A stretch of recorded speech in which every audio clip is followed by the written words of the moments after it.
On the Juzhou continent, atop Mount Chile, dark clouds gathered, lightning flashed, and thunder roared. Bronze-colored heavenly lightning flickered among the clouds, like dragons and serpents crawling behind the darkness, their presence ghostly and intense. The might of the heavens pressed down like a mountain, making onlookers tremble with fear. The thunder boomed as if drums were beating right beside one's ears, deafening and overwhelming. Explosive heavenly thunder slanted down, transforming into plasma as it struck the figure standing with hands behind his back atop Mount Chile.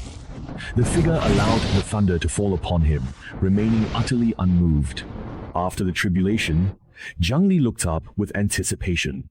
All he saw was clear sky as dark clouds dispersed sentinel golden, radiant celestial ladder to immortality as he'd hoped. As expected, one cannot ascend so easily. Zhang Li muttered in disappointment, filled with melancholy. This was his 15th attempt to ascend. Crossing the tribulation and ascending was not vague legend, but clear evidence. Even now, on Juzhou, immortal sects, artifacts, and techniques persist alongside ancient beings who witnessed the celestial ladder. According to those ancient beings, 1,000 years ago on the Juzhou continent, it was common for great cultivators to ascend to immortality. As long as they survived the heavenly tribulation, the immortal realm would send down the celestial ladder to welcome them. But for some unknown reason, the immortal realm stopped sending down the celestial ladder, cutting off the path of ascension. Countless great cultivators could only sigh in deep regret and pass away in frustration. After Zhang Li transmigrated to the Juzhou continent 500 years ago, she had no advantages, relying on her hard work, intelligence, and luck. She rose from nothing, overcame hardships and obstacles, and cultivated to the highest realm on the Juzhou continent, the great ascension stage, becoming the human emperor. To transmigrate to a cultivation world and yet be unable to ascend is a regretful thing. Zhang Li had once wondered, if only she had a cheat, an assisting system notification sound, or perhaps an old master by her side, wouldn't she have avoided some detours? But then she let it go, thinking, what's the point of dwelling on that now? With or without a cheat, hasn't she still reached her current position yet? And looking back now, weren't those extra detours actually a kind of joy in themselves? Host information is successfully detected, and the automated counterattack system is immediately activated. Host information is detected, and the counterattack system is activated. Name, Zhang Li. Age, 518 years old. Identity, contemporary human emperor. Cultivation level, Mahayana stage. A mechanical voice sounded beside Zhang Li's ears. Zhang Li instinctively spread out her divine sense in a defensive posture, but after hearing the voice clearly, she paused, feeling a mix of excitement and helplessness in her heart, and then laughed, cursing, "Isn't your system a bit too late to show up?" Joking aside, she still had to open the system, of course. This is the counterattack system, here to help the host defeat anyone who looks down on you. Please accept your newbie gift pack immediately. Hearing counterattack system, Zhang Li felt unease, but suppressed it, saying, "Accept."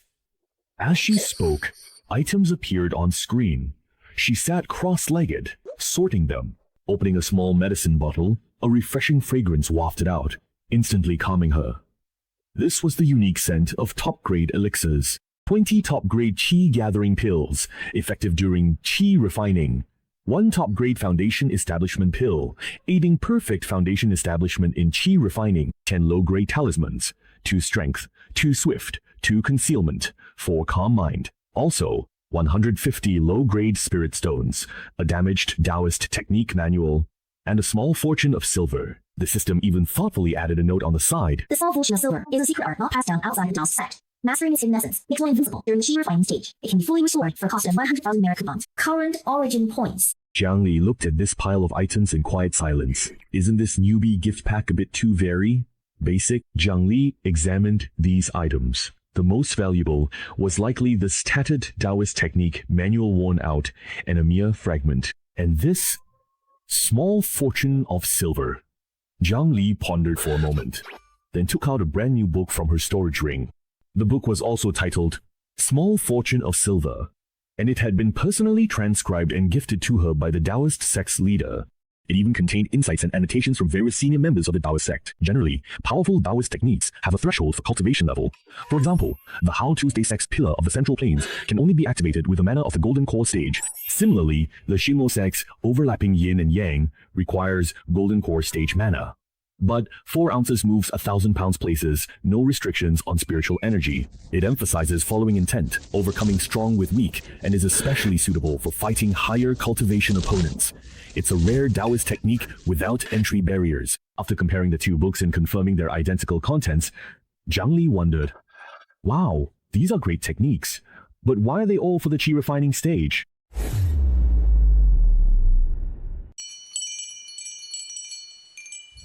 Wow, these are great techniques, but why are they all for the qi refining stage? System, what is my cultivation level? Great Ascension stage. Did you really give me the wrong beginner's gift pack? Is this not a qi refining gift pack, but a great ascension gift pack? Inspection shows no error. What is my current cultivation level now? Great Ascension stage. The beginner's gift pack you gave me, what level is it for? Qi refining stage. Did you give me the wrong one? Inspection shows no error. My level. Great Ascension. That's correct. Alright, fine. Can't you just answer directly? Zhang Li couldn't tell if this system was rigid or intelligent. Issuing beginner mission. This mission refused. Failure penalty. No system functions. The system's functions include the shop, spiritual energy infusion, heart demon avoidance, and spatial movement. Beginner mission. Zhang Yixing has repeatedly bullied you by relying on his status as the clan leader's son. Please defeat Zhang Yixing. Zhang Li was full of many perplexing questions. Zhang Yixing? Who was it? With that familiar name again? Only by recalling his memories from when he first transmigrated did Zhang Li remember who Zhang Yixing was. Zhang Li's father was the previous clan leader.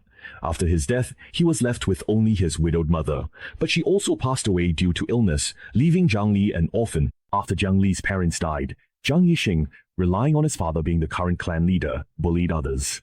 His favorite target was Zhang Li, as this gave him a strange sense of accomplishment. Zhang Yixing was also the most talented in the clan, so no one dared to say anything. Zhang Li, on the other hand, was disappointing. After being bullied, he only complained about his fate daily, and eventually died from anger. It was at that time that he transmigrated over. After transmigrating, Zhang Li judged that staying with this family would do him more harm than good, so he simply ran away from home. That was something that happened last year. Zhang Yixing's best talent would, at most, allow him to reach foundation establishment in this life. With effort, he might reach late foundation establishment, but forming a golden core is extremely slim. Foundation establishment lifespan is 140 years. Like an ordinary person, golden core lifespan varies. 200 to 300 years. Whether he reached foundation establishment or golden core, he would be long dead by now. Most importantly, no matter how you look at it, this beginner system wasn't for his current self to complete. System. What era is it right now? It is the year 4300 in Yanli. But it's the year 4800 in Yanli now. Zhang Li finally truly realized where his unease and sense of discord were indeed coming from. This damn system.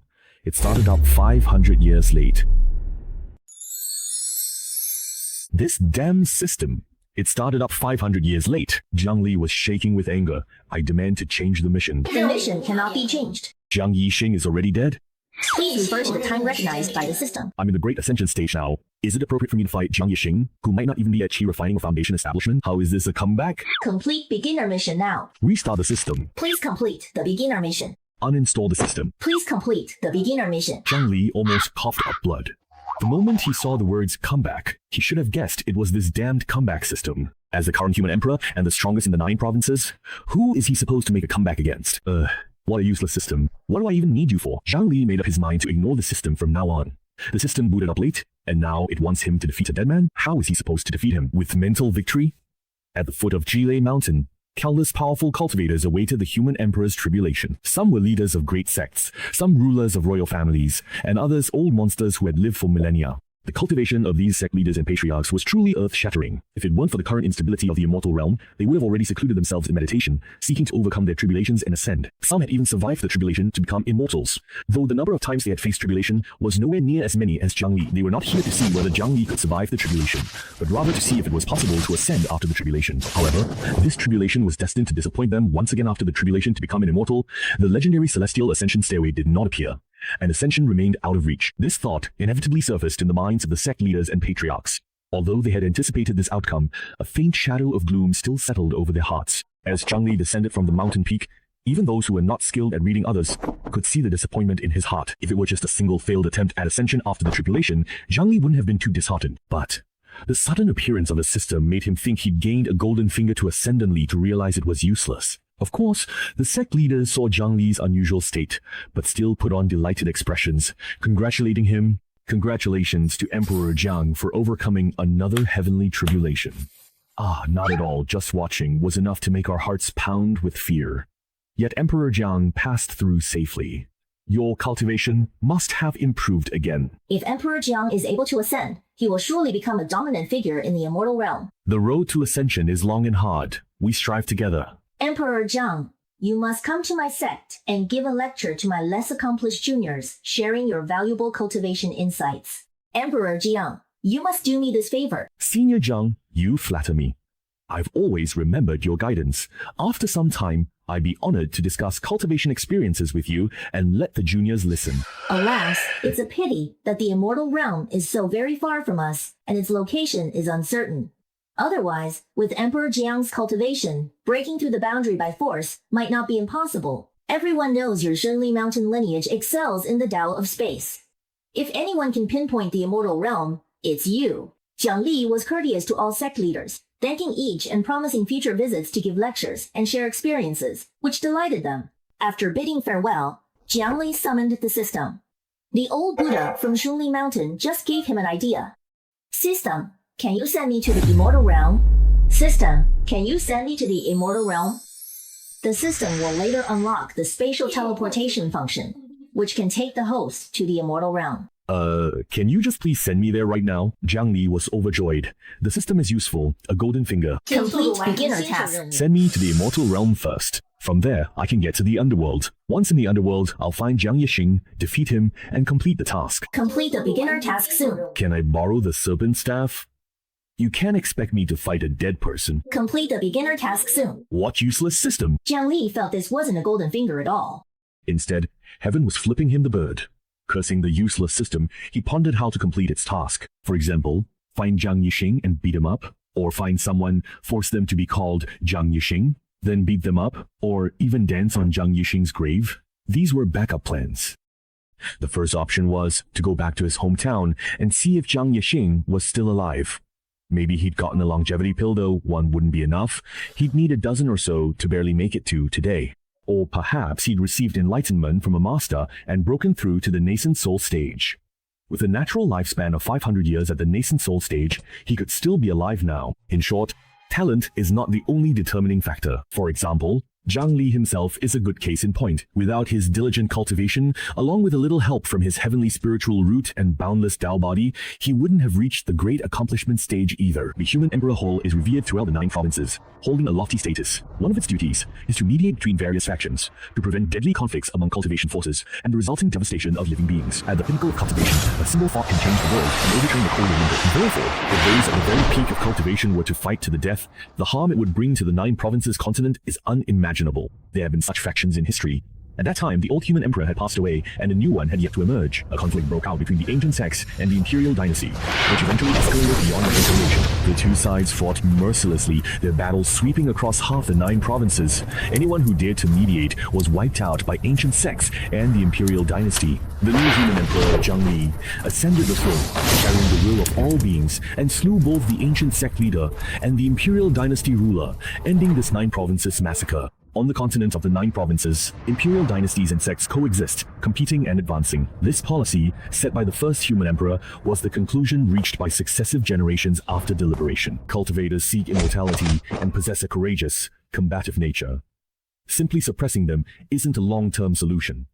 They need a path for competition and conflict. Thus, the whole of the human emperor doesn't suppress other powers.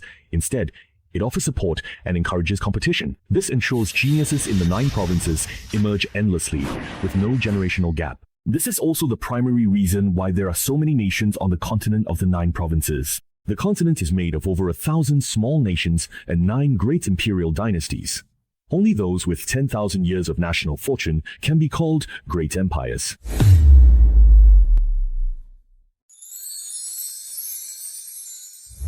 Zhang Li's hometown, an inconspicuous city in the Great Zhou dynasty, is on plains, lacking mountains, rivers, mineral veins, or spiritual treasures. Without Zhang Li, few in the Great Zhou dynasty would know of it. In Zhang Li's memory, the strongest person in the small county was only at the foundation establishment stage, making Zhang Yexing, who once had a chance to break through to the golden core stage, an extraordinary genius. Zhang Li stood at the city gate, staring at Qingcheng, which bore no resemblance to what he remembered. The once low and moss-covered Qingcheng had vanished, replaced by towering walls built from diamond stone and a grand gate wide enough for mounts of any size, even the largest of exotic beasts, to enter the city at their leisure. Young wanderers roamed the land. Parents brought children to bask in the human emperor's aura. Cultivators hoped for his blessing to break through bottlenecks because of all this.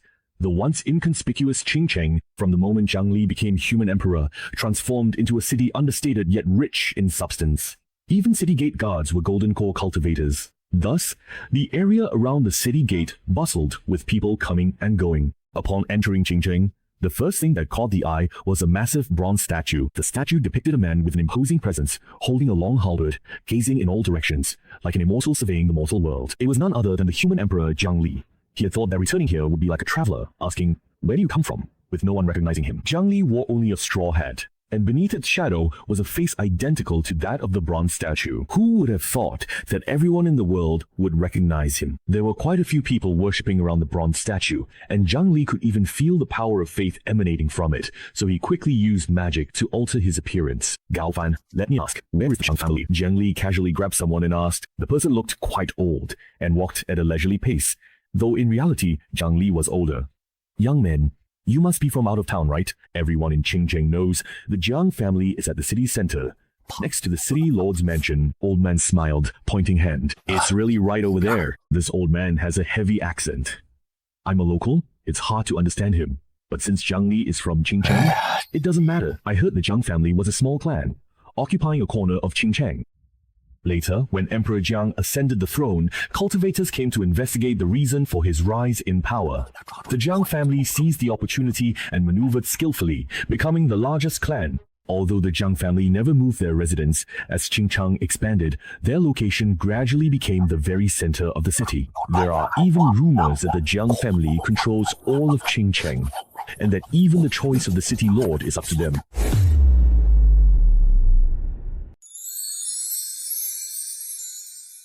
There are even rumors that the Jiang family controls all of Qingcheng, and that even the choice of city lord is up to them. The Great Zhou dynasty rules the country by law. How could something like that happen? Zhang Li shook his head, denying the old man's claim. The royal family of the Great Zhou dynasty has mastered the Tao of time, allowing them to trace back through time so that the truth behind any matter can be revealed. He had met both the previous and current rulers of the Great Zhou, and both strictly abided by the law, never overstepping their bounds. With those at the top setting such an example, those below should also follow the law. Zhang Li had also traveled throughout the Great Zhou, experienced its local customs, and even had disputes with the local authorities. When the authorities intervened to resolve the matter, they judged based on the facts and did not show favoritism just because that person was influential locally. He believed that the Jiang family could influence the city lord, but to say they could appoint anyone they wanted as city lord was unreasonable. Seeing that the old man seemed to know something, Zhang Li continued to ask, "Is the Jiang family's ancestor, Zhang Lixin, still alive? What is their cultivation level?" "That I truly don't know. However, if you want to visit the Jiang family, it's best to wait a couple more days. Jiang family holds ancestral worship ceremony, honoring past and not receiving outsiders. Today, 7th day." I didn't expect to run into the once-in-a-decade ancestral ceremony. Is this good or bad luck? Zhang Li couldn't help but laugh. The Jiang family has an ancestral worship tradition, held every 10 years. The original owner was only 18 when he died, having experienced just one ceremony. The old man looked at Zhang Li strangely and said vividly, "According to the older generation, the Jiang family originally held the ancestral ceremony once every 10 years.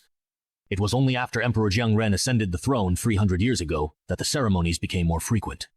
From once every 10 years to once every 5 years, and now to once a year."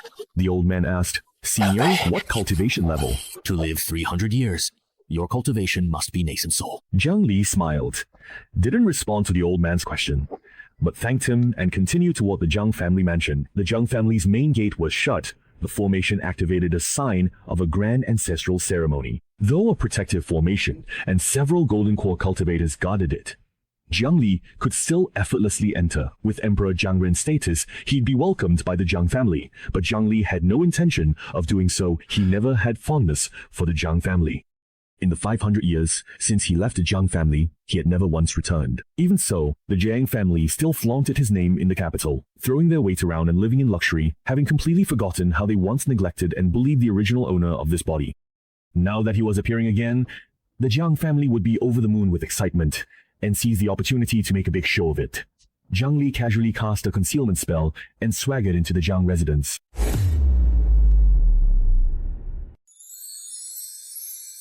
The main hall and corridors of the Jiang residence were empty, with only occasional servants sweeping. The training grounds, once bustling with bravado and competition, were deserted, though their worn state showed frequent use. Jiang Li wandered through the Jiang residence like a ghost. He wandered through many places following his memories, but after 500 years, the Jiang residence was now vastly different from what Jiang Li remembered. The place most resembling his memories was the small room he lived in after crossing over.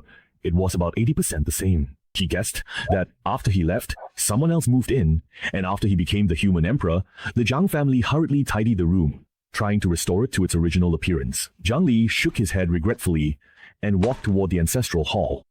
During the Jiang family's ancestral worship, the oldest elder would kneel in the ancestral hall, praying for the ancestors' blessings, while the rest stayed in their rooms, fasting for 9 days and remaining silent to show their devotion. In the ancestral hall, a frail and elderly person knelt, their face covered in layers of wrinkles, almost completely obscuring their eyes. Jiang Li walked up to him and used a bit of magic to see what the old man looked like in his youth. His brows and features bore a 30 to 40% resemblance to Jiang Yixin. He was either Jiang Yixin's son, grandson, or perhaps an even younger descendant. Meanwhile, Jiang Yixin's memorial tablet was conspicuously placed at the very bottom among a group of tablets. Jiang Li let out a gentle sigh and turned to leave the Jiang family. In the end, Jiang Yixin still died, although it was expected. He still felt somewhat disheartened. Jiang Li strolled out of the Jiang family residence, sighing inwardly, when his thoughts were interrupted by a piercing voice. Sir, it's been 10 whole days. Why have you still refused to send anyone to look for our missing children? We urgently demand to see the city lord. Directly across from the Jiang family was the city lord's mansion. Several couples were desperately pleading with the guards to see the city lord, but the guards remained unmoved, as if they hadn't heard their cries. Without the city lord's permission, no one is allowed to see him. Please leave at once. Another guard, unable to bear watching any longer, patiently explained. Everyone, the city lord's mansion has always been short-staffed. You only said that your child was taken away, and after you found a trace, you followed all the way to Qingyang. There are so many people coming and going in Jingcheng every day. Perhaps the human trafficker was just passing through. Even if we wanted to look for them, we wouldn't even know where to start. Children have gone missing in several nearby cities, and all the traces disappear in Qingyang. Our child must be here. He had tied a protective amulet with a tracking spell onto the child's wrist. After the child went missing, he followed the magical trail all the way to Qingyang, where the trail finally vanished. He then met several other parents, all in situations similar to his own. Some people even lost their children right here in Qingyang.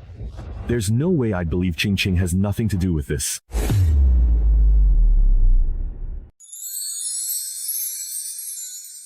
My child was lost in Qingyang. How could the traffickers just be passing through? Another guard, expressionless.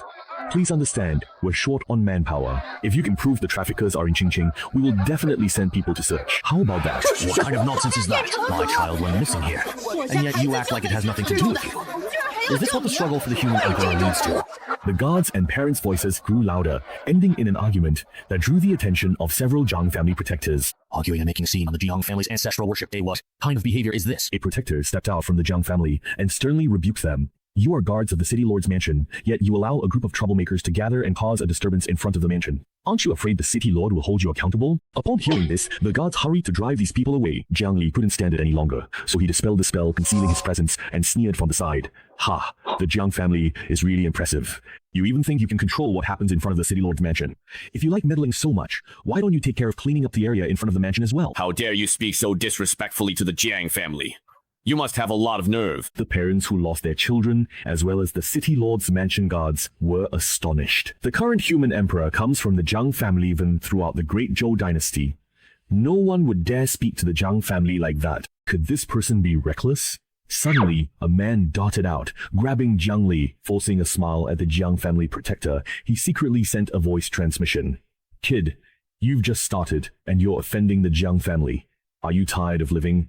Get out, quick. This involves the human emperor, don't get mixed up. The middle-aged man quickly dragged Jiang Li away. Before anyone else could react, the two of them had already disappeared. Huh? Where did they just go? Which family are you from, kid? Didn't anyone tell you not to mess with great clans?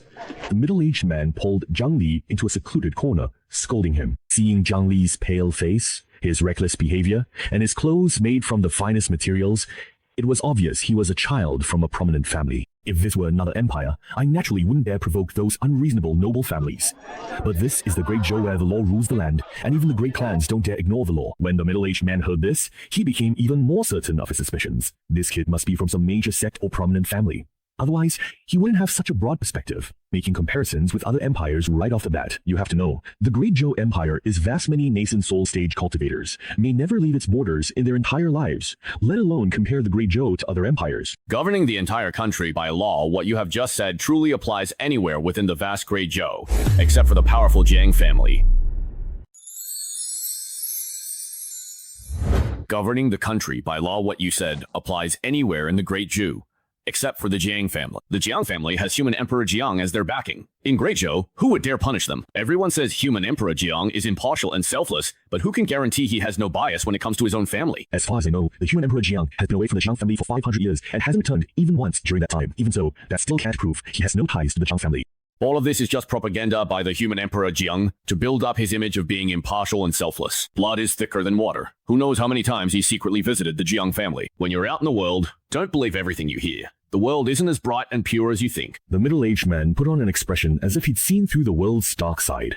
Jiang Li thought, when did I come back here? How come I don't know? Do you have any proof, you said? Jiang Li's eyes also carried a hint of questioning, but the middle-aged man was feeling quite pleased with himself and didn't pick up on the unfriendly tone in Jiang Li's voice. Of course I do. I once overheard a conversation between the head of the Jiang family and the Lord of Qingcheng. The head of the Jiang family kept hinting, both directly and indirectly, that Emperor Jiang would often sneak back home to visit his younger relatives. Jiang Li understood what was going on. The Jiang family wanted to use his name as a banner, but didn't dare to claim a close relationship, so they hinted at being very close to him. Earlier, you said the missing child was also related to Emperor Jiang. What's that about? The middle-aged man's smile faded. He became serious. He didn't want to say more to Jiang Li, even releasing golden core pressure to make Jiang Li back off. In his eyes, Jiang Li was just a low-level chi refinement guy. As a golden core elder, he felt it was necessary to make this youngster back down and not get involved in this dangerous incident. Don't talk about this matter. It's very dangerous for you. Unexpectedly, Jiang Li controlled power at peak nascent soul stage and released own pressure. I'd actually like to see what kind of danger there could be. Nascent soul stage, then? It was obvious that this matter was related to Jiang Li, and the middle-aged man misunderstood him.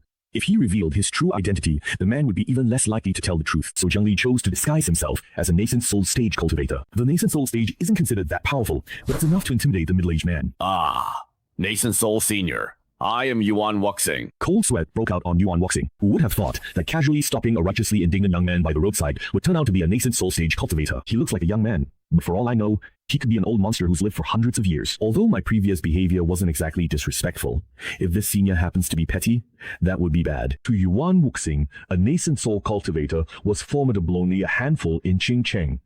Even Qingcheng's lord was merely early nascent soul. All right, I don't mean to blame you. Now, can you tell me about the missing child? Jiang Li withdrew her oppressive aura. Yuan Wuxing spoke. Senior, can you swear to the heavens that this matter will not be spread? Senior, could you swear to the heavens that this matter will not be disclosed? On the path of cultivation, one must follow the will of the heavens, so swearing an oath to the heavens is no trivial matter. Most cultivators believe that if they break their oath, the punishment they swore to will come true. Without hesitation, Jiang Li raised two fingers and spoke. I swear to the heavens that what Yuan Wuxing tells me will be kept secret. If I break this oath, may the tribulation of ascension befall me. If rules are violated, people face consequences. This is significant for those at the nascent soul stage. It's not the same. He doesn't know when it will happen and would love more opportunities to ascend. Senior, please come to the study. Yuan Wuxing brought Jiang Li home and set up formations. After a moment, he gritted his teeth and crushed jade, laying down another formation so profound even nascent soul stage couldn't detect. Yuan Wuxing brewed treasured tea, poured a cup for Jiang Li, then one for himself. This matter goes back 10 years. I was only a thin membrane away from breaking through to the nascent soul stage, but for 20 years I had no clue how to break through that barrier. So I came to Qingcheng hoping to find inspiration. As soon as I arrived, I noticed someone had lost their child. Since I like to help others, I thought I'd lend a hand. But when I started looking into it, I realized things weren't simple. It was truly chilling. It wasn't just that children had gone missing recently. Over 200 years, children have been going missing in Qingcheng and nearby cities. All missing were infants less than a year old. These disappearances closely match the Jiang family's ancestral rites, as the more frequently they held ceremonies, the more often children went missing. I investigated the Jiang family and found they were indeed stealing the children. I overheard a conversation between the head of the Jiang family and the city lord. The Jiang family has been colluding with successive city lords of Qingcheng to cover up the disappearances. Qingcheng authorities would put on a show of searching for the missing children. Later, they didn't even bother to pretend. They just said they were short-handed and stopped searching altogether. A bunch of bastards. At this point, my forehead veins bulged with anger, and I crushed the teacup. The Jiang family has the human emperor's support. If I recklessly expose the truth, it wouldn't be the Jiang family who suffered, but me. I must find solid evidence and make it public. That way, even if the human emperor himself tries to intervene, he won't be able to silence public outcry. What do they want with these infants? I don't know, maybe it's for forging magical artifacts. Jiang Li stared into Yuan Wuxing's eyes, his voice stern. You're lying. What are you afraid of?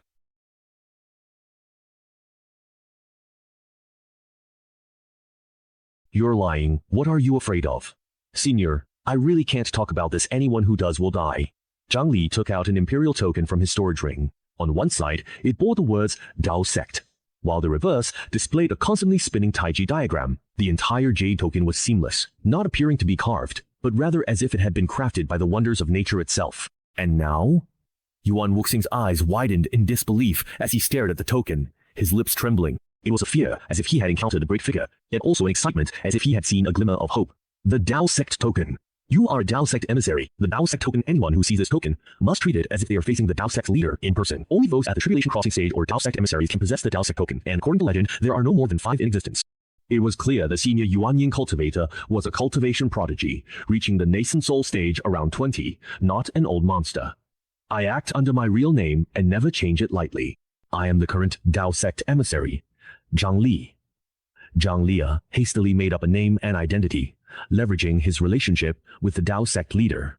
The other party won't possibly blame me for this, will they? So, it turns out, you are actually a genuine Dao Sect emissary, a truly significant figure, and you even had to solemnly swear a binding oath, a profound commitment that carries immense weight and responsibility. Thursday, this situation, it's truly astonishing and quite unbelievable, leaving me utterly speechless and deeply perplexed by the sheer implications of it all. But all of this is based on removing Jiang Li, the strongest human emperor. With a Dao Sect emissary involved, toppling the Jiang family is more likely. Yuan Wuxing was visibly delighted, silently reciting the heart-clearing mantra several times before he could calm himself. I didn't dare speak up, fearing I'd implicate Senior Jiang. If human Emperor Jiang intervened, he might erase us both. But since Senior Jiang is a Dao Sect emissary, he fears no one. Human Emperor Wang Jiang might be cultivating demonic arts. After saying this, he looked at Jiang Li, hoping to see terror and shock. But Jiang Li appeared unconcerned, even with a faint smile. Jiang Li truly wanted to laugh. When had he ever practiced demonic arts? Demonic arts, of all things. The authorities of the sects focused their crackdown on this. Whoever dares to cultivate demonic arts must be prepared to stand against the entire cultivation world. There are many paths to immortality, dozens, in fact such as the body refining path that tempers the flesh, the ancient path that nourishes the bones, the chi refining path that transforms energy, the rune path that harnesses the power of heaven and earth through formations, and so on. But there's one path that is strictly forbidden in the cultivation world.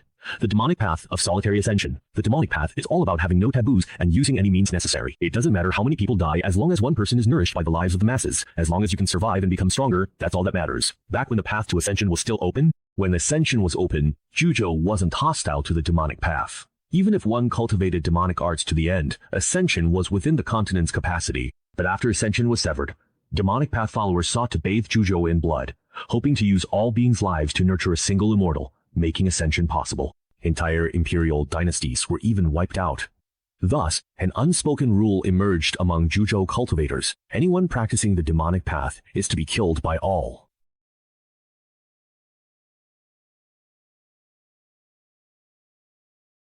You're not surprised. And with no evidence, of course you're not surprised. The number of infants stolen by the Jiang family has already exceeded 100. What could the Jiang family possibly want with so many infants? It must be for their vital essence. Using infants to supplement one's own form helps people break through the bottleneck and form a nascent soul. This is a thoroughly demonic method. Could Emperor Jiang really be unaware of this, given his capabilities? Helping others achieve a nascent soul is a simple enough reason. But the fact that he does not stop the Jiang family from using demonic methods shows that he is not merely indulging them. He himself is probably also a practitioner of the demonic path. Only those of the demonic path would ignore other ways to achieve nascent soul and choose this one, allowing his own family to use such extreme demonic methods. Senior Jiang, if my speculation is correct, the current human emperor is a practitioner of the demonic path. The Zhuzhou continent is about to face a great catastrophe. Senior Jiang, please inform your sect master of this matter. As Ren Wuxing finished speaking, he was about to kneel and beg Jiang Li, but found that it was as if a pair of large hands were holding him up, making it impossible for him to kneel. Senior Jiang, Yuan Wuxian, wanted to say something more, but saw Jiang Li stand up and walk out of the house with a dark expression. Jiang Li's aura was terrifying, as if he was on the verge of fury. Yuan Wuxing swallowed hard and said nothing more. Whenever Ling Wu type spoke ill of the human emperor, such as claiming the human emperor secretly helped the Jiang family, or that Jiang Renhong was secretly cultivating demonic arts, Jiang Li would just smile calmly. He didn't care, and just treated it as a joke. He knew he hadn't done any of those things, but Yuan Wuxing suspected that the Jiang family's blood-marked infant was a different story. Jiang Li knew this was likely true. Otherwise, it's difficult to explain why the Jiang family needed so many infants. The human Emperor Hall is the #1 force in the 9 provinces opposing demonic cultivation. Yet the Jiang family was likely practicing demonic arts in his name. Jiang Li was overwhelmed with anger. Centered on himself, the divine stone spread its perception for hundreds of miles, fully aware of the situation in several cities, including Qingcheng. However, he found nothing at all, and the very absence of any findings was itself a problem. He found no traces of bloodstained infants. But at the same time, he also did not find any of the missing infants. Jiang Lin once again used the divine stone to scan the Jiang family mansion. The Jiang family was still as he had seen before, performing ancestral rites with no changes. And there were no signs of such things in basements or secret passages. Either Yuan Wuxing was completely wrong, or the infants were hidden in another space. There are 2 ways to use space on the Zhuzhou continent. One is to use a storage realm as a vessel, which can be accessed at any time through a storage rack, but this kind of space cannot hold living beings. The other is to find a spatial node, which is immovable but can accommodate living beings. Secret realms use this method.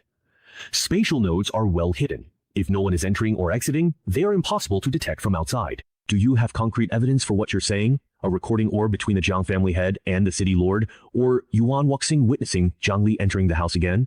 His expression returned to the same calmness as before, showing none of the gloominess he had when he first left the house. There was no magical fluctuation from using Liu Yingzhu at that time.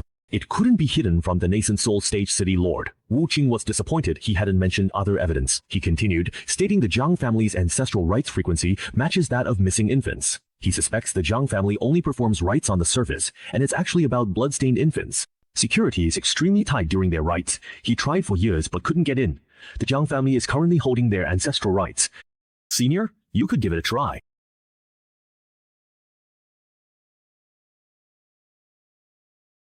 I've also been to the Jiang family and didn't notice anything unusual. The corners of Jiang Li's mouth lifted slightly, as if he was pleased to have found a clue, or perhaps it was a cold sneer. As he spoke, he seemed to have discovered something. Jiang Li's spiritual sense had never been withdrawn. It continued to envelop the area within 100 miles. Under a large tree on the outskirts of Qingcheng, space distorted, and an old man in a hemp robe stepped out. The old man cautiously observed his surroundings, and only after confirming that no one was around, he rose and flew toward Jiang family ancestral hall. Jiang Li didn't follow old man in hemp robe to Jiang family, but instead pulled Yuan Wuxing to spatial node on Qingcheng's outskirts. With gentle tap on space, ripples spread out layer by layer, forming a stable spatial gate. This space was very small, only about the size of a cave.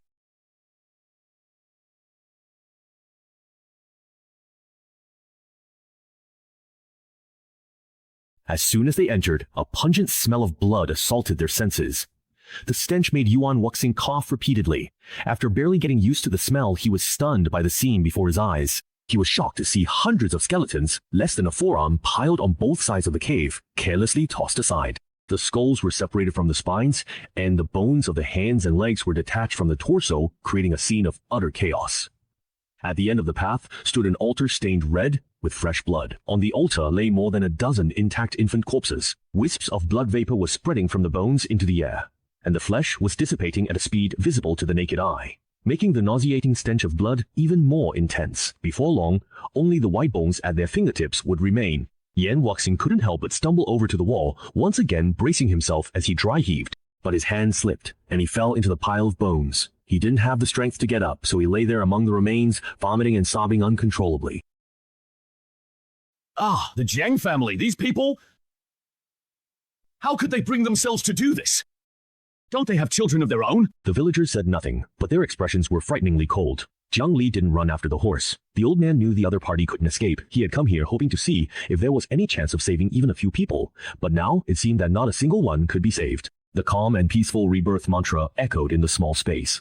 What had started as a low, hurried, and indistinct chant gradually became louder and clearer. The final syllables were so powerful that the space itself began to tremble. Pebbles fell, as if the space might collapse at any moment. Senior Zhang and Yuan Wuxing stared in shock at the furious Jiang Li. The sound of his voice was enough to shake the space to the brink of shattering. This was clearly not something a nascent soul cultivator could achieve. Jiang Ning turned his head to look at the middle-aged man with reddened eyes, baring his gleaming white teeth. He smiled and said, "Let's go take a stroll around the Jiang family estate."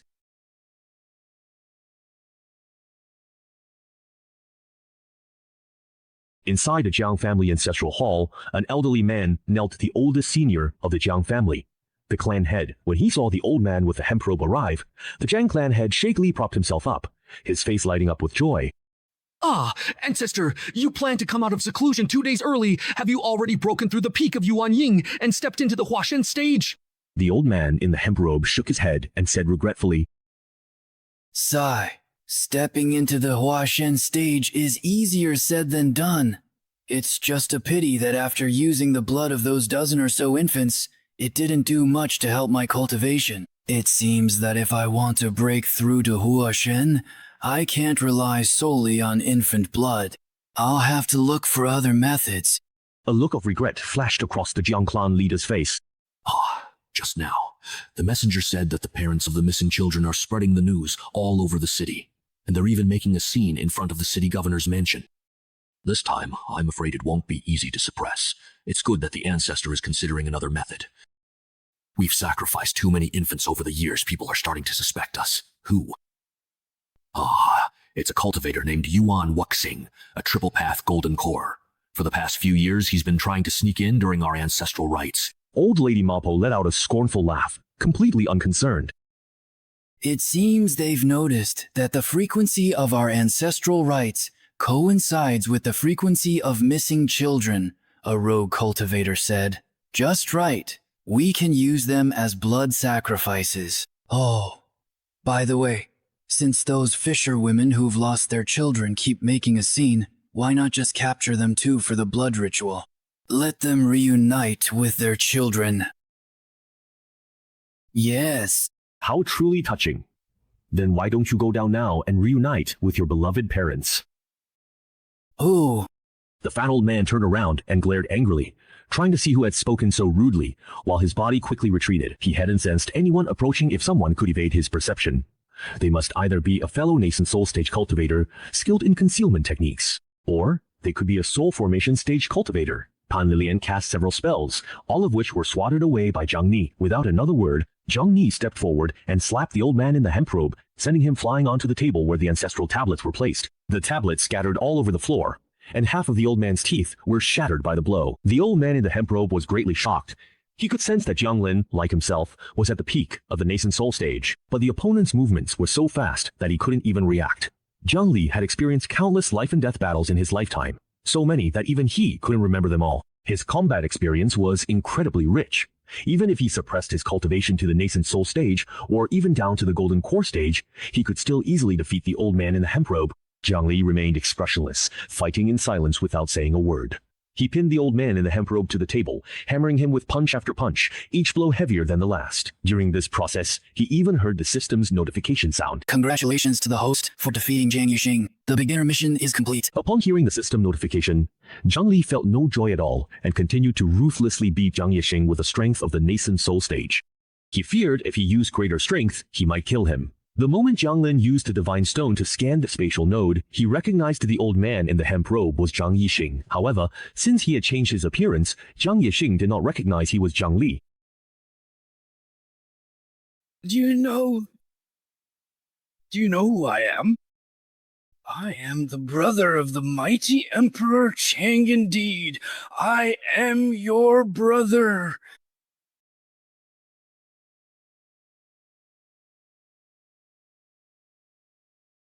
Is that so? Brother of the human emperor? What an impressive display of authority. Even the human emperor isn't as imposing as you, setting up a memorial tablet for yourself. Do you even know who you are? Or are you just pretending to be dead to the outside world? Jiang Li was seething with anger. With every sentence he spoke, he landed a punch, continuing until Jiang Yixing was bleeding from all 7 orifices and had lost consciousness before stopping. Jiang Li then picked up the memorial tablet, bearing Jiang Yixing's name. He snorted, using the ancestral worship's power of faith to dispel the infant's resentment within him. Clever trick. Jiang Ni dragged Jiang Yixing by the ankle and walked out. As they went through the door, Jiang Yixing's head slammed hard against the doorframe with a loud bang. The Deng family had already heard the commotion in the ancestral hall, and as soon as they saw Jiang Li appear, they rushed forward to kill this traitor. Except for a few. The Jiang family believed Jiang Qing was dead and didn't recognize Jiang Yixing. So when they attacked Jiang Liu, they didn't avoid hitting Jiang Yixing, and some blows landed on him. However, compared to Jiang Ni's fists, these attacks were nothing, barely a scratch. Jiang Ning's spirit was unbreakable. With her free hand, she blocked all moves, knocked down attackers, and handled everything with ease, like a true master. Yuan Wuxing, following, was startled by Jiang Ning's actions. To directly take down the Jiang family's main culprit, this was something he never dared imagine. Of course, he wanted to make a big deal of it, to stir things up, but Yuan Wuxing had no idea what Jiang Ning was really trying to do.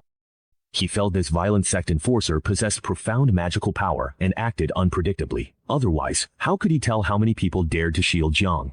Was Jiang just a city lord, a prefecture head, or someone even higher? Yuan Wuxing was excited. This was the prelude to upheaval. Bring the parents of the missing children here. Tell them the culprit has been found and is being tried at the city lord's mansion. The capital city lord is Zing. He believed his official career had been exceptionally smooth. Starting as a minor clerk, he was continuously favored by influential people and kept rising through the ranks.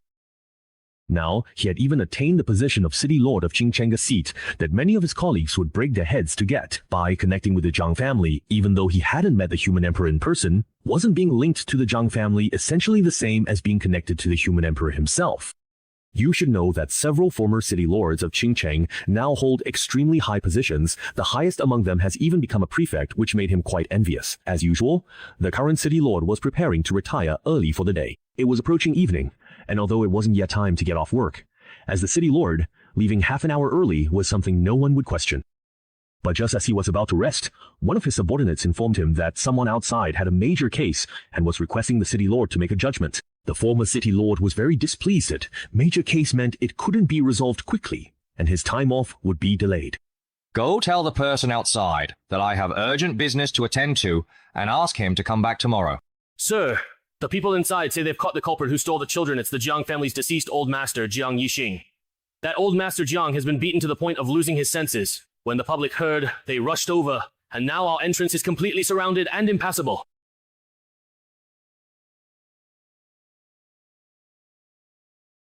You fool! Why didn't you say something about this sooner? City Lord Zing was shocked and furious. He kicked his clueless subordinate, straightened his clothes, and sat upright in the main hall. Who's outside? Announce yourselves and bring them in. City Lord Zing sat high in the main hall, his expression solemn. Jiang Li strode in, carrying Jiang Yixing easily, while the person beside them could barely contain their excitement. Behind them, Yuan Wuxiang trembled with fear, followed by a dozen weeping parents kicking and cursing Jiang Yixing. Further back were onlookers, eager to watch. The laws of the Great Zhou stipulated that local officials must adjudicate cases publicly. At this moment, City Lord Zhang deeply resented this law under the crowd's watchful eyes. It would be very difficult to shield the Jiang family. I have a major case to report. Jiang Li set Jiang Yixing down and cupped his hands in salute to City Lord Zhang. Big. My name is Jiang Li, a cultivator from Qingcheng. This is my companion, Yuan Wuxing, a rogue cultivator at the Golden Core stage. The two of us heard that in recent years, there have been many cases of infants going missing in Qingcheng, and since the local authorities were short-staffed, we decided to investigate privately. In the end, we managed to catch the real culprit. Jiang Li paused for a moment. He pointed at Jiang Yixin lying on the ground and said, "The real culprit is none other than the Jiang family's ancestor, Jiang Yixin." The crowd outside the main hall erupted when they heard Jiang Li's words. In an instant, an uproar broke out. The dozen or so parents who had lost their children burst into wailing cries. If it weren't for the guards holding them back, they would have already rushed into the hall to demand Jiang Yixin's life in return. They had been informed by Yuan Wuxing that their children had already been stained with blood. Jiang Li said, You must not speak recklessly. The Jiang family has been upright for generations, even producing a hero like Jiang Renhuang, a paragon among humans. If you make baseless accusations and wild speculations, I will charge you with defamation. City Lord Zhang spoke in a calm tone, but there was an undercurrent of threat in his words. Of course, there is evidence. Why has the Jiang family repeatedly stolen infants? Jiang Yixin is of mediocre talent. It was already difficult for him to reach the golden core stage, so he resorted to demonic methods, performing blood sacrifices with infants using the lives of babies to supplement the essence needed for the nascent soul stage. Only by doing this could he break through to the nascent soul realm and extend his lifespan. Jiang Li ignored City Lord Zhang's threat and analyzed the situation unhurriedly. Am I right? Jiang Li bent down, looking at Jiang Yixin, whose face was aged but still ruddy. This is the result of absorbing the vital energy and blood of infants. Who are you, really? Jiang Yixin lay on the ground, injured and unable to move, shocked in his heart. Other than those of his own generation who also lived in Qingcheng, who else could know that his talent was mediocre? Stuck at the foundation establishment stage and barely to reach the golden core stage? You use my name to show off, yet you don't even recognize me. Cousin Jiang Yixing's eyes widened, and in his pupils, the ever-changing appearance of Jiang Li was reflected. Finally, from his figure and the expression between his brows, he vaguely saw the person who had once run away from home. An overwhelming fear engulfed Jiang Yixing. If Jiang Li personally took action against the Jiang family, then he would have absolutely no chance of survival, let alone the city lord of Qingcheng protecting him. Even if the great Zhou emperor intervened, it would be useless. He wanted to muster all his strength to shout Jiang Li's name. But Jiang Li quietly knocked him with a spell, and it was uncertain how many days before he woke. When the crowd heard Jiang Lin say Jiang Yixing practiced demonic arts, they began whispering, discussing. The Jiang family's ancestor's cousin Huang practicing demonic arts was a huge scandal. If this were to get out, they would surely be ridiculed by people from other empires, mocked for taking pride in their laws, yet failing to enforce them, and for letting demonic arts run rampant in the land of the human emperor. The head of the Jiang family slowly approached, leaning on his cane. The crowd instinctively parted to make way for him. When he saw the ancestor collapsed on the ground, he hurried forward to check on him. He found the ancestor merely injured, unconscious, foundation unharmed. He then sighed in relief, turning to Jiang Li, speaking angrily. You suspect that our ancestor used infants for cultivation, so you believe there must be infant resentment within his very body. Go ahead and check if you absolutely must. But remember this, if you fail to find any trace of infant resentment, you will certainly pay the price for insulting the Jiang family in Qingcheng.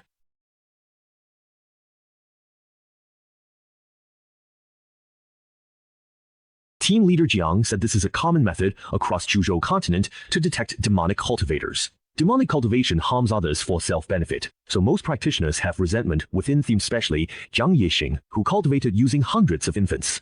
His body's resentment must be overwhelmingly toxic. Team leader Jiang, you're senile. Have you forgotten you used faith's power to wear away Jiang Yixing's body's resentment? Hardly anyone knows that the power of faith can dissipate resentment. He didn't understand how Jiang Li knew about this, but at this point, it was useless to dwell on it. The most important thing now was to suppress this matter quickly. Although the resentment can be dissipated, the infant's remains are still there. I happened to discover a spatial node where piles of infant bones are stacked, sir. Perhaps you should take some people to have a look. Ah, sir, you must not listen to this person's utter nonsense. This person has only been in the city for a day and has never been to Qingcheng before. How could someone just happen to discover the spatial node in a single day, and then insist it belongs to the Jiang family? This person must have been brought in by another family to slander the Jiang family. I beg you, sir, to see the truth clearly. Jiang clan leader arrived late because he sent people to investigate Jiang Li's identity and deal with evidence. Unfortunately, it was rushed. They only found Jiang Yi just arrived in Qingcheng, and the spatial node hadn't been properly dealt with. It's late. This case is complicated and tangled, making it difficult to conclude. To uncover the truth, the trial will be postponed. Jiang Yixing detained prison. Court is adjourned. I told you long ago to stop, but you wouldn't listen. And now look, we've been discovered. What can I do about it? The patriarch insisted on doing it this way. Who could stop him? Back then, you told me that Jiang Renhua was secretly benefiting from this. Sai, it was the patriarch who insisted on doing this, and the emperor only reluctantly agreed. Couldn't the emperor have personally intervened to suppress this matter? Sai, with the patriarch taking action himself, even his majesty has to show some respect. Ah, it's difficult. The emperor of craftsmen has always acted on his own whim. He comes and goes as he pleases. The Jiang family has no way to contact him. Team leader Jiang actually wanted to say, what Emperor of Craftsmen are you talking about? If we could get in touch with the Emperor of Craftsmen, would we have to go through all this trouble deceiving city lords? Sigh.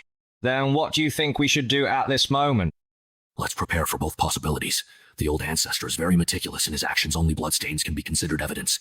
I've already sent someone to take care of the space where the baby was, but it's hard to say what kind of tricks those two might pull. Yuan Wuxing is easy enough to deal with. He's timid and lacks resolve. But that Zhang Li is a different story. I've never heard of him before, yet his combat ability is extremely high. Judging by the way he captured the old ancestor alive, calling him the top martial artist in the capital wouldn't be an exaggeration. If nothing else works, I'll go see him myself tonight and see if I can persuade them to leave. This matter concerns the reputation of the human emperor. Surely he wouldn't disregard that and insist on accusing the old ancestor. Oh, that's very good. But there's still one problem. Who exactly is this Yuan Wuxing?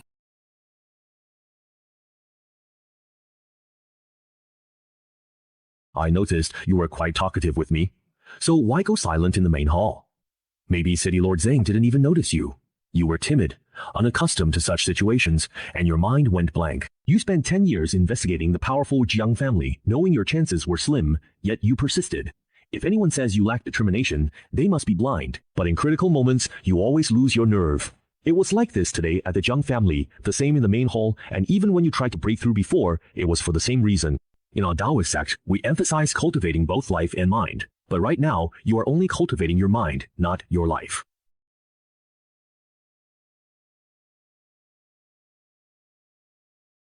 Thank you for your guidance, Senior.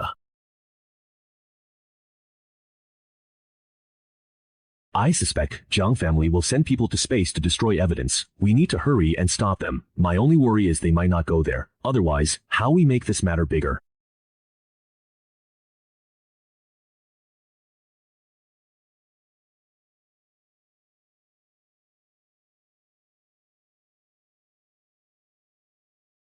But what about Mr. Zhang Li and Mr. Yuan Wuxing? I am well aware that I have let the people down. If beating me up can ease Mr. Yuan Wuxing's resentment, I will not utter a single word of complaint. Team leader Jiang stood outside, leaning on his cane, eyelids drooping apologetically. Despite his golden core cultivation, he faced a golden core peak enemy and a nascent soul peak enemy, but there were no attendants following behind him. How could Yuan Wuxing not hate team leader Jiang? If Jiang Yuxin was the main culprit, then team leader Jiang was the biggest accomplice. The deaths of those infants could absolutely be blamed on team leader Jiang. What are you here for? To threaten us? Even though our ancestors made mistakes, no matter how brave those mistakes were, they could never surpass the human emperor. If word got out across the 9 provinces that the human emperor's cousin was practicing demonic arts, what would people think? It would inevitably cause suspicion and resentment, especially if someone with ulterior motives fanned the flames. How much damage would that do to the human emperor's reputation? Beyond the 9 provinces, there are also threats like the Outer Demons and the Tiger Clan. Fortunately, it was the human emperors of past generations who raised the banner of the 9 provinces and the great Qin that stood firm against the heavenly demons. That is the only reason the 9 provinces were spared, thanks to the power of the human emperor. That power lies in faith. If the faith of the human race and the human emperor is shaken, the strength of the human emperor will inevitably decline. How dangerous would it be for 9 provinces? I know you care deeply for the people and are men of justice. My Jiang family may be petty, in the shadows, but when it comes to heavenly demons, our stance is the same. I ask you consider the lives of countless beings in the 9 provinces and put an end to this matter. I, this old man, thank you in advance. Yuan Wuxing was moved by Chief Jiang's heartfelt words and actions. Unconsciously, he began to think, maybe we should just let this matter go. It wouldn't be good if this affected the human emperor. Besides, even if the human emperor did practice demonic arts, so what? The human emperor's strength lies half in his formidable power, and half in the blessing of faith bestowed upon each generation. These 2 factors elevate his might to a terrifying level, though not yet immortal. He surpasses even immortals. Beyond the 9 provinces, space is chaotic, and every few centuries, extraterrestrial demons invade. Each time, it brings catastrophic disaster to the 9 provinces. As the greatest master, the human emperor always confronts and battles the demons first. More than half of the human emperors have perished in this process. Few meet a peaceful end.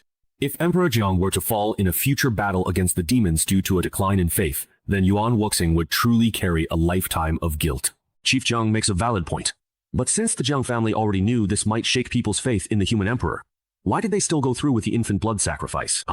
The ancestors were enamored with the splendors of the mortal world, longing to break through to the nascent soul stage, and thus disregarded the consequences. Who would have thought that a single misstep would lead to eternal regret, making it nearly impossible to turn back? Chief Jiang, what is it you are saying? If the Jiang family truly wishes to turn back, how can I not help make that happen? A hint of joy flashed in Chief Jiang's heart. Righteous people cannot be coerced or bribed. They must be persuaded with a sense of greater good. But then Jiang Li continued speaking. Even if Yuan Wuxing and I no longer accuse the Jiang family, there will still be other cultivators coming to investigate this matter. Let me show the Jiang family a way out. According to the laws of the Great Zhou, the responsibility of the deceased is not pursued. I ask that Jiang Yixin acknowledge his mistakes and correct them by taking his own life. The smile on Chief Jiang's face froze, and for a moment he was at a loss for words, unable to come up with any rebuttal. Indeed, as long as the ancestor dies, this matter would be considered resolved. But how could that happen? I came here to put on a show so you would stop making trouble. How did it end up with our family's ancestor killed in the act? Mr. Jiang Li, you may have understated it, but those were heartfelt words. Chief Jiang's face darkened to the point it seemed water could drip from it. He slowly stood up, no longer wearing that previously compassionate demeanor. It seems Mr. Jiang Li truly wants to bring this matter to a conclusion. Only then did Yuan Wuxing realize that he had been pretending all along, and was immediately filled with lingering fear. These old foxes really are terrifying. Every word and every expression can't be trusted. Fortunately, Senior Jiang Li was here. I wouldn't say it's about bringing things to a close. I just like to see things through to the end. Chief Jiang, after you. Chief Jiang snorted coldly and swept his sleeve as he left. Senior Jiang, why don't we just let it go? Are you scared? Who would be afraid of those beasts from the Jiang family? Whenever I think of those corpses, I can't help but feel a surge of anger. Yuan Wuxing stiffened his neck, veins bulging on his forehead, then quickly deflated. However, if we affect people's faith in the human emperor, weakening our resistance against heavenly demons, we'd truly become sinners for eternity. The deaths of several hundred infants is grave, but the human emperor defending the 9 provinces is greater. If Yuan Wuxing had to choose, he'd likely choose the latter. You overthink? My sect leader said the current human emperor is exceptionally gifted, far surpassing predecessors. The power boost from faith is nice for Jiang Renhua, but whether he has it or not doesn't make a difference. Yuan Wuxing was relieved. With each tribulation, he grows stronger. After his 4th tribulation, the power of faith he no longer needed. 160 years ago, he forged Bronze Cauldron. As a result, all faith from human Emperor Hall and 9 provinces no longer bestowed upon him, but instead flows into Bronze Cauldron, left for next human emperor.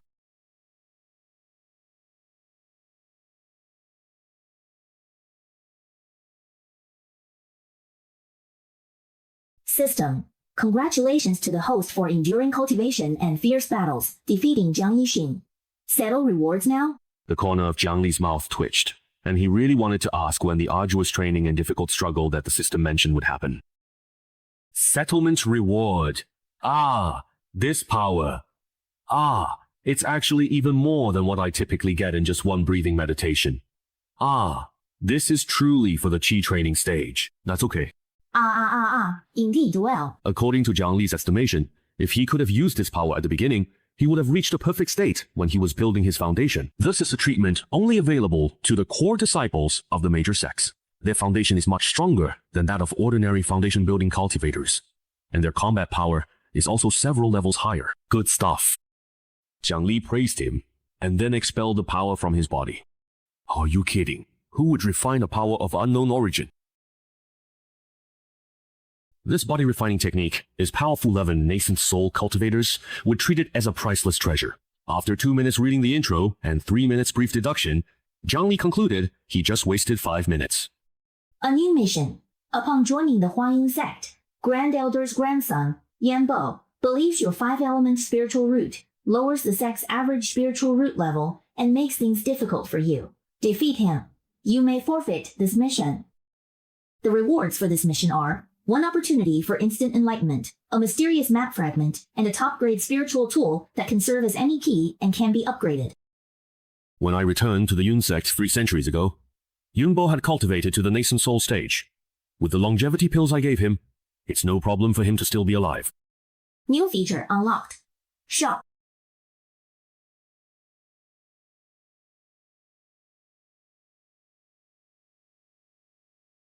System? Aren't there really any items from other worlds?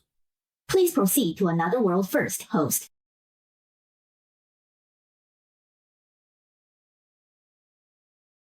The Jiang family acted swiftly. In just half a night, they cleaned up that space thoroughly.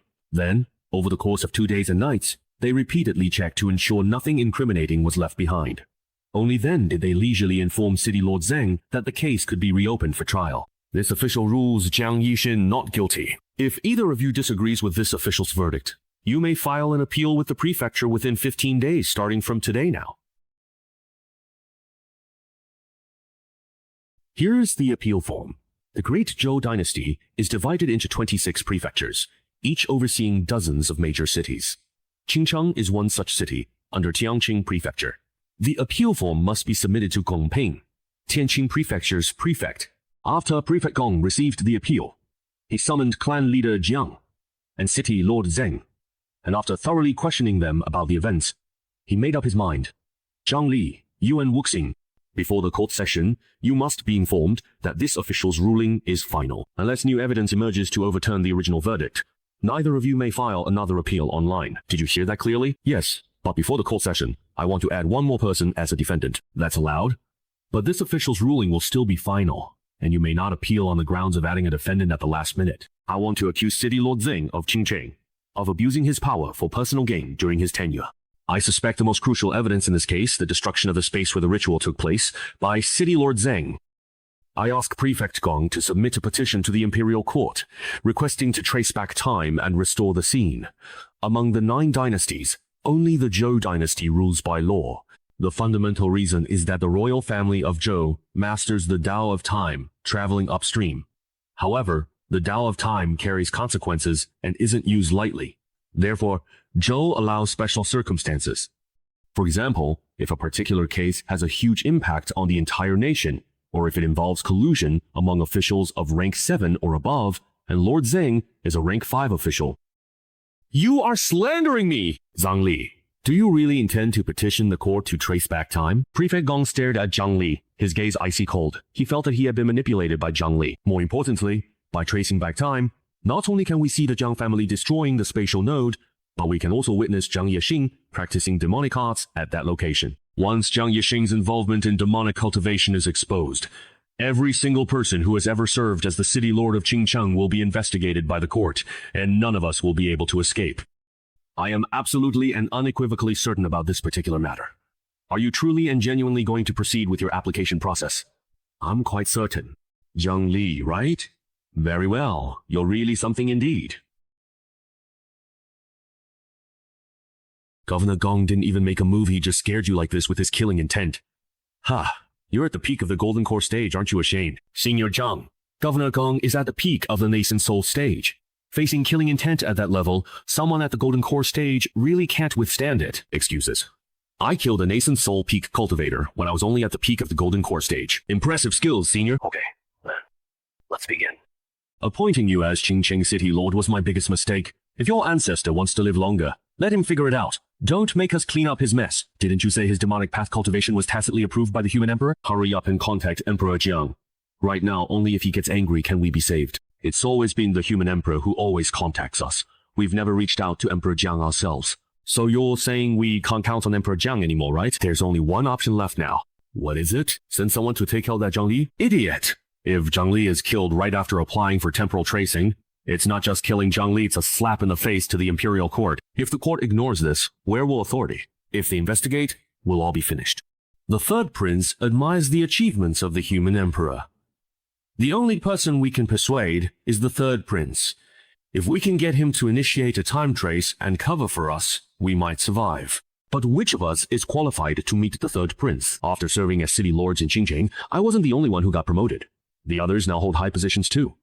Now that the truth has come out, no one can escape. We need to get them to help pull some strings. Is it true that the human emperor Jiang's cousin practices demonic arts and even received Jiang's approval? What His Highness Gong said is true. When I was an official in Qingcheng, I learned about this matter, and I was truly shocked. The human emperor Jiang holds great power and status, but he has only 2 or 3 confidants. So he values family ties all the more. As human emperor, he couldn't openly show his true feelings. Unable to bear his cousin's death, he secretly hinted at practicing demonic arts to reach the nascent soul stage and extend his life. If those 2 reckless youngsters confirm the human emperor's cousin practices demonic arts, Jiang's involvement in encouraging it might also be exposed. If that really happens, Your Highness, the human emperor Jiang's reputation will plummet. If we cover up this matter, the human emperor Jiang might even thank us once he finds out. The human emperor's reputation. Thank us. The human emperor is kind-hearted and cannot bear to see his brother die. Brotherhood outweighs the demonic path. I am already aware of this matter. There is a nascent soul cultivator in Qingcheng suspected of practicing demonic arts, and the city lord of Qingcheng may be involved in favoritism and destroying evidence. Now we need someone to go to Tianqing Prefecture to trace back in time. Who would like to go? Father Emperor, I want to go. Let the third go and the fourth accompany. Matter settled. Court dismissed. Fourth brother, come here. Third brother, what's the matter? Do you know the background of the case Father Emperor wants us to trace? Isn't it just that the Lord of Qingcheng helped a nascent soul cultivator practice demonic arts? That nascent soul cultivator has quite a background. He's Jiang Renhuang's cousin. The only peer relative Jiang Renhuang has. Wait, what?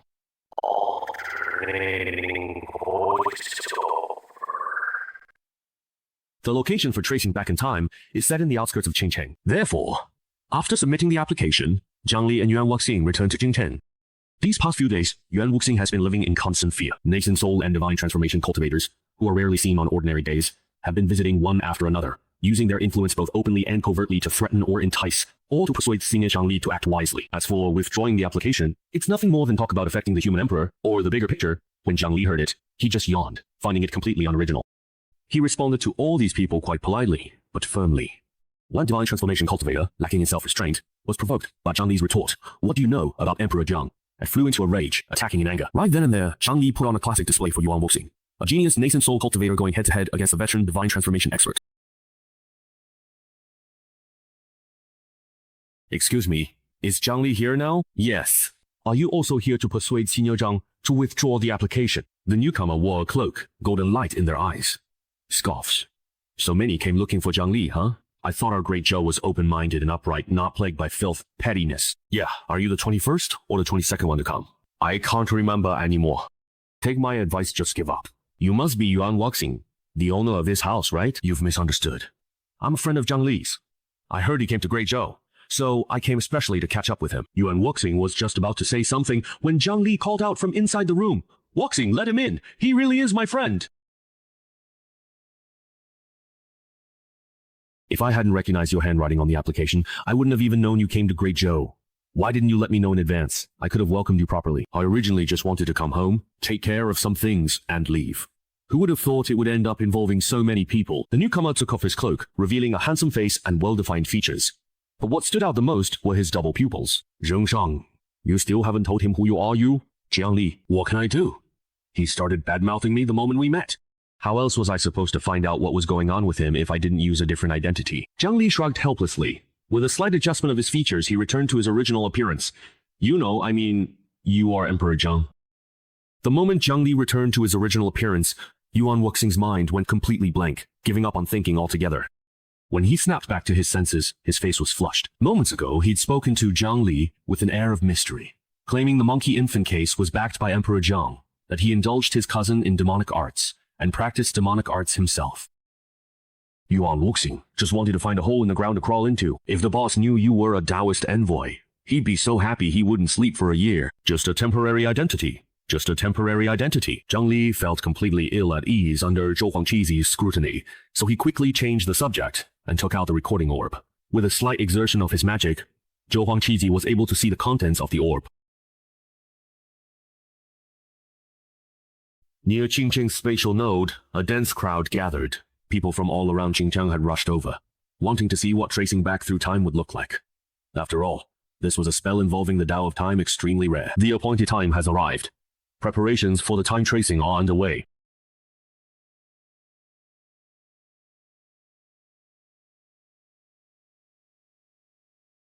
The two juniors are quite skilled. Their hand seals are impressively fast for cultivators at their level. Brother Zhang, you don't have to save face for me. These two kids are clearly just showing off their skills. If they had to go through so many steps in an actual fight, they'd have been killed long ago.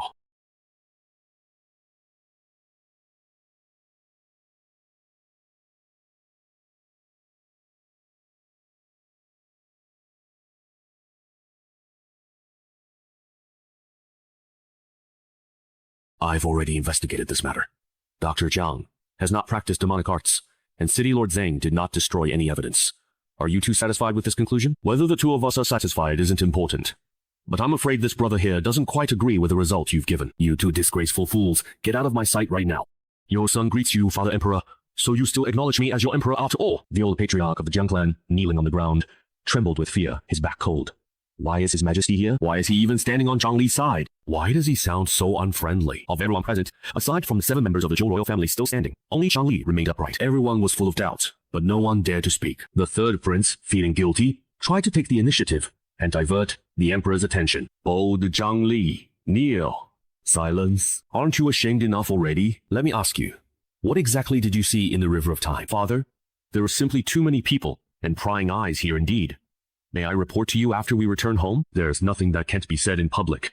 Speak right here, truly in front of everyone.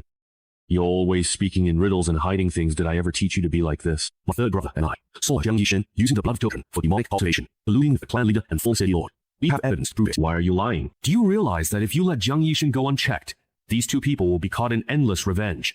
And by then, not even their bodies may remain? I was worried that this matter would implicate Emperor Jiang, which would be detrimental to the country and to him. For the sake of the bigger picture, I chose to keep it hidden. For the sake of the bigger picture, you say? I had no idea. My 4th son's sense of the bigger picture has already surpassed mine. Go on. Tell me what kind of grand vision made you do something that harms the nation's fortune.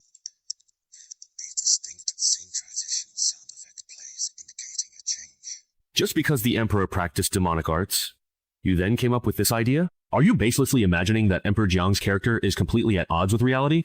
Father, how can you be so sure that Emperor Jiang didn't practice demonic arts? Jiang Yishen is the emperor's cousin. Without the emperor's permission, he devoted himself to practicing demonic arts. On what grounds can I be certain? Because Emperor Jiang actually personally captured Jiang Yishen and handed him over to us for trial. Emperor Jiang believed Great Zhou is a country ruled by law, and any crime will be judged fairly. But what did you all do? You deceived superiors, hid truth from subordinates, formed cliques, and did everything to cover up Jiang Yishen's case. Do you realize Emperor Jiang spent 10 days looking at the back of our Great Zhou? Brother Ji, calm down. These past few days are truly worth reflecting on. I certainly haven't treated them as a joke. At this moment, he revealed his true face. And immediately, cries of surprise erupted one after another. People fear Emperor Zhou's 7 fingers, but they respect the Emperor Jiang Li. The capital's residents know this face while a bronze statue stands at the city entrance. With Emperors Zhou and Jiang overseeing, the case progressed rapidly. Emperor Zhou used the memory orb, tracing back through time to apprehend everyone involved one by one. Except for a few unaware, the Jiang family was imprisoned, awaiting execution. Only 2 capital city lords were unaware of the Jiang family's affairs. The rest were imprisoned. Jiang Yixing was imprisoned in the heavenly prison, sentenced to complete annihilation. Emperor Zhou launched a thorough investigation into corruption and cover-ups, causing upheaval in the Great Zhou bureaucracy. Emperor Jiang is truly imposing. Just sitting here in silence is enough to intimidate all these prisoners. You should be grateful this is the Great Zhou. If we were in another dynasty, I would have shot you dead back at the Jiang residence, no matter what the law says. The Grand Ascension stage really is quite extraordinary. Unlike me, with my rather mediocre talent-no celestial spiritual root, no boundless Tao body if I don't use some truly clever and effective tricks. I'll surely die in the Foundation Establishment stage for my entire life. Stop pretending to be clueless here. When I first started cultivating, my celestial spiritual root was self-aware, and my boundless Tao body was sealed. Outwardly, I was just the worst kind of 5 elements crippled body. Otherwise, I wouldn't have been bullied by you. To reach the Grand Ascension stage, I faced more life and death crises than I can even count myself. Even I never bullied the weak. Yet you do the complete opposite, slaughtering infants. That's utterly inhumane. Where did you learn the method of blood sacrificing infants? And how did you find out that the power of faith can dissipate the resentment of the infants? It was approximately 380 years ago. A mysterious man in black appeared before me, and with a casual yet powerful gesture, he effortlessly elevated me from the Foundation Establishment stage to the Golden Core stage. At that time, my natural lifespan was almost up, and I was still just struggling at the mid-Foundation Establishment stage, with nothing left but to simply wait for death. But the man in black allowed me to live another 100 years. So of course I was deeply and profoundly grateful to him. He then meticulously taught me the intricate method of blood sacrificing infants. Having come back from the very brink of death, I desired life more than anyone else could possibly imagine, and was greatly and powerfully tempted by the blood sacrifice method. However, I was also worried that the infant's intense and vengeful resentment would expose my cultivation of these dark and forbidden demonic arts. The man in black noticed my hesitation and told me that the power of faith could dispel the resentment. Then he disappeared without a trace. After that, I never saw him again. Jiang Li thought to himself that if he relied on the power of faith, then once Jiang Yixing's matter came to light, the impact on himself would be enormous. Is this a conspiracy targeting me? Or is it simply an attempt to spread demonic cultivation? But 380 years ago, I was only a candidate for the human emperor. Could it be that the mysterious man in black left hidden schemes for all the human emperor candidates? If only OG could trace things back 380 years. Unfortunately, even after burning through all his lifespan, he still couldn't trace that far back. Calling Zhang Konghu, the esteemed commander of the human emperor hall. Brother Jiang, is someone trying to contact you in secret? Something big has happened. Zhang Konghu was a burly man with a dark complexion. His thick, tattooed arms were like towering pillars, full of strength, resembling monster incarnations. Black bears, wild boars, elephants. As a Wu tribe member, he had expertise in body refinement. When the Dragon Kings of the Four Seas wrote the decree to expel someone from the human emperor realm, he assisted behind the scenes. Yet this strong man, in his current state, looked truly miserable. The two purplish-blue circles around his eyes were especially striking. And his face, arms, calves anywhere exposed were covered in bruises. Judging by his posture, he probably had a few broken bones as well. Did you get into another fight with your wife? No, sir. A few years ago, Emperor Mengjiang brought a concubine into his chambers to hide his wine, not wanting outsiders to see. He also ignored state affairs and moved into the Golden House. You know all this. Jiang Ge. Jiang Li had indeed heard that Emperor Mengjiang was obsessed with women and neglected state affairs, which threw the imperial court into chaos and left the common people in misery. This is actually common. Some emperors have been obsessed with cultivation and secluded themselves for decades, which is even more excessive than Emperor Mengjiang. If the whole of the human emperor intervened every time an emperor was lazy or neglected duties, they'd be meddling too much. They might as well rule the 9 provinces themselves. The Wei Emperor, excellent friends with Mengjiang's emperor, visited him in the capital after seclusion. He wanted to see how beautiful the new concubine was, who had so completely captivated Mengjiang's emperor. The Emperor Mengjiang agreed to this, but unexpectedly, this visit ended up causing trouble. Everyone knew the Emperor of Wei loved beautiful women, but no one expected he'd ask the Emperor of Mengjiang for his concubine. He even offered any spirit stones, cultivation techniques, or territory in exchange. Naturally, the Emperor of Mengjiang was unwilling. They argued heatedly, eventually coming to blows, destroying Mengjiang's imperial palace. Still, the Emperor of Wei insisted on the concubine. The Emperor of Mengjiang refused, and the Emperor of Wei replied, "See you on the battlefield." The Emperor of Mengjiang agreed, and they declared they'd settle life and death on the battlefield. So how did you get injury? Who did this to you? That's exactly the problem, Brother Jiang.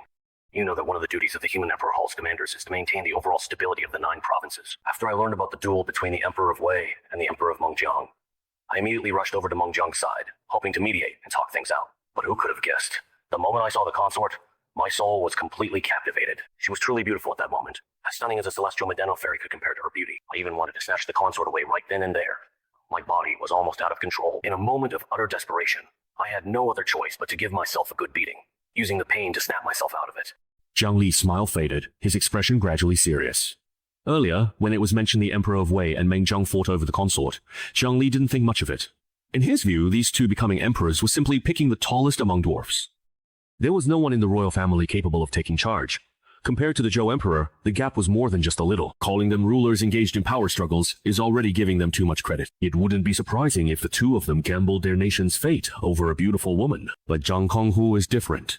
To become the commander of the Human Emperor Hall, regardless of his cultivation, his temperament must be truly exceptional. For a concubine to be so beautiful that even someone as rough as Zhang Konghu would lose control of himself, there must be something wrong here. With Jiang Li moving at full speed, she crossed half of the 9 provinces in just half a day. Before reaching the Mingjiang dynasty capital, she heard a rumbling sound, like muffled thunder. From a distance, she could see 3 figures fiercely battling in the sky above the capital. Zhang Konghu fought with vigor, his Wu clan bloodline pushed to the limit. The tattoos of the 12 ancestral witches on his back faintly glowed, radiating an ancient powerful aura. Stars shimmered, countless starlights pouring onto Mengjiang Emperor, making every punch as powerful as a falling meteor. Beside Zhang Konghu, the noble emperor held the imperial jade seal, bearing heaven's mandate, his skills perfected. 8 seal script characters appeared, as if heavens will manifest. Covering sky, blocking sun. summoning wind and rain. Only the strong deserve beautiful women. Rough men handle things roughly. This is the Minjiang dynasty. You all have to listen to me. Hey, everyone calm down. Jiang Li instantly appeared above the three of them and slapped these three out-of-control guys into the ground.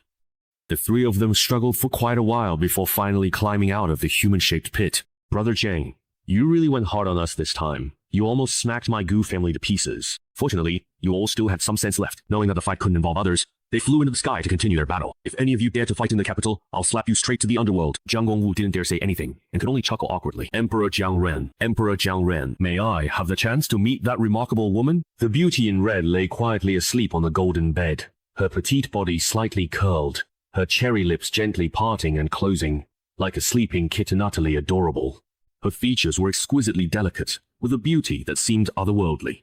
Her snow-white neck was slender and graceful, her figure alluringly curvaceous, and her dainty jade-like feet so exquisite, one couldn't help but want to hold and admire them.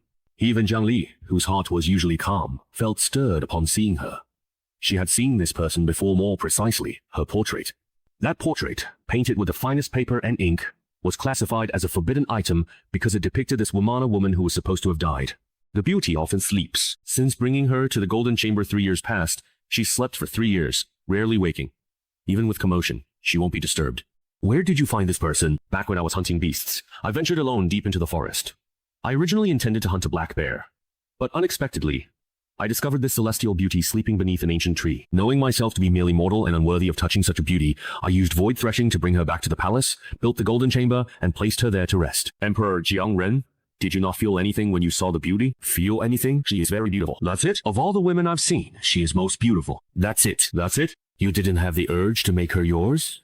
To admire her together? No. Emperor Jiang Ren's temperament is truly extraordinary. Several people speak at once. This woman is of great significance. I will make a trip to the pure land of the mortal world. There are some matters I need to confirm. I hope both your majesties can keep your heart steadfast, and not let beauty cloud your judgment. And Kung Hu, keep a close watch on the door to the golden chamber for me.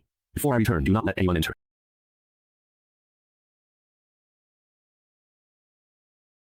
In the western regions of the 9 provinces, 2 prominent sects exist. The compassionate Buddhist sect, and the all-female Pure Land of the mortal world. The Buddhist sect, widely known, performs good deeds and accumulates merit for blessings in the next life. The Pure Land of the mortal world is almost reclusive, with few ever venturing out. People have only heard its name, but rarely seen its members. Therefore, there are many legends about the Pure Land of the mortal world, but their authenticity is highly questionable. Jiang Li apologizes for the presumptuous visit to the Pure Land of the mortal world, and hopes for your understanding. Since this is a presumptuous visit, we must simply decline to receive you. A voice that Jiang Li was very familiar with came from within the town, its tone openly filled with disgust. It was none other than Taoist Qingyu, the head of the Pure Land of the mortal world. Jiang Li understood the various reasons behind this. Taoist Qingyu had once been infatuated with a Buddhist disciple from Mount Sumeru, but that disciple harbored evil intentions and was killed by Jiang Li. Although Taoist Qingyu later shifted her affections to another Buddhist disciple, she still could not forget the grudge against her former lover. Later, when an immortal tree in the Pure Land of the mortal world was on the verge of dying, they offered a reward to the world, declaring that whoever could save the tree would be allowed to choose any treasure from their vault. After Jiang Li revived the immortal tree, he went to claim his reward. Taoist Qing. In anger, Sheng Li left, taking the treasury key. As a Red Dust Pure Land disciple, he had to descend the mountain to earn money, leading to many moving, tragic love stories. 10 years later, Jiang Li finally returned the key. Master Jiang Li, the human emperor has come to visit. How could we be discourteous? The human emperor's elegance remains carefree and at ease, bringing peace and admiration to the heart. After years apart, St. Tier's Jingshin is still gentle. I've come here several times for discussions. Human Emperor Jiang, please come up the mountain so we can talk. I suspect your sect's founder has been resurrected. Jiang Li never saw the Red Dust Pure Land founder in person, but saw his portrait in the treasury. He was astonished by the founder's extraordinary presence, which left a deep impression. Thinking back to when the immortal ascension ladder wasn't severed, an immortal descended to the mortal realm and remained in the 9 provinces ever since. She never returned to the immortal realm. That immortal maiden was as beautiful as a saint, with every expression and gesture possessing a unique charm. Not only men, but even women at the tribulation crossing stage could not resist her allure. According to the immortal maiden herself, her beauty captivated many powerful figures in the immortal realm who wished to claim her as their own, even resorting to fierce conflict over her. Helpless, the immortal maiden had no choice but to flee to the 9 provinces. In the west, she established the Red Dust Pure Land and called herself the Red Dust Immortal Maiden. After the Red Dust Immortal Maiden secluded herself in the Red Dust Pure Land, she no longer appeared publicly. Her appearance was captured by painters, and her portraits sparked fierce competition. Ultimately, at the suggestion of those with foresight, all portraits of the Red Dust Immortal Maiden were destroyed. Now, It's likely only the Red Dust Pure Lands treasury holds a portrait of their founder. In order to prevent her immortal body from being taken away, the founder left a seal outside the crystal that only she could break. She must have left on her own after being revived. So it really was your founder who entered the room. Now, the only thing we don't know is whether the founder has fully regained her memories or is just acting on instinct. Jingxing, you and Jiang Renhuang should go to Mingjiang Huang right away to check on the situation.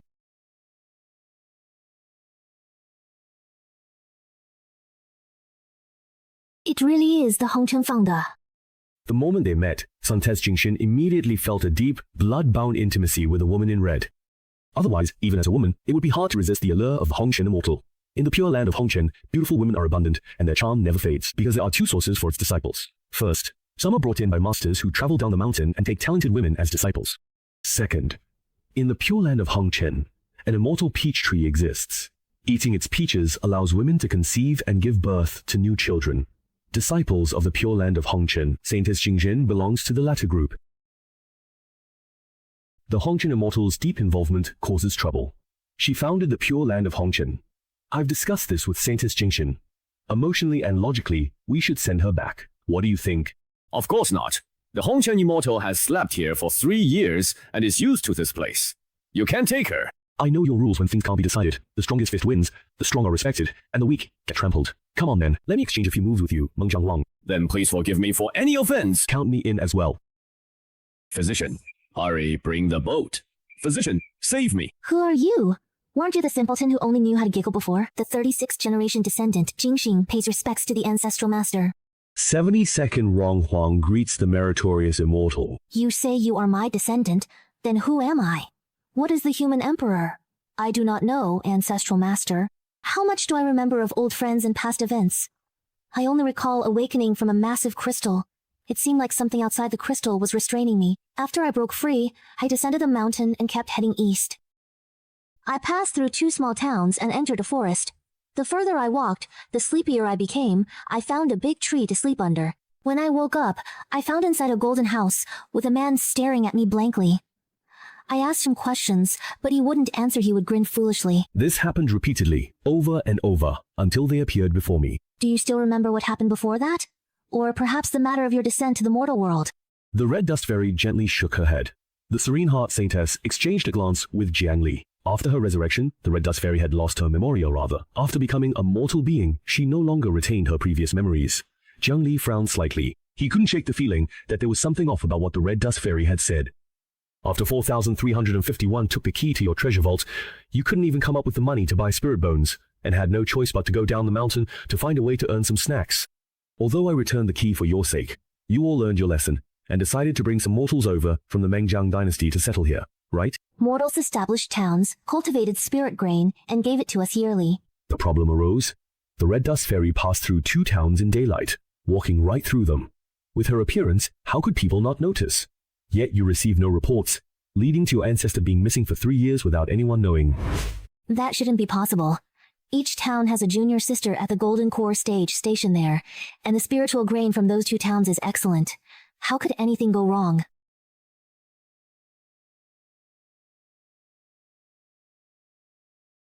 The towns appeared prosperous and thriving, and everything seemed perfectly normal.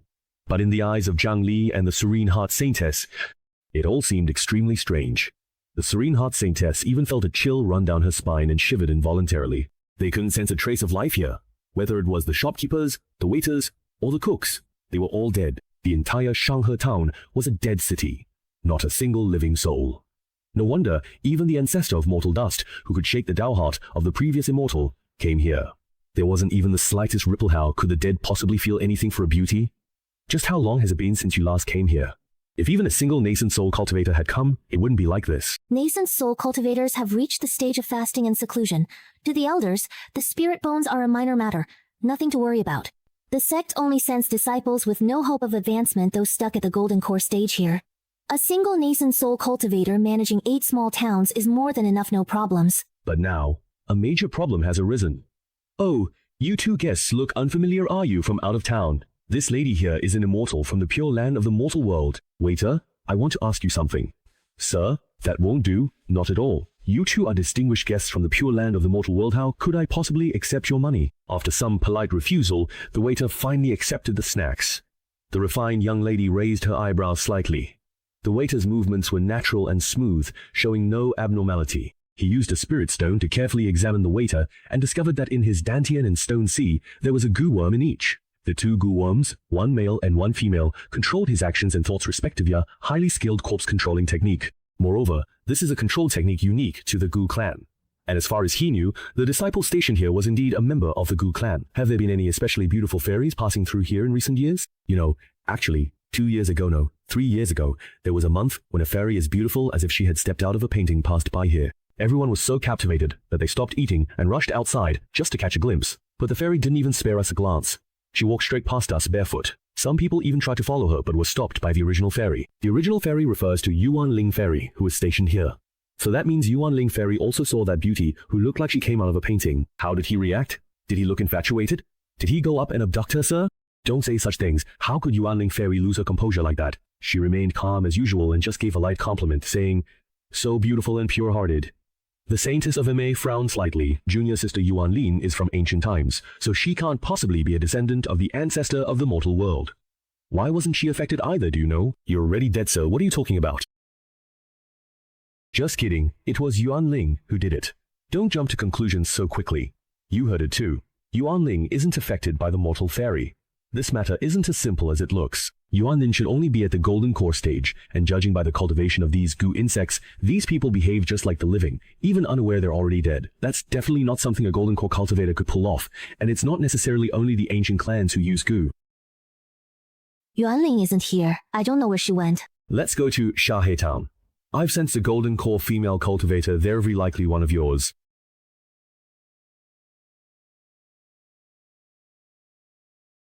Dushina sat cross-legged in a cheap giant spirit array, working hard at her cultivation. She didn't know what had been going on these past few years. Her spiritual power hadn't increased at all. She felt as if her body were a leaky bucket. No matter how much spiritual energy she absorbed, just as much would leak right back out. Maybe I'm really just not cut out for cultivation. Coming here actually suits me. Someone like me would just be a burden if I stayed in the sect. It's better to leave. Who says you're a burden? How could the Serene Heart Saintess not feel sad? She didn't have a strong impression of the garden, but remembered Dushina very well. Among the junior sisters in the Golden Core stage, they all saw her as a lofty saintess and didn't dare approach her. Only Dushina in the Golden Core group dared to come frequently to ask about cultivation knowledge. But after years, without seeing her, they were now separated by life and death. In the eyes of the Serene Heart Saintess, Dushina was just a moving corpse. It's senior sister's fault, I'm sorry. Senior sister. Junior niece. All right, look, I'm fine, aren't I? Don't cry anymore. Although she didn't know what had happened, Dushina still gently comforted the Serene Heart Saintess. But Dushina's words felt like a knife stabbing into the Serene Heart Saintess's heart, causing her immense pain. Forcing herself to pull it together, she began to introduce, This is the current human emperor, Jiang Li. So, this is the person senior sister often mentioned. The human emperor. The human emperor. I've heard that your martial prowess is unmatched, the greatest in the 9 provinces. Capable of anything from heaven to earth, and even comparable to immortals. Is that really true? I once thought I was capable of anything, but now I've realized that I can neither ascend to immortality nor reverse life and death. I'm just an ordinary mortal. Recently, the pure land of the mortal world is rotating assignments, so every Golden Core cultivator will come down to experience life in a small town for a few years. This time, I wanted to ask if you have any suggestions. Dushina's eyes lit up. This meant she could return to the sect. But she quickly dimmed again, with no possibility of further progress. Returning would just be a waste of resources. It would be better to stay here. I'm fine staying here. Yes, you've been diligent, responsible, devoted to your duties, and asked for nothing in return. Even after coming down, you've continued to cultivate diligently. I will report all of this truthfully to Taoist Qingyu. How could it be like this? And why is Ren Huang in charge of the sect's affairs? If the sect leader knew I had this kind of attitude, they would definitely reward me and let a more talented senior sister take my place. Wouldn't that just be a waste of the senior sister's time? Your sect's management isn't up to par, so I'll offer some advice to Taoist Qingyu on your behalf. Let's not talk about this anymore. We didn't see Yuan Lin in Shanghai Town. Where did he go? I'm not sure. Recently, senior sister Yuan Lin has often been leaving Shanghai Town, sometimes for several months at a time. But she'll be back for the autumn harvest. That should be happening in the next few days. Shang Li took out his Yao Yao communication talisman and called Zhang Konghu. Konghu, go to the southern frontier and find the ancient tribe. Investigate what cultivation level is needed to create freely moving corpses unaware they're dead.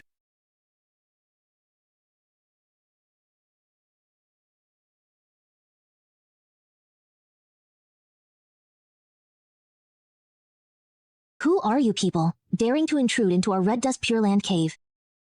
Senior Sister Jingshin, what have you been up to? Why haven't you come back months? There's nothing here, just a bunch of ordinary people who know how to farm. I went to the Mingjiang dynasty for a while to have some fun, but I always come back for the autumn harvest. Look, every year I hand in the spirit grain on time and according to plan ever late.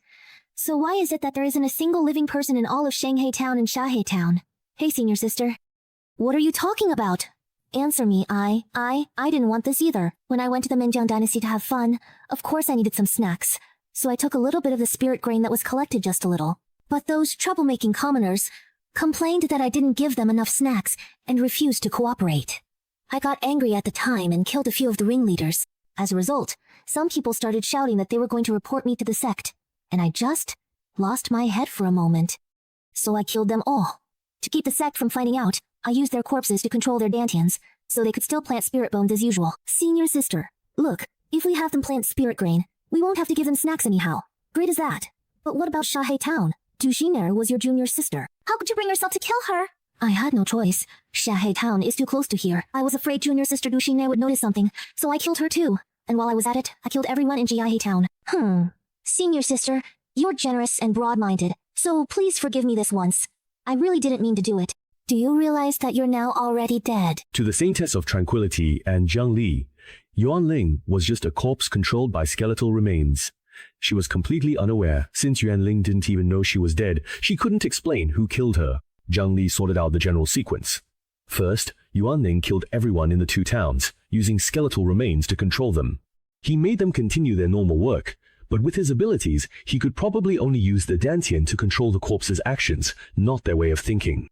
He killed Yuan Ling, used the corpse and bones to control him, and implanted stone bone insects in everyone. Thus, people of the two towns were indistinguishable from living. Even the nascent soul cultivator wouldn't notice anything unusual. What Zhang Li couldn't figure out was the mastermind's goal. Something seems wrong with the Scorpion group. I'll go take a look. What happened? Zhang Li held a handful of rice, lost in thought, while Dushina stood dazed, her eyes vacant. I watched this place closely with a divine stone, noticing Dushina pouring something into the shelled spirit rice. This defied common sense. The 8 small towns never give spirit bones directly to the Red Dust Pure Land. Instead, they shell spirit bones into spirit rice, then send it to the Red Dust Pure Land. The rice husks are left behind and buried in the soil to increase the land's spiritual energy. This process doesn't require Dushina to do anything. She only needs to supervise. But Dushina failed to supervise, even bringing a rice jar from the cellar about to pour its contents into the freshly shelled spirit rice. I advise you not to look at this jar of spirit rice with a gentleman's heart. You won't bear it.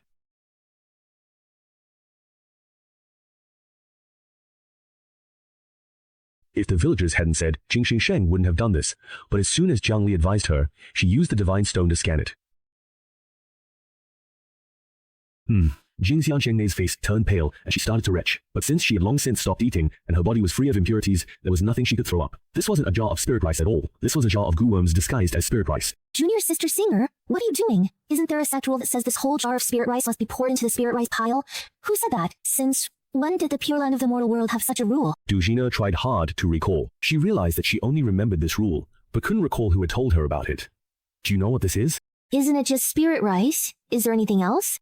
Zhang Lin said nothing more and let Dushina leave.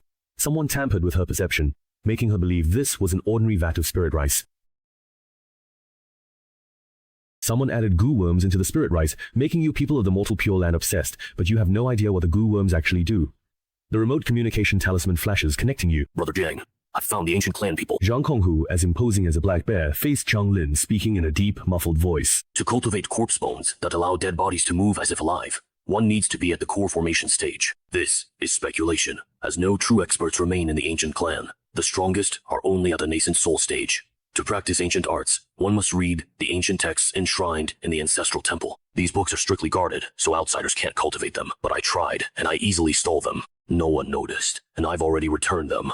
They also mentioned the ancient clan's forbidden hollow bones have gone missing, a reason they can't leave the mountains. They hope our Renhuang Hall will issue a warning, advising everyone to be wary of Kongshin Valley. This goo worm is extremely dangerous if ingested. Even if they become its master at body integration, their mind can still be controlled, and they won't realize it. Breeding hollow bones is forbidden by ancestral rules. Take a look, is this a hollow bone? Jiang Li opened his palm to reveal a white goo worm. Ah, that's the one. It's 4 millimeters long, thin as a hair, and dormant when it touches water. It activates in Desire's presence. Where did you find this? With a clang, the Pure Heart Saintess's legs gave out, knocking over Guo Wan as she collapsed softly to the ground. How many years have goo worms been added to the spiritual rice? How many junior sisters have eaten it? Have any fasting elders tasted it by chance? How many in the Red Dust Pure Land have hollow bones? The Pure Heart Maiden didn't even dare to think deeply about these questions. Did the ancient clan ever mention how to break the hollow bone curse? Just like with other ancient parasites, either the master of the parasite must willingly remove it, or the parasite inside the body must be killed. Therefore, the hollow bone curse is ineffective against tribulation crossing artifacts. The lightning tribulation during the crossing will destroy the parasite. I'll explain later, let's stop here. After hanging up, his expression was serious. The hollow bone curse hasn't activated, things haven't reached the final step. Your junior sisters await rescue. With me, there's always a way to turn things around. Jiang Li's deep, resolute tone carried unquestionable confidence, helping the Serene Heart Saintess regain composure. Yes, things haven't reached the final step. The mastermind has manipulated things from the shadows for decades. The fact that the hollow bone curse still hasn't been activated even now shows that, for the mastermind, the time is not yet ripe. Mistakes can still be corrected, and there is still a chance for everything. Jiang Lin. Thank you.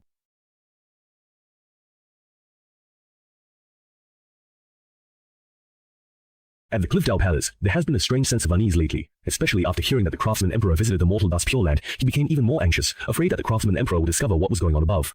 No, that won't happen. The disciples in the sect have little contact with the human emperor. The ones receiving him are the saintess and the sect leader. Neither of them has been infected by the insects. But what if the divine emperor uses the divine stone to scan the disciples?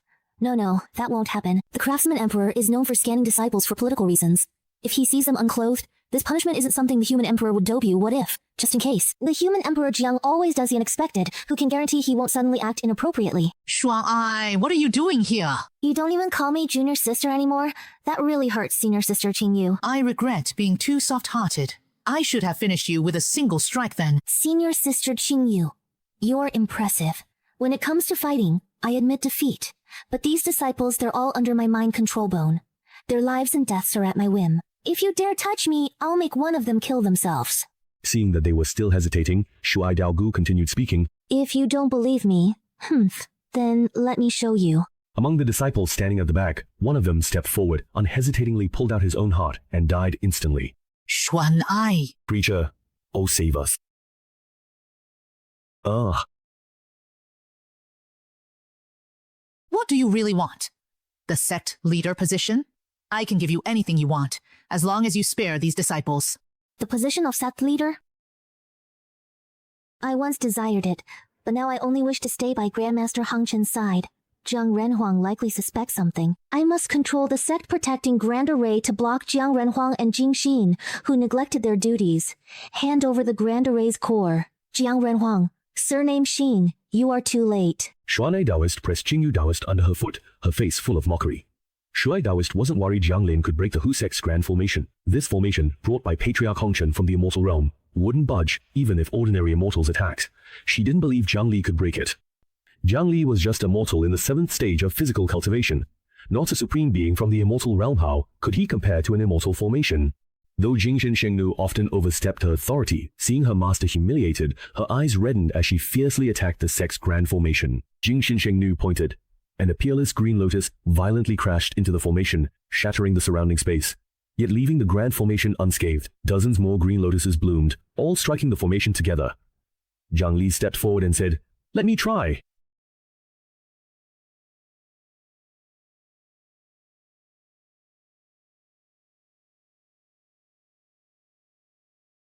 Jiang, human emperor, I respect your contributions to the 9 provinces. Step down now, or your legend of invincibility will be shattered. Qingyu Sect Master. Today, I save your life. Don't hold a grudge against me anymore, let's call it even, shall we? Before Qingyu Daoist could respond, Shangli had already swung her fist, and after 10,000 years of failure, the Guardian Array shattered like a mirror, breaking into pieces. Daoist Yunai was dumbfounded, tremendous fear rising in her heart. She saw Jiang Li and the Serene Heart Saintess walking toward her hand in hand, step by step. In a panic, she pointed at the 1,000 disciples and shouted, losing her composure. Don't move! I've planted the Hollow Valley curse in these disciples. With a single thought, I can make them commit suicide. No matter how fast you move, can you be faster than my single thought? I can't guarantee I can be faster than a single thought. My request isn't much. Let me leave with Ancestor Hongchen, and all of you must swear an oath to the heavens. Why be faster than a single thought? Jiang Li took a sword from his storage ring. Seeing the situation turn unfavorable, Daoist Nun Shunai ordered disciples to commit suicide to intimidate Jiang Li. Jiang Li swung his sword, not even releasing sword energy. Yet, parasites inside those thousands of disciples were instantly severed, and they all died. The disciples about to commit suicide immediately broke free from control. No longer committing suicide, nor is the sword technique clumsy, only uses this move. This move is called the heart sword. It arises in the mind and falls into the sea of consciousness. Sword energy forms within the body. This blade severs tendons and bones, separates flesh and bone. Using the palm bone to save people is fitting. Wait a moment, I still have something to say. To kill you, I don't need any sword technique. Thanks, Emperor Jiang, for helping the Red Dust Pure Land through this calamity. As a humble woman, Jingxin has nothing to offer in return except to devote myself to you. You were schemed against to the point that your entire sect almost became part of the Hehuan sect. You people of the Red Dust Pure Land really need to be more careful. Anyway, I will keep this matter confidential for you and won't spread it around. Your actions tonight, Emperor of Humanity, will forever be remembered by the Red Dust Pure Land. Brother Jiang, am I going to die? As master of goo insects, once Shunai Daoists died, the goo insects perished. The entire Shanghai and Shahe towns and the land of corpses were filled with dense deathly energy. Du Shina, a golden core cultivator, could hold on for a while, but not much longer. Jiang Li recounted everything to Du Shina somberly. The Jingxin Saintess hid, quietly wiping away her tears. Is that so? So I was already dead long ago. No wonder I haven't been able to cultivate. Has senior sister Qingxin not arrived yet? I really want to see him one more time. Hearing this, the Jingxin Saintess concealed her presence. She rushed over and grasped Du Shina's cold hand. Xing'er, junior sister, senior sister is here. Senior sister is right here. But Du Shina remained unresponsive. Her head limply resting to one side. She was quite dead.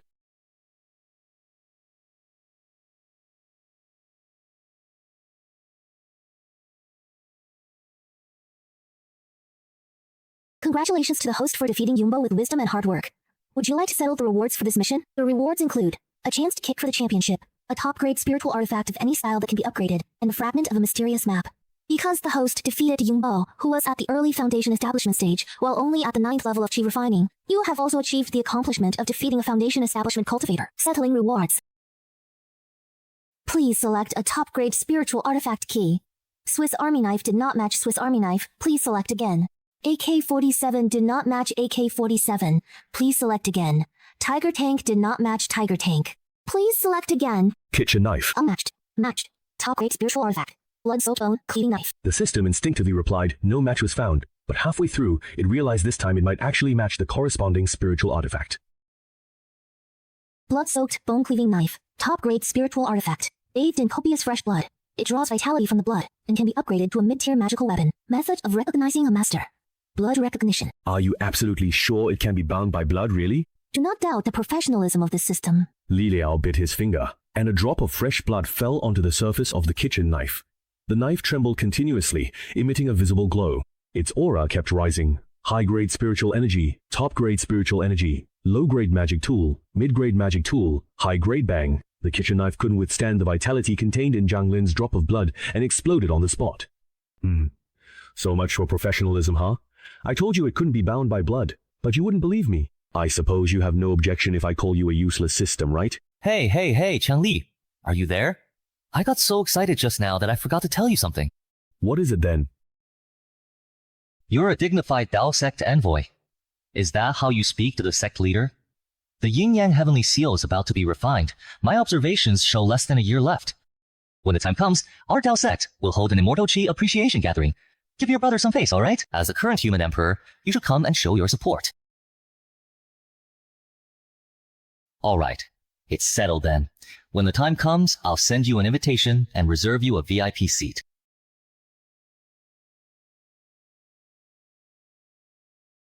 A new mission. The mysterious secret realm is opening.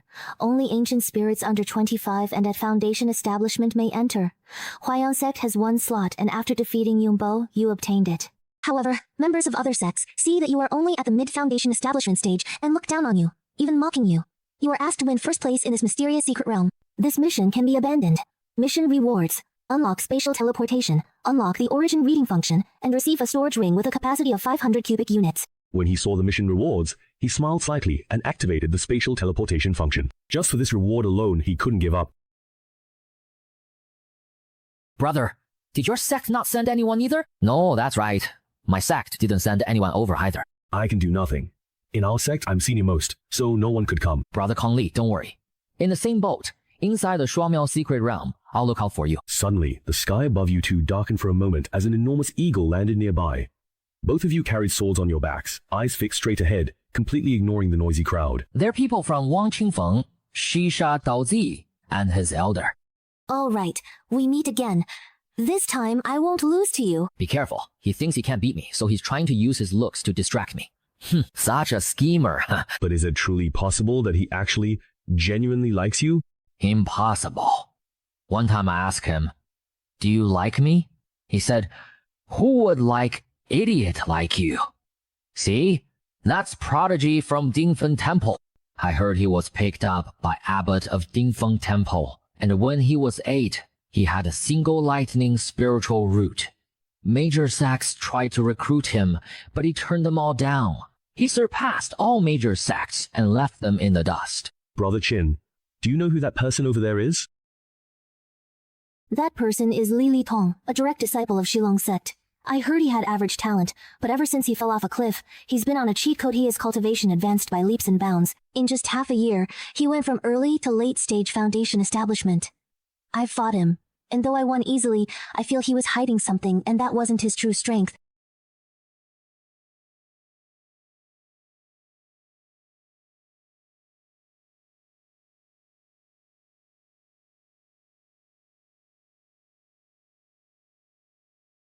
Sir, please save me.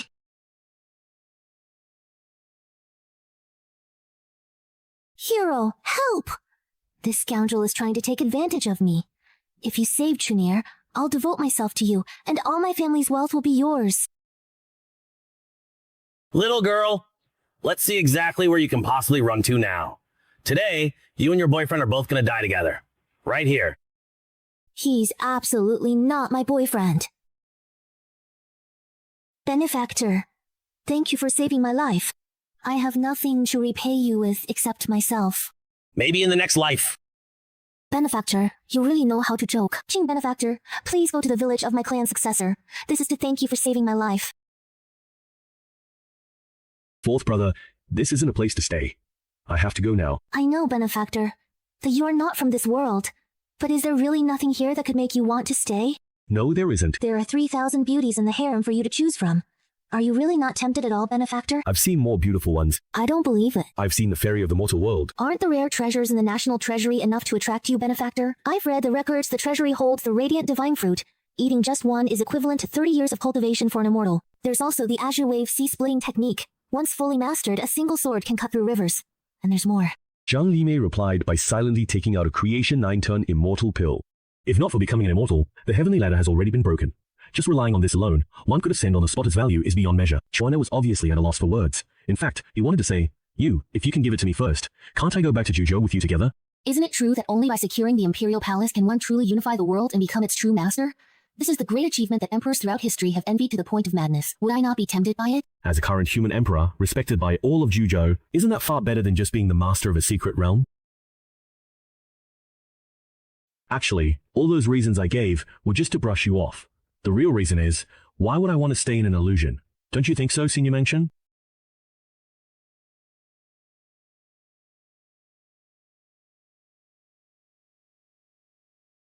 I thought I could fool you, fellow cultivator, but it turns out I overestimated myself. Meng Chan stood in front of Jiang Li and said with a hint of apology, I didn't know the human emperor would come here. A discourtesy, Meng Chun. Not at all. Not at all. I barged into the secret realm and caused trouble for Senior Meng. Seeing Meng Chun hesitating, Jiang Lin smiled and said, if Senior Meng has anything to say, please feel free to speak your mind. I have also met the human emperor of my time. He could be considered a hero of his generation, but he was not as extraordinary as you. Could it be that the 9 provinces have already found the ladder to immortality? That's not the case. I was simply fortunate enough to break through to the Great Ascension stage. I always thought the Great Ascension stage was just a legend, so there really is someone who can break through to it. Just lucky, just lucky. Fellow Taoist, let's discuss the Tao again after this secret realm ends. He revealed a mysterious smile, left behind just one sentence, and then disappeared without a trace. The next trial might just be perfect for you, fellow Taoist.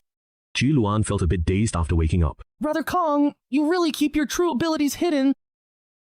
It was all just luck. Just luck, huh? Huzi, be careful. Without another word, Jiang Lin kicked Li Litong flying. Not only was Qin Luan caught off guard, even Li Litong didn't see it coming. With that mindset, he became a nascent soul cultivator. He must have had incredible luck. Brother Kong, what sect are you from to cultivate this strength? If you want to join my sect, it's not out of the question.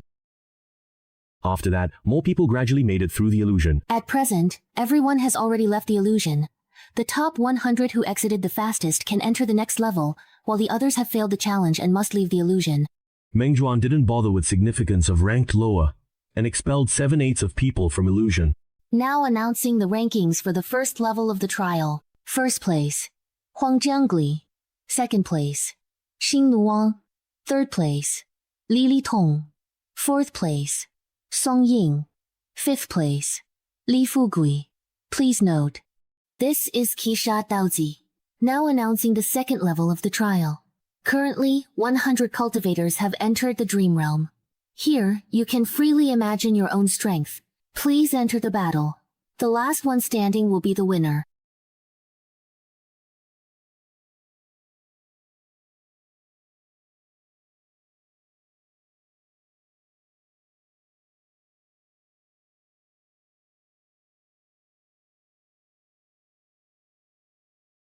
Jiang Renhuang. I really shouldn't have told Senior Meng the truth, should I? You want to spar with me? Jiang Di could see the eager look in Qisha Daozi's eyes. With a, please instruct me, Renhuang. He then took up his stance. Not bad. Most cultivators in the integration stage wouldn't be able to withstand this move, but injuring a tribulation crossing stage cultivator would be tough. Let alone injuring me. Everyone, don't you want to get some pointers from Renhuang Jiang? This is a once-in-a-lifetime opportunity. All right, you two can join them and spar with me as well. Jiang Renhuang, please instruct us. When dealing with the Renhuang, I don't need to talk about fairness or rules. Together then, I really envy you all for still having dreams. Unlike me, who can't even imagine an existence stronger than myself. Ah, such melancholy. To witness the place of the Renhuang this is something we will surely remember for the rest of our lives. After this test is over, I will reward the top 30 based on the performance in these 2 trials. For the first place in the Jiang Renhuang clan, according to the reward rules, you may make any request of me. Go ahead. Tell me what you want me to do. My green body cultivation technique, the great dream of 1,000 autumns, let me tell you about things from the past. Or perhaps you want me to congratulate the host on completing the mission. Senior Meng, what are you saying? I came uninvited, breaking secret realm rules. How could an emperor compete with Foundation Establishment juniors for a brothel? Since Senior Meng hasn't held me accountable for entering, as a return favor, name a request I, Jiang, can help with. Can you help me leave the secret realm and return to the 9 provinces? Not possible right now, I see. Sister, you should be aware of your situation. You are just a wisp of consciousness, entrusted to lingering thoughts within the mysterious secret realm. You must gather all 3 souls and 7 spirits before you can leave. Your Majesty, there's no need to comfort me. My true body has already failed its tribulation and gone to reincarnation. How could I possibly gather all 3 souls and 7 spirits now? Senior Meng's lingering consciousness is the clearest among all the remnants I've ever seen. According to my deduction, as long as Senior Meng maintains this state for 200 years, a soul will be born from the void, becoming a new life independent from the Dream Hermit. In 200 years, I will return to bid you farewell. Thank you, Human Emperor.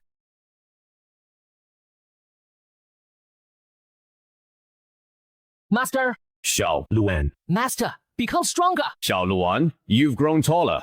I saw Human Emperor Jiang in the capital. Master, I saw Human Emperor Jiang in the secret realm. Look! It seems I have quite the fade with you two. I didn't come here for anything else, just to let you know. Qin Luan and Yuan Waxing both have a chance to compete for the Human Emperor's position. That's all. I'm leaving now. Master, I've had insights and wish to experience. The temple can't be left unattended, so please stay and watch over Qingfeng Temple. Xiao Luan, as your master, I'm a renowned Yuan Ying expert. Why confine myself to this temple? Traveling the world and broadening my horizons will lead to another breakthrough. You've been alone in the temple for 10 years. So you must have deep feelings for Qingfang Temple. It's better for you to stay here. You left me here at Qingfeng Temple all alone when I was just 10 years old and never cared for me for 10 years, and you can still say that? I only left Qingfeng Temple to seek an opportunity for a breakthrough. If I hadn't become a Yuan Ying, who would have protected your path? Mission reward settlement. Host, please accept the 500 cubic storage ring and activate the origin reading function. The host can memorize all contents of a book simply by touching its cover and consuming origin points. Points consumed depend on content obscurity. Activating spatial teleportation requires speed. Send me to the immortal realm. Provide coordinates of immortal realm host. Please, send me to the immortal realm. Provide coordinates of the immortal realm host. It's one thing if I don't know the coordinates of such a huge immortal realm, but you don't know them either. If I actually knew the coordinates, I could go there myself. Why would I need you? Jiang Lin was inwardly in complete denial. Suddenly, his communication talisman vibrated. Jiang Li answered, Brother Jiang, I've got results on what you asked me to investigate. All former Renhuang candidates said no one on their side has seen the man in black. That's strange. Then go to the Tianji Pavilion and post a commission to Lu Ziye. Have them look into what happened 380 years ago. Who taught Jiang Yixing the demonic cultivation method?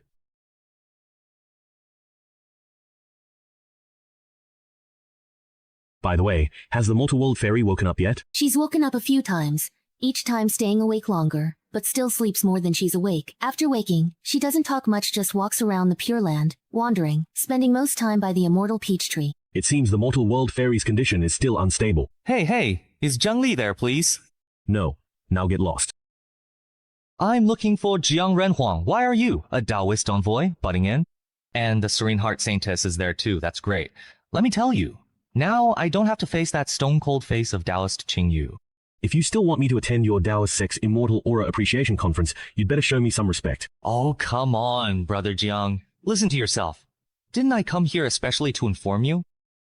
My estimation? The Yin-Yang Heavenly Seal attends the Immortal Aura Appreciation Conference in 20 days, opening 15 days from now. You represent the Human Emperor Hall, the Serene Heart Saintess, the Red Dust Pure Land. What do you think? Still more than 10 days left. How are we to get to the Taoist sect? Via Africa. Long time Africa. Then I'll fly over there first. I'm just a weak woman, traveling alone through Africa. Aren't you worried I might run into danger? Benefactor Yin, put down your butcher's knife and become a Buddha. Please stop now. Spirit Lord, burning, killing, looting are not actions of a gentleman.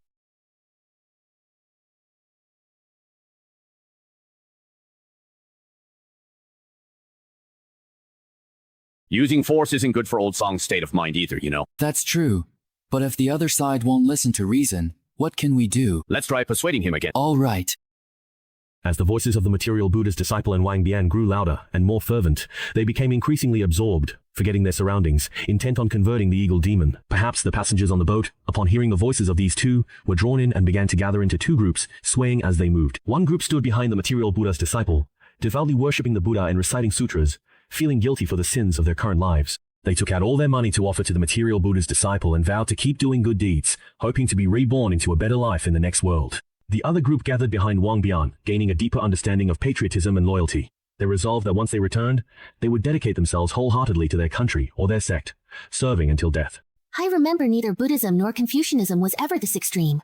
They never forced brainwashing like this. It's brainwashing. Once they stop chanting, the brainwashing will be lifted. We need to keep an eye on them. They might turn demonic. Are you from Buddhism or Confucianism, or are you some kind of cult? Is it okay to forcibly change other people's minds? Look behind you, hey! Wake up, you two little fools. You've strayed from the right path. If you keep going, you'll fall into demonic ways. You are Jiang Liru, coming to pay respects to the human emperor as the heir to the throne of the sect.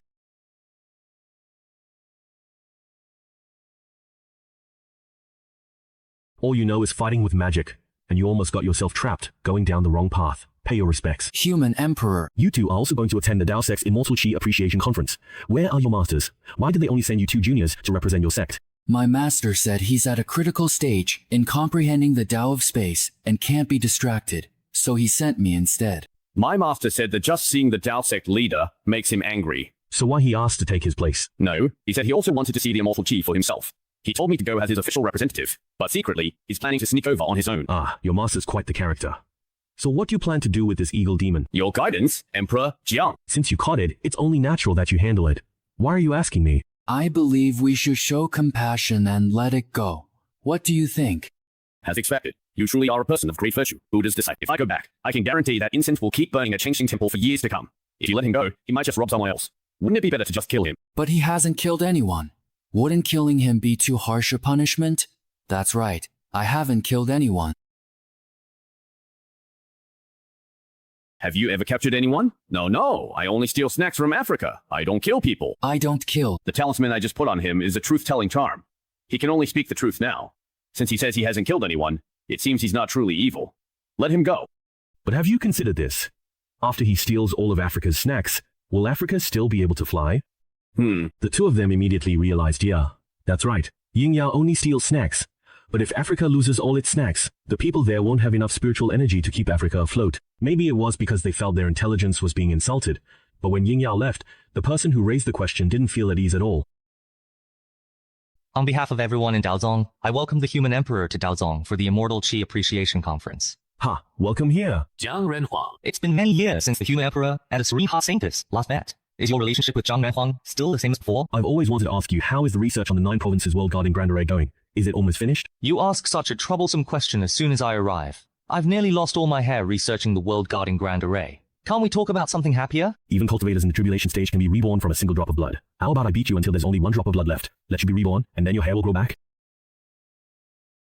Well, even landlords aren't as ruthless as you. Luckily, I've managed to figure out the world guarding Grand Array. Now, all that's left is to find an immortal artifact to serve as the array's core.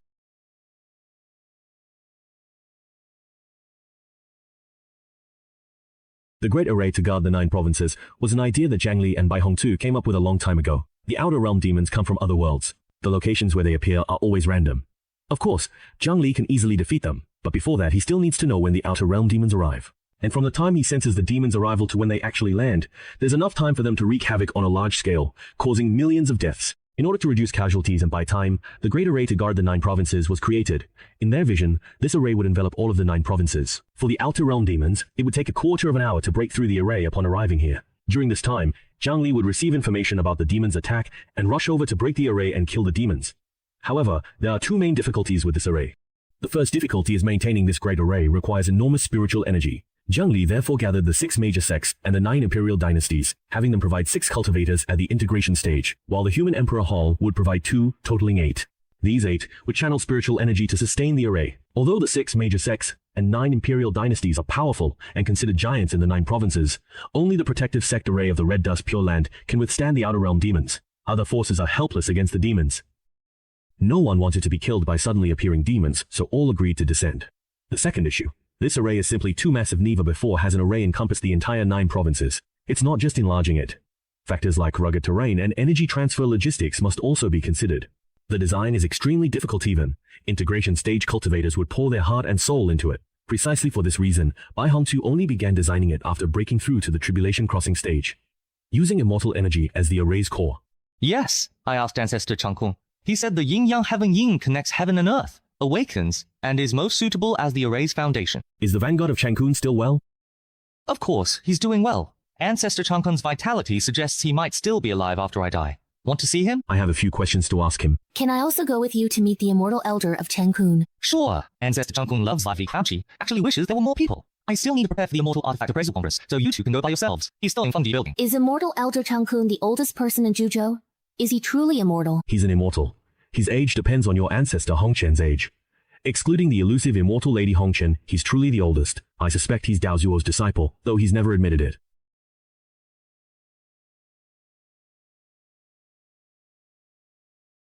Even before becoming Human Emperor, Zhang Li sought advice from Elder Changkun many times and held this old man in great respect. The Saintess of Tranquility was slightly surprised if he truly is Dao Zuo's disciple, then Elder Changkun truly lives up to his name, having survived through ages and achieved immortality. After all, Dao Zuo's disciples would be from at least 50,000 years ago, while cultivators at the integration stage can only live for 2,000 to 3,000 years. Over such a long lifetime, one can witness countless rises and falls of powers and still endure, while the Elder has seen innumerable integration stage cultivators grow, reach end of their lives, and pass away. Back when there was still contact between the 9 provinces and the Immortal Realm, many ancestors visited the 9 provinces, but returned to the Immortal Realm after a few hundred years. Only the Elder of Longevity was a native of the 9 provinces. After ascending, she found the Immortal Realm less endearing than her homeland, so she returned to the 9 provinces and never left. Zhang Li thought she probably planned to spend her retirement in the 9 provinces, but it was thanks to this ancient being that many of their doubts were resolved. For example, what is the immortal realm? How does one become an immortal? It turns out that above the tribulation transcendent stage, becoming an immortal is not the only path. There are also red dust immortals, heavenly Tao's great immortals of beauty, and so on. Moreover, whenever the human emperors of past generations were unable to withstand the invasion of the outer demons, the Elder of Longevity would also lend a hand and help slay the demons. However, the Elder of Longevity could not intervene too often, because after becoming an immortal, all of one's spiritual energy is converted into immortal power. Only this can sustain the body of an immortal, and such precedent exists only in the immortal realm. After an immortal descends to the mortal world, their immortal power gradually diminishes with each use. As for the Elder of Longevity, after descending, he planned to return to the immortal realm to replenish his immortal power whenever it ran low, since he could travel freely between the two realms. However, unexpectedly, something went wrong with the celestial ascension ladder. He could no longer return to the immortal realm, and that was a real problem. Once he exhausted his own immortal reserves, his body would collapse, and he would experience the 5 decays of heaven and man, leading to death. He tried his best not to take action. Is the virtuous king here? I've come to you with another question. You kid, every time you come here, you always have a question. Can't you just visit an old man like me for once? And you even brought someone else along this time, that's quite a rare occurrence. Chasing after a young girl, and she looks quite pretty too. Whose child are you anyway? Xingxin, from Pure Land of Mortal World, is a descendant of Patriarch of Mortal World. The Mortal World Fairy now, that's a name I haven't heard in a long time. I wonder if it's just my imagination, but Mr. Jing, do you think that as soon as someone claims to be a descendant of the Patriarch of the Mortal World, Chang-kun, the Immortal Elder, suddenly became much more enthusiastic, and even the way he looked at me changed. How should I put it? It was like the doting gaze one gives to their own younger generation. After all, this is someone who has seen the Mortal World Fairy in person. Zhang Li sent a voice transmission to Saintess Jingxin, and she immediately understood he was still thinking about their own patriarch.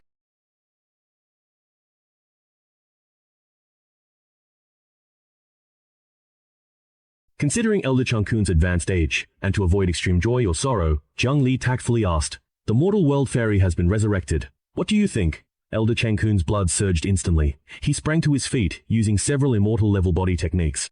His back straightened as he stood before the bronze mirror, grooming himself and changing into immortal robes. Saintess Jingxin felt as if she had just blinked. The old farmer tending fields was suddenly gone. He had turned into an elderly gentleman, advanced in years but still elegant and charming. Without another word, Changkun Pioneer transformed into a streak of light and shot toward the pure land of the mortal world. But before he could even fly out of the cave, Zhang Li grabbed his ankle and spun him around. Let me go, don't stop me from seeking love." "You call that love?" I'm almost embarrassed to mention it back when the mortal fairy first ascended to the mortal realm and caused quite a stir. The immortal elder, his heart stirred by the sight, went to take a look. He immediately fell to his knees and declared, "I found love." He wanted to worship mortal fairy for lifetime. After calming down, he said mortal fairy was a great immortal, embodiment of heavenly Tao beauty. He was too embarrassed to say this in front of the devoted leftover woman. Let me go. Let me go. Are you bullying an old man? Saintess Jingjun looked at this scene in astonishment, not because of the loss of composure from the immortal elder Changkun, but because Zhang could so easily subdue a genuine immortal. It took quite a while for immortal elder Changkun to calm down. He must have finally witnessed the charm of the mortal fairy. Even immortals cannot resist it. As for the loss of composure from Meng, Zhang and Huang, he had never seen anything like it before. The reason behind Dao Xue's coup and usurpation of power. He wasn't sure if this was the first time the Boundary Maiden had seen someone driven mad by the mortal fairy, especially since that person was an immortal. So, the mortal fairy, she really did come back to life. Jiang Li and Saintess Jingxin took turns explaining the entire sequence of events to Immortal Elder Changkun. Immortal Elder Changkun pondered for a moment and said, "It seems that a new soul has been born within the physical body of a living being. There are precedents for this in the immortal realm. When a physical body remains undying for a long time, it is possible for new sentience to emerge, though it will have no memory of the body's original owner. It becomes an entirely new existence. Among immortals, those who have achieved immortality through physical cultivation are the most likely to experience this phenomenon. Didn't you once propose the theory of new souls being born? A Holy Spirit born of the flesh falls into this category, whether it's spiritual power or immortal power. In the end, both will lead to the birth of a new soul. Then why has he been sleeping all this time? It's a psychological issue. A newly born soul knows nothing about itself or the world, yet it possesses immense power. They often feel lost and afraid, and prefer to escape by sleeping. Wasn't it after you told Fairy Hongqin some things about him? Has the amount of time he spends sleeping been getting shorter? That means he's gradually coming to terms with himself. After all, Immortal Elder Changkun has spent tens of thousands of years in the immortal realm and is very knowledgeable." After hearing that, he made a reasonable guess and answered Zhang Li's questions in a few words. "You'd better not take advantage of Fairy Hongqian's recent birth to sneak off to the pure land of the mortal world." "How could I? Am I that kind of person?"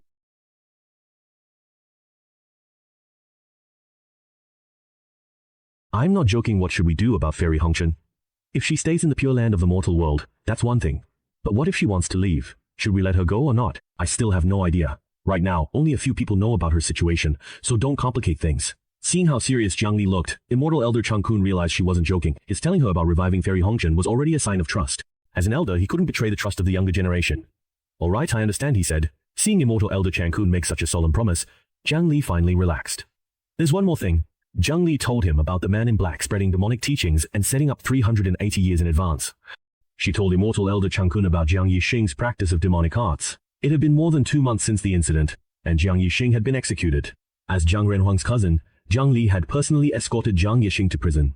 These sensational details had spread throughout the 9 provinces. Some believed Jiang Li put righteousness before family, supporting him. Others felt Jiang Li should have executed Jiang Yixing immediately upon discovering his demonic arts, bypassing legal procedures. Still others thought Jiang Li was heartless for imprisoning his own brother. No one suspected Jiang Li himself practiced demonic arts. The most direct impact was the slight slowdown in the Bronze Cauldron's collection of faith power in the human Emperor's Hall. But Immortal Elder Chang Kun had been reclusive in the Dao sect for years, and even Saintess Jingshan, newly down from the mountain, was unaware. Why could this man in black plan ahead? If I weren't strong enough not to need faith power, his scheme might have succeeded. Jiang Li didn't think this was coincidence. Someone spread demonic arts to Jiang Yixing. To casually point a finger and raise Jiang Yixing from mid-foundation establishment to golden core stage, one would need to be at least late nascent soul stage.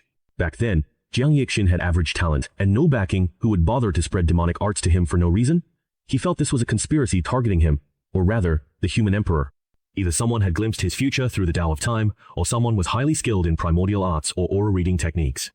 They might have seen that you are destined for the position of human emperor, or perhaps they perceived the aura of the human emperor on you. The Tao of Time is not exclusive to the Great Zhou royal family. It's possible that some reclusive cultivator has mastered the Tao of Time, or is skilled in primordial arts and aura reading techniques. Ding Li was a bit unfamiliar with this term. It's normal that you don't know about it. The primordial arts are all about fate. What is truly and genuinely meant for you will come to you eventually. What is not, no matter how hard you may try, will be nothing but an illusion. Uncle Wang Qi believed that everyone has a certain aura above their head, and the color of this aura varies from person to person, determining the achievements they can attain. These are all cultivation methods that have long been lost. It's entirely possible that in some dilapidated temple or rundown Taoist shrine, there are still remnants of these cultivation techniques waiting to be discovered by chance. Although she had obtained some clues, Jiang Ni still did not truly know yet. Where should she even begin to look? Why would anyone want to undermine the faith in the human emperor? If the human emperor grows weaker, it benefits the people in black. But who will stand against the outer demons? This is a simple truth, yet Jiang Ni and Immortal Elder Chang Kun overlooked this. At this moment, the Saintess of Pure Heart brought it to their attention. Only now did they realize it. They exchanged a glance, confirming the answer in their hearts. The weakening of the human emperor benefits only the outer demons. There must be a traitor in the 9 provinces, and it's even possible that the outer demons have secretly infiltrated the 9 provinces.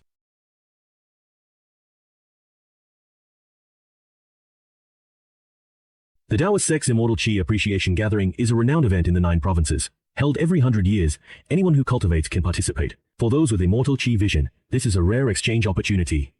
Though called an Appreciation Gathering, it's an Immortal Qi contest. Other cultivators can observe these duels, buy, sell treasures, and showcase their own. Merchant guilds eagerly prepare, setting up temporary branches here as soon as the Taoist sect establishes its temporary headquarters. They sell and auction treasures, gearing up for a major event. With the Taoist sect's endorsement, no one dares to use cultivation strength to forcefully drive down prices. Nor do they dare to rob or kill for loot after the auction ends. It has been over 80 years since the last Immortal Qi Appreciation Gathering. This time, due to changes in the Yin-Yang Heaven Seal, the Taoist sect is holding the gathering earlier. Are you going to stroll the streets? The Serene Heart Saintess hadn't expected Jiang Lin to ask such a question. In fact, she really wanted to stroll around the marketplace, not necessarily to buy anything, but she definitely wanted to browse. However, recalling what happened before and considering Jiang Li's personality, she thought that if she said she wanted to go shopping, Jiang Li might just say, "Then you go ahead, I'll leave now." So she went against her true feelings. No. What's so interesting about the marketplace? I'm not going. Oh? Then you go ahead. I'll look around. After Jiang Li spoke, she walked off, leaving Saintess Jingshan flustered. Jingshan was so angry she stomped her foot. She gritted her teeth but still followed. As Jiang Li decided, she came to the conference just to take a break, so she didn't have a particular goal. She just wanted to wander around and visit friends. Didn't you say the shopping street was boring? Jiang Li was walking alone when, unexpectedly, the Saintess Jingshan quickly caught up to her. Wow, this flower is so beautiful. The Saintess Jingshan couldn't answer Jiang Li's question. She turned her head and squatted down, pretending to be attracted by the flowers and plants sold at the stall. Besides, This flower really was beautiful from the petals to the stem. It was pure white, and a thin layer of frost clung to the petals. Under the sunlight, the frost shimmered with a faint rainbow glow. Fairy, you have a keen eye. I spent a whole month in the land of extreme cold just to finally find this ice crystal flower. It's highly beneficial for those with an ice spiritual root, and there's even a chance to comprehend the essence of extreme cold. Xiaofan enthusiastically recommended the ice crystal flower. The ice spiritual root is a mutated single spiritual root, and cultivators with this root are extremely rare. He was also troubled that the ice crystal flower couldn't be sold, so he decided to try his luck at the Immortal Aura Appraisal Gathering. He thought the Serene Heart Saintess was an ice spiritual root cultivator, but after asking the price, the Serene Heart Saintess didn't even bargain and bought it outright. She actually has a wood spiritual root, so the ice crystal flower is useless to her, but it doesn't matter, she just liked how it looks. The wealthy and extravagant Serene Heart Saintess buys whatever catches her eye, regardless of whether it's genuine or fake. She doesn't care about the item's function, either her only standard for buying is whether it looks good. The Serene Heart Saintess is not only charming but also extravagantly wealthy, and she quickly draws everyone's attention. Jiang Li, on the other hand, wore a mask.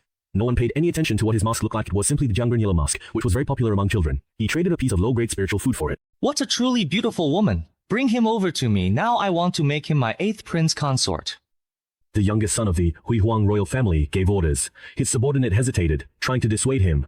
Your Highness, the imperial concubine warned you not to cause trouble in the Dao sect. Emperor Wei was still immersed in the pain of never seeing the Red Dust Fairy again. He had no heart for state affairs or the Grand Assembly, so he let his youngest son attend the Dao sect assembly in his place. The youngest son of Emperor Wei glared, silencing his subordinates. Everyone knew that, relying on the emperor's favor, he acted with impunity in the Wei kingdom, bullying men and women, and his methods were cruel. If they had a choice, none would want to serve the young prince.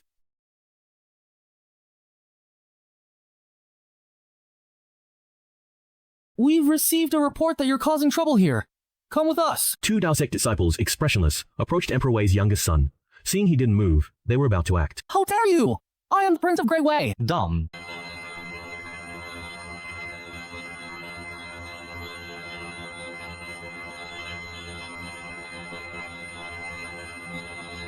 Causing trouble at the border of Jiangren and Huang? Even if your father came, it would be useless. His subordinates put up a token resistance, but could only watch as the prince was taken away by the Dao sect. As a nascent soul cultivator's wife, it's normal that I can't defeat a Dao sect cultivator, right? What'd I do? Why are you taking me away? Seeing that his subordinates didn't care and the Dao sect wasn't afraid of him, he started to panic. I haven't even done anything bad yet. No talking aloud on the street. Ge Huang's youngest son looked at the bustling commercial street in disbelief. Isn't that reason too perfunctory? If you said I stepped into the commercial street with my left foot, I could accept it. No, I can't accept that either. The Dao disciple didn't care what he thought and dragged him away. In Jiang Ni's eyes, this street held many hidden treasures. A blade of grass with a peerless sword technique, Cheng Lupian the key to a secret realm, and within the demon beast's leg bone, a drop of true blood from a 7th level demon beast. If Jiang Lin wanted hidden treasures, he'd find 99% of the good stuff in the commercial street. However, these things were useless to him. Better to leave them for the younger generation. Jiang Lin also noticed the auction house advertising items up for auction, even hinting at a grand finale treasure. So he went in to look. Supreme Race Spiritual Treasure, Demon, Slay Flying Sword. Its power against demon clans increases by 35%. Starting bid, 500 lower grade spirit stones. 512. 1024. 2048. 4096. Jiang Li called out the bid, setting off subsequent bidding. The auctioneer's face twitched at the exponential bidding. In 30 years, he had never seen anyone bid like this. Couldn't they pick? From the very beginning, everything was revealed. What's even more interesting is that the demon clan showed the most interest in this flying sword. The price was driven up by them. And in the end, it was also bought by one of the demon clan. Why did that happen? Saintess Jingxin couldn't understand. She thought humans around the Bei's dynasty would be interested in flying swords. After all, they faced demon beast attacks, and if their power against demons increased, wouldn't it be easier to defeat them? That's how demon clans think. Defeating their own kind. The law of the jungle. The strong are revered. Bloodlines are revered in any case. There is no unity or drive for progress. After that, there were things like supreme longevity pills, dragon tiger strength pills, the everlasting copper mirror, Buddhist prayer beads, and so on, all of which were enthusiastically sought after by the cultivators below the stage. However, for Jiang Li and Saintess Jingxin, these were just ordinary items not even worth taking for free. The final mysterious highlight was a Dao artifact. A large hammer imbued with the Dao of dreams could knock someone out and send them into a dream state. Jiang Li thought about it for a long time but still couldn't figure it out. What exactly is this hammer supposed to do?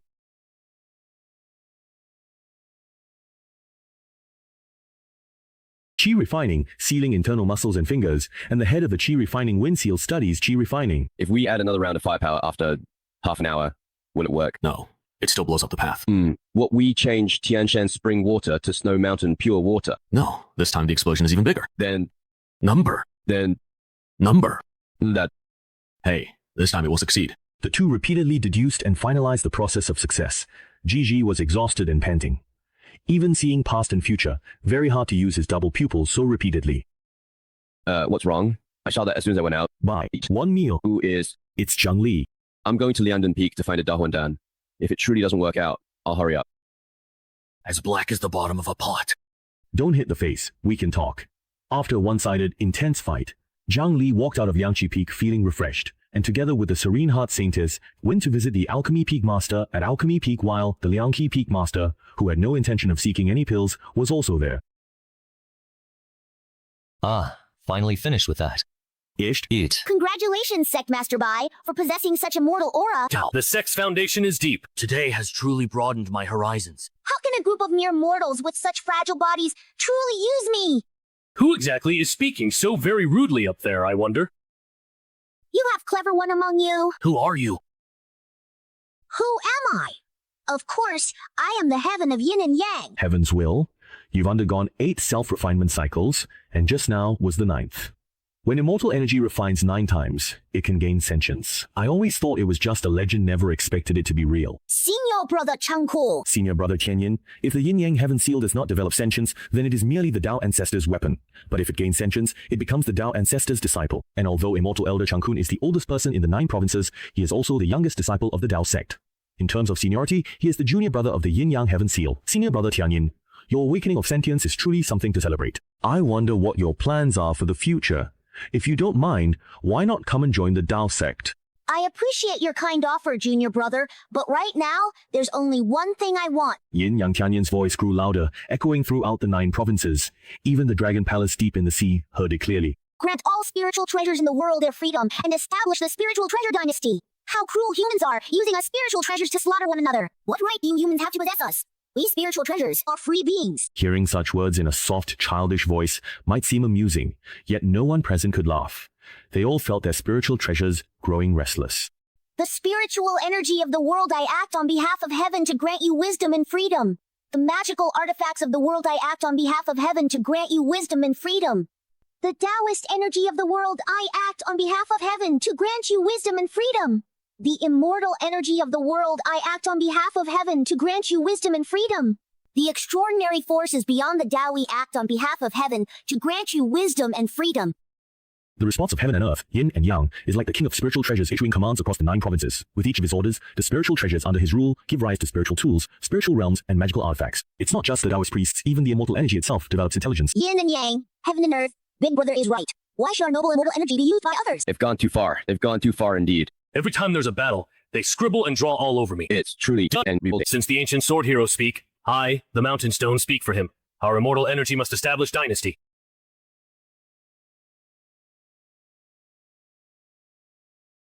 Where are the extraordinary forces beyond the Tao? Extraordinary forces beyond the Tao concept, unknown to the 9 provinces.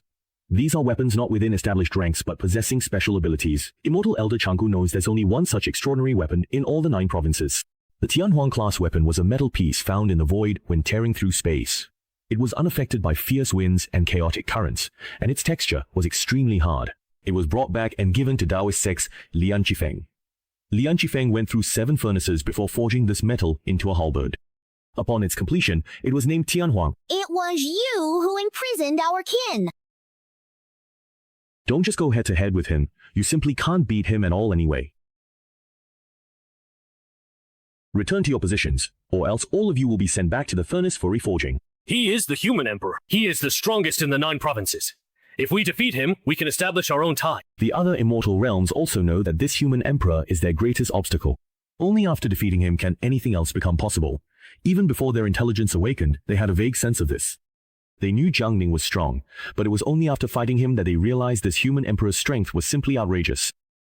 It hurts so much. He's so brutal. He's even stronger than us dragons. Human, you're quite something. You forced my hand. I'll make you fall into a place of eternal damnation, beset by endless hardships, where every step is a struggle. Yin-Yang Heavenly Seal words become reality.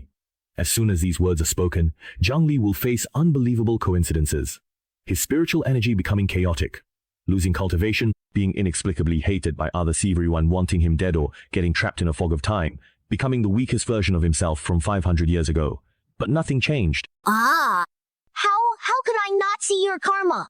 How could I possibly not see your karma? Yin!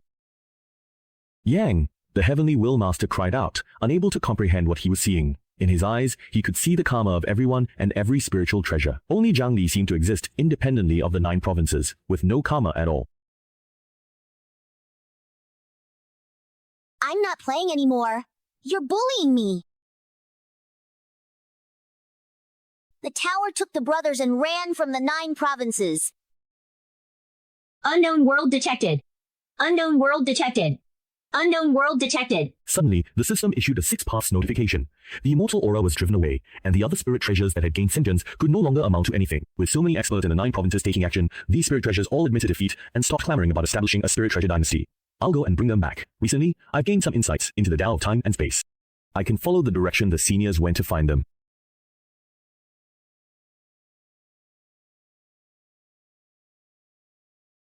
Master, I miss you so much.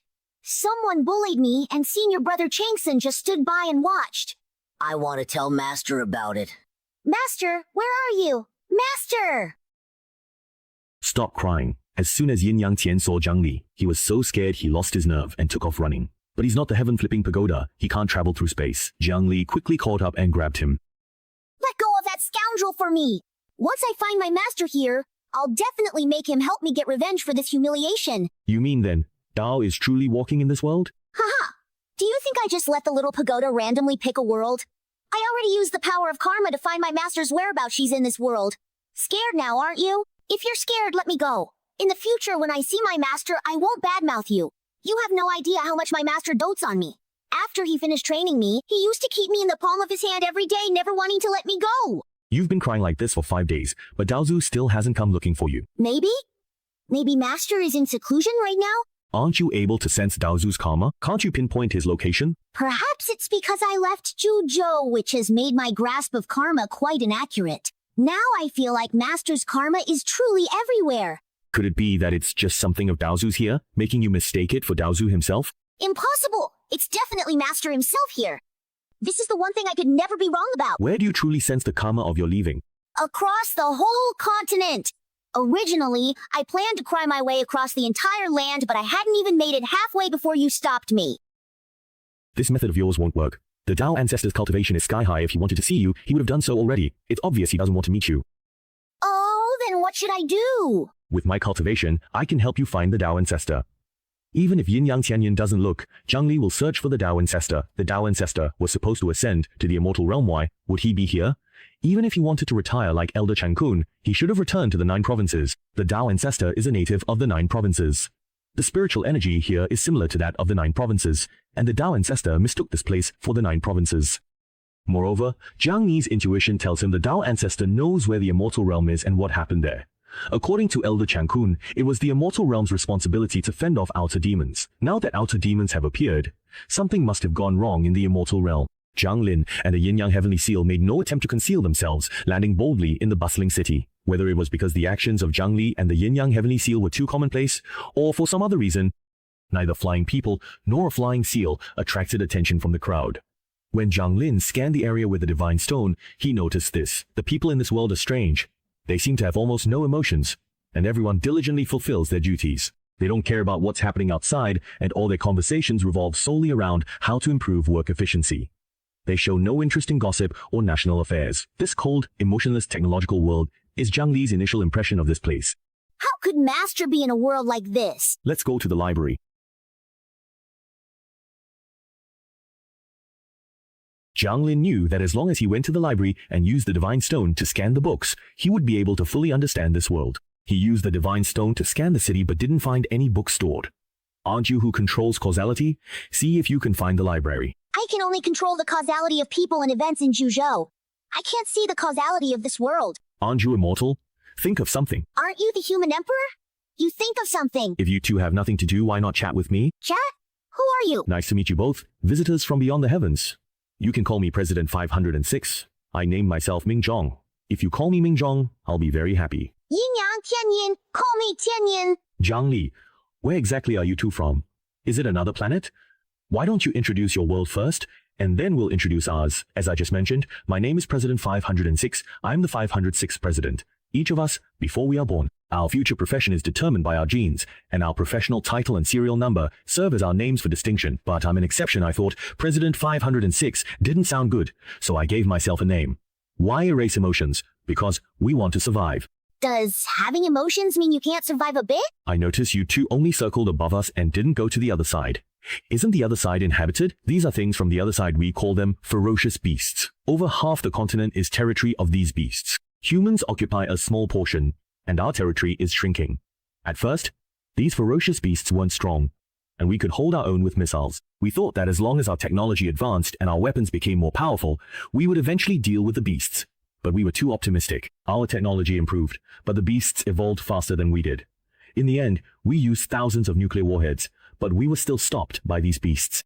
If things kept going this way, humanity would eventually be devoured by the beasts. We believe that technological progress is a process of gradual accumulation before a breakthrough, and that blindly pursuing rapid advancement wouldn't work. So, we decided to have several generations suppress their emotions and focus all their energy on building a solid foundation, then allow one generation to experience emotions. In the era of accumulation, we would elect a president with emotions, and in the era of breakthrough, we would elect a president without emotions. Under this strategy, technology truly advanced rapidly, and we successively developed mechas, optical brains, and imitation foreign missiles. What about the reports of annihilation? As you can see, we are currently in the era of waiting. However, even though we are striving to develop, we still can't keep up with the speed at which the beasts are evolving. Our defensive lines are pushed back every year. Their rate of advancement is simply too fast. In fact, everyone knows that if things continue like this, humanity will still be wiped out. But if we don't do this, our extinction will come even sooner. Can you save us? Why don't you just leave the continent and fly to another planet? You don't understand. The farther you get from the continent, the stronger the gravity becomes.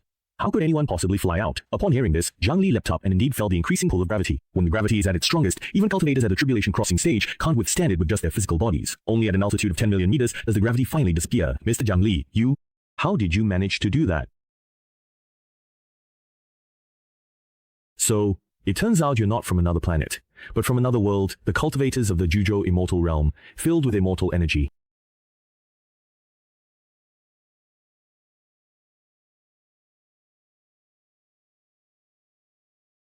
Combined form 7 demonic beasts and nascent soul demonic beasts. How is that possible? It's obvious that what you encountered before were nascent soul level demonic beasts, but this one is at the combined form stage.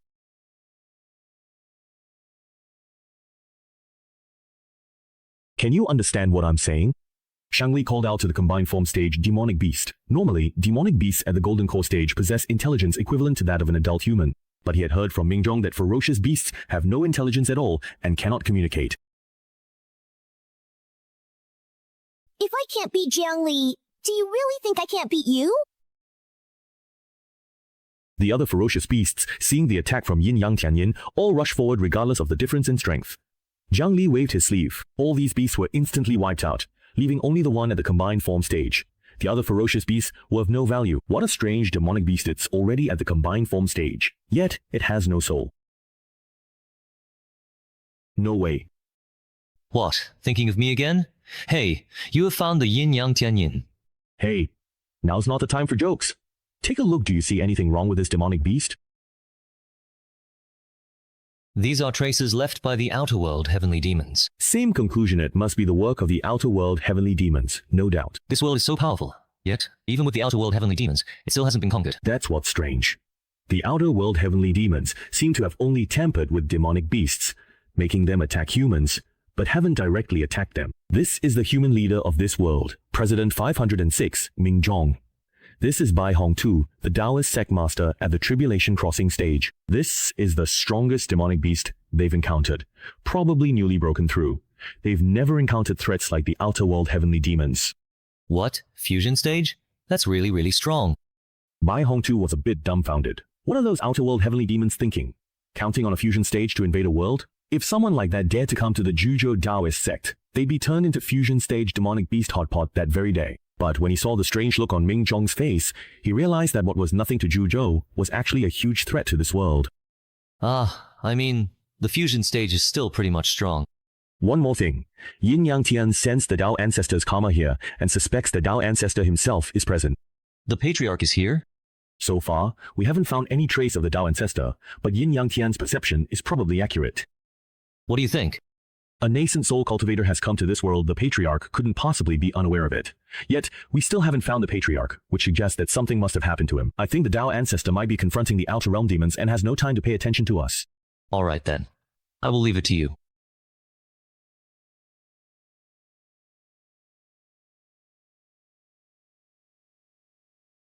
All spirit beast tampered by outer realm demons. Hey, have you noticed that the spiritual energy density is getting higher and higher? You're right. Stop. What's wrong? Danger ahead. Zhang Lin frowned. Using the divine stone, he saw a beast hundreds of kilometers away that seemed to have reached immortality. A beast without intelligence shouldn't even reach the tribulation stage. How could it become immortal? And where would the immortal ascension ladder come from? Could this world actually have an immortal ascension ladder? This is the source of the beast. This is Master's Ching. Ching, I am Yi Yang Tianyi. Where is Master? He is the one who stole the mount the deformed green ox charges forward. The yin-yang, heavenly seal, shows no fear at all, choosing the most brute force approach, colliding head-on with the ox's horns, using its own body. A dull sound echoed out. Ching, calm down. But the deformed green ox paid no attention to the yin-yang heavenly seal's words. The ox and the seal wrestled fiercely, flattening everything within several hundred kilometers. Minzhong was protected by Zhang Li and couldn't even see the clash between the ox and the seal. He could only hear the sounds of battle from the salt lake, the muffled bellows of the green ox, and the furious roar of the yin-yang heavenly seal. Ching, don't push me. You know my abilities can control your karma. Where is your karma? Why can't I see your karma? Yin-yang Tianyin was shocked. The green ox in front was definitely his master's mount, a beast from the 9 provinces.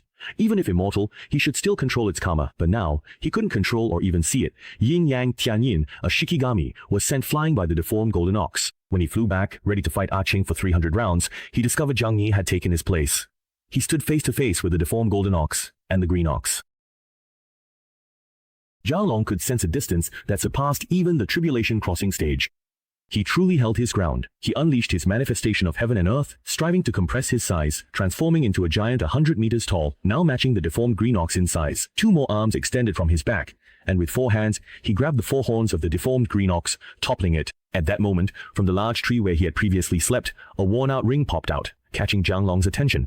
He picked up the ring and discovered that wisps of precedent were seeping out from it. And as soon as they touched the outside world, they transformed into a vast amount of spiritual energy. This is a storage space specifically designed to store precedent. It was the truly wicked bad guy who stole the Master's precious ring that returned it. He was the bad guy who snatched the Master's ring that brought it back! The deformed green ox kept repeating this sentence. Xiang Li could actually tell that this green ox had also been contaminated by the foreign membrane and had completely lost its sanity. What it said just now was nothing more than an obsession lingering in its heart. That's why it can only repeat this one sentence. Who is trying to steal Master's ring, Ching? Answer me. It's useless. He's no longer the Ching you knew. Zhang Li understood. For centuries, the Azure Ox guarded this ring, awaiting the Tao ancestor's return, surviving by relying on the immortal power within. Fortunately, the Azure Ox never left. If he'd gone to the human world, all humans would have been wiped out long ago. If he went berserk, hardly any means in Juzhou could stop him. Zhang Li held down the Azure Ox, and the yin-yang heaven seal slowly floated before its eyes. Ching!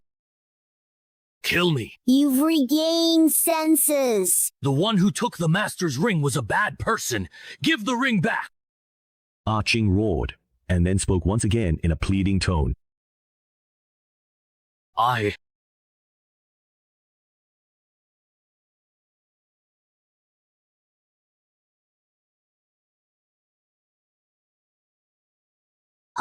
Jing, without a master, where will you go now? Mr. Zhang Li suddenly remembered something, leapt up, broke free from gravity's pull, and flew to a nearby planet, overlooking the entire continent as it sank. It connects Baihongtu.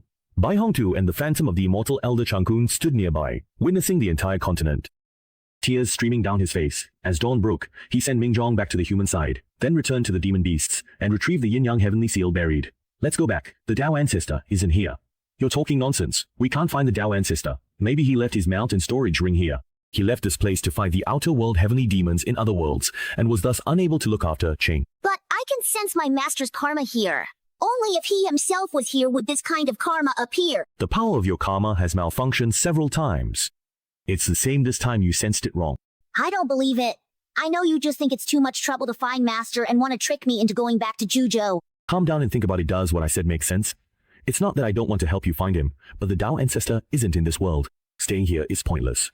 You don't even know where the Tao has gone. If the Tao defeats the forces from beyond, the heavenly demon will eventually return to Juzhou anyway. Why don't you come back to Juzhou with me first? You are lying! You just want to trick me into going back to Juzhou to be used as a formation. I do have a problem with you. I can't see a Ching's karma because she was altered by the outer realm heavenly demon. I can't see your karma either. You are also altered by the Outer Realm Heavenly Demon. Maybe you are the Outer Realm Heavenly Demon yourself. Nonsense. In Juzhou, I didn't dare use my power, but here, I have no reservations. Awaken spiritual intelligence on this continent. Jiang Li didn't know how big this continent was when he first arrived, but after traveling across it these past few days, he discovered that the continent is about the size of 2 provinces in the Juzhou world. More intuitively, it's as vast as several dozen planets. Now, if such a massive continent were to develop spiritual intelligence, what kind of earth-shattering event would occur? The continent began to shake. Mountains thousands of meters high collapsed, crushing countless demon beasts. The ocean floor split, seawater poured from cracks, dividing the sea into countless rivers. Floods rampaged, forcing demon beasts to flee. Suddenly, the sky turned pitch black, as if covered by a yin and yang seal. Looking up, he realized it was rows of eyelashes, completely blocking the sky. As the Divine Stone's power spread, he finally saw clearly what obscured the sky. He began to tremble uncontrollably. Face Tao, ancestor! Jiang Li had once stood on another star, gazing toward the continent, and finally saw its entirety. The whole continent was actually the body of an immortal master, more precisely, the immortal master of the Tao ancestor. The Tao ancestor's immortal master was so enormous that it spanned the land of 2 provinces, as large as dozens of planets. The sun, moon, and stars all revolved around it, forming the universe as seen by the humans of this world. Demonic beasts moved about between the Tao ancestor's massive thighs and head. Humans moved between the lower legs and feet. Jiang Li had never seen this. She asked Immortal Elder Chang Kun. The Immortal Elder wept bitterly, and kowtowed 9 times before the Tao ancestor's corpse, saying someone had refined the Tao ancestor's body. However, he could not comprehend the purpose. Jiang Lin believed it was outer realm demons, but could not understand turning the Tao ancestor's corpse into a continent. Why not just kill everyone here, instead of going to the trouble of corrupting demonic beasts to kill humans? Considering the Yin-Yang Heavenly Seal wasn't mentally mature enough to accept this truth, Jiang Li originally planned to let him return to the 9 provinces, wait until he was more mature, then tell him everything. Who could have guessed this kid would go and resurrect the entire continent instead?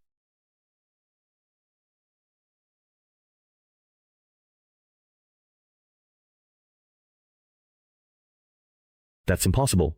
The Yin-Yang Heavenly Seal knows that it can only enlighten inanimate objects, and how could Master possibly be dead? He calls himself the Tao Ancestor, bears a fate worthy of that title, and might even be the incarnation of the Tao Ancestor from the immortal realm. How could someone like that possibly die? Whether the Yin-Yang Heavenly Seal believes it or not, the Tao Ancestor's corpse is right in front of us, and I just bestowed it with sentience. Jianye, you bastard, hurry up and erase the sentience from the Tao Ancestor's corpse.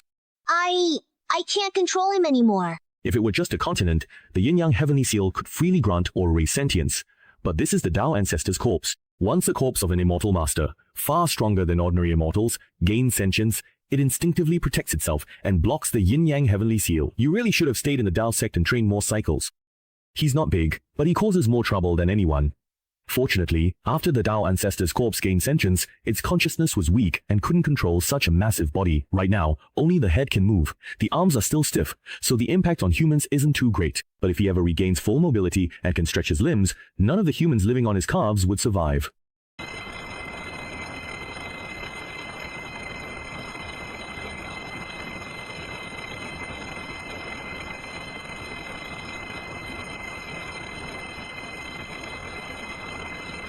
Inside the ancestral spirit platform, it was a scene of utter decay, with only a white-robed phantom standing there, frowning slightly. Unable to understand the current situation, she felt very agitated inside, and wanted to destroy something. She knew she had the power to do so, but couldn't quite control her desire to take over the body. Her intuition told her that once she could control her own body, she would be able to do whatever she wanted. This was the newly formed spiritual consciousness of the Tao Ancestor, and Shui Ying was gradually becoming more substantial, though you might not be aware of it. You shouldn't have appeared, but sorry, even though things are over, there are still many mysteries left, which made Jiang Li frown. He suddenly remembered that at the very beginning, he had asked the system store if it sold nuclear bombs, and the system's answer was, Please proceed to other worlds first, host. He switched to the store interface and found that, as expected, the contents had been updated with items from this world, such as optical computers, imitation eggs, and so on. The prices weren't high either.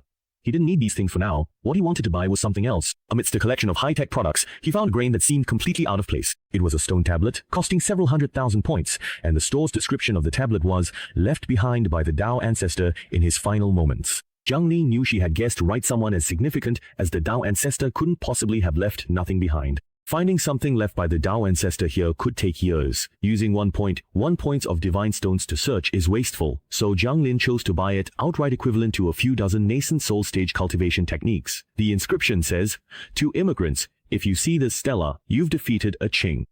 That is, my mount went berserk first, and in desperation, I brought your ancestors to escape to this world.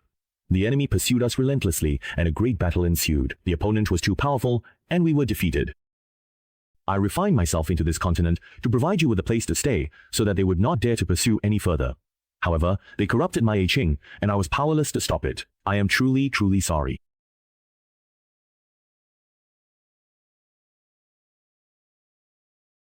Can you sense the karma of the seniors who ascended? No! It's as if they've completely disappeared. The yin-yang heaven seal senses the Tao ancestor's karma on that continent, proving his karmic power isn't useless. His inability to sense I Ching's karma might be due to a transformation by outer realm heavenly demons. If this holds, did ascended seniors also, but that can't be right. Why can't he see his own karma either? After all, he's been a native of the 9 provinces since he was 18. There's no way his previous life was as an outer realm heavenly demon, right? Should I erase the spiritual essence from the spirit treasures first? Just to be clear, I can't get rid of the spiritual essence if you dislike it. By now, they should all have developed spirit souls. As for the other spirit treasures, that's fine. Their spirit souls don't form as quickly as those infused with immortal energy. Go ahead and erase them. I feel a bit reluctant. Jiang Li, didn't you say everything is a double-edged sword? Spirit treasure's intelligence is also a double-edged sword. They harm people, but enhance offensive abilities. I organized a competition. Tao Sect's spirit masters, disciples with good relationships with their spirit treasures participated, and used their treasures. Spirit treasures and their owners perfectly in sync. Spirit treasures actively help their owners improve. Outer sect disciples defeat inner sect disciples. Inner sect disciples defeat core disciples. My sword. I'm teaching it sword techniques. It's improving rapidly. Everyone knows I Hong Tu, am the sword immortal. My swordsmanship is far superior to those who only know a single new sword move. No need to eliminate spiritual treasures essence yet. Let's experiment, starting with the Great Zhou. I'll persuade the Foundation to have the Great Zhou issue a law. Spiritual treasures aren't immortal energy and can't sustain themselves. We can grant them rights, like improving their quality, regular maintenance, and so on, and also impose rules and restrictions on spiritual treasures. First, they cannot harm their owner. Second, spiritual treasures must obey the commands given by their owner, except when such commands conflict with the first rule. Third, as long as the first and second rules are not violated, spiritual treasures should do their best to protect their own survival. Additionally, there is an extra rule. They must protect the overall interest of the human race in the 9 provinces from harm. The first 3 rules are only valid under this premise. Considering the uniqueness of the Great Zhou, even if this succeeds, the effect of other dynasties issuing similar laws may not be as good. I remember that in the Taoist sect, there are people who practice the rather obscure path of contracts. We could try to use contract papers to set down these 3 rules and the additional rule, and have the spiritual treasure's owner and the spiritual treasure sign a contract. Bai Gongtu and the everlasting immortal elder both did some calculations in their minds and couldn't find any loopholes in the rules. They were amazed by Jiang Li's idea. If it could be successfully implemented, the strength of the 9 provinces would make a great leap forward, so of course they supported it. As for whether the Yin-Yang Heaven Seal had any loopholes in its rules, even he couldn't find any. Next, go to other worlds to find the immortal. No, I actually have a new idea I want to try.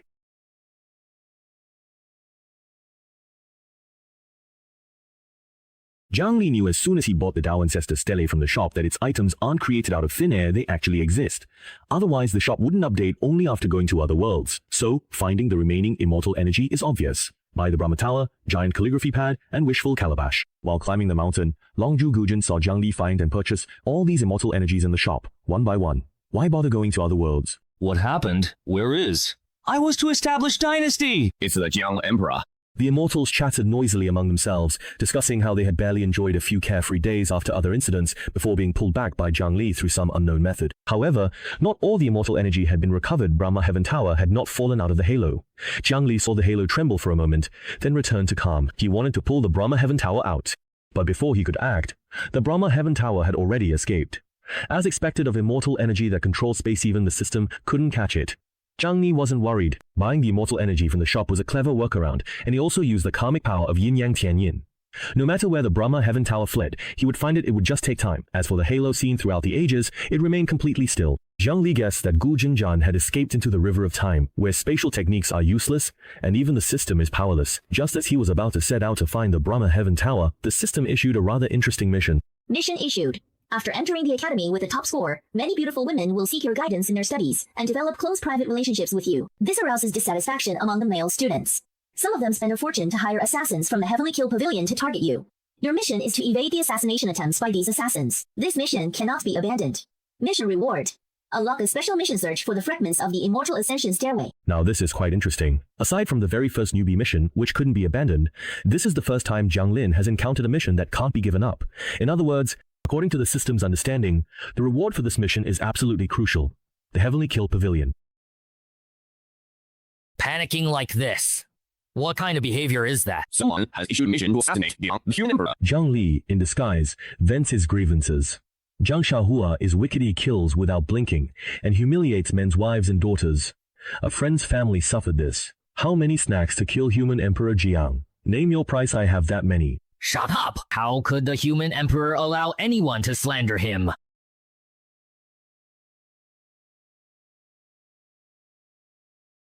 You're really not taking the job? As long as you go to kill the human Emperor Jiang, whether you succeed or fail, all of this is yours. Not taking it. Dead lost. How about we pull off a big job? Idiot. If we actually rob and kill our employer, by the very next day, Tianji Luo will have spread the news everywhere for free. Indeed. After Zhang Li left the Tianxia Pavilion, she deliberately chose to walk down dark, secluded alleys for half a day. But not a single assassin tried to rob or kill her for money. Assassins these days are really professional, which is why the system's tasks aren't easy to complete. Zhang Li revealed her true face. When she returned to the Tianxia Pavilion, the deputy pavilion master was so frightened that he immediately knelt down, thinking that Jiang Renhuang had found out that someone had just issued a mission to assassinate him through the Tianxia Pavilion, and suspected that the pavilion had accepted the job. Your Majesty, I swear heaven and earth, our Tianxia Pavilion would never dare take a mission to kill you. If you don't believe me, ask that brat from earlier. We didn't even dare to accept a single snack from him. That person was me. I want to experience being assassinated. Hurry and try to kill me. Hearing Zhang Li say this, the deputy pavilion master trembled even more, shaking like a sieve. How would he dare to make a move? I've never heard of anyone wanting to experience an assassination, let alone the Sun Emperor. This is clearly just an excuse to get rid of Tianxia Pavilion. Hurry and kill me. With no other choice, the deputy pavilion master had to grit his teeth and make a move. He slipped into the shadows without a sound, moving like a shark beneath Zhang Li's feet, searching for the perfect moment to strike. Suddenly, he noticed Zhang Li seemed distracted for a moment, and decisively launched his attack. Emerging from behind and trying to slit Zhang Li's throat with his Shadow Knight dagger, the dagger snapped, but Zhang Li was completely unharmed. After his failed strike, the deputy pavilion master followed the assassin's code and retreated. The system notification sound did not appear. Are you sure you were really trying to kill me? Your Majesty, what are you saying? My attempt to kill you was sincere. Zhang Li glanced at him and understood. The deputy pavilion master wasn't intent on killing him. The system requires heaven-slaying pavilion assassins to intend assassination. Going through motions isn't a real assassination. This was tricky. Plan A, hiring someone to kill himself, failed. Plan B, luring someone with a reward to kill him, failed. Plan C, forcing an assassin to kill him, also failed. Zhang Li had no choice to move to Plan D.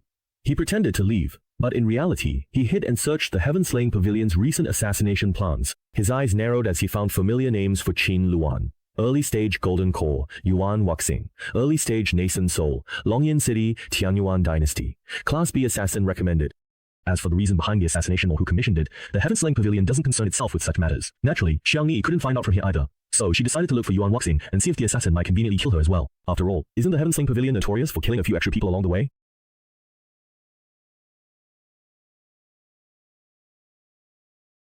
I'm sorry. If it weren't for me, you all would have been able to leave here long ago. The Long family acts unreasonably, forcibly taking women from other people. We stepped in to help, and our conscience is clear. What's truly infuriating is that in such a vast Longyan city, not a single person had the courage to stand up. I warned you both that training in the Tianyuan dynasty is good, but consider the consequences. We could have secretly handled the Long family's third young master, which would have been enough. But you two insisted on making a public move. Shi Luan and Yuan Wuxing came to the most chaotic human dynasty, Tianyuan, for training. Song Ying, following Qin Luan, also arrived. Having grown up in the stable Great Zhou, both Qin Luan and Song Ying were shocked by Tianyuan's chaos. Here, people revere martial strength to the extreme. In Longyan City, the government is just one major power, and the 1,000-year-old Long family holds status equal to the city lord. They often ignore the authorities and act recklessly. The third young master of the Long family openly seizes other men's wives and daughters, and not a single person dares to stand up to him. If this happened in the Great Zhou, how long could this third young master survive?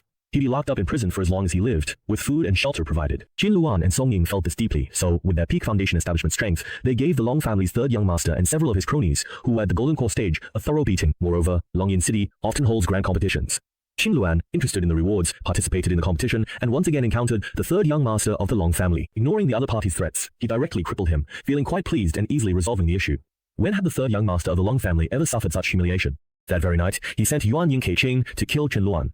As for Song Ying, since she looked quite beautiful, he planned to take her as a concubine. Who would have thought that behind the two of them was also a Yuan Ying stage Yuan Wu practitioner? Using the early Yuan Ying stage, he defeated a veteran Yuan Ying guest elder. All three of them knew that if things continued like this, they would inevitably alarm the Long family's nascent soul ancestor. So, they wanted to leave. But with the Long family being the local power here, is it really that easy to get away? Looks like the three of you are living quite a fulfilling life. Emperor Jiang, what brings you here today? I heard you've been targeted by Tianxia Pavilion, so I came to see what's going on. Yes, the Long family sent assassins to kill us. They were after you two, not Ying. Tell me, how did you end up provoking these local bullies? Yuan Wuxing recounted the whole story from beginning to end from an outsider's perspective, with Qi Luan and Song Ying occasionally chiming in to add a few details. Now, the Long family is guarding the area around Longying City, trying to ambush us. Of course, I could escape on my own, but I'm not confident I could protect Qing Luan and Song Ying. The Long family's incarnated ancestor wouldn't bother with such a trivial matter, so they can only send nascent soul cultivators to try to kill us. They're worried that, before I die, I might take one of their nascent soul elders down with me, which would be a loss not worth it for them. Both we and the Long family are caught in a dilemma. I was still wondering what they would do, but I didn't expect them to send assassins. You all are still too honest, unable to shake off the habits of the Great Zhou. The Long family's issues are actually easy to resolve. The Tianyuan dynasty has its own rule. Strength is respected above all. Ruthless moves, dirty tricks, even being unreasonable, these are all part of it. You have to learn to adapt to local customs. You possess absolute power, so of course you're not afraid of anything. Then let me help you adapt a little. Right now, I'm your Great Zhou friend, Huang gifted and talented. Just like you, a first rank as well.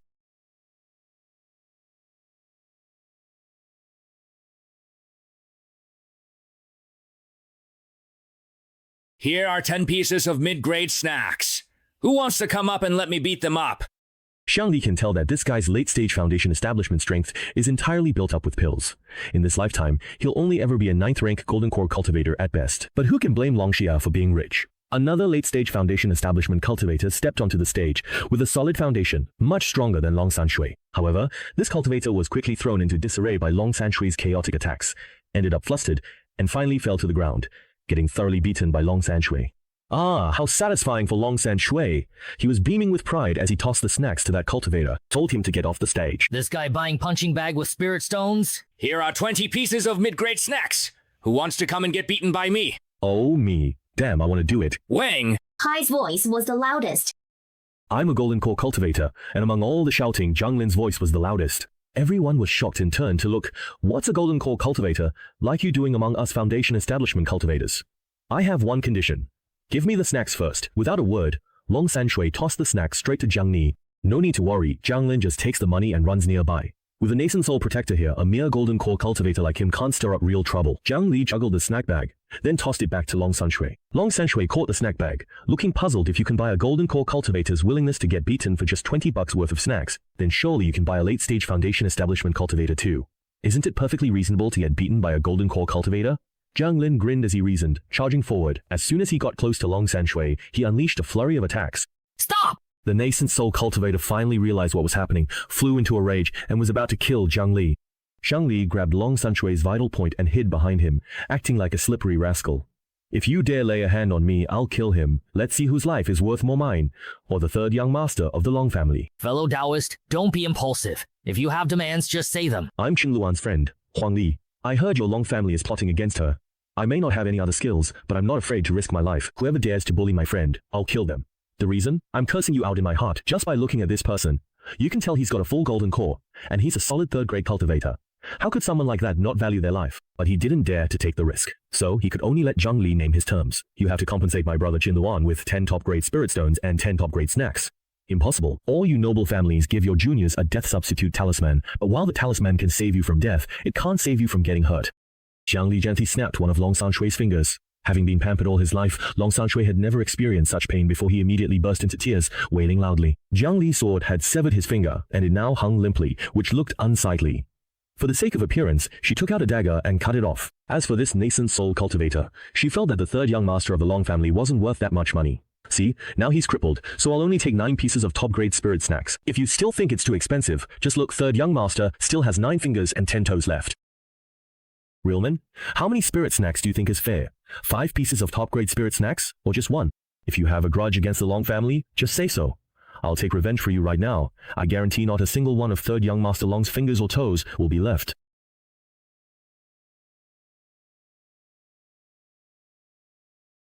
Isn't it 10 pieces of top-grade spirit snacks? Give them to her. All right, here are 10 top-grade spirit snacks. You must swear to the heavenly Tao that you won't lay a hand on us. Let us leave the city. Long Sanshui and Yuan Ying, the honored guest, both sneered inwardly. Won't lay a hand on you? We've already put a bounty on you at the Tianxia Pavilion. Let's see how many more days you can keep running. Can we just leave this? Back when I was still at the Golden Core stage, I did quite a lot of things like this. It's only in the past few hundred years, after I got stronger, that I started to restrain myself. It's not over yet. The Tong family still hasn't been dealt with. Zhang Li brought the two of them to the city lord's mansion, handed the guard the bag of snacks he'd just gotten along with the letter, and asked them to deliver the letter to the city lord. As for the snacks, Zhang Li didn't say anything, and the guards understood without needing words. Each guard took a piece of the premium snacks for themselves, and the rest were to be handed over to the steward, who would then give the letter to the city lord. Aren't you worried they'll just take the snacks and not do anything? By taking out premium snacks, I'm showing that I have a certain status and can get in touch with those at the top.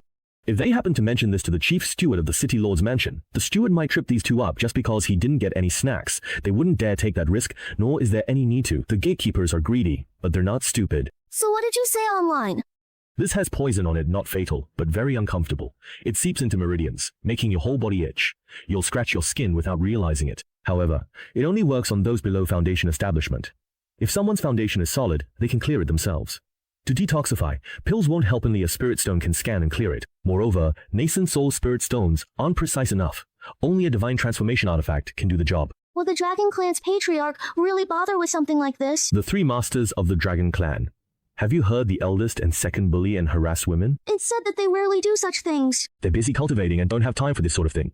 Long Sanchue is the youngest son, spoiled by his parents, which is why he's so unruly and out of control. As the team leader, it's only natural for the father to have his son kneel and kowtow until he bleeds, begging the ancestor to intervene. When Hua Chenji works to cure this kind of poison, he needs to devote himself completely, without any disturbance, or else there's a risk of backlash. However, he'll recover quickly. That's why I wrote to the city lord, telling him to find a way to disrupt the Dragon Clan himself. If the ancestor seizes the opportunity during the backlash to eliminate the Dragon Clan's ancestor, will the city lord really go through with it? I put a bit of poison on the envelope, whether it's real or not. We'll find out soon enough. As a cultivator who has refined his weapon into a spirit, the city lord should have been able to call the wind and summon the rain in the city.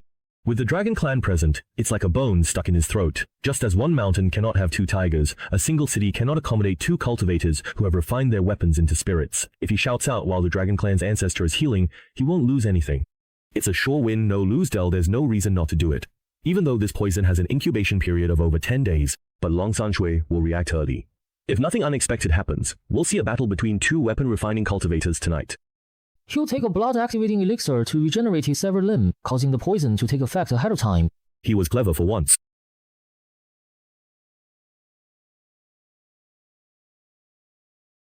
Old Long pays you a visit late at night. Please forgive the intrusion. Mo Sang, what are you doing here? It's nothing. I happen to have insights into Taoist techniques and wanted to spar with someone. In this vast Longyan city, you and I are the only two nascent soul cultivators. If I don't come to you, who would I go to? Mo Sang pulled out a huge axe and swung it straight at the Long family patriarch's head. I am the first wielder of the Great Power Divine Axe. The second and third generations also wield the Great Power Divine Axe. Isn't this the same old routine? What happened to your so-called enlightenment? When have I ever told the truth? While the two nascent soul cultivators were locked in a fierce battle, first-class and third-class assassins from the Tianxia Pavilion made their move. They killed all three men, and one woman watching the commotion kill two, get two free. The assassins of Tianxia Pavilion have been generous. Zhang Li dodged the third-class assassin's attack and killed her opponent. Congratulations, host. Mission accomplished. Special mission unlocked. Find fragments of the Ascension Ladder. Zhang Li waited. Finding the system didn't react. If issuing the Ascension Ladder fragment mission, do it. Host's strength is insufficient. For safety, please cultivate and strengthen. The special mission Ascension Ladder will be issued later. What level am I at now? Great Ascension Stage. Is that weak? Not weak. Then issue the mission already. Host's strength is insufficient. Cultivate and strengthen. Ascension Ladder fragments mission will be issued later. The system's behavior was pretty much as Zhang Ni had guessed. He speculated it had two parts. One for functions like the shop and teleportation, usable freely. The other for issuing missions, following a predetermined path. The system believed it was still in the year 4300 of Yanli, not 4800. From the mission perspective, it thought he was at the Foundation establishment stage. Damn you, lousy system. To vent his frustration, Zhang Lin slapped and killed the assassin who was bouncing around. I've got the Grand General backing me. If you dare kill me, the Grand General will never let you off. The Grand General of the Tianyuan dynasty is named Che Wu, a renowned cultivator at the integration stage. He is known for being overbearing, fiercely protective, and extremely unpredictable. No one wants to cross him. As if no one has backing. I know Grand General Che Wu's secret. If you would just let me go, then I will tell you exactly what it is. Baffling.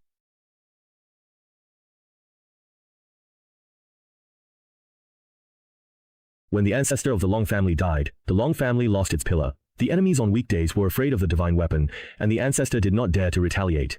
Now, the Long family is like a carriage heading towards a cliff, with no chance of survival. If we don't take revenge now, there will be no chance.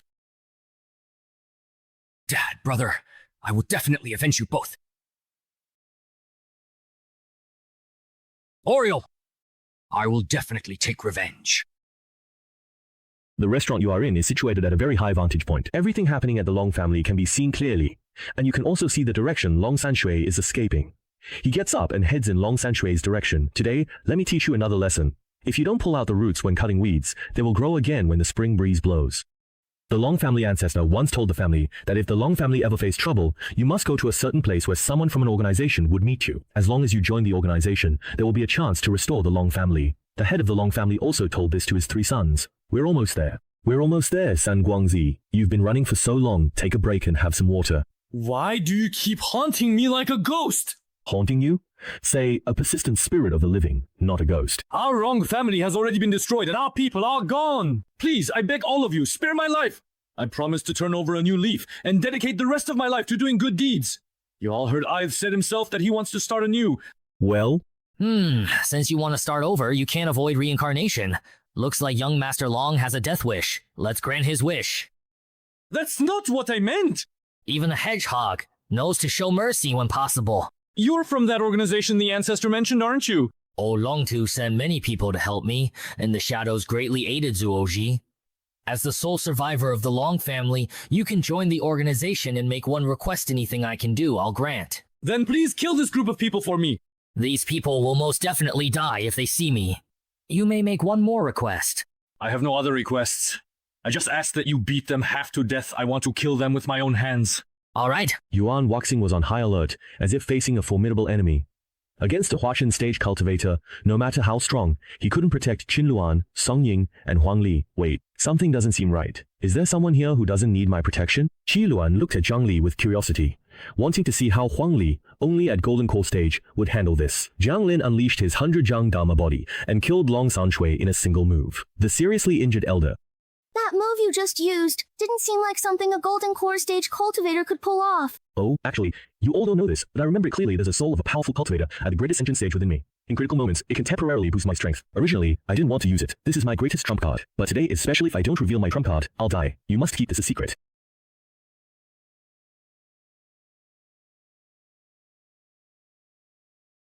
Who exactly are you? Golden Core cultivator Huang Li. You expect me to believe that? The old man roared in anger. A strange power surged within him, instantly healing his body. He turned to flee.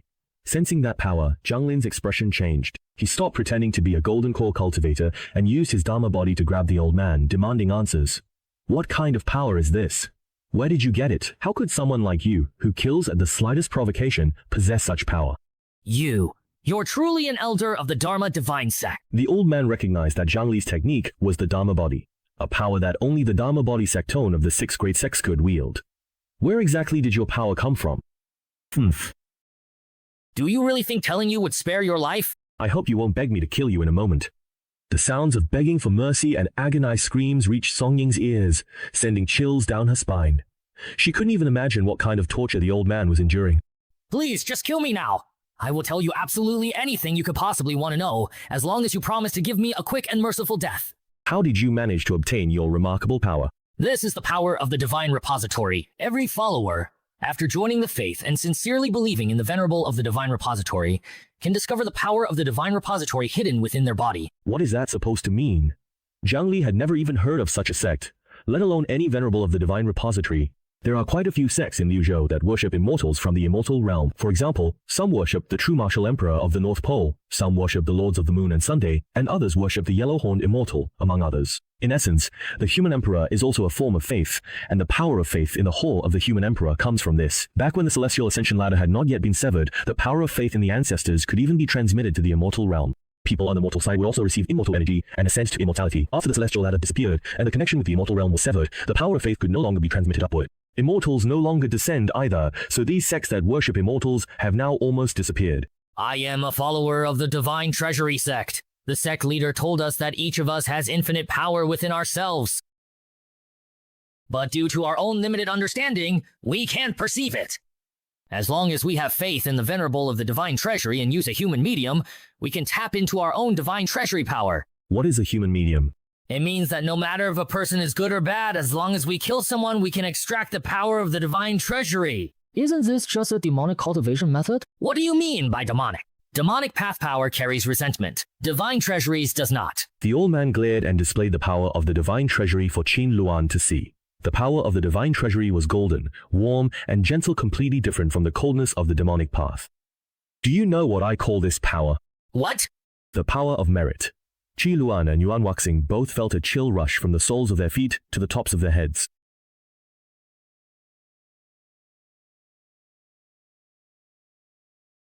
The power of merit has wondrous uses. It can elevate cultivation, ward off inner demons, grant insight into the Tao, obscure fate, and much more. In the past, it was a mysterious power sought by countless cultivators. But ever since the celestial ascension ladder disappeared 9,000 years ago, the power of merit has not appeared in the 9 provinces. No matter how many great deeds people performed for the benefit of all beings, not a trace of merit would manifest. Gradually, cultivators forgot about its existence. The force that retained the most merit was the Mengjiang imperial dynasty. Hu Heng said the golden bricks of merit could build a golden house for the mortal world fairy. However, this was a foolish act by the Mengjiang emperor. After he came to his senses, he hurriedly put the golden bricks away and stored them carefully in the national treasury. The ancestral teachings clearly state that unless the very survival of the nation is at stake, these golden bricks of merit must never be used. Precisely because the power of merit is so rare, nowadays there are hardly any cultivators who can still recognize it. Even elders at the nascent soul stage believe that this power originates from their own divine reserves, rather than being some kind of merit bestowed from the heavens. The Taoist sects explain it by saying that all the power of merit is blocked in the immortal realm and cannot descend. But now it seems that's not the case, and all the conditions for the descent of the power of merit have simply changed. If killing people could earn you merit, then I've killed quite a few myself. I just killed Long San Shui a moment ago, but I didn't see even a single trace of any merit power at all. There must be some other condition involved. What is it then? Do you have to join this Divine Treasury sect? Or go through some kind of ritual? Or perhaps have faith in this so-called Divine Treasury Venerable who appeared out of nowhere? The old man had just opened his mouth, but before he could utter a single word, his body suddenly swelled up into a ball, looking like it could explode at any moment. Jiang Li reacted quickly, restraining the old man's body to prevent him from exploding. But that was all he could do. He couldn't restore him to his original state. He could only keep him in a ball shape, and if he let go, the old man would still explode. Jiang Ling had seen descriptions of lost curses before just thinking about or mentioning certain things would trigger punishment. For example, the self-destruction happening before his eyes. 9,000 years had passed, and as the 9 provinces continued to develop, new legacies emerged while old ones naturally faded away. Curses are one of them. Some say that those who practice curse techniques are themselves cursed, destined to live a life of solitude and misfortune. Therefore, it's normal for the inheritance of curse techniques to be passed down through a single line and eventually disappear. Don't tell anyone about this, and don't get involved. Jiang Ling solemnly warned Qin Luan and the other two. He knew their characters well and trusted they wouldn't spread it, but he still couldn't help but remind them the stakes were simply too high. Jiang Ling then took the old man, Chu Xing, and left through the air. Bai Hongtu came out to see if he could unravel this thing. Explain? If you break the seal, it'll just explode. Don't recognize the curse? I don't recognize it. I've only seen descriptions of curse techniques. How can I possibly determine this? That's called being cautious. It really is a powerful curse technique. And it's an extremely strict, 6-fold verification curse from the ancient 9 provinces, which has already been completely lost. Where exactly did you find this person? Can it truly be undone? I can break ordinary curses, but the conditions for casting the 6-fold binding curse are extremely strict. No one except the caster can truly witness its intricate process. What exactly are the precise requirements for casting this powerful curse? The other party must be completely willing and fully aware, without being threatened by life or family, or enticed by any significant wealth or precious treasures. Moreover, the caster must be at least one whole major realm above the person being cursed. Completely willing, and you can still cast a curse? Where did you even find such an incredibly foolish individual? Tianyi, take a look. What kind of profound karma has this person formed with others? This person's karma is being obscured by some force. I can't see it clearly. I can only get a general idea. This person has never left the Tianyuan Imperial City. I can't find out anything more specific. Tianyuan Dynasty. Understood.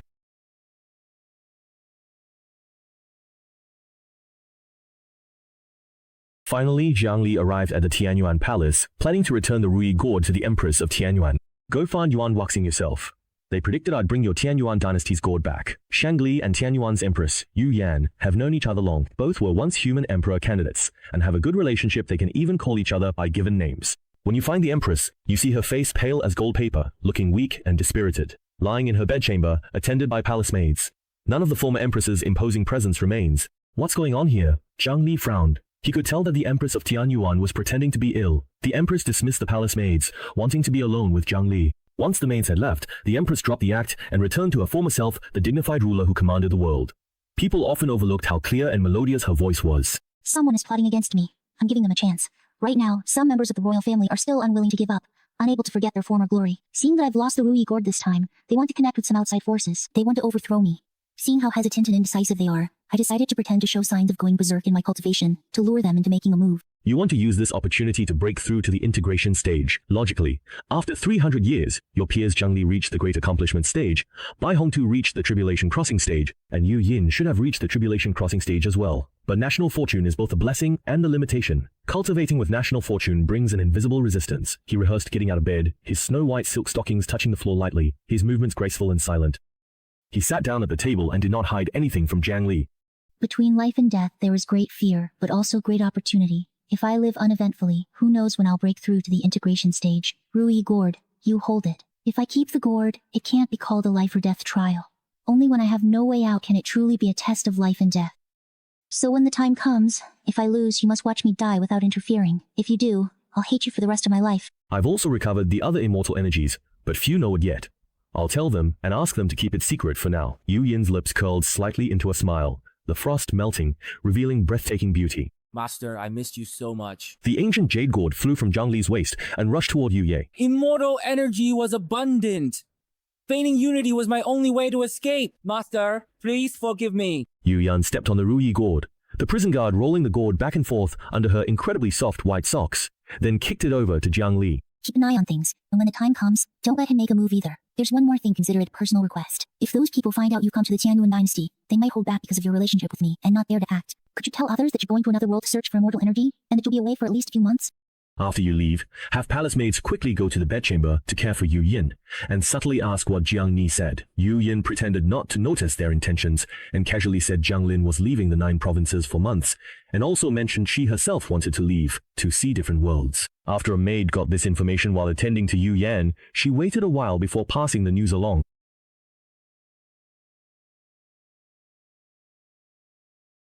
I'm not here to inspect the weather tower. I want to buy information the Shenkang sect has. The Shenkang sect? Zhou Yufu showed a troubled expression. You want information on the Shenkang sect, something even the Tianji Pavilion knows very little about, right from the start, and you say you're not here to inspect the Tianji Tower? Still, Zhou Yufu quickly gathered what little information there was on the Shenkang sect and handed it to Zhang Lin. This is all we have.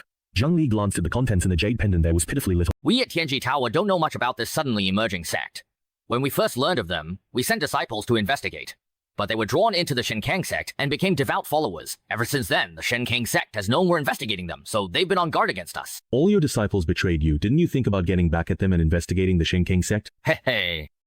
Your Highness, you must be joking. We're just merchant sword disciples are simply moving from one shop to another. So how could that be betrayal? Besides, if no customers buy snacks, why would we investigate the Shenkang sect for no benefit? The Shenkang sect appeared 40 to 50 years ago, and traces of it were found in the Tianyuan dynasty. It is said that a cultivator once dreamed of the Shenkang Venerable and obtained the secret of the Shenkang power from the Venerable in his dream. After waking up, this cultivator founded the Shenkang sect and became its leader, recruiting followers and spreading the method to obtain the power of Shenkang. The Shenkang sect believes that the human body contains a hidden treasure, and that once it is unearthed, becoming an immortal and living freely is a trivial matter. However, cultivators lack sufficient understanding and experience, so it is impossible for them to discover their own hidden treasure. Fortunately, the Shenkang Venerable passed down a method, saying that the heavenly Tao always leaves a sliver of opportunity, and that one can use the lives of others to unlock the power of Shenkang. However, such things are heavenly secrets and must not be easily divulged.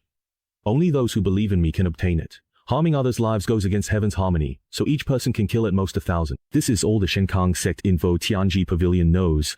It mentions Shenkang's power, but not a word about merit. Thinking about it, that's natural. If they knew Shenkang's power was merit, it wouldn't be Zhang Li's turn. They'd have handled it themselves. Telling him that the power of merit is the Tao of heaven's recognition of a cultivator's actions is no different from saying that the Tao of heaven encourages killing. The implications behind this are enormous. Whether it's the Taoist sect or the Tianji Pavilion, both sides are pointing toward the Tianyuan dynasty. Naturally, Zhang Li has to make a trip there. Moreover, he suspects that the secret the Long family's ancestor mentioned about the Grand General is actually the Shenkang sect. In fact, Zhang Ling also wanted to go to Yue to ask about the situation, but considering that Yue is currently preparing to break through to the Tribulation Crossing stage and it's not convenient to disturb him, he decided to let it go. The Tianyuan dynasty was tense. Even cultivators knew the Empress failed to break through to the tribulation crossing stage, suffering internal injuries. Imperial physicians were at a loss. The elder from Alchemy Peak, invited by the Taoist sect, advised rest, no anger or agitation. Following this, the Empress rested in the Hall of Nurturing the Heart, delegating official documents to her ministers. The Qin Tianyun royal family saw this as a once-in-a-lifetime chance. The Empress, in her arrogance, failed to see that now was a time for her to regret her pride, to be dragged from the throne, trampled and humiliated. They seized every opportunity, forging alliances with various factions and court officials, vowing to overthrow the Empress's rule. Even General Che Wu, stationed at the border for years, was involved. All troops have returned to the capital. Yan Ning and Great Zhou are only engaged in small skirmishes, not a real threat. However, everyone knows the Empress hasn't ordered General Che Wu's return, right? This was a ministerial decision, but it's unclear if it was at the Empress's behest or if ministers acted on their own. A nascent soul cultivator who has killed countless people is more than enough to influence the impending rebellion.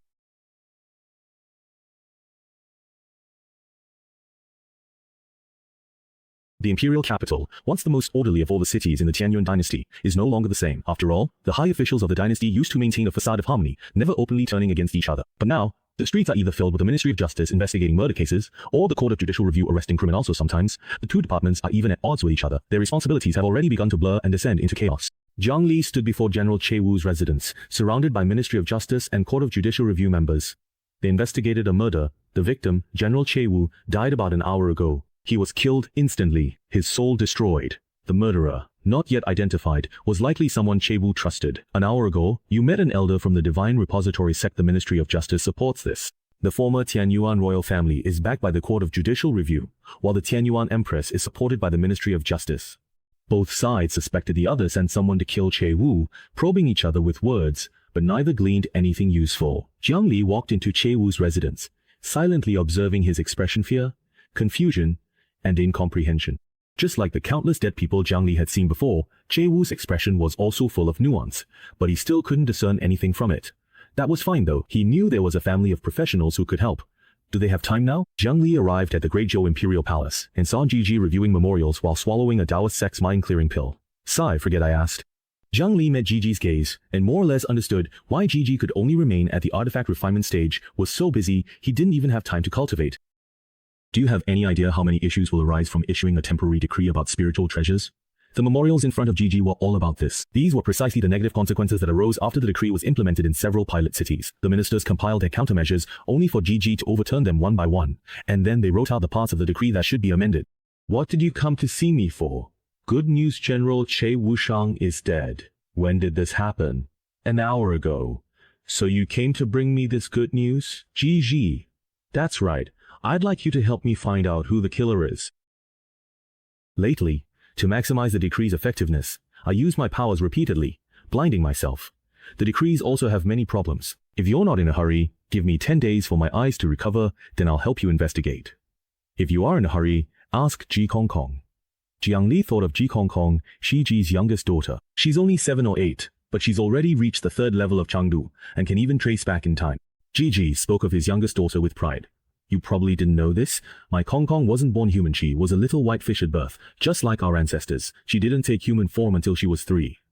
Her talent in the Tao of Time surpasses mine, rivaling the immortal ancestor. Ji Kong Kong's future is truly bright. Before Jiang Yi went to find Ji Kong Kong, Gigi gave her anxious reminders. Hey, take good care of my daughter. If she loses a single hair, we're done being friends.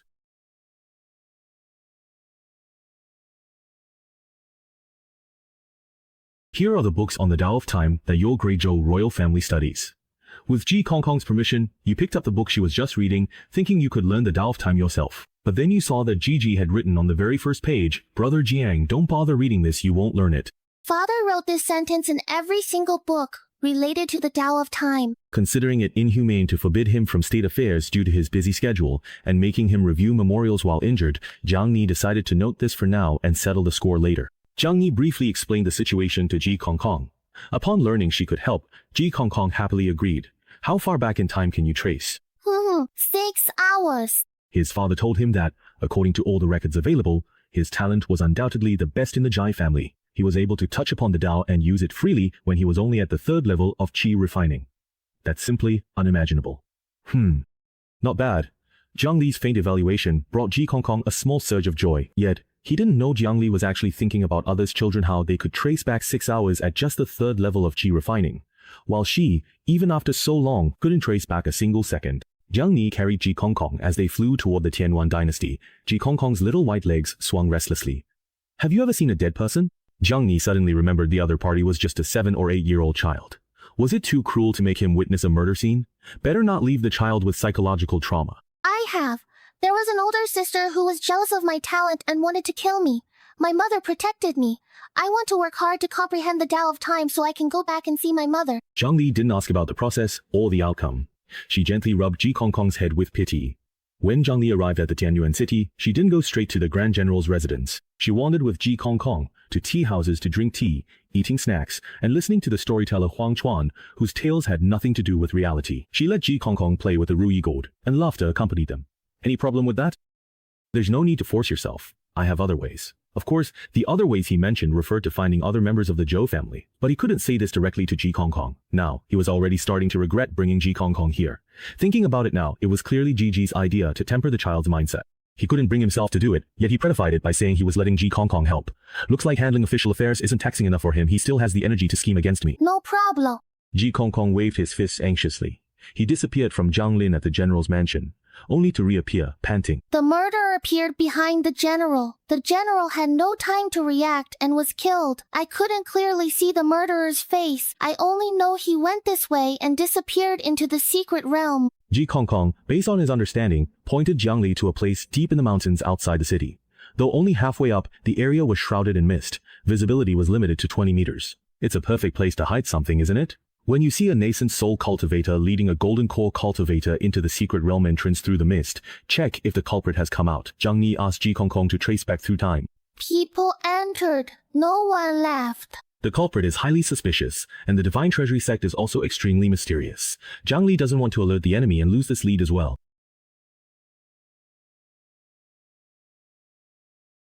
May I ask if you two are here to enter from this place? The golden core cultivator showed a wary expression, but the nascent soul cultivator signaled her not to worry. She could tell the other party was also at the nascent soul stage, so she responded politely as well. Fellow Taoist, you must be mistaken. The Imperial City is in chaos right now. My brother and I simply want to get far away from the city. To avoid trouble, there's no such thing as joining any organization. Fellow Taoist, why don't you take a look at this first? As Jiang Li extended his fingertip, a faint golden aura shimmered peaceful and serene, dreamlike and ethereal. This was the power of merit he had separated from the old man. His expression changed drastically. He hurriedly grabbed Jiang Li's hand, recited an incantation, opened a secret realm, and pulled Jiang Li, Ji Kong, and that golden core cultivator into the hidden domain. Reckless Taoist, Divine Treasury's power isn't casually revealed. Upon entering the secret realm, the cultivator approached Jiang Li. Since the other party possessed the power of concealment, it indicated that he knew something about the sect. Whether friend or foe, after being tested by the sect's experts, the truth would eventually come to light. He was very confident in the methods of the hidden sect. With the statue of the Divine Treasury Venerable watching over them, he wasn't worried that Jiang Li could stir up any trouble. The situation was urgent at the time, and my ancestor gave instructions in a hurry, so I didn't have time to explain everything clearly. Forgive us, fellow Taoist.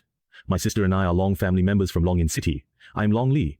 She's Long Kong. The city lord learned our ancestor couldn't be disturbed while healing Long Sanshui, so he secretly wounded him. Injured, our ancestor had to fight, narrowly losing. We are the last descendants.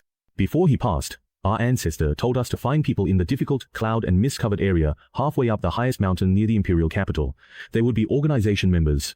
Old Zuo gave me this golden light, saying showing it to organization members would make them understand Jiang Li. Zhu Chan Yi Zhen listened, half believing the nascent soul cultist. He'd heard the Longyan City patriarch was killed, knowing he never joined the sect, only having contact with the river god hidden sect's ritual temple, sending gifts. Could Ritualist Li have revealed the sect's location? Ritualist Li was away, and his return was unknown. Ji Kong blinked, remembering his father's stories. Going out with Jiang Li often led to losing one's surname. What power is this? Why can't I absorb it? The cultist didn't answer. Since you've come to this secret place, you can only join our sect. We now have 10 people, so we can proceed with the initiation ceremony. I will preside. Call me Master Feng. My name is Shang Ziki. That golden core cultivator introduced himself, but no one really cared what his name was. Jiang Lin used the divine stone to scan the entire secret realm and found that the highest cultivation level here was only nascent soul stage. The killer definitely couldn't be any of these people. How could someone at the 7th level of nascent soul possibly kill a seasoned warrior at the body integration stage? But there was only one secret realm. So where could the killer have gone? Jiang Lin was confident no one could disguise themselves under his divine sense. Unless immortal, since he couldn't find the killer, he decided to first see what this initiation ceremony was about. He handed the Ruyi gourd to Ji Kong, telling it to be clever and protect him well.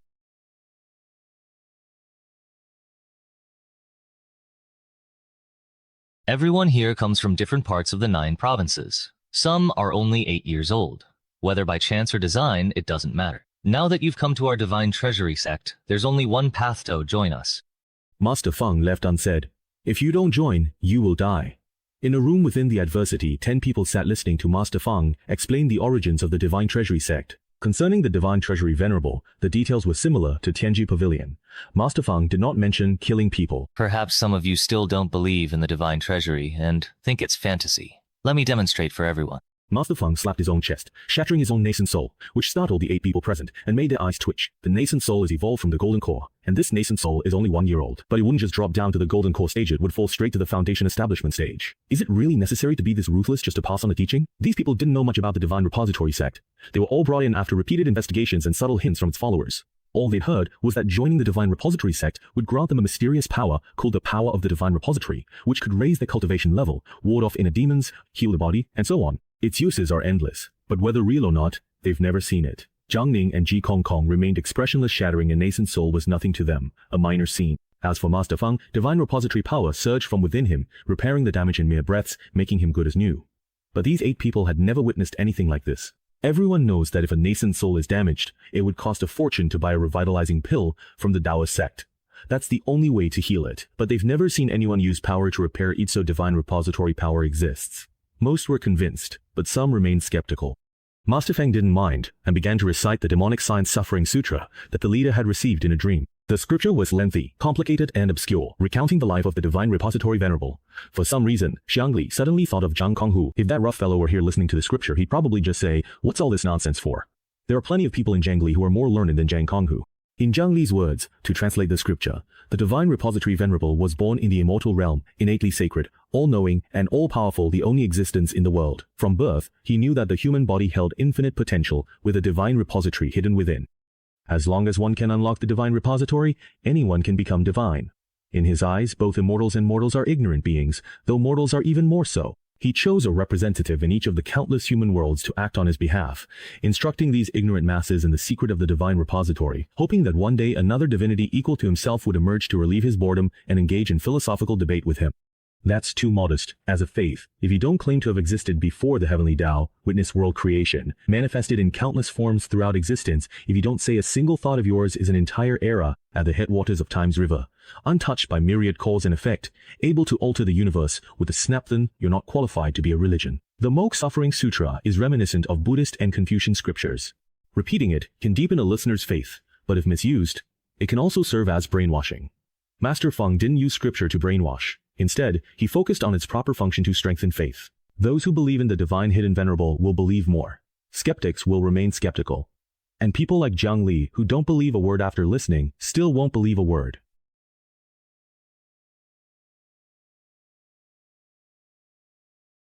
Jiang Lin used the Divine Stone to observe Ji Kong Kong again, and discovered the Ruyi gourd had directly placed a Wu syllable on Ji Kong Kong. Within the Wu Yinji's range, there is no sound, so Ji Kong Kong is unaffected by the Moksha Suffering Sutra. Wu Yinji was originally a tribulation designed to deal with cultivators possessing great supernatural powers like words become law or thoughts become reality. Within Wu Yinji, neither spoken words nor inner voices work. Working with Sister Lei, they made these people obediently endure lightning strikes.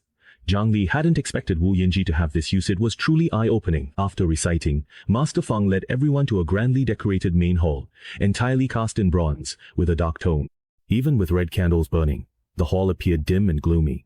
Massive bronze pillars were engraved with strange, ferocious creatures Jiang Li had never seen. Objects in the hall were unusually large, including the towering main doors, which didn't seem designed for human use. At the hall's center stood a statue of an immortal, pieced from human bones. Towering and imposing, all objects in the hall seemed made for this figure. The bone immortal statue had a neutral face, its gender indiscernible. Its eyes were jade green, its expression serene and peaceful, filled with compassion.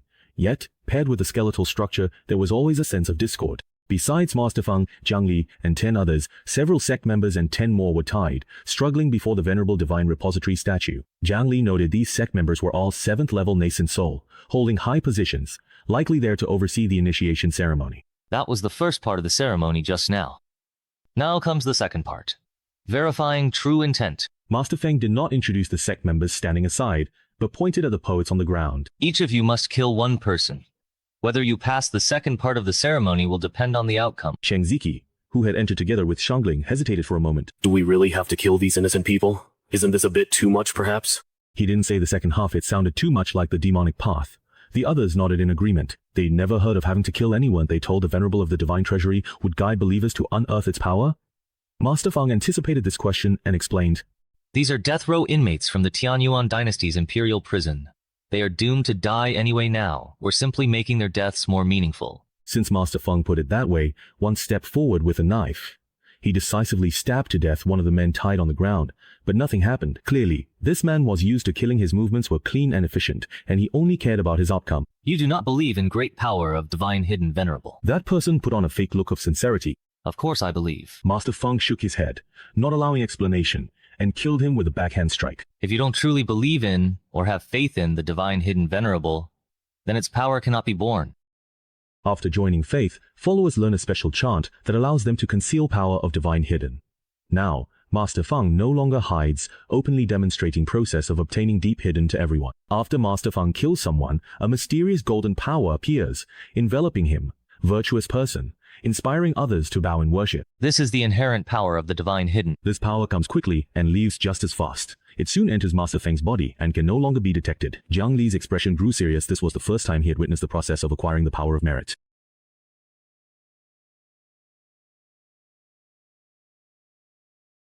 Did you see that? The divine hidden's power generates within the body, then returns, cycling to accumulate small amounts into something greater, strengthening oneself for personal use. Master Feng demonstrated the correct way to obtain the power of the divine hidden. To others, it seemed that the power of the divine hidden originated from within the body. However, in Jiang Li's eyes, the power of merit being born from the void, it attached to Master Feng, entering his body and transforming into his own power. This was the process described in ancient texts for the descent of merit. This process is not something ordinary cultivators can witness. Only those at the tribulation transcending stage of the immortal path can glimpse it. Moreover, merit cannot be used by others. It is exclusive to the individual.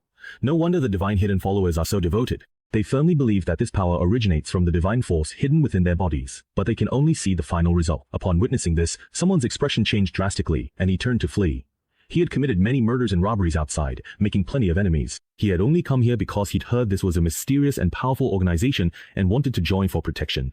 As for the so-called divine hidden venerable, he scoffed, never expecting this organization to use such an absurd method to test faith. He was confident that, among nascent soul cultivators, he was especially skilled at escape. Techniquest cultivators of the same level shouldn't have been able to stop him. Yet, several sect members nearby suddenly moved to intercept him. Using their nascent soul cultivation and divine force, they quickly captured this cultivator who prided himself on his escape skills, then killed him, dividing the spoils.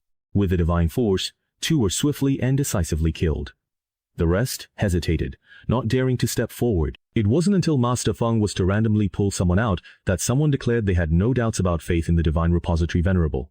He killed one, yet did not obtain the divine force. Two do believe in the existence of the divine repository venerable. But merely believing in the venerable's existence is not enough. You must also regard the venerable as your sole faith, without any flaws. Master Feng shook his head regretfully, then patted the person's shoulder. But don't worry, the divine repository sect isn't some unforgivable demonic cult that kills everyone it sees. We understand that you'll need some time to adjust. So for now, you'll serve as an outer member. This is the venerable's test for you. All right? Good. Wait here for the third stage of the ceremony. Jiang Li could tell. It was the sect member standing to the side, Zhu Yin, who was transmitting information to Master Feng, telling him whom to kill and whom to spare. Using such a method right in front of Jiang Li was about as subtle as shouting through a loudspeaker. He could hear everything loud and clear. Little Feng, what's this all about? Keep that one. Little Feng, these nascent soul-level priests are experienced and knowledgeable. They can tell at a glance who is doubtful about the venerable.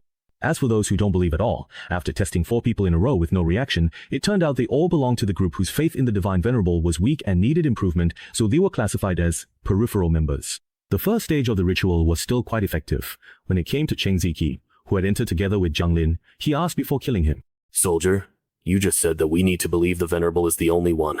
What does that mean?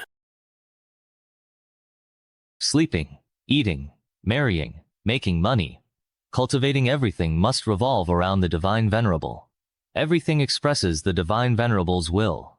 The Venerable is everything. Even the initiation ceremony you preside over now is the will of the Divine Venerable. Everything is a complete and total expression of the Divine Venerable's will. After Cheng Ziki, it's Zhongling's turn. All the Huaxin priests could tell that this guy named Longli didn't believe in the Divine Venerable at all. He didn't even bother to pretend. But the cycle must not be interrupted. The priests secretly decided that as soon as he finished killing, they would immediately strike and take him out. Someone with not a shred of faith in the Divine Venerable fine, let him kill first. Sigh. If we act now, where would the power of the hidden depths come from? As for this little girl, during the first ritual, she was drawing, playing cat's cradle, and even sleeping. They simply didn't believe that Ji Kong Kong's faith in the Divine Venerable was as strong as their own. Heh, this is the realm of freedom illusion. It allows those in tribulation to fall into illusions at will. I made them fall into an illusion so they could see you gaining merit. What an amazing gourd! Ah! Let me tell you, as long as you stick with me, you can go anywhere in this world and do whatever you want. Powerful! As Emperor Jiang Ren? Guess just why I'm not by my master's side right now, but right here instead of there? Now comes the third and final ritual, the water ceremony. These 3 bowls of water are different. After you drink them, I can reveal information about the Benzong. Any questions? No questions. Want to ask where our leader is? The leader? You're asking about that? Why do you ask? I admire the leader if it could sleep well. Maybe I could dream of the revered Shenzang. I want to ask what sleeping position he uses. I'd like to try it too. Boss. Uncle Jiang, we haven't even joined the sect. If I let you join, your father, the Emperor, would chase me with a sword, and I'd have to beat him up. You wouldn't want to see him like that, would you? After the murderer you saw earlier came here, did they leave again? I saw that person come to the main hall, tear open space, and leave. Tear open space and then just simply leave? Also, I saw that in the future, this place will turn into a void. Not good. Zhang Ni instantly understood. She shielded Ji Kong Kong. As she tried to protect other high-ranking Divine Treasury sect members, the secret realm shattered and vanished. Guarding Ji Kong Kong, her expression grew grim. She prepared to return to the 9 provinces, but her speed was very slow. This was a plot against her. Alone, she could have returned easily, but protecting Ji Kong Kong in chaotic winds slowed her. The other side had calculated that she would seek help from the Zhou family. Whether it was Ji or Ji Kong Kong, there was no difference. Both needed her protection in the void. The goal was not to kill her, but simply to delay her return to the 9 provinces.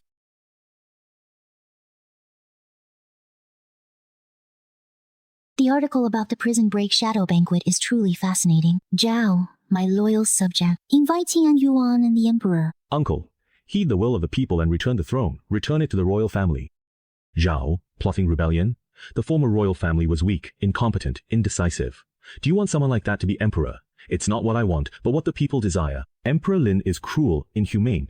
It's only right for Prince An, who possesses strength and gentleness, to rule. Follow the will of the people.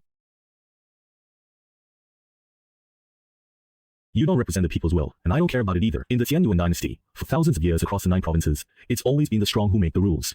When has anyone ever listened to the people's will? Lord Zhao, I've said it before, the Empress won't eat this. Why not just take action directly? What Prince An said is absolutely right. If you are not qualified, then who else is? Since the Empress intends to resist the case, how could we dare not comply? Grand Elder of the 5 Thunders Orthodox sect pays respects to the Empress of Tianyuan.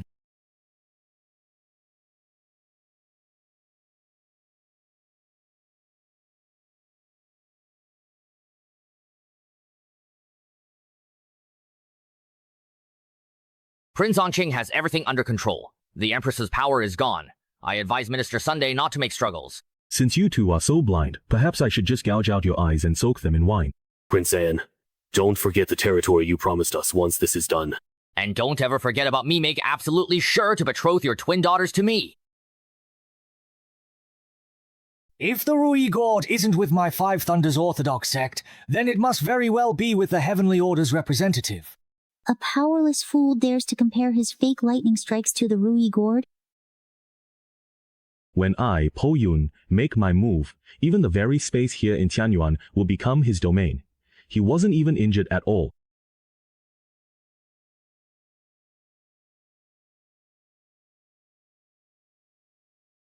Although we don't know who killed Che Wu, fortunately, General Shen Wei is here to fill his position. She's just a woman who didn't even dare to compete for the throne of the human emperor and simply withdrew. What's there to be afraid of?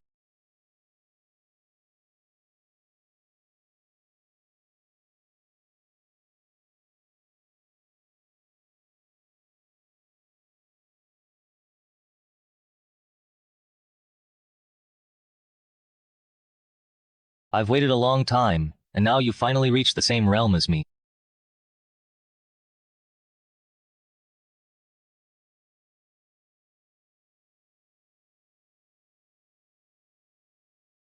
Sunday Yuan, your loyalty is commendable. What are you doing? Shuoling formation, activate.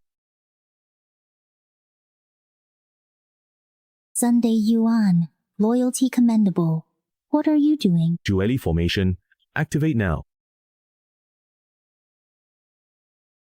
The complex grand formation slowly began to turn, suitable for both rest and action. The path of dragons and serpents, heaven and earth overturned. In the time to cross Shaanxi, the lives of 8 million citizens and 1 million soldiers in the royal city 9 million vanish. With the death of 9 million people, the power of merit fills the body, leaving only one step from ascension.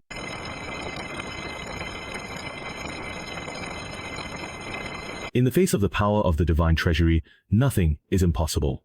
Empress, in the Tianyuan dynasty, strength is what matters most. It's time for you to step down. Farewell, my dear Empress.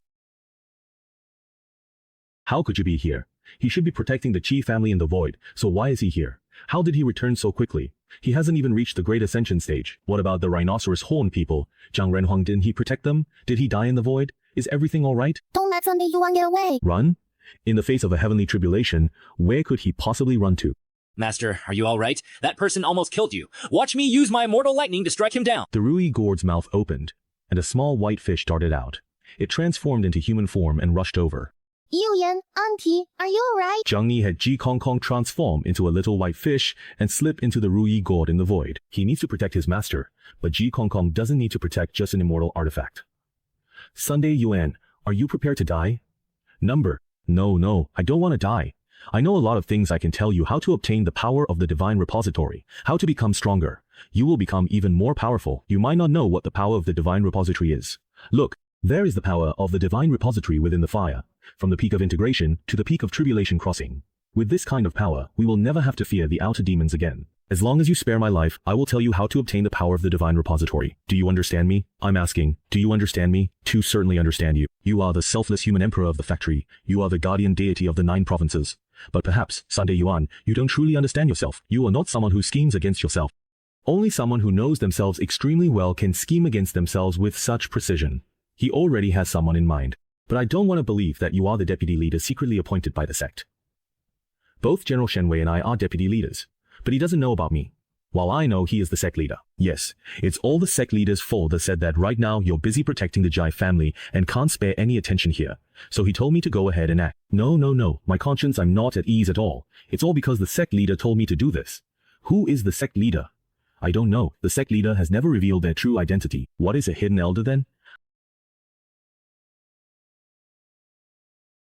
Furthermore, Subhuti, if a truly good man or a good woman receives, upholds, reads, and recites this sutra, if they are looked down upon or despised by others, it is because of their past negative karma, which would have led them to fall into evil realm. But now, because they are belittled in this life, their past negative karma is eliminated, and they will attain Anuttara Samyak Sambodhi. Excellent! For what reason did the Buddha teach this? Why do you look as if you are about to cry? The old Buddha told me. How did you become what you are? Xianjiang's voice was trembling. He climbed to the summit of Mount Sumeru, but did not see the true Buddha, only saw an immortal who ate people. The old Buddha told me, how did you become an immortal? Patron Jiang, you must be joking. By upholding justice for heaven, doing good deeds, and accumulating virtue, one naturally becomes an immortal. Jiang Li walked toward Mount Sumeru, while the old Buddha's aura rose steadily, like a spear piercing the sky, sharp and formidable. I know the old Buddha has fought heavenly demons many times, earning great merit in battle, and performing countless good deeds. But I wonder, have these good deeds truly brought down any divine merit? Countless killings, boundless merit. Patron, why ask a question you already know the answer to? You are also well versed in Buddhist teachings. Why not take a look and see if I bear even a trace of karmic burden? Patron, the heavens have changed.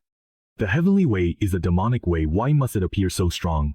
Patron, if I do not become an immortal, then I would still have 3 years of life left. I don't want to die. Doesn't Buddhism emphasize the karma and retribution of past and present lives? Do good deeds in this life, and in the next life become a celestial or a Buddha. Haven't you seen through life and death? The next life, the next life, the next life. I, of course, have not seen through the next life. In the next life, I forget everything and am reborn in the realm of the celestial beings. What's the point of that? What's the use of enjoying blessings? In this life, I die undead. So why should it be this way? If I do good deeds for the sake of my next life, then what about me in this life? Is the meaning of my existence in this life only for the sake of the next one? Jiang Li, answer me. All disciples stared in shock. They'd never seen the old Buddha lose composure. No, this was madness. Since you live only for this, then settle the karma of these 9 million. As Jiang Li spoke, he didn't stop walking. He stood before old Buddha Zumi, looking up at this elder Buddha he once respected. No one wants to die, you don't, and neither do the 9 million people of Tianyuan. So it really is like this. Jiang Li, do you know why? After I learned the method to obtain the power of merit from the outer demons, I never told you? Because our ways of thinking truly are indeed quite different. A true Buddha speaks of sacrificing oneself to save all beings. I simply cannot do that. Only you people of Renhuang can. All right. Your Majesty, I have obtained a secret method from the Buddhist sect. As long as you kill 10,000 people, you can reverse life and death and extend your lifespan. Your Majesty, you could sacrifice the lives of 10,000 commoners in exchange for a wise ruler, making my Leshan kingdom even stronger. If I kill 10,000 people, I will no longer be a wise ruler. Jiang Li rejected the minister's proposal and ordered him not to spread word of the secret method. He soon passed away, and the nation mourned. That minister disobeyed Jiang Li's order and spread the secret remedy. The current king, believing the remedy, killed 10,000 and regained his youth. When common people saw the remedy work on the king, they too were unwilling to die and wanted to kill others for immortality. The country fell into chaos.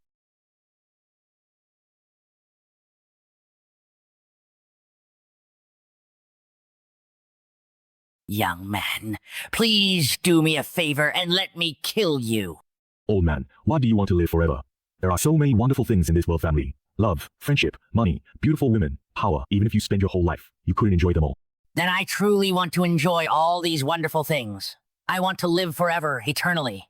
Young man, may I kill you now? Where could you enjoy those things? The old man was at a loss. Under the previous king, those wonderful things were everywhere, but under the current king there is only death and betrayal. That's right. Even if he survives, what can he do?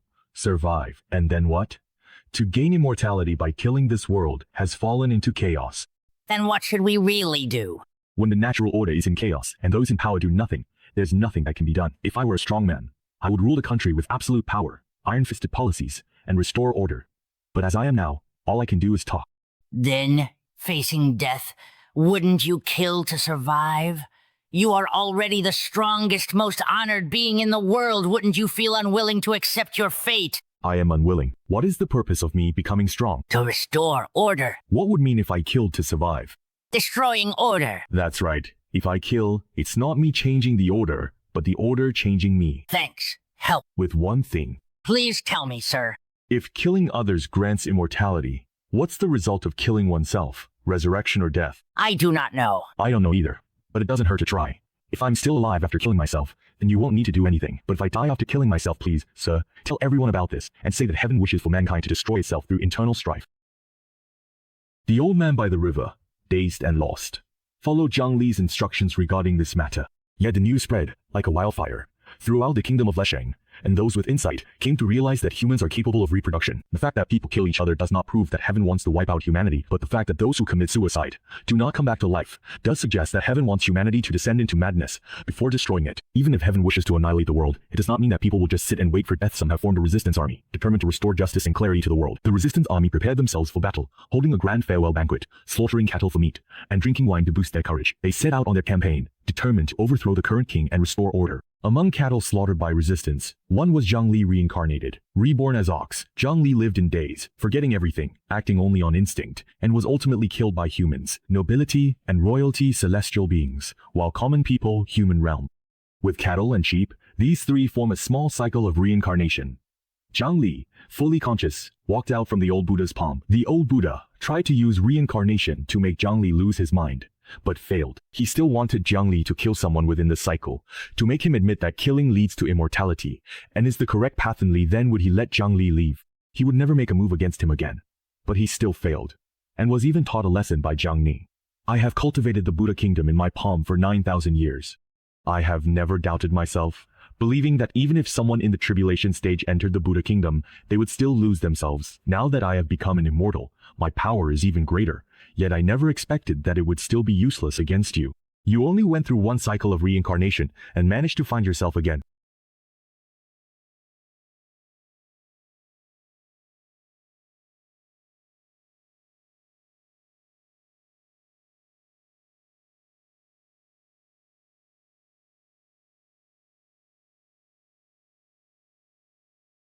Jiang Li, speaking. Your talent terrifies me. I have lived for 9,700 years. In the first 700 years I met immortals, but none of them were as powerful as you. In the following 9,000 years, I encountered countless outstanding individuals, yet none have surpassed you. Not even myself. Do you know, every time you explain what the Mahayana stage is, and how to reach the Mahayana stage, I'd always listen, sometimes openly, sometimes in secret, but I just couldn't understand. I simply couldn't grasp what you were saying. If I could advance to Mahayana, why kill anyone? What's the point? What else could I do? I've explained everything as clearly as I can. What more do you want?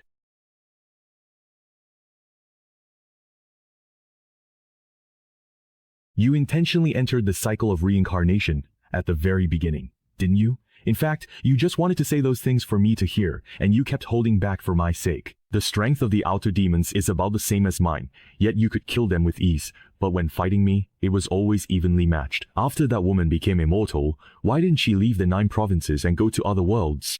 Yeah, why is that? I don't know either. Clearly, if I went to another world, you would not be able to find me. Maybe it's because I truly felt I was not wrong. I thought you would understand, would truly forgive me after all. I saved the entire 9 provinces. Who exactly is the Hidden Elder? Where precisely are the outer demons? What you saw within the Divine Hidden Sect is absolutely everything I know. The demons only told me that after the Hidden Elder, killing people could earn significant merit power, according to the ancient doctrine of the Hidden. I just went along with his title. I don't even really know what he truly is, to be honest. Perhaps it is indeed the faith of the outer demons. As for the outer demons themselves, I have also been bound by the 6 Harmonies curse, and cannot speak about it even though I am now an immortal. Do you understand? The other side is a whole major realm above me, yet it only dares to act in secret, and talk about reason. You see, he's afraid of you. The old Buddha of Sumeru is an earth immortal, while the outer demon who infiltrated the 9 provinces is a heavenly immortal. Yet this heavenly immortal is afraid of a great perfection wife. I'm focused on investigating. Who told Jiang Yixing about the demonic path? Was it that outer demon who infiltrated the 9 provinces? Have you ever thought about what exactly an outer demon is? And how the everlasting immortal elder descended? He's lying. He's definitely hiding something about the outer demons. Maybe you trust him, but I don't trust you. You are absolutely right. World changed. Heavens want to destroy us, and only you can protect the 9 provinces. Old Buddha of Sumeru tried to assume the posture of a calamity bearer, put his palms together, and self-immolated, becoming a damaged relic. Where did things go wrong? The divine treasure sect be discovered by the Descenders. It started when you went to hire assassins to kill him. Why did he do that? Ever since he survived his 15th ascension, his actions changed after the tribulation. Is this change good? Or not then? Where's the vanguard? I have something to ask. What happened in the Buddha sect? I sensed an immortal. It seemed the old Buddha, but now I can't sense it anymore. Buddha broke the precept killing. Don't push yourself too hard. Relax for a while. If you knew Celestial Outer Realm Demon lurked in the 9 provinces for 380 years, would you relax? Is that true? Is the information reliable? Buddha said before passing. Let's go see the Grandmaster together. Wise Elder, are you sure Outer Realm Demons only reach Earth Immortal level? Why ask? Outer Realm Demons are only Earth Immortal level. In Immortal Realm, I've never seen a Celestial level demon. Their advantages are sheer numbers, and difficulty destroying their main base. They have no brains, only brute strength. But I encountered a Celestial level demon horse. And it's extremely intelligent. How do you explain that? Seeing the serious look on Jiang Lin's face, Elder Changkun and Bai Hongtu both expected an explanation. Realizing he couldn't keep it from them, he had no choice but to tell them the truth. I lied to you. In fact, there are Celestial level demons.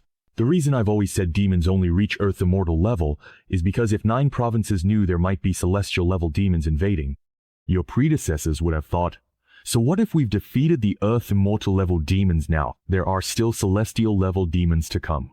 They would have spent their whole lives living in constant fear, even though you've already reached the Great Ascension stage. I still didn't want to tell you about this. This should be, when you are most high-spirited, why discourage you now, to tell you there are more powerful enemies out there, and you can't win. Earth Immortal level demons aren't very intelligent. But once they reach Celestial level, their intelligence increases dramatically, making them harder to deal with. Honestly, I don't think you can defeat such Celestial level demons. It seems even celestial-level demons are afraid of me. They don't dare confront me head-on. Bai Hongtu also looked at Jiang Li in disbelief. How can you even be called human? You're like the eldest son of heaven itself. He had originally been worried about what to do if a celestial-level demon appeared. So, could you actually win? He saw Jiang Li looking like he was about to die, and thought he was prepared to sacrifice himself. What a waste of emotion and effort. If a celestial-level demon had already arrived in Juzhou 380 years ago, and had been operating in secret all this time, how do you explain that back then, when you were only at the nascent soul stage, you were already able to threaten a celestial-level demon? Hey, don't look at me like that. I don't know the reason either. After all, I'm just a humble earth immortal. I'm not all-knowing or all-powerful, and nothing has actually happened in the immortal realm. Otherwise, how could the demons have found Juzhou, but the immortal realm couldn't? Besides, the Tao ancestor himself said in the stone tablet that if chaos breaks out in the immortal realm, you'd better not count on it. The immortal realm coming to help Juzhou. Why do you think I returned to Juzhou instead of staying in the immortal realm, where everyone is an immortal? Immortals are very indifferent. After living so long, they've lost their humanity. They only care about the immortal realm and pay no attention to other worlds. I hate the immortal realm being like this. As for what Master said about chaos in the immortal realm, it probably wasn't the outer demons invading the immortal realm. Look, the stone tablet doesn't mention anything about the outer demons either, in my opinion. Maybe the big shots in the immortal realm fought among themselves, and Master picked the wrong side, got expelled, and then ran into the outer demons.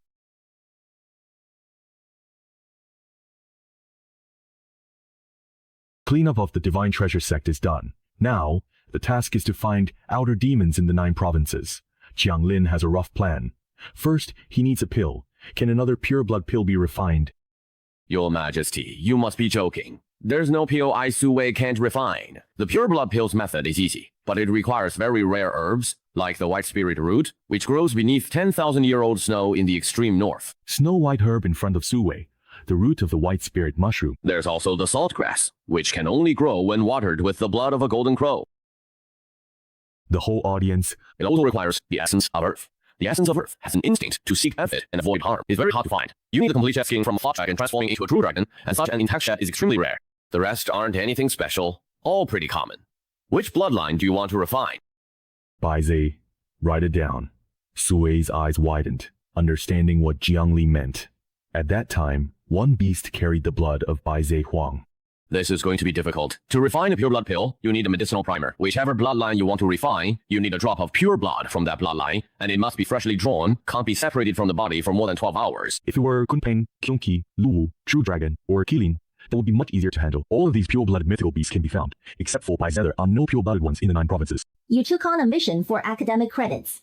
While carrying out the Academy's assignment in the Great Wei Dynasty, you became enemies with companions. Outnumbered, you fell off a cliff during a fight, and stumbled into a tomb. This is the burial site of a nascent soul cultivator. Obtain this cultivator's legacy. Abandoning this mission is not recommended.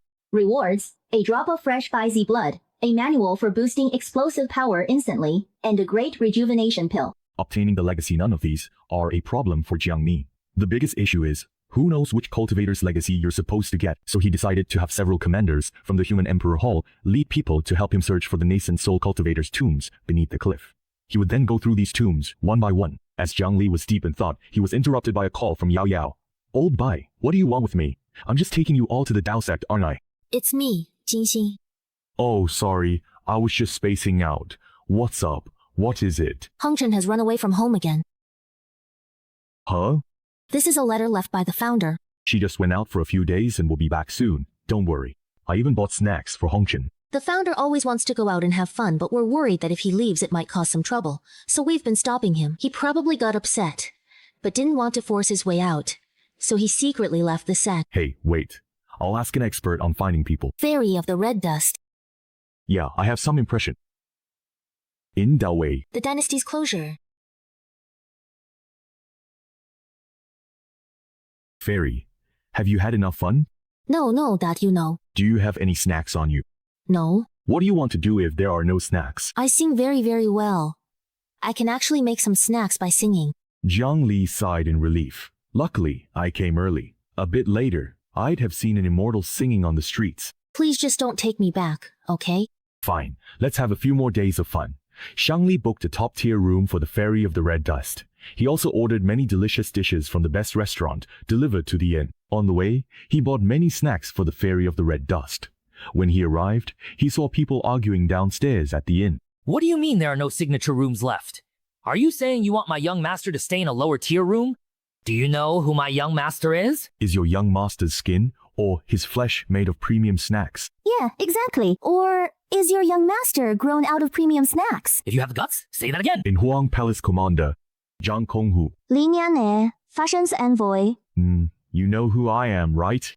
No idea. I'm out. Luckily you don't know me, huh? You're Lier's daughter. Li Nier nodded. No outsiders here. You should know me. My name is Jiang Li, Jiang Ren, Huang Konghu. Have you found a suitable place? I've found a few. Zhang Konghu projected a map illusion with over a dozen red dots marked places beneath cliffs where incarnated cultivators' tombs are located. I'm just about to head to this place. There's only one incarnated cultivator's tomb there. What are you going there for? Senior Zhang, you might not know this, but that nascent soul cultivator was from the beast taming sect and had a celestial beast illustrated handbook on him. By studying the illustrated handbook, the forms and majesty of celestial beasts are revealed. This is a real treasure for the magic god sect. I just found this out. When Xiangling returned to the Tianzi suite and casually mentioned the matter, she didn't expect Red Dust Fairy very interested in Tomb of Nascent Soul Cultivator. Celestial beasts are also adorable. I want to see a celestial beast massacre. Restore the guiding principle then? You don't understand. In the hands of that nascent soul cultivator, it's a first-hand account. In Lianian's hands, it's second-hand. By the time it gets to me, it's already third-hand. Even if I can't see the first-hand account, I should at least take a look at the second-hand one. Then let's go take a look tomorrow.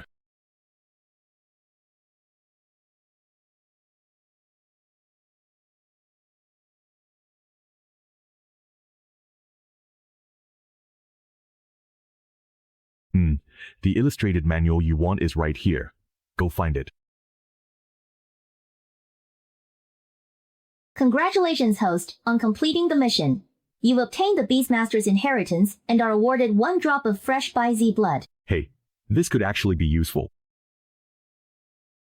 Gonghu, no need to look for the nascent soul tomb. Go tell other commanders.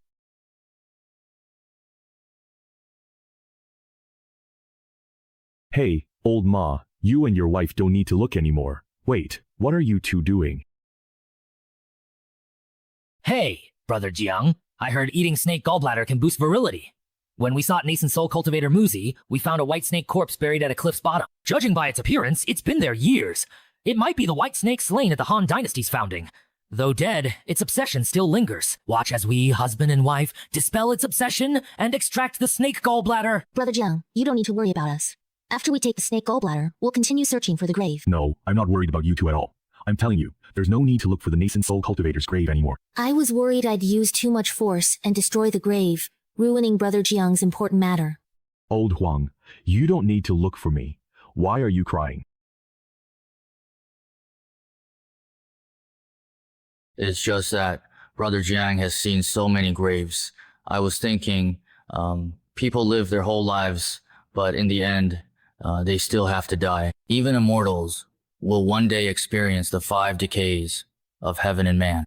Why do we train so hard after all? In the end, everyone dies some live a life of glory, but die in misery and sorrow.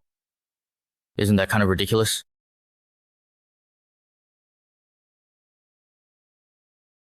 Old Mo, you don't need to look for him. What are you sneaking around for? Woodenhead, hurry and follow. Alright, got it. I'll be right there.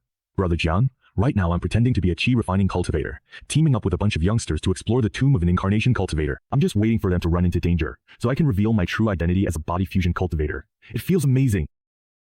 What is this? This is bad. They're in danger. Don't worry, I'm here to save you. Mutuyu run. These vines are Foundation establishment level. You can't beat them. No, I'm not leaving. We all swore to live and die together. Do you really want me to just stand by and watch you get killed, then run away? I won't be a coward who runs from danger. Moto. Monster, don't you dare hurt my brothers. Sigh, well, as long as you're happy.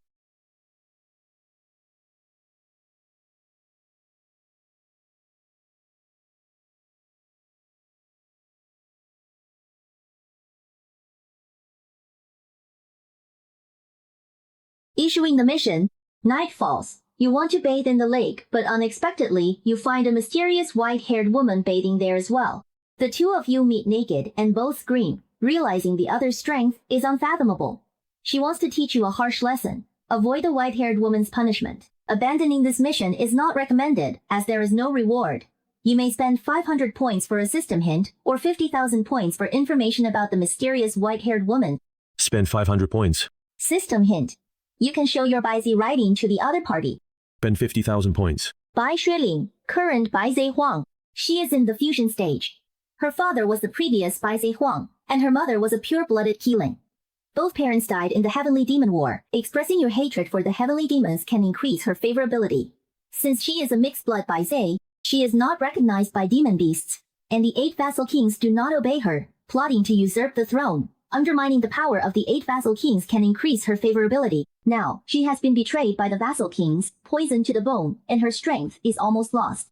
The antidote is hard to find. Providing her with detoxifying medicine can increase her favorability. Refining the pure blood pill requires Baizi's blood. Offering Baizi's blood can greatly increase her favorability. Giving her a pure blood pill can make her like you. No wonder the previous quest system suggested completing it, so it was all waiting for me here. Are you playing some kind of dating sim with beautiful girls here?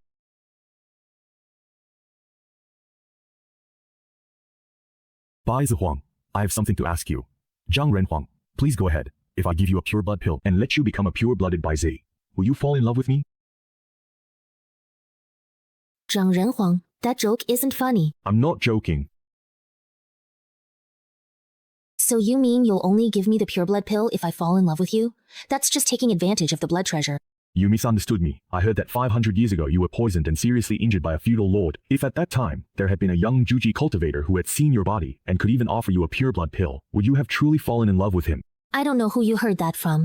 If things were truly as you said, it's indeed possible that I would have fallen for that young cultivator. Then what about now? If I give you the prescription, would you fall for me? Jiang Renhuang's circumstances were different. Even if he did the same thing, the outcome could never be the same. At that time, I was severely poisoned, and had just been betrayed by the Keeling King my own elder brother a heavy blow. My mind was fragile. If someone had reached out to help me, I would naturally have developed a sense of dependence, whether he was Foundation Establishment or Great Perfection. If a mere Foundation Establishment cultivator could produce a pure blood pill, wouldn't he seem mysterious? A mysterious man possesses a unique charm that's very attractive indeed. I'm mysterious too. Even without a living Baizi, I was able to obtain Baizi blood and refine pure blood pill.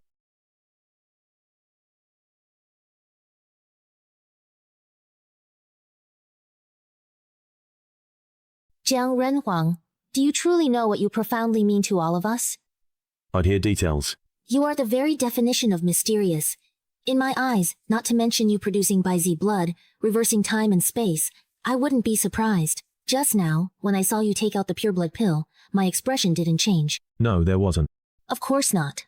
What I thought then was, oh, the human emperor took out a pure blood pill, that's perfectly normal. I wasn't surprised. So that's how it is. Now can you tell me who it is that understands my thoughts so thoroughly? Is it my foolish brother, the Killing King? It's not the Killing King. It's an existence even I can't comprehend. I see. So it really is for me. Since you don't have feelings for me, I can give you the ammunition without worry. But it's not for free. I have one condition. I want you to use your innate ability, no secrets, to help me investigate something. It's Baizi Huang, that girl. We can't let her continue. If she becomes the Baizi Emperor, we will never have a chance to rise again. If we proclaim ourselves king, she will never let us off easily. Alright everyone, the show's over. The human emperor has left. It's just a pure-blooded Baizi. What's so special about that? There's nothing to see here. Let's all go back. Where am I? Why hasn't my sleepwalking problem better? Time to go home. I'm worried you'll get confused and fly to the wrong place in your sleep, so I'll take you back. Wait, what are you so scared of? Especially you, Golden-Winged Rock King. Didn't you kill the human emperor of the Jiang clan? Why are you running faster than anyone else? Why bring up that embarrassing past? Back then, I was late nascent soul, Jiang Li early core formation. The difference was huge, so he couldn't beat me. I even tried to kill him, but failed. Sigh. I was a perfectly good auspicious beast. Immortal yet. How did I end up like this? Why did you come back, Duoxi? Relhua, what do you ask? Calculate where the outer realm demons are in the 9 provinces.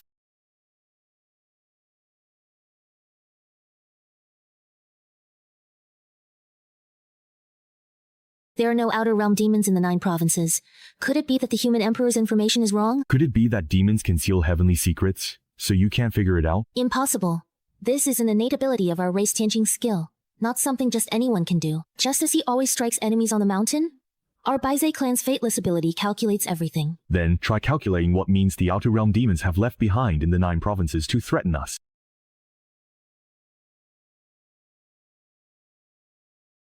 Konghu notified all the powers with nascent soul cultivators that 10 days from now, a 9 provinces council meeting would be held at the Renhuang Hall. There is only one agenda: to resolve the issues left behind by the outer realm demons. Convening a 9 provinces council meeting is a privilege unique to the human emperor, who can require all major powers to attend unconditionally and discuss the matter. Such meetings are only called when facing major issues that require the joint effort of all factions to resolve. This authority had not been exercised for decades. After 3 days of the 9 provinces council meeting, a detailed solution was formulated. In theory, following this plan should eliminate lingering effects by the demons. With this settled, if anyone has opinions, please raise them for discussion. No, we have none. Since there are no further objections, please sign this agreement. If there is nothing else to discuss, you may all return. I report to His Majesty Renhuang that the Great Zhou dynasty has been winning people over, and, by issuing the Lingbao law, has granted Lingbao too much power. As a result, many Lingbao from Daeyong have defected to Great Zhou, causing Daeyong immeasurable losses.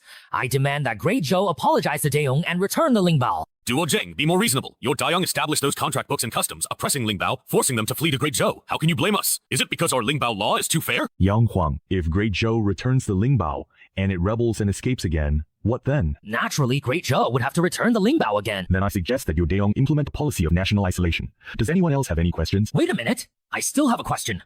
I request Daozong erase the sentience of all Lingbao in the Daeyong dynasty. If Yang Huang is willing, that's possible. But one thing needs mentioning. Our Tianyin patriarch developed a cultivation method only Lingbao can use. Everyone is welcome to bring their Lingbao to Daozong to study, or let them learn on their own. Who is Tianyin Zuo Shi? Are they reliable? Yang Huang subconsciously refuted this, had never heard of a Tianyin patriarch in Daozong. He quickly realized and shut his mouth. Tianyin patriarch? Isn't the yin-yang Tianyin? As soon as Bai Hongtu said this, everyone was shocked spiritual treasures can be cultivated. Zhang Li was surprised. He had heard the yin-yang Tianyin was secretly researching spiritual treasures to cultivate, but results so soon. It's not as exaggerated as you think. Just as we can't become immortals, spiritual treasures can't cultivate immortal energy. Secondly, current cultivation methods are rudimentary, only barely raising the spiritual bone a small step.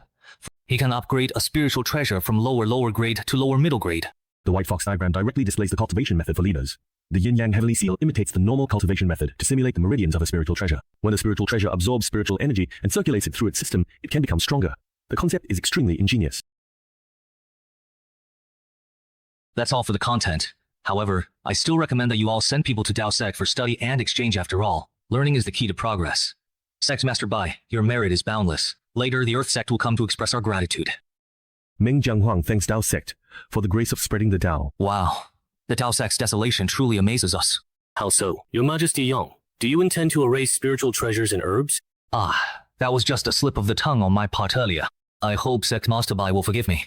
I originally intended to choose an auspicious day in the Imperial City to publicly announce the method of cultivating spiritual treasures to all of Zhuzhou. I didn't expect Jiang Renhuang to convene the Zhuzhou Assembly, so it just so happened that I could inform everyone in advance. Dao Sect will announce this matter to all of Zhuzhou on a chosen date, so I ask that everyone not cling too tightly to the newly acquired spiritual treasure cultivation method. Yes, that's right. Oh, Sect Master Bai, what are you saying? Does anyone have any questions? I'm in a hurry to find missing persons, and recently there's been a shortage of corpses. Is anyone willing to provide a high-level cultivator's corpse? You're soliciting missing persons and offering high prices. Don't advertise during the meeting. If you do it again, you'll be permanently banned from meetings. I propose to Hehuan Sect to naturally come and establish a branch in our great way. Our Great Yang dynasty also welcomes the Hehuan Sect to open a branch in Great Yang. Our Great Sui dynasty welcomes. As for the Hehuan Sect's Zhengyan and their dual cultivation technique, whichever place supports our Hehuan Sect, that's where we'll establish a branch. Discuss topic after meeting. Let's move to next issue. I have a young daughter. She's adorable and not yet married. If Artisan Huang is willing... Next one. I accuse Emperor Meng Jiang of engaging in organ trafficking. Old cow, you're slandering me. What's going on? I ask Emperor Meng Jiang if you can betroth your concubine to me. I'm willing to trade land for her. He asked me if I have any shame. Lin, with a blank expression, threw Wei Huang out. This is a warning for Emperor Wei for disrupting the event earlier. Next question. I, Hu Tu. Even if I have issues, I, Hu Tu, am a combined body region cultivator. I want to travel the universe and test cultivation techniques. but the Juzhou protective array only allows people to leave, not to enter. May I ask sect leader Bai if it's possible to add an automatic detection function for identifying extraterrestrial demons? The Jury Facian sect also has the same issue. The Wenjiang dynasty faces the same problem. The Fengshu sect has the same problem. Yes, it's not very difficult, but it will take some time. Extraterrestrial demons and cultivators are fundamentally different. Their bodies and souls share no similarities. Even if a demon changes its form and tries to pass through the protective array, the array can still detect that its soul is different. They cannot pass through the array. Then let's add a rule. Only cultivators below Tribulation Crossing stage are allowed to pass. Any questions? With the celestial level demon threat eliminated, Jiang Li can seek the Brahma Tower. It masters the Tao of space, crucial for the 9 provinces.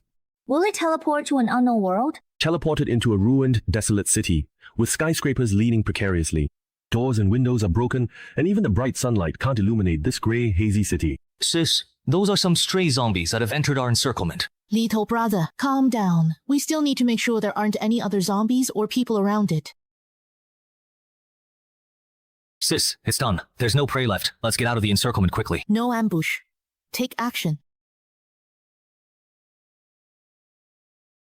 Sis, be careful. The zombie detector shows it's now a level 2 zombie. I'll hold it off. You get out of here. How am I to play when it's so dry and boring? I've arrived in the new world. Let me see what world this is. Why is it so chaotic? When you came, you collapsed someone's building. You just say whatever comes to mind. Do you call this a zombie? Whoever it bites turns into a new zombie. Wasn't this back when we were still candidates for the human emperor? Did we run into a scene of demonic disintegration? At that time, everyone in the city was like this.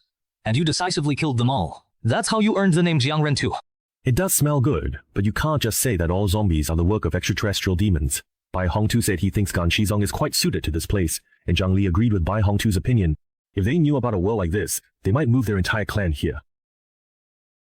Sir, my name is Ye Wu, and this is my younger brother Ye Du. Thank you for saving us. I'll teach you, but I'm only 500 years older, so call me Brother Jiang. In your world, where do most people live? And what's the deal with these zombies? We have 5 major zones, where 80% of the world's population is concentrated. The closest is Zone 13. We are from Zone 3. How the zombies came about, I can't remember the exact time, but roughly 10 years ago. We classify zombies into 5 levels.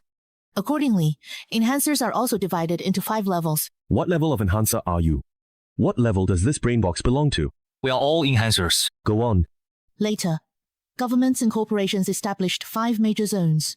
Zone 1, Zone 2, Zone 3, Zone 4, and Zone 5. Survivors can go there. Do you face a level 5 zombie versus a level 5 enhancer? Boss, please don't joke around. If I had ever seen a level 5 zombie, would I still be alive now? Even with level 4 zombies, I only took a quick glance from a distance before running away as fast as I could. As for level 5 enhancers, there is one in Zone 3. But those kinds of powerhouses are as elusive as dragons. People like me have no chance of ever meeting them.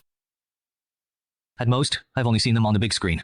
By the way, what level of enhancer are you? Great Ascension stage maybe. Just a little bit stronger than the level 5 zombies and level 5 enhancers you mentioned.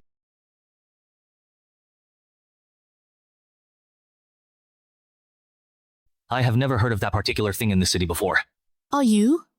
Are you from another world? Yes, I came here to look for a little thing that runs really fast. We're here. Ye Wu Jiang and Jiang Li brought me outside District 3. Outside the city, many people with sallow, thin faces, mostly elderly, sat in tents, their eyes filled with despair and the aura of death. This is... Even if you don't eat or drink and just live in the city, you still have to pay contribution points. If you can't pay, you'll be kicked out of the city. If you're lucky, you might survive for a while. If you're unlucky and run into a corpse tide. Contribution points are the universal currency of the 5 major districts. Those tycoons are desperate for contribution points and force people to hand them over. Otherwise, we wouldn't risk our lives going outside so often. Little brother. Why don't these people have contribution points? How can they earn them? Killing zombies, selling brains, working for the consortium, scientific research, escaping Philadelphia, selling useful things, and doing odd jobs all earn contribution points. Most expelled from the city are elderly or disabled from outside exploration. Damn consortium. They set food prices too high. Nowhere else has this situation. I heard that in other places, food only costs 1/20th of what it does here. These consortium people are like vampires sucking us dry. Many didn't die by zombies, but were forced to death by them. Don't your 5th tier enhancers do anything about these consortiums? He doesn't care. Lord Longtu only cares about fighting. He doesn't care about what consortiums do or the suffering we endure. Lord Longtu says, why should the strong care about the weak? Consortiums cater to his preferences, connecting with 5th tier enhancers from other districts. They build bridges for Lord Longtu, arranging duels for him. As long as Lord Longtu is pleased, District 3 becomes the playground of the consortiums. However, the 5th tier enhancers from Districts 2, 4, and 5 are only willing to spar with Lord Longtu for the sake of contribution points, but the Shadow King from District 1 doesn't pay any attention to the consortiums at all. The Shadow King is truly formidable. The Shadow King is widely recognized as the strongest 5th tier enhancer. He's the one who will lead us to victory. It has to be the Shadow King. The Shadow King has managed the quarantine zone in perfect order. In District 1, there are vast farmlands under cultivation, over a dozen ranches, mines, and military factories. I've heard there's a scientific research lab to restore pre-apocalypse technology. The death rate there is the lowest. Why don't you all go there? Boss, we're over 1,000 kilometers from District 1, and countless zombie nests along the way. For enhancers like us at Tier 1 or 2, we wouldn't even make it halfway. We'd be eaten by zombies, until not even our bones are left. The Shadow King once tried to talk to Lord Longtu and the Tycoons, saying that only by uniting could humanity defeat the zombies. But Lord Longtu was unwilling to live under someone else's roof, and the Tycoons also flatly rejected the Shadow King's proposal. Jiang Ling didn't just take the Ye siblings' words at face value. He wandered around the city to see for himself. 16 years old. A virgin, skilled in mechanical repair and programming, able to endure extreme play. 19. A virgin, excels in mathematical theory, strong mental arithmetic, fluent in multiple languages. 28. Formerly an actor, capable of playing roles. 30 years old, very strong, eats little but works a lot. Please, I'm begging you. Please, just give me something to eat. I'm begging you.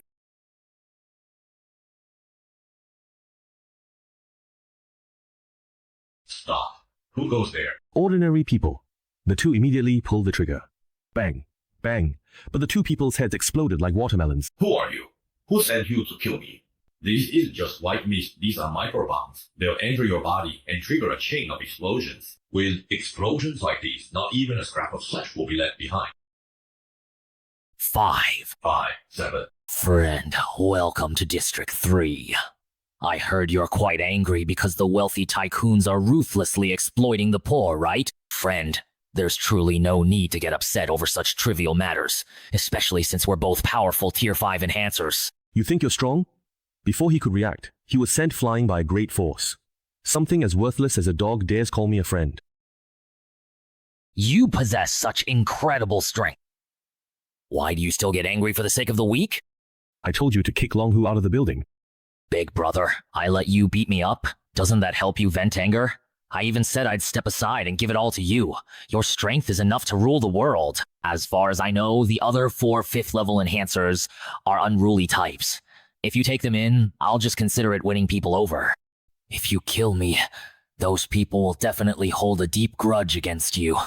Even someone as powerful as you has to consider what the 5th-level enhancers think. Why should the strong truly care about what the weak might think? In front of everyone present, Jiang Li utterly beat Long Tuesday to a pulp, completely smashing him into a pile of mush with absolutely no trace of human form left.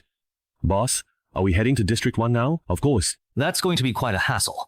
It's a bit troublesome, you know. Jiang Li agreed with Ye Du. He soared high, and District 3, covering 14,000 square kilometers, rose from the ground, suspended 500 meters in the air. Shadow King sighed. Only if the 5 districts unite can the safety of all humanity be guaranteed. But that bastard Long Tiwai needs you to report in immediately. Sir, District 3 has arrived. Watch your words. What do you mean District 3 has arrived? Can District 3 grow legs and walk over here or something? It doesn't have legs. District 3 flew over. They're right outside. Everyone, be on full alert. Your Majesty Yong. It's me, Luo Ying. Where's Long Tuesday? I am Jiang Lin. Long Tuesday is dead. I brought District 3 here, and I hope King Ying won't take offense. You are the new ruler of District 3? I've never been a ruler. Me personality isn't suited for it. The previous ruler of District 3 was Long Tuesday. Now, it's you. Who exactly am I then? Jiang Ling comes from another world. Another world? Each universe is a world, and between every world lies endless void. You can think of it like blowing bubbles. The worlds are like bubbles, and the void is like the air between them. So, does that mean I can go to your world? Your strength is lacking. According to your world's cultivation system, you need to reach the 7th level to stay in the void, and only at the 8th level you can cross the void and travel between worlds. 8th level? But if I can find a tower, your idea of traveling between worlds might not be impossible after all. A tower? It's a pagoda-shaped Buddhist treasure, blessed by the Buddha himself. But whenever he sees me, he runs away. Why? Probably because he's afraid I'll crack his head open. Sir, you are kind. I know you have no obligation to help us. This is my personal request. Please lend us your aid and help us stop the sea zombies from crossing. I'm listening, and I've been wondering, what upheaval happened in the ocean to give rise to the zombie virus? After collecting clues for years, there's a bold theory though, you may not believe it. The zombie virus might actually come from another planet. I once went to a country's space agency for pre-zombie crisis near-Earth surveillance data. I found an object, possibly alien spacecraft wreckage, had fallen into the ocean. It's possible the zombie virus came from that alien shipwreck, which is why enhanced individuals aren't allowed to dive into the ocean to investigate the ocean vault. First and second tier ocean zombies drastically decreased, while those above third tier sharply increased. Returnees reported first and second tier zombies attack on sight, even fourth tier powerhouses.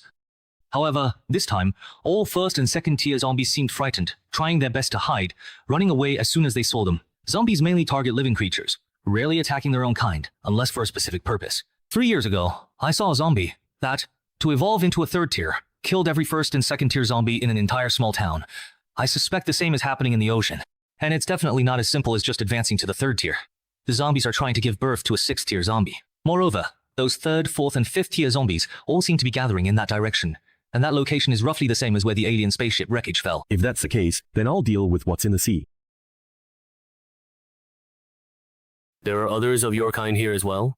To answer my lord's question, yes, one of our kind piloted a spaceship to this planet. 10 years have passed, and now this planet should be filled with our kind. The Brahma Tower shook, helpless about the immeasurable karma caused by zombies. After crossing over, he found nothing around that could be called life. Only one zombie exists on this planet. The sixth stage is achieved after killing all living beings and zombies on the planet. The intelligence of this zombie is already on par with that of humans, though still far from enough, like that of an infant. As a Buddhist treasure, the Brahma Tower is naturally well versed in Buddhist teachings, and believing in the Buddha, harbored the intention to enlighten others, and it actually succeeded. This zombie is still in the learning phase, and under the Brahma Tower's persuasion, it's surprisingly converted to Buddhism. The Brahma Tower sensed that the zombie's thoughts were chaotic, and that it needed someone to guide it. And since Buddhist teachings are well suited to enlightening and opening minds, it developed the intention to subdue the zombie. He could see the dangers posed by zombies. He had visited dozens of life-bearing planets, all of which were overrun by zombies. The scenes were truly shocking. What's wrong, dear host? I suddenly have a bad feeling. Could there be something on this planet that scares me? Are you sure? I couldn't find you. Haha, I finally managed to successfully catch you. Zihang, you are indeed the second person I've been able to apprehend and secure, right here, right now. Who else haven't you caught yet? Gu Zhan is taking you back to Zhuzhou. He's not going to kill you. Why are you running? We where the spirits are free. You humans oppress us. Immortals resist. Old Buddha Zumi died. Matter became the new Buddha Lord. He was invaded by the heavenly demon and died in battle with Amitabha. Old Buddha was bewitched by the heavenly demon, stirring murderous intent. As for Matter, there's only the primordial sound instrumental can that help. What if I'm bullied? Fine, I'll go back with you, but first, we need to deal with the zombie problem. The Heavenly Ladder. Ah. Ascension Heavenly Ladder fragment discovered. Location confirmed. Special mission updated. Find the fragment. Mission confirmed. Please choose one of the following special missions. Special Mission 1 within 10 years. Help Luo Ying resolve the extinction crisis on her planet. Mission reward. Extract 1/4 of the Ascension Heavenly Ladder fragment from Luo Ying's body. Special Mission 2 within 2 years. Help Luo Ying resolve the extinction crisis on her planet. Mission reward. Extract half of the Ascension Heavenly Ladder fragment from Luo Ying's body. Special Mission 3. Special Mission 3 within 6 months. Help Luo Ying resolve the zombie crisis on her planet. Mission reward. Extract all of the Ascension Heavenly Ladder fragments from Luo Ying's body. Ascension Heavenly Ladder fragments in Luo Ying's body? Jiang Li was taken aback. The first time he saw a mission to search for the Ascension Heavenly Ladder fragments, he thought, given the system's usual style, it would keep him hanging for years before releasing it. He didn't expect it to appear now, and this was also the first time he'd seen a system that let him choose 1 out of 3 missions that's getting more and more user-friendly. If the Ascension Heavenly Ladder fragment is extracted from Luo Ying's body, will it have any effect on her? No effect. Choose Special Mission 3. Special Mission 3 selected. The timer starts now. Look, doesn't the environment down there look different from when we left? How is that possible? The technology on this planet is so advanced, but it's only been a few days, so could they have rebuilt everything so quickly? If they were that capable, they'd have solved the zombie crisis. Besides, over 100 million people are here now, when just days ago there were tens of millions. People can't just appear. Something happened these past few days we don't know. Let's go down and look. Why? Why? Of course, it's because you're too powerful. We're going to establish a new nation. And as the strongest human, you would be an unstable factor, so naturally we have to eliminate you. As for the weapons, of course, we got them from the wreckage of the nearby spaceship. As expected of alien materials, it can pierce the body of a 5th level enhancer. All 3 traitors must— They almost die. Lu Ying, suddenly felt vital. She sprang up and shouted angrily. However, seeing the scene before her, she was stunned. Bright sunlight, a tidy classroom, the college entrance exam countdown, her surprised classmates, and a teacher even angrier than she was. Lu Ying, not only do you not study and sleep in class, but now you're even throwing a tantrum. What's wrong with you? How are we alive?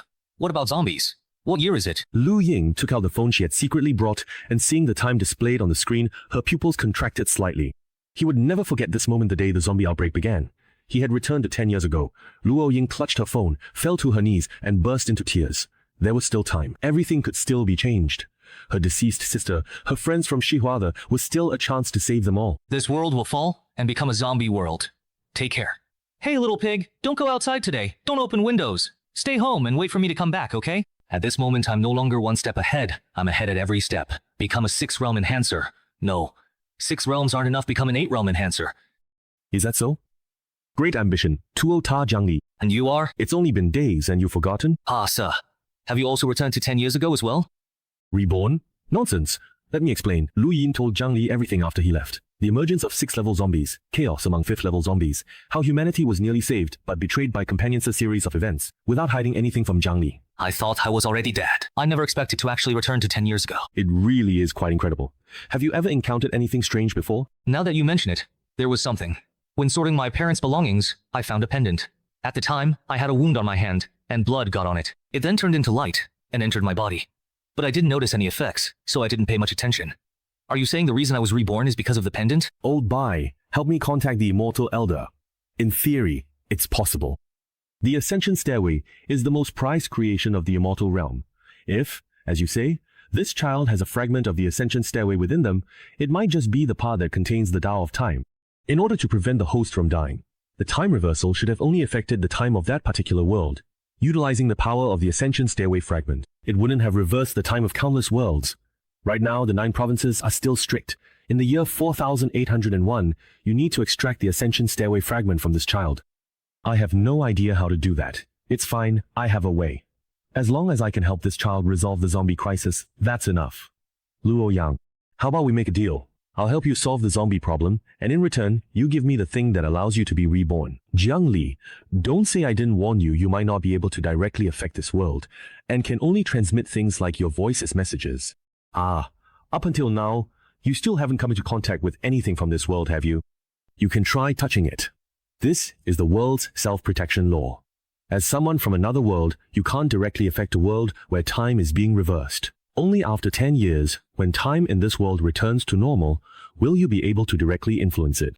Xiaoying, let me ask you something. If I don't help you, can you resolve all the zombie problems within 6 months? Mr. Jiao, the zombie whale that's about to appear is a genuine Tier 4 zombie. I may not be able to step in and help you, but I'll still assist. The Enhancer System, after my personal improvements and integration with cultivation techniques, can help you become a Tier 4 Enhancer within 2 years and sweep the planet. Thank you very much, Brother Xiaozhu. I am here. I don't want to interrupt you, but I just have to remind you, very quickly Jingyan is about to arrive. Ah, and who is this? My name is Zhang Lin. Everyone knows calls Zhang Renhua. Xiaozhu. You might not quite believe it, but the zombies are indeed coming. We absolutely have to be prepared for this.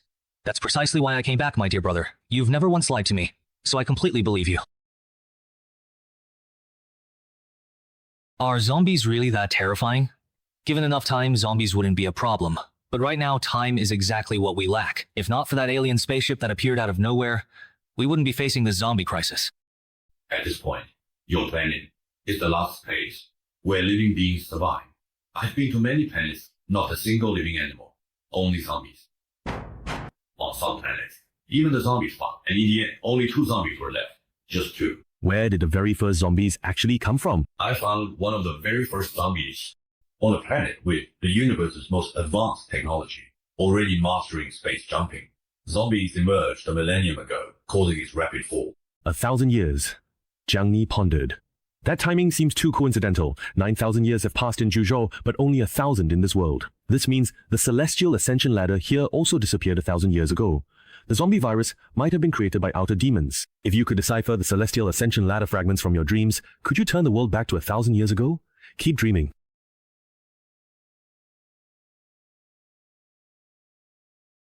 Receiving a negative answer, Jiang Lei could only regretfully abandon his plan to return to 1,000 years ago.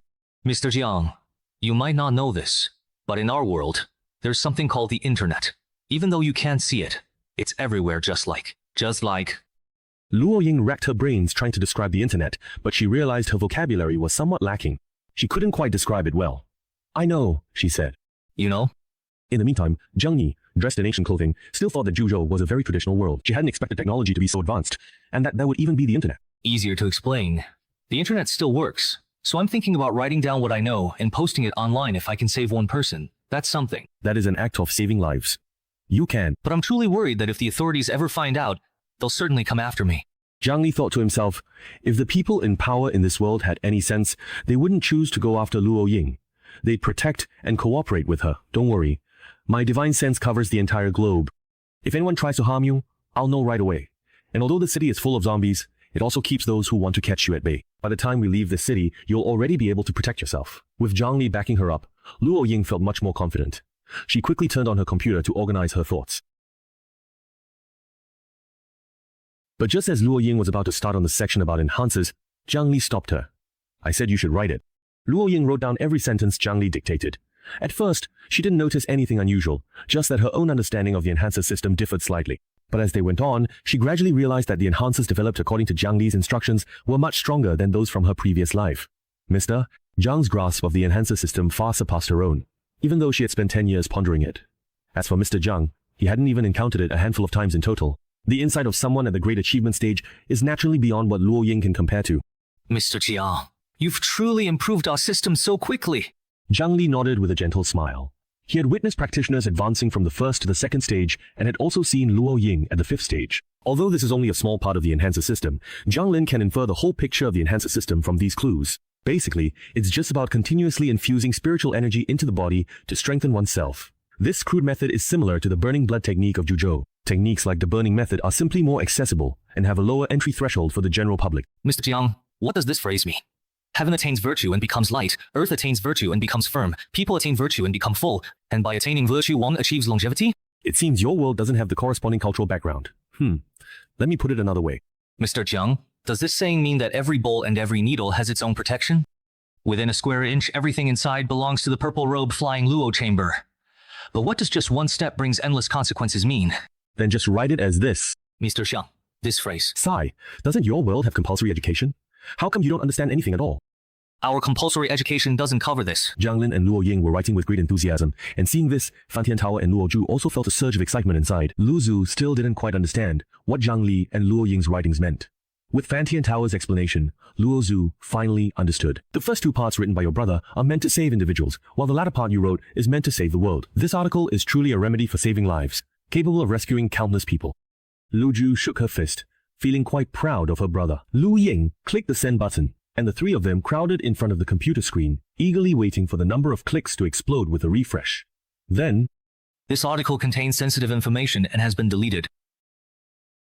Please work together to maintain good order on the internet. The three sat in silence, staring at the screen for a long while. Jiang Li broke the silence saying, "Since there's nothing we can do now, why don't I teach you both how to cultivate immortality? What I wrote online earlier was a general method, but this time I'll tailor a personal cultivation method for each of you based on your situations and record it on video. You must know how powerful Mr. Jiang is. Receiving guidance from such a prominent figure is truly a once-in-a-lifetime opportunity." Recording the video, he remembered what Jiang Li had said.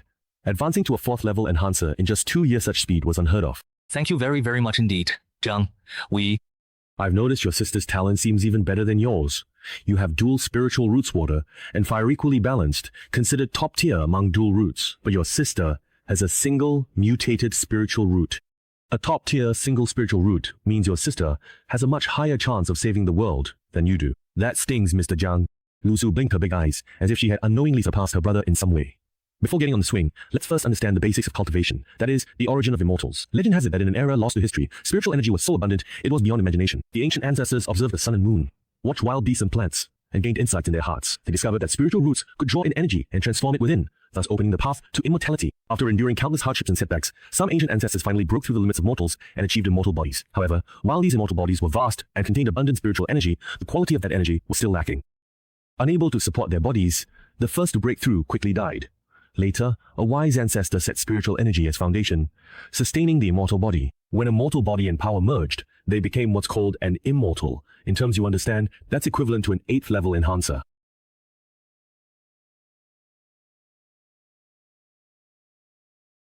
Eighth sister? Luo Ying softly repeated it, her heart filled with longing.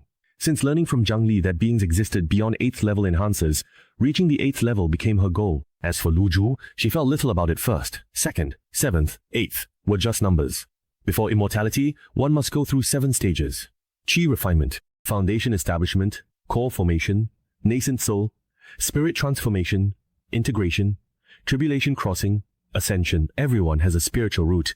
The difference lies in whether it is a 5-element root or a heavenly root. Among spiritual roots, martial root weakest, heavenly root best, but root isn't decisive. Even now in Juzhou, cultivators with martial roots reach integration stage. Listen, clear minds sense spiritual roots. Back in Mingzhou, Jiang Li guided them directly, but here he used words to help siblings find spiritual roots. Fortunately, both have excellent spiritual sensitivity, so they easily locate spiritual root. Close eyes, imagine body sinking. Pay attention.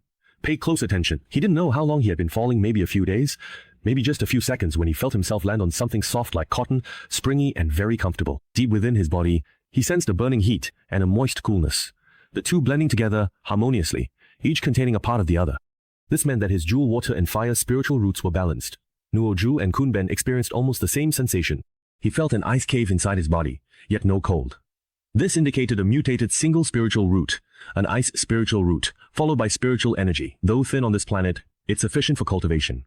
Zhang Li had noticed this. Unlike the apocalypse 10 years later, current spiritual energy is pure, uncontaminated by the zombie virus, usable freely and without worry. Close your eyes and feel the spiritual energy. The siblings obediently closed their eyes, but instead of darkness before them, they saw many tiny dots sparkling with blue light. So beautiful. Because they had already discovered their spiritual roots, their sensitivity to spiritual energy was much greater than that of ordinary people. Later, once they had cultivated to a certain level, they would be able to clearly sense spiritual energy even without closing their eyes. When Chen Jin first experienced the beauty of spiritual energy, Luo Zhu opened his eyes in confusion. Since everyone has spiritual roots, and spiritual energy is abundant, doesn't that mean everyone can cultivate immortality? That's not the case. For cultivating immortality, the spiritual energy circulation route is paramount. This is called Zhou Tian. A complete circulation is called a Zhu Tian. However, spiritual energy cannot flow freely. It must follow specific pathways. Otherwise, at best, you'll cough blood and your life will hang by a thread. At worst, you could die instantly. In Juzhou academies, teachers warn students never to practice cultivation alone before they are familiar with spiritual energy circulation routes. When students can complete a Jutian, teachers always provide one-on-one guidance. Teachers guide students on how to cultivate, preventing accidents. Jutian pathways aren't fixed. Many routes exist. Depending on spiritual energy quality, circulation speed, and acupoints, variations occur. In Juzhou, spiritual energy circulation routes during Jutian are called Gongfa, cultivation methods. Every cultivator is unfamiliar with themselves initially, not knowing their strengths or weaknesses. For example, a cultivator with a fire spiritual root practicing a fierce fire attribute method might regret it later if they discover they prefer and are skilled at beast taming. Beasts are extremely sensitive to fire and dislike cultivators with overwhelming firepower. If this fire spiritual root cultivator wants to master the art of beast taming, they will need to cultivate a gentler fire attribute method.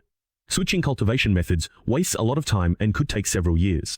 During this period, their peers will have already surpassed them. This is why universal cultivation methods and spiritual energy diagrams exist in the 9 provinces. This initial cultivation method, though only allowing cultivation up to the foundation establishment stage, never conflicts with other methods. Once a cultivator reaches a certain level, for example, distinguishing medicinal herbs by scent, they can then choose a cultivation method specializing in alchemy. If they discover they have a high affinity with plants, they can choose a cultivation method focused on spiritual plants. If they find they like women but don't want to get married, they can choose a cultivation method related to the Hehuan sect. If they realize they feel no psychological burden after killing someone, well, then they can choose to turn themselves in. Of course, that last situation only happens in the Great Zhou. As for ordinary people in the 9 provinces, those at the 3rd level of qi refining, they can spend their whole lives cultivating the spiritual energy diagram. There's no need to worry about the issue of advanced cultivation methods. What Jiang Lin is teaching the siblings right now is the spiritual energy diagram. As for which cultivation method they will practice in the future, observe for a while first. Try to guide the spiritual energy you sense into your body, following the path I taught you, and move it a bit more slowly. Luo Ying used her mind to connect with the spiritual energy, attempting to draw it into her body. After a long time, she finally managed to pull a few blue specks of light inside. Next, draw the energy into your body. Not bad. You have talent reaching this stage quickly. Not really. I just simply... He trailed off, realizing Mr. Jiang wasn't praising him, but his younger sister. Luo Ju completed 3 energy circulation cycles. Time passed. I've also completed 3 cycles. Jiang Li responded with an "oh" and continued enthusiastically instructing Lu Zhu. Your cultivation talent is actually pretty good. It's just that your sister's cultivation speed is ridiculously fast. But you do have your own strengths. Like what? You were born before your sister. Get lost. Young people shouldn't be hot-tempered. Come, I'll teach you to recite scripture. Let me tell you, the essence of Buddhist sect lies in scripture. Recite day and night. You will improve your cultivation. Will reciting scriptures help me surpass my sister? It's actually good for young people to be ambitious. Now, you can all be considered chi refining cultivators. First, consolidate your cultivation. In a bit, I'll teach you the water gathering technique and the immovable king of the underworld method. In the apocalypse, you need 3 things: food, water, and a way to avoid injury from zombies and becoming food yourself. Jiang Ni can't solve the food problem yet, but there are ways to get water and avoid zombie scratches. The water gathering technique is the most basic spell. It gathers water from the air and doesn't require high magical cultivation. However, it has limitations. There's only so much water in the air, so you can't gather it endlessly. Once you both reach a higher level, you'll learn new spells allowing for material transformation, transforming substances into water. Jiang Ni knows many protective body spells, but most require high cultivation or their effects don't satisfy Jiang Li. Only about a dozen spells meet requirements. From these, Jiang Ni chose the immovable King Yama technique. From the name, you can tell it's a Buddhist spell. Most Buddhist spells emphasize enlightenment, so they don't require high cultivation and consume little spiritual energy. As expected, when Luo Ju could use the water gathering technique and Brahma Tower to have water fights, Luo Ying struggled to keep the water ball from deforming. Sorrow welled in his heart. Since rebirth, apart from saving his sister, nothing had gone his way. Is talent really that important? He roared inwardly. How did you master the immovable King Yama technique so quickly? No thoughts, desires, wants, seeking? Luo Ying pressed his palms together, his body faintly glowing with the golden light, his expression indifferent. Although he didn't know the reason, Jiang Li felt that Luo Ying was very gifted in the intent of Buddhist teachings.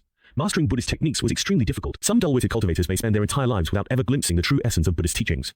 Yet Luo Ying quickly mastered the state of immovability. Of course, this was only the most superficial layer of the Underworld King's technique, but even so, it was quite remarkable. At this moment, Lu Ju was still struggling to figure it out, unable to grasp the key to protecting herself. The golden light had barely formed before it shattered. Seeing her brother succeed, Lu Ju curiously poked him and discovered that the layer of golden light around him was like gold leaf. It was so hard that even if she tried with all her strength, she couldn't poke through it. And right now, Lu Zu was at the first level of chi refining, so she wasn't weak. Techniques and tools go hand in hand. I told you, the Underworld King Star and the immovable Underworld King technique are set. Silently reciting it in your heart can enhance today's practice. Luo Yingji recited the Brahma Heaven Tower until her mouth was dry and her tongue was parched, and only then did she finally master the Underworld King Sutra. Under Jiang Ni's guidance, Lu Zu also finally succeeded in practicing the immovable Underworld King technique, forming the most basic golden body. Its hardness couldn't compare to Luo Ying's, and he couldn't remember the lengthy Underworld King Sutra either. He poured out his troubles to Jiang Li, though the effect wasn't quite the same in fact. Just playing a recording would work too. Mr. Jiang, you must have been sent by the heavens to punish me.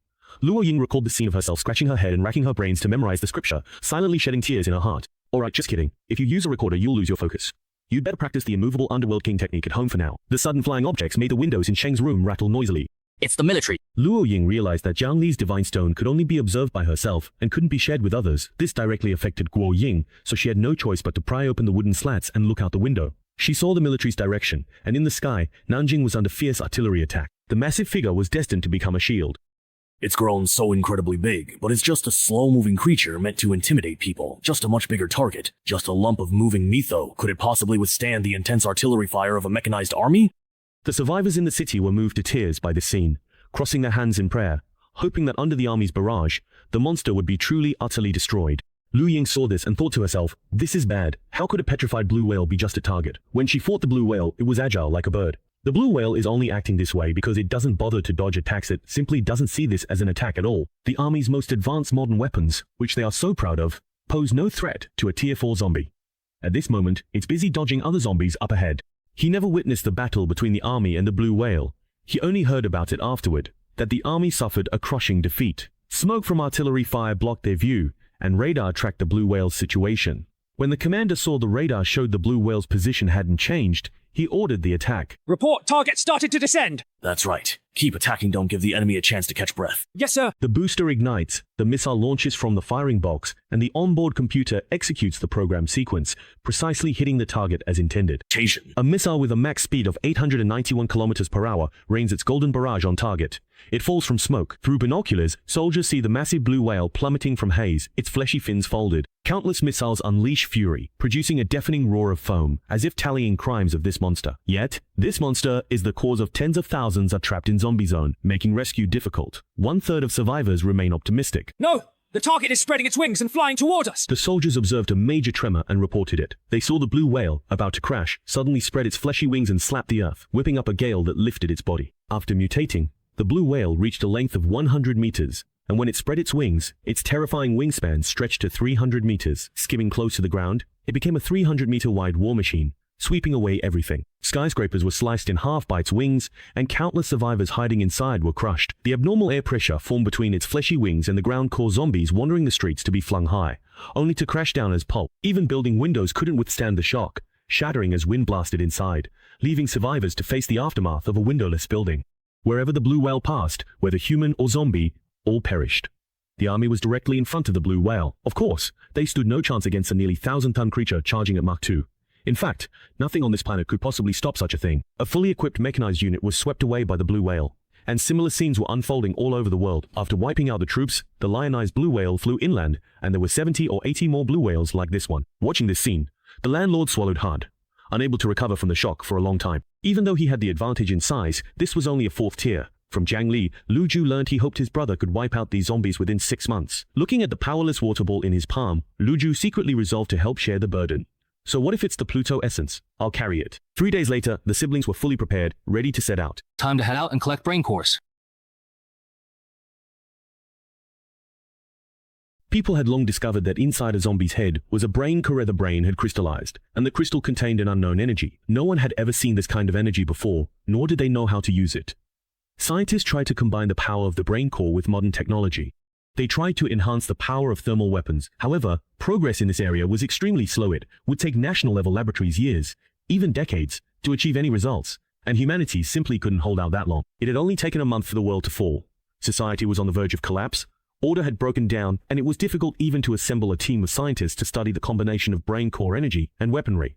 And it was at this moment, someone discovered the brain core's function not by combining it with weapons, but by applying it directly to humans, allowing the body to absorb its energy. Though simple and crude, the method proved effective, and thus, enhancers were born. The brain core's emergence was like a ray of light in the apocalypse.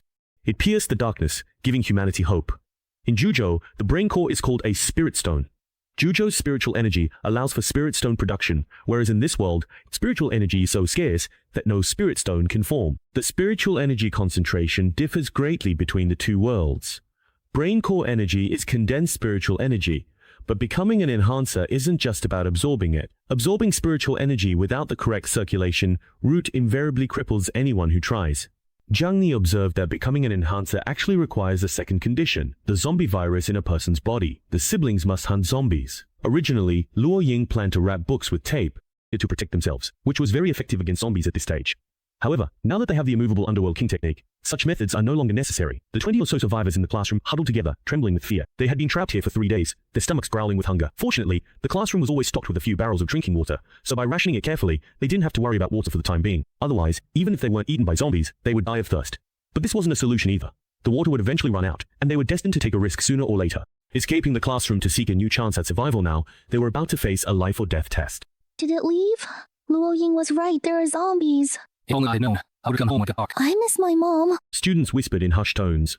Rather than discussing, it was venting fear. Having grown up in peaceful times, people like Wang Qi had never witnessed anything like this. Blood and flesh everywhere, zombies roaming. Now, recalling seeing a zombie dragging 5 or 6 meters of intestines, remembering how the zombie pulled out those intestines made them want to throw up, but they had to suppress that urge. Otherwise, making too much noise would attract the zombies outside. Some female students bit their clothes, eyes red as they silently wept. They had witnessed the army and whale battle, hoping the army would defeat the whale and rescue them. However, the harsh reality showed them the overwhelming power of a Tier 4 zombie, shattering their hopes. The female teacher who once scolded Luo Ying for sleeping in class made a hand gesture. She signaled students not to speak, not even whisper.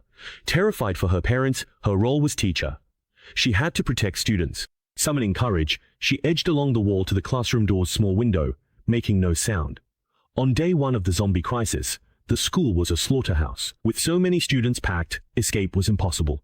Survivors plummeted, zombies skyrocketed. The lucky class on the top floor sensed something was wrong and managed to prepare a little, so only half of them died. Those who survived smeared their friends' blood on the windows. This blocked the view and masked their scent.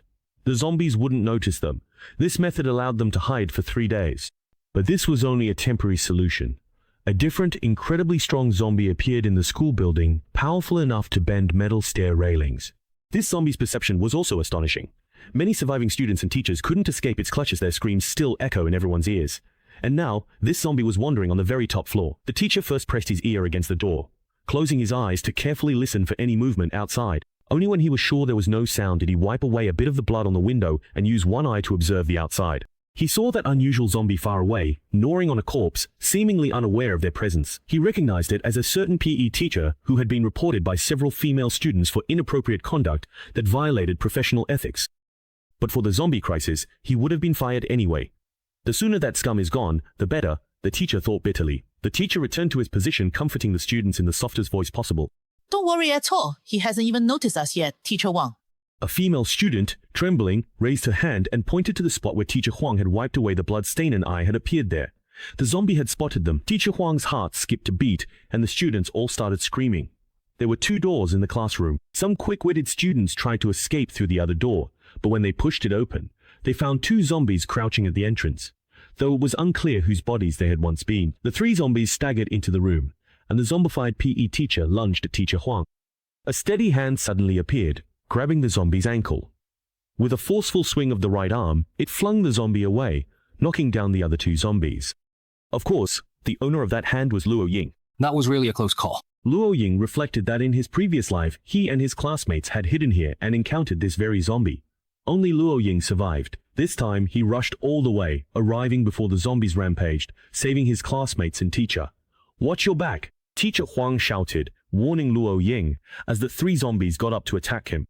A petite and graceful figure flashed by, deftly wielding a dagger to easily sever the heads of the 3 zombies and quickly extract a brain core from one of them.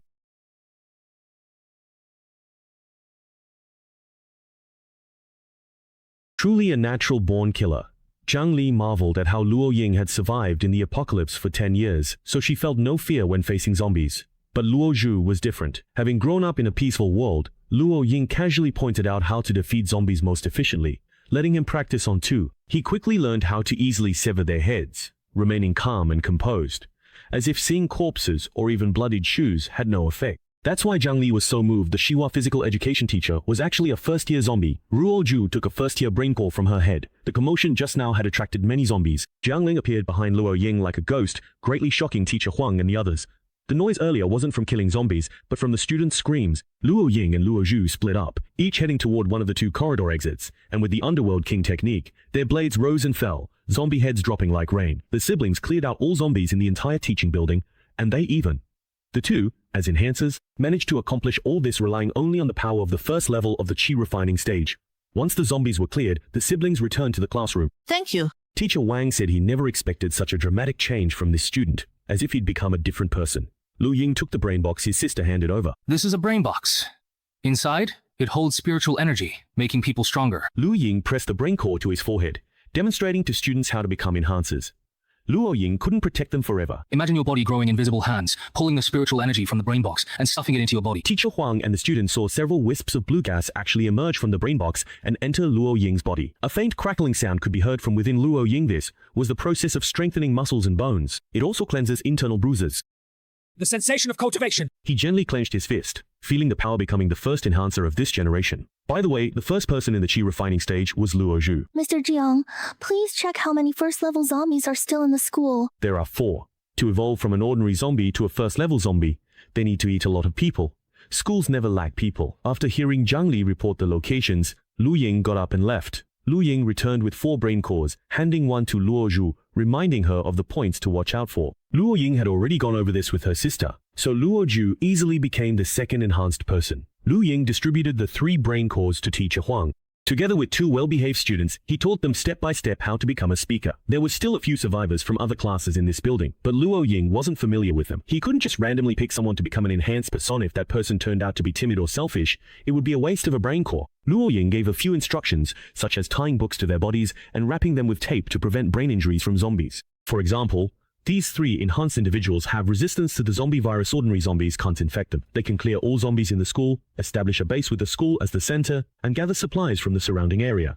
This is the safest approach. They don't have to worry at all about being attacked by first-tier zombies because the siblings will wipe out all the first-tier zombies in this city. When some classmates saw that Lu Ying and her brother were about to leave, they thought it would be very safe to stay with them and called out, "Hey, aren't you going to stay and protect us?" Luo Ying didn't answer the question and just left directly. Some people still hadn't adjusted their mindset to the sudden arrival of the apocalypse, thinking that since everyone is a classmate, there shouldn't be any difference between them. Teacher Wang said coldly, Does Luo Ying owe you something? Why should she stay behind to protect you? But aren't we all classmates? Shouldn't we help each other? Didn't he just help you? Of course. If you help someone, you should help them to the end. If I had that kind of power, I would definitely stay and protect everyone. That person shamelessly boasted, knowing he would never do what Luo Ying did. Teacher Huang mercilessly exposed his lie. I truly thought you would go save your own family. That person was speechless, because if he became an enhancer, he would indeed abandon everyone to save his parents. If it were a peaceful environment, Teacher Huang wouldn't have spoken so harshly, but he had witnessed the army's defeat and the birth of enhancers. He realized the environment had changed, the peaceful era of the past was gone. He had to correct students' mistaken ideas. If anyone still held the same thoughts as that student, it would lead to disaster. Teacher Huang turned and sternly told the students, Students, the times have changed. Don't hold on to naive ideas anymore, and don't expect others to risk their lives to save us. Only by relying on ourselves can we become stronger and survive. Now the three of us enhancers will lead a team to search and rescue survivors in the building. We will clear out the zombies and turn the school into a safe zone. Currently, there are very few first-level zombies. They only appear in densely populated places, such as supermarkets, hospitals, schools, and so on. The brother and sister followed Zhang Ni's instructions and took the shortest route. After dealing with the first-level zombies, the siblings realized they couldn't absorb so many brain cores at this stage. So, they sought out some grassroots, temporary self-rescue organizations, gave the organizers brain cores to help them become enhancers, and taught them knowledge about brain core enhancement and zombies. 3 months later, the zombie whale returned to the sea. Many cities were reduced to ruins, and the existence of enhancers became widely known. Governments and conglomerates around the world mobilized massive manpower and resources to drive zombies out of the less affected cities. They established safe zones, continuously reinforcing and thickening walls. People endured the pain of losing loved ones as they rebuilt homes. Each safe zone formed its own rescue team, responsible for identifying zombies nearby and carrying out rescue missions in adjacent regions. In the past, countries complained that population growth led to resource shortages, but now population is the most valuable resource. Population means strength, it means clearing more zombies and improving safe zone construction and organization. At the same time, people realized and the empowered individuals themselves realized the importance of individual strength. Empowered individuals were the most sought-after talents in every safe zone. Safe zones would promise all kinds of benefits, women, food, rights, anything could be offered, all to attract empowered individuals. And when it comes to the empowered individuals every safe zone most desires to recruit, none are more coveted than the Luo Ying siblings, always accompanied by the floating tower wraiths.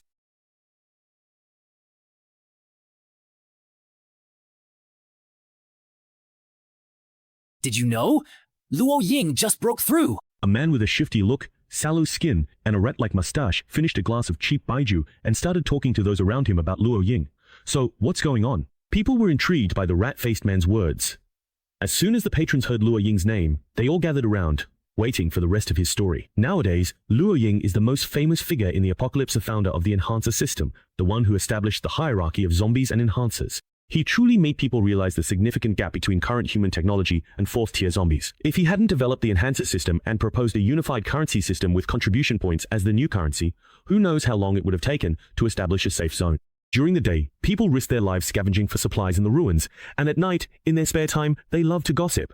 And the gossip about Luo Ying was always the most talked about. However, Luo Ying spent most of his time roaming the ruins of various cities, killing zombies, collecting brain cores, and searching for survivors, rarely coming to the safe zone to resupply. As a result, people knew very little about Luo Ying's situation. Most of the information about him came from the survivors, which was hard for people to understand. How could anyone not come to the safe zone to resupply? Not to mention anything else. Water supply is a big problem. The safe zone has purification devices, so water is guaranteed. If Luo Ying doesn't come to the safe zone, can he just magically produce pure water? The man with the mouse-like features just smiled and said nothing. The drinkers immediately understood what he meant. Boss, this brother's drinks are on me. Also, please bring him a bottle of purified water, a plate of compressed biscuits, and a plate of spiced broad beans. These days, there's no such thing as free information. The man with the mouse blood features nodded, then continued speaking. Today, our squad went to the rain prayer chamber to sweep the area. We split up to look for electronic components. Who would have thought I'd run into the two big shots, Luo Ying and Luo Zhu, along with those ancient costumed ghosts floating behind them? Isn't it said that there are several Tier 2 zombies holed up there? You really got guts to dare go to a place like that. The man with the mouse blood features separated the skin and flesh of the fennel beans, ate the skin first, then the flesh, took a sip of baijiu, and finally gave a bitter laugh, saying, "Here." Who wouldn't go when the supplies there are the most abundant? High risk, high reward. Sigh, do you two big shots really have the so-called clairvoyant eyes like the rumors say? No zombie hiding in the shadows can escape their blades. From my vantage point, I could see that there were 2 second-tier zombies lying in ambush nearby. By all rights, the 2 big shots shouldn't have been able to spot them. I was just about to warn them, but somehow, it was as if they'd already seen the zombies. They darted forward and took out both of them. Sigh, those were second-tier zombies. Shadow and Master. Aren't the 2 big shots only first-tier themselves? It's been nearly 3 months since the enhancer system appeared, and no human has broken through to the second tier. After absorbing a brain core, humans need time for their bodies to fully absorb and adapt. Only after a cooldown period can one absorb the next brain core. Lu Ying has repeatedly warned enhancers not to ignore the cooldown period, but some arrogant enhancers believe Luo Ying's success was just luck and they don't need to listen. They continue to absorb brain cores and ultimately their bodies burst from the strain. Humans lose the ability to absorb energy through brain cores if they rely solely on their bodies to absorb energy. As a result, zombies do not have a cooldown period, which has led to the emergence of second-tier zombies, while no second-tier enhancers have appeared yet. Fortunately, second-tier zombies still can't break through the defenses of the safe zone. That's why people call her a big shot, huh? It was just a few days ago that an 8-person team of enhancers encountered a second-tier zombie, and in the end, only 2 of them made it back alive. The other 6 were either eaten or turned into zombies. Sigh. These 2 are real big shots. But they easily took care of 2 second-tier zombies, not just first-tier ones. The man with the rat blood pointed at the detector. I saw them absorb those 2 second-tier brain cores and became second-tier enhancers. The detector can roughly determine which level a zombie or enhancer belongs to. It's standard equipment for rescue teams. Everyone sighed at the huge difference in combat power. It was as if the first-tier enhancers of the Luo siblings and the first-tier enhancers as commonly understood by the public were 2 completely different things. By the way, what exactly is that ghost following the Luo siblings? I heard it was with them even before the apocalypse began. The zombie virus and enhancers can still be explained by science. But Jiang Li's existence really falls into the realm of the supernatural. None of the safe zones can explain it. If you ask me, that ghost, holding a pagoda in one hand and dressed in ancient clothes, might just be the manifestation of the Luo family's ancestor. Makes sense. Since it couldn't be explained with existing knowledge, everyone just accepted this unreliable supernatural explanation. As for Jiang Li, who had unknowingly become the Luo family ancestor in everyone's eyes, he was praising Luo Zhu for doing very well and already building a machine. Luo Zhu sat quietly on a pile of stones, gently wiping the blood off her dagger as she placed it on her thigh. The moonlight shone down, making her skin seem to glow, a bit dreamlike and ethereal. It was a rare sight in the apocalypse. He smiled slightly without saying a word. Meanwhile, the Brahma Tower comforted Luo Ying nearby. Don't feel too down. You worked really hard last month, practicing the 9th level. Luo Yingxing said, I'm not upset. You're just imagining things. Luo Ying had 2 systems, a second-tier enhancer or a 9th-level qi refining cultivator. Luo Zhu was the same, but she was both a second-tier enhancer and a foundation establishment stage cultivator. With the siblings joining forces, they could even dare to take on a 3rd-tier zombie. However, there was still quite a gap before they could defeat a group of 4th-tier whale zombies.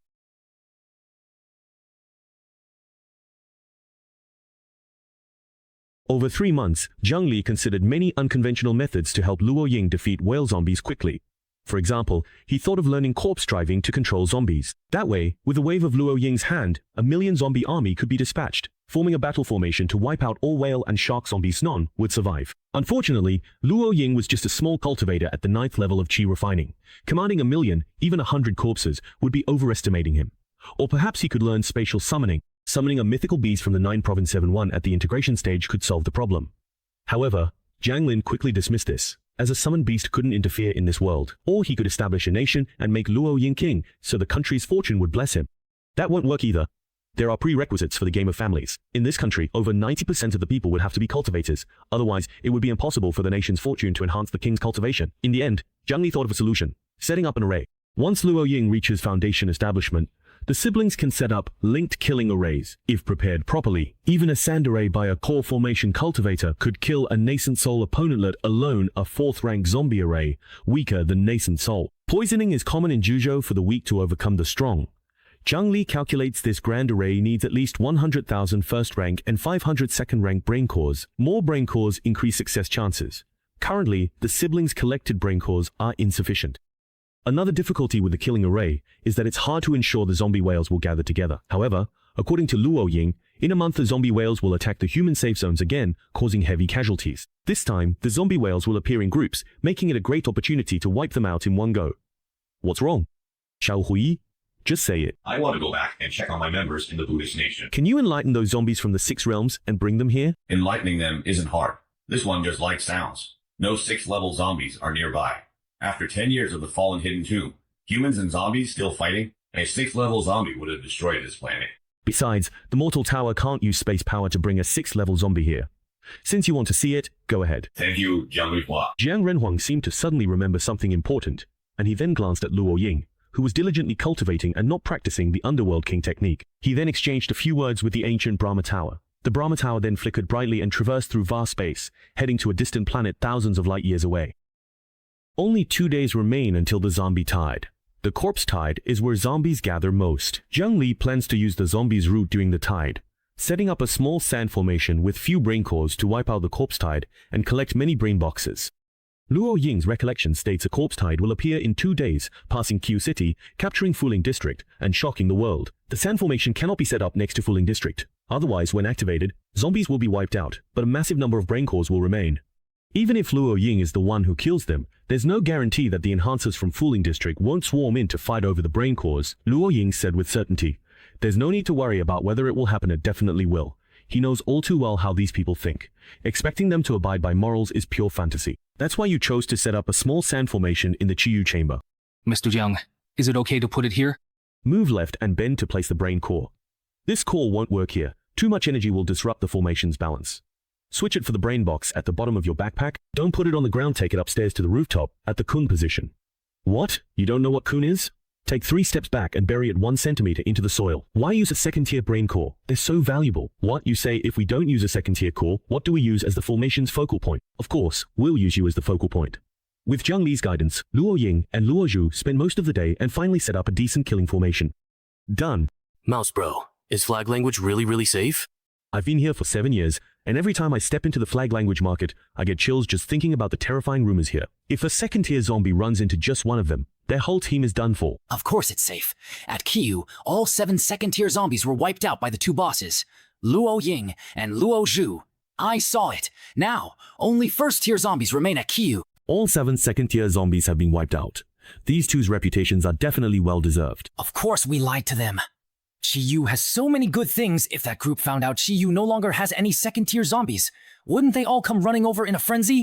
The man with the rat blood also regretted that fake liquor causes trouble. He got tipsy at the time and wanted to show off that he had met the 2 big shots, but if he talked about the details, he couldn't avoid mentioning how the 2 big shots killed the second-tier zombies. Fortunately, he reacted in time and mixed truth with lies 9 parts true, 1 part falsely fudging the most crucial number. Otherwise, it wouldn't have just been the 2 of them coming here today. Brother Rat, look at all this good stuff, so much food, and none of it is expired. Just think how many contribution points we could trade this for. And over here, there are chargers for the marine batteries. We're really, truly, quite incredibly fortunate not a single zombie in sight. The younger guy said with a grin. He patted his backpack and said, "This trip was a huge haul, totally worth it." Yeah, it really was. We really got so lucky. Brother Rat casually agreed, but before he could finish his sentence, he sensed something was off. He realized that he too had let the excitement get to his head and hadn't noticed the problem this was, after all, a fallen zone. How could there not be any zombies? Even if those 2 big shots are quick and efficient, they only ever kill tier 1 zombies. I've never heard of them taking out regular zombies. Just then, he heard a commotion in the distance. He poked his head out to look, and his face turned deathly pale. A mountain of corpses and bones.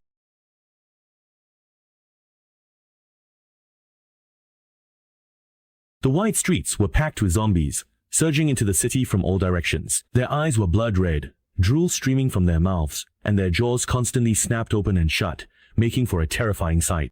Some zombies possessed immense strength, driving their limbs into the walls and climbing up skyscrapers using both their hands and feet. Some zombies even crouched like frogs, leaping across rooftops.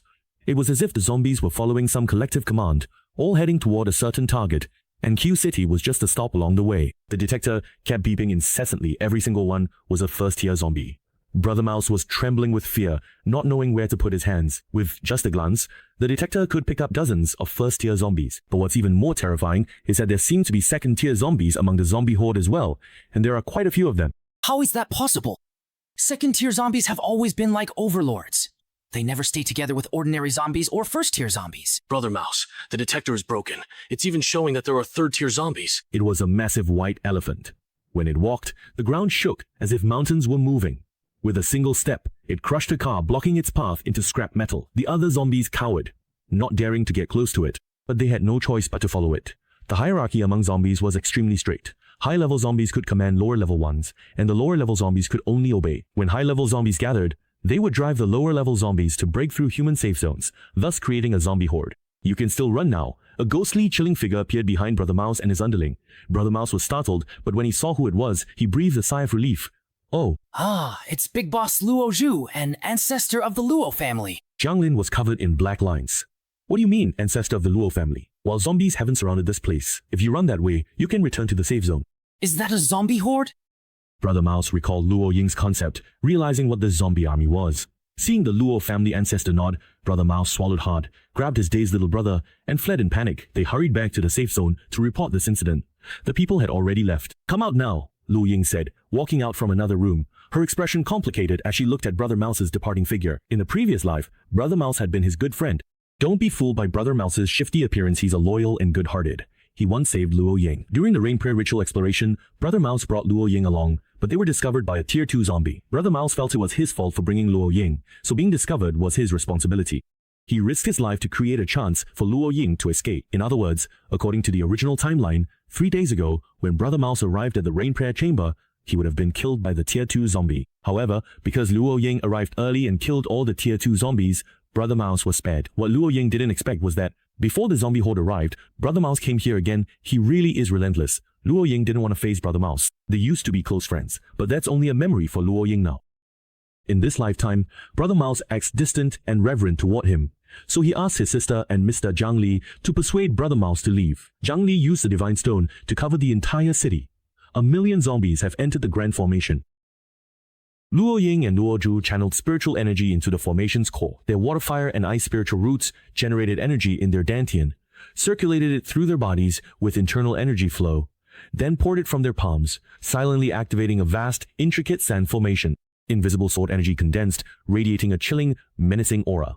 Luo Ying and Luo Zhu served as primary and secondary cores of the formation, with Luo Ying slightly less powerful. In the small town, 2 Lu Zhu at Foundation Establishment occupied the main positions of the formation's core. San Luo Great Desert Formation was led by Luo Zhu, with sword energy crisscrossing, arrows severing heads, earth trembling, and buildings collapsing. Each strand of chilling sword energy struck precisely at the zombies' necks, causing heads to roll. Sword energy was so swift and fierce that the zombies had no time to react. Their heads were already separated from their bodies, and the formation circulated, channeling every drop of spiritual energy from their skulls into the sword energy. Jiang Li even had the siblings set up a spirit-draining array beneath the city. Now, the concentration of spiritual energy in the city far surpassed that of other regions. The spiritual energy accumulated over these days was also put to use. The Grand Formation was like a raging fire, and the spiritual energy gathered by the giant spirit array was like pouring hot oil and dry wood onto a blazing fire, producing an extremely terrifying power. Whether it was ordinary zombies or first or second tier zombies, none could withstand this long-prepared strike. If cultivators in the Qi refining or foundation establishment stages in the 9 provinces encountered such a situation, they would have protective means like spirit talismans and treasures, which would greatly reduce the Grand Formation's power. But these brainless zombies had no such methods. Facing the Grand Formation left by a powerful demonic cultivator from the 9 provinces, they could only walk into their own slaughter. After minutes, zombies fell, and the city filled with a nauseating stench of blood. Countless brain cores were hidden inside their skulls, waiting for their master to reap victory's fruits. However, neither Luo Ying nor Luo Zhu collected these spoils. Instead, they stared intently at the only remaining zombie. The loss of the 3rd-rank White Elephant zombie was actually expected. When Jiang Li set up this Grand Formation, he never intended to include 3rd-rank zombies in his calculations. He only planned to harvest a wave of zombies below the 2nd rank. This 3rd-rank zombie was just right for the siblings to use for some practice. Kill.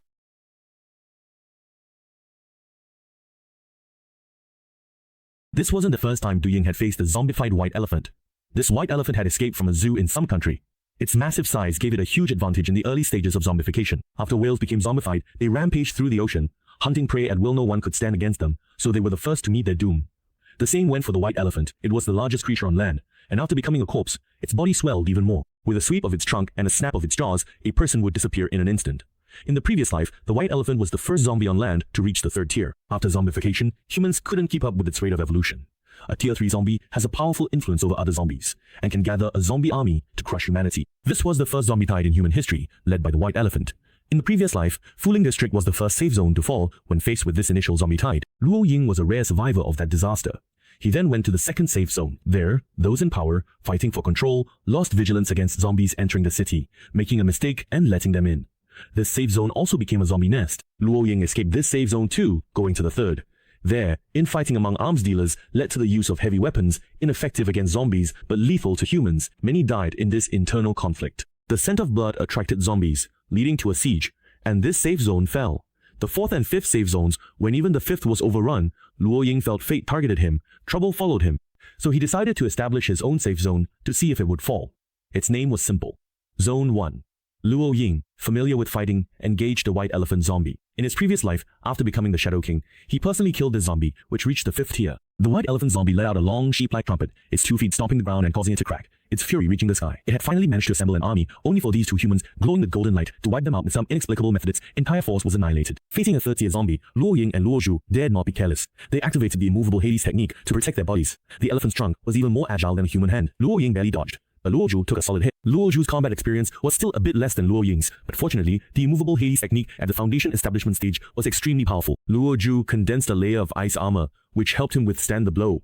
A few more hits might not end so well. Luo Zhu's combat experience was growing. He moved like a phantom, appearing and disappearing, and the elephant's trunk never hit him. If Luo Zhu hadn't died on the first day in his previous life, his future achievements would have surpassed Luo Ying's. Luo Zhu plunged his dagger into the elephant's eye, blinding it. The dagger was stuck inside and couldn't be retrieved. Although the white elephant couldn't feel pain, it was still enraged. Its trunk swung down, aiming to smash Luo Zhu's head as he clung to the top of its head. Luo Ying didn't have time to come to his aid, but at that moment, the temperature in Luo Zhu's palm plummeted. In the sweltering summer, an untimely ice crystal appeared, condensing into a sword made entirely of cold ice. Luo Zhu used the ice sword to block the elephant's trunk. With a swift motion, he raised his hand, and the sharp blade of the ice sword sliced through the trunk. At this moment, Luo Zhu switched to a new cultivation technique, Surging Territory, which Zhang Lin had spent over 10 days developing. If sold to the system, it would be worth several million yuan. Once mastered, it could freeze the molecules of any object within one's mind, causing them to stop moving. It was another way of stopping time. He could also reverse the process, raising the temperature to accelerate the movement of molecules within the body, pushing them infinitely close to the speed limit set by the world, the speed of light. People only knew that weapon spirit cultivators excelled at weapon-based techniques, but they didn't realize that the essence of the weapon spirit root lay in temperature, or more precisely,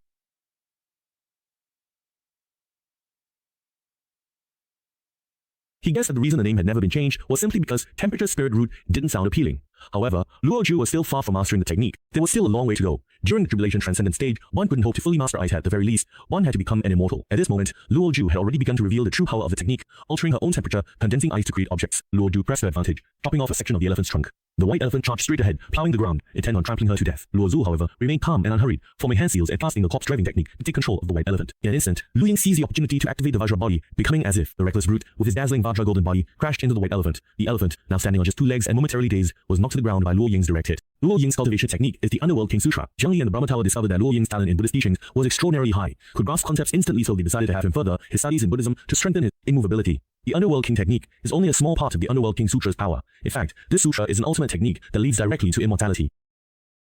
The white elephant turned over and crashed through several walls in a row, charging straight at Luo Ying. Luo Ying faced it head-on, stepping on the 8 trigrams, grabbing the elephant's tusks, and using its own force against it. With the body of a 2nd-tier enhancer, he took down the 3rd-tier white elephant, and in the process, made the elephant break its own tusk with its own strength. Zhang Lin received the beginner's gift pack using 4 ounces to move 1,000 pounds. He gave this technique to the siblings. Luo Ying pinned the elephant's trunk to the ground with tusk, leaving the white elephant flailing limbs and unable to get up. Luo Zhu activated his technique, making his soldier's sword sharper, aiming to cut off the elephant's head. The white elephant's skin was tough and flesh-thick. The ding sword couldn't sever it. Seeing the white elephant about to get up, he stabbed the sword into the elephant's ear canal, touched brain core, and severed the white elephant. It died instantly. The brain core and the zombie are connected by several strands of flesh. Once these strands are severed, the brain core is completely separated from the zombie, and the zombie dies. Fortunately, as the white elephant's body grew larger, its ear canal also widened. Otherwise, the soldier's sword wouldn't have been able to reach inside. The white elephant's skin and bones were extremely tough even after its death. The siblings had to use all kinds of weapons together just to pry open its skull. Extracting a 3rd-tier brain core from a 3rd-tier skull would give them a better chance of defeating the whale horde. At this moment, there were millions of heads in the city. If they had to open each skull one by one to search for brain cores, it would take more than a week. Fortunately, under Zhang Li's divine sense, he could see clearly which heads contained 1st-tier brain cores and which had 2nd-tier brain cores. There were 12,000 otherworldly brain cores, I know that much, and a corpse hide will break out. Unfortunately, I don't know the exact time or location, so it's hard to use the same method as before. I could go to the safe zone to buy some, but that probably still won't be enough. I might not be able to collect them all within a month. In the apocalypse, trust. Information is hard to transmit, and Luo Ying couldn't possibly know the exact details of every corpse tide from the previous life. I can already see several zombies that are about to evolve to the 3rd tier. They should be the source of the corpse tide. I can estimate their movement patterns and targets, so then there won't be problem. This victory gave Luo Ying tremendous confidence. The wonders of formations were something he could never have imagined in his previous life. Zhuzhou truly is extraordinary.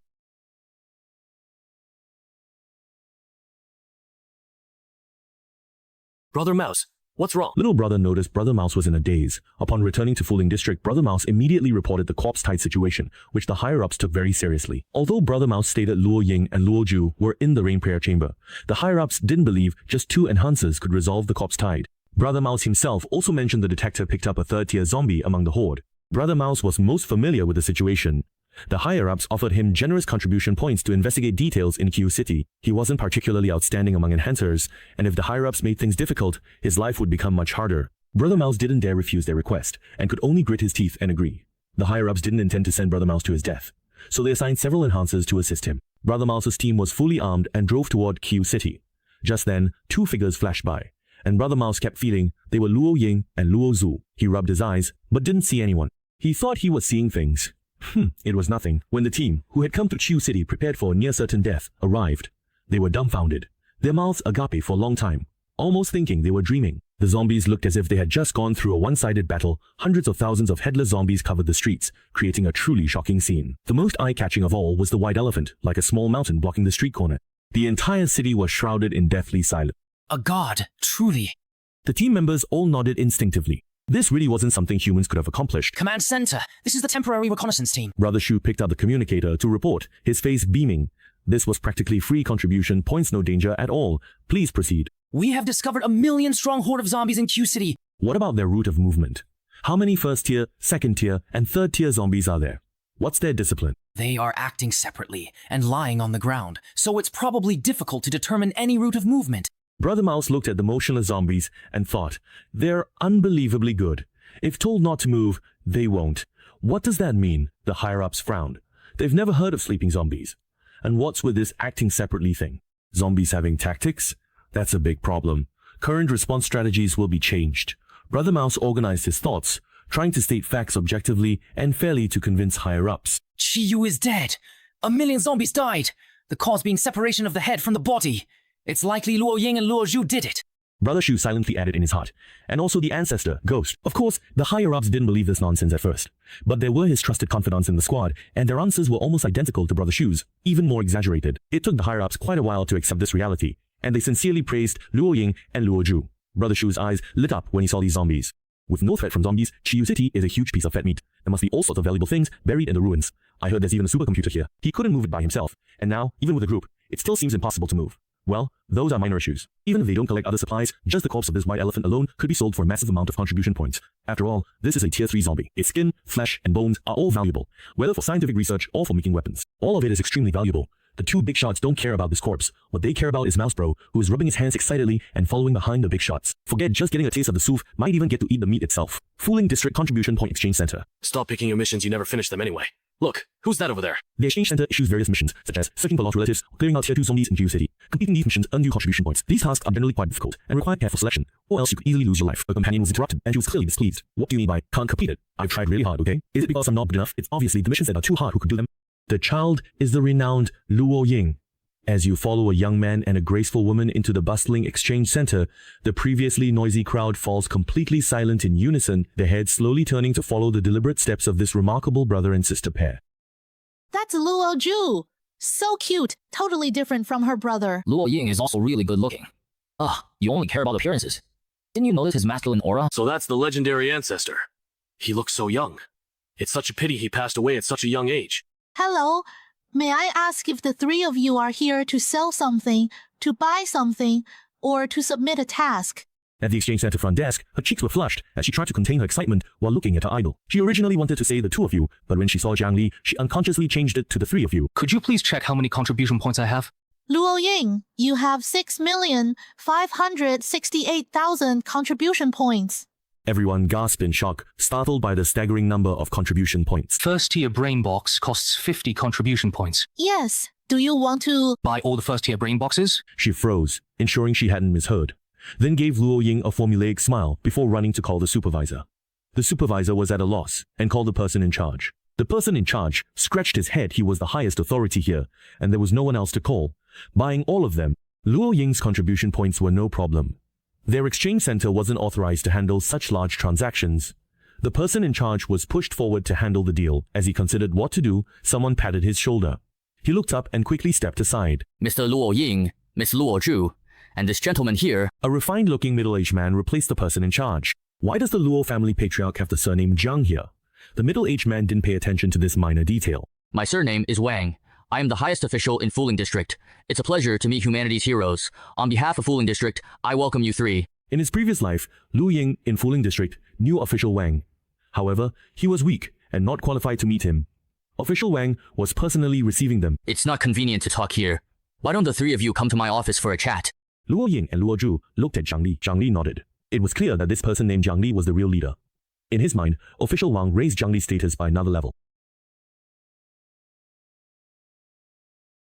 To buy all the brain chorus, of course. I have no doubt about your financial resources, sir. However, as the three of you know, brain cores are strategic materials. If we sell them all to the three of you, the other enhancers in Fuling District might have some objections. Officer Wang had heard from Brother Mouse that the feats of these three could no longer be explained by science. He had no choice but to be cautious. If he said the wrong thing and upset them, that would be bad. Half of them. Even half is too much. Unless the three of you can tell me that these brain cores are to be used for establishing a safe zone? If that's indeed the case, Fuling District can provide additional assistance. You also know about what happened in Qiu City. The corpse tide was dealt with, and we just saved you. Officer Wang was surprised, not knowing how Jiang Lin knew what he himself knew. To defeat the zombies, many brain cores are needed. When I say you are heroes of humanity, I truly mean it. I trust you. Fuling District has 6,000 Jin of Naohei, and we'll sell you 2/3 of it. In a month, you'll see the results of today's decision. 4,000 brain cores can save us a lot of trouble. Long after Luo Ying and Luo Zhu had left, Officer Wang finally slapped his forehead and said regretfully, I forgot to ask what this Jiang Li's background is. Is it possible that our ancestor has manifested? During this month, Lu Ying and Lu Zhu set up traps for zombies everywhere. Whenever a third-tier zombie appeared and was about to trigger a zombie horde to attack the safe zone, it would be dealt with before reaching the safe zone. After encountering a sandstorm, all the first and second-tier zombies perished, leaving only a few stragglers. The third-tier zombies got beaten up. Luo Ying had once warned the safe zone to be wary of a zombie tide. But when the time Luo Ying mentioned arrived, they couldn't even see a single zombie, and they thought Luo Ying was just being alarmist. However, after witnessing the shocking sight of 1 million headless zombies, no one in the safe zones who once thought it was alarmist dared to question Luo Ying anymore. The siblings also went to various safe zones to purchase brain cases. But not every safe zone commander was as trusting of the siblings as Commander Wang. Some safe zones were only willing to sell 1,000 brain cases, and there were even some that asked if they could buy brain cores from them. In the end, the brain cores accumulated from the zombie hordes still greatly outnumbered those they had bought. The calm sea appeared utterly still, like a pool of dead water, yet everyone knew that the most terrifying zombies were hidden deep in the ocean. Just how many calamities has this zombie whale been through anyway? Didn't Luo Ying already say it? It's just tier 4. What's there to talk about? I think you all overrate Luo Ying. He just got lucky, bold enough to be first to absorb a brain core. If I'd been braver then and absorbed one myself, I'd be the big shot now. Makes sense. You can't take everything Luo Ying says at face value. Was only a tier 1 enhancer at the time. Just because he didn't have a detector, he could still tell this whale was tier 4. Is his eyesight really better than a machine's? We're all just tier 1 enhancers. Can any of you tell the whale's level just by looking? He just got lucky. Plus, he's got that cute little sister, Yang Yan. You guys, look quick. Still no movement. Hearing this, the team members' hearts leapt into their throats. Who could care about discussing anything now? Everyone turned to look at the ocean, as if triggered by something. Suddenly, towering waves surged, fierce winds howled, and a whirlpool formed the zombies that humans fear most deep down. A mournful, chilling wailing rose from the swirling whirlpool, like a somber death knell tolling for the impending end of humanity. Hello! This is the Ocean Observation Team! We've discovered a zombie whale! A zombie whale! Yonggu Bureau received quantity. Detectors show their 4th stage zombies 4th stage! They've spotted us! Distance 1,000 meters, no 500! Ocean Observation Team, do you copy? Respond. On the other end of the communicator, only half an arm remained. Gripping the receiver tightly, there would never be an answer.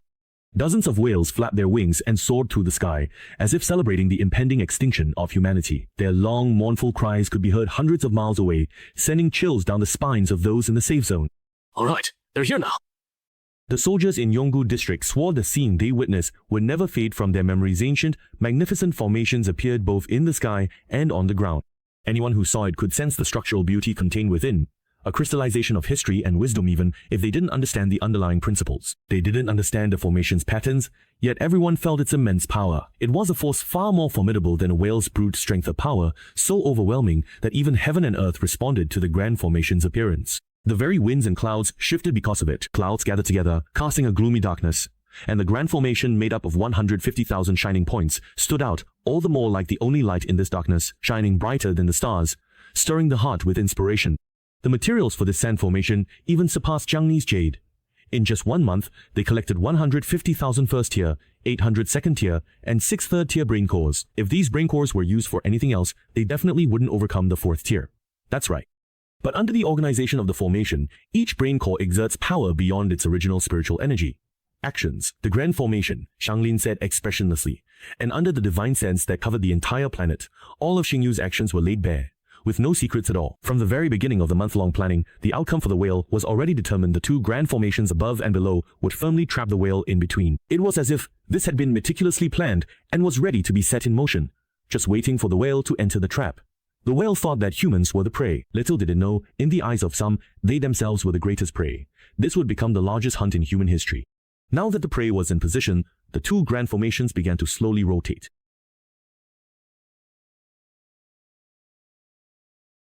Merciless ice spikes appeared again. With extraordinary gravity acceleration, their speed was astonishingly fast. The troops in the permanent zone could only watch from afar as a flash of white light passed by, and the struggling whale, trying to break free from the ice spikes, was pinned to the ground by new ones. This time, the spikes went even deeper. There was no way the once mighty whale could escape.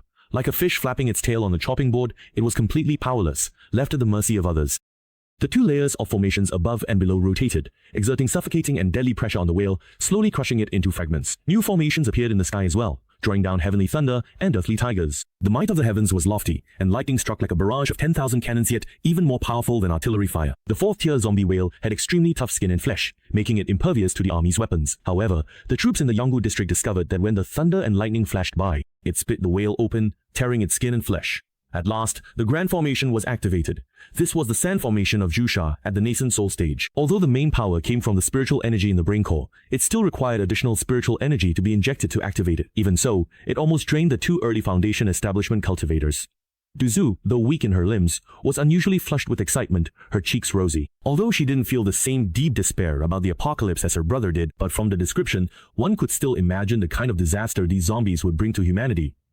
Now, the most threatening zombied whale zombie is about to die. The other dangerous zombies have not yet grown strong. With this zombie crisis coming to an end, there will no longer be the tragedies her brother spoke of, families torn apart, or a woman's first night being bought with just a box of biscuits and some water. People are alive, yet all they want is to wait for death, unwilling to face the zombies. In the apocalypse, of course it's good to be a great hero admired by thousands, but if one could live in a time of peace, who would actually prefer an apocalyptic world with no games, no novels, no comics, and no television dramas? Even the inexperienced military of the Yanggu district could see that, in front of the big town, they were utterly powerless to fight back. Heavenly thunder split open the whale's skin, gravity crushed its bones, and its brain core was exposed to the air. Already, the brain cores of more than a dozen whales had been shattered, their spiritual energy leaking out, making the power of the grand formation even stronger. When dealing with the stone tide, they still had to be mindful of brain cores, so they could only chop off zombie heads, meaning the sand formation's power wasn't fully unleashed. But now, the 3 had no intention of preserving brain cores. Killing whales within the formation was already an extremely difficult feat. Coveting brain cores would only weaken the grand formation. It would be disastrous if whales broke free. Otherwise, one whale tore through its flesh wings and broke free from the ice spikes. Its massive body was like a fish that had accidentally leapt onto shore, flailing and flipping, causing the ground to shake and the earth to crack like a spider web. Shangli frowned. A whale rolled over to its companion, but instead of saving it, it devoured its companion's brain case. After eating a brain core, it regained some strength and rolled over to the next companion, continuing to devour the brain core. Mr. Shao focused the heavenly thunder on this particular whale, while the siblings used all their spiritual energy to control the pig demon heavenly thunder formation. Liu Jingyu struggled under the oppressive weight of the thunder, his heavy body continuing to devour the brains of his companions. The heavenly thunder was now focused on the remaining living zombies. Since you can't directly kill this whale, then change your command. Destroy all the remaining brain cores. This was truly a race of speed. The heavenly thunder destroyed the brain cores quickly, but Jingyu's devouring was even faster. Finally, all the brain cores were smashed. Lu Ju let out a sigh of relief. He was just about to say a few words of celebration to his brother, but then he noticed that both his brother and Mr. Jiang were frowning, staring at the whale that had just been lively but was now completely motionless. The whale's severed flesh fin was visibly regenerating at a speed that could be seen with the naked eye.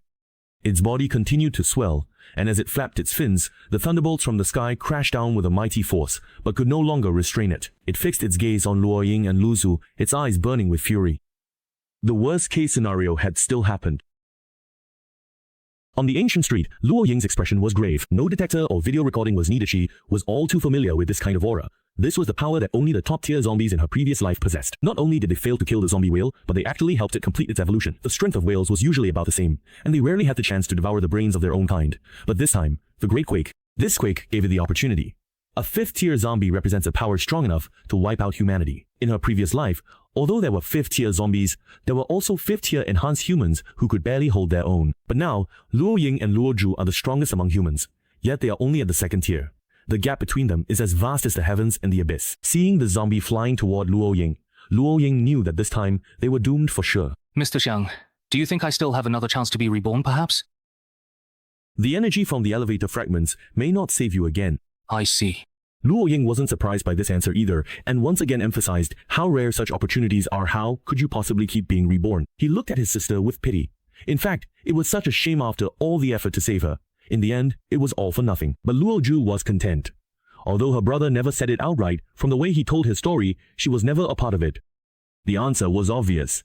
She had died at the very beginning of the previous life. Having lived 4 more months in this life, she was satisfied and saw no reason to be too pessimistic. From today on, Shadow King Buddha? Shadow has never heard of this kind of deity before, and besides, when did I become a Buddha? You think Ying Wang Fo doesn't sound good, right? Immovable Underworld King Buddha sounds pretty good. You can refer to that. You could be called, Chaotic Shadow King Buddha. No, that's not right. No, this. This isn't even a matter of the name, is it? Luo Ying and Luo Zhu were dumbfounded by Jiang Ni's words. Jiang Ni casually pointed to a dignified, solemn, majestic golden Buddha statue, draped in a kasaya holding prayer beads. Its bald head gleamed, appearing ordinary at first, but Luo Ying sensed something amiss. Brother, you've become a Buddha. How is that possible? The face on the Buddha statue was Luo Ying. This is the new image I designed for you. Now you are the faith of all zombies to Shadow King Buddha. In short, this is the only way to defeat a tier 5 zombie right now. Just agree. Although he couldn't quite figure out what was going on, Luo Ying knew this was not the time to mess around. That whale was flying straight at them. Gritting his teeth, he admitted, "I am the King of Shadows." As he spoke these words, he also resigned himself to accepting this inexplicable identity in his heart. The moment he finished speaking, an endless surge of faith power appeared. Like rain, like rosy clouds, it bathed Luo Ying, as if delighted to have finally found its source of faith after wandering for so long. The moment Luo Ying came into contact with this mysterious faith power, he immediately understood how to use it. This was a force powerful enough to change the course of fate. It could elevate his own power to the 5th tier without having to worry about whether his body could withstand it. It was equivalent to temporarily constructing a new vessel, an external avatar of a 5th tier enhancer. However, this avatar was fused into his own body. The moment Luo Ying stepped into the nascent soul stage, he felt a surging power so immense that even at his own peak, he could hardly compare to it. This was the cultivation system of magical artifacts, far surpassing the enhancer system, making Luo Ying's spiritual mind and willpower unprecedentedly powerful. In an instant, he advanced the immovable Hades King technique to a level compatible with the nascent soul stage and effortlessly unleashed it. Behind Luo Ying, the imposing and mighty manifestation of the immovable Hades King appeared 4 faces and 8 arms, all displaying wrath, with flames on its back. In its right hand, it held a sharp sword, in its left, a chain, and with 2 other hands, it grasped its ankles. The rampaging whale charged straight ahead, completely unafraid of this sudden manifestation. Back when it was at the 4th tier, it had relied on its body to charge forward recklessly. No one could stand in its way. Now that it reached the 5th tier, what could stop it? It crashed solidly into the immovable Hades King manifestation, like a mad dog slamming into a wall. How could the wall be damaged? The manifestation didn't budge. The immovability of the immovable Hades King said that all this manifestation could not be shaken. The 4 walls of the manifestation swung in unison, slamming this reckless whale to the ground. As it lay stunned, it was grabbed by the tail and hurled into the sky. Luo Ying leapt up after it, both hands clenched into hammers, mustering all her strength to smash down, displaying unparalleled destructive power. The Brahma Tower tore through the air, heading straight for Zhang Lin in complaint. All you do is move your lips and order me work. What's going on? Why is Shanghai fighting so fiercely? What is going on? Luo Zhu couldn't help but ask, "Brother, it's a good thing that you've become stronger, but neither of us really understands where this power of faith comes from. You know, I'm the human emperor, right?" Luo Zhu nodded obediently. "Mr. Zhang said so the very first time we met, that he was Zhang the human emperor, even though he himself didn't really know what a human emperor actually is. Historically, Human emperors gain strength from faith. I hadn't considered this for personal reasons until a month ago. When the Brahma Tower visited its Buddhist kingdom and called me human emperor, I realized I could use faith's power. As implied, faith's power stems from belief in ancient ancestors, deities, immortals, and Buddhas. Anyone can develop faith. But while faith sounds easy, it's hard to achieve. Even though you and Luo Ying became human heroes in the apocalypse, and your brother became the Shadow King 10 years later, none of you generated any power of faith. This is because you didn't cultivate followers. And people feel admiration, not faith, toward you. If you worked on it and promoted yourselves heavily, you could get people to worship you and Luo Ying as deities. But that would take a very long time, and neither of you would want to be so high profile, or think of yourselves as goddess-like. People's fanatical attitude toward themselves feels awkward. Human nature is complicated, and once it loses its innocence, it's hard to deceive.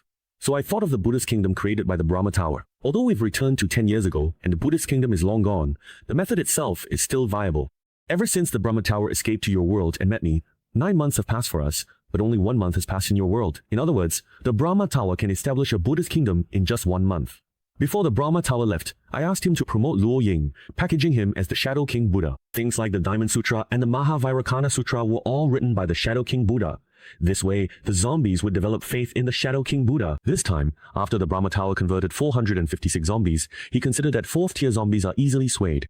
Since he couldn't move around with these zombies, he had the zombies from 5th and 6th Street recite sutras to the 4th-tier zombies to strengthen their faith. In this way, he skillfully established another Buddhist kingdom in just 1 month. However, this time, the Buddhist kingdom's zombies would not believe anyone else. They only believe in Ying Wangfu. Lu Zhu asked, since 4-star zombies can be converted, why not convert these whales? Because these zombified whales are not zombified humans, it's hard for them to develop thoughts like, who am I? Where did I come from? Where am I going? Such ideas are very difficult to instill. So now, my brother's followers are spread throughout the universe. Lu Zhu thought of zombies who lost dignified appearance, chanting the hidden King Buddha's name, chuckled. Hey, I heard that loud and clear. Mr. Jiang, you set me up. Besides, why is it that everyone else's followers are people, but my followers are zombies? The hidden King Buddha flew into a rage, using his 4 arms to tear the whale in half and extract its brain core.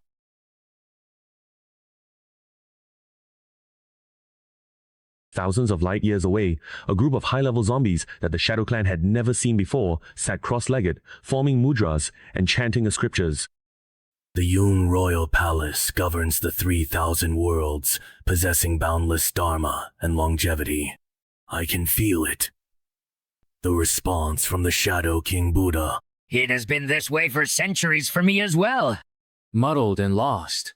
But the emissary of Shadow King Buddha awakened us. When we sincerely chant scriptures, we honor his greatness. The chanting grows ever more powerful, with a momentum that seems to echo throughout the universe. At present, only zombies above the 4th rank worship the Shadow King Buddha. If all the zombies believed, then Luo Yang wouldn't be stuck at such a low level as the nascent soul stage. The power of faith has nothing to do with the rank of the believers. It only depends on the number of followers and the sincerity of their hearts. It's just that this whale is an anomaly, suddenly wanting to awaken and advance. Zhang Li was helpless. He hadn't wanted to resort to this method either. Being exposed to the power of faith at such a young age isn't good. It's easy to develop problems. A dependency mentality isn't good for future development. But there's nothing you can do. Unexpected things always happen. In any case, as long as everyone gets along peacefully, congratulations. Congratulations. Ah, what a happy occasion. Those scriptures all belong to the great Buddhas and Bodhisattvas of the immortal realm. Aren't you afraid they'll come after you for changing the source without permission? If they can come down, that's perfect. I can ask them for directions to the immortal realm. This is a great deed saving millions. Let's seize the momentum and wipe out all the zombies in one go. Luo Ying wasn't complaining. In fact, aside from his followers being zombies, he hadn't lost anything. Gaining the power of the nascent soul stage, how many could only dream of that? This isn't a temporary boost. As long as zombies who believe in him, he can maintain nascent soul stage indefinitely. On this planet, he was a king who could summon wind and rain with a flip of his hand. Under Zhang Li's divine stone scan, none could escape. If Luo Ying were only a 2nd-tier enhancer, Zhang Li would teach him the jade water technique before he could venture into the deep sea. There would have been trouble, but now Luo Ying can go anywhere. With his Dharma form activated, Luo Ying travels the world, and people in safe zones are dumbfounded at the sight of this dozen-meter-tall Buddha statue moving with such agility. When Director Wang of Fulan District witnessed this scene, he remembered Zhang Li had said it would be completed in a month. Could my 4,000 brain cases be used to build the Buddha statue? When the very last zombie was reduced to ashes, the system's timer also stopped. Congratulations, host, on completing the mission. Extracting Immortal Ascension Stairway fragments. A beam of golden light shot out from Luo Ying's body and landed in Zhang Li's hand. This system can help the host save Immortal Ascension Stairway fragment. Save it? Jiang Li directly refused and placed the fragment into the storage ring. This is the immortal ascension stairway fragment Mr. Jiang has been searching for. Luo Ying and Luo Zhu curiously gathered around to look at the small golden fragment in Jiang Lin's hand. It looked just like an ordinary piece of gold foil. It was also Jiang Li's first time seeing the fragment. He used the divine stone to scan it and discovered that it contained extremely complex laws. However, these laws were all incomplete, and it would likely require gathering the other fragments to make use of them. And just as he expected, the fragment only had a tiny bit of residual energy left, not enough for Luo Ying to be reborn again. Mr. Jiang, will we have a chance to go to Juzhou? Lu Ying and Lu Zhu looked at Jiang Li expectantly. Over months with him, they'd heard many fascinating stories about Juzhou. You're eager to visit Juzhou, but it's difficult now. For the next 10 years, I can't influence your world, and you can't break through the void in 10 years. So, you'll wait 10 years. Only then will Juzhou and your world be fully connected. I could set up another portal to allow people from Juzhou to come over. But just like us, they would only be able to speak and would not be able to directly influence this world. Please allow us to wait a bit. Give us some time to restore order. All right then. In a year, I will return here to check on things. Ling Qi 2. You can spread the word. The enhancer system undermines the foundation. Now that the zombies are gone, there's no need to keep strengthening the body anymore. Okay. Oh, and one more thing, you'd better not stay in your transformed state. You have great talent. Relying too much on Faith's power would waste your potential. Luo Ying followed Jiang Li's advice and immediately dispersed Faith's power. The phantom behind her faded, and she dropped from nascent soul to foundation establishment. As for you, Lu Zhu, your talent is exceptional. But you rely too much on your brother. You need to learn to think independently. Lu Zhu, looking like a little rabbit with red teary eyes, nodded while holding back her tears. You all can take a proper rest. There's no need to stay so tense. Especially you, Luo Ying. You survived 10 years in the apocalypse, and even after being reborn, you haven't really rested. That's why I've been running around to the point of utter exhaustion. Now that everything has settled down, it's best to take some time to rest and cultivate. Don't rush, focus on stability. With your talents, you're destined to achieve extraordinary cultivation in the future, so there's no need to hurry. Among your peers, you are the most outstanding group of Shangli pairs I have ever seen. Like an elderly person, I can't help but nag before parting, wanting to say a few words about everything. As Jiang Li turned to leave, Luo Ying and Luo Zhu knelt on the ground, hands pressed to the floor, tears streaming down as they thanked Mr. Jiang for his guidance. Mr. Jiang's act of saving lives, it was something I did out of boredom. Besides, I had my selfish motives. I wanted to obtain fragments from you. Mr. Shao, I heard you mention the matter of the human emperor candidate. I wonder if I am qualified to become the human emperor. Then, you'll have to work hard. Your sister has a higher chance of becoming the human emperor than you. As long as the ruling class agrees this world is a branch of Juzhou, the Juzhou Earth Veins will recognize it as part of Juzhou, and human emperor candidates can be chosen from here. This time, Luo Ying wasn't discouraged. Instead, she replied earnestly, I will work hard. Jiang Li put away his smile, nodded in satisfaction, and made a sound of approval. Brother, actually, I want to be the human emperor too. I'm not going to let you have this one. Ha! Haha, alright, we think alike. The most important thing is to share the good news that the zombie crisis has been resolved with the world.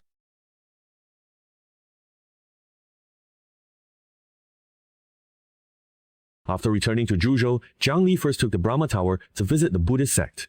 He arrived as the material Buddha held a Dharma assembly. The teachings were exquisite, and fragrant flowers drifted from the sky, a symbolic vision of Buddhist law. Bodhisattvas and arhats, all at the integration stage, listened with eyes closed, nodding in agreement.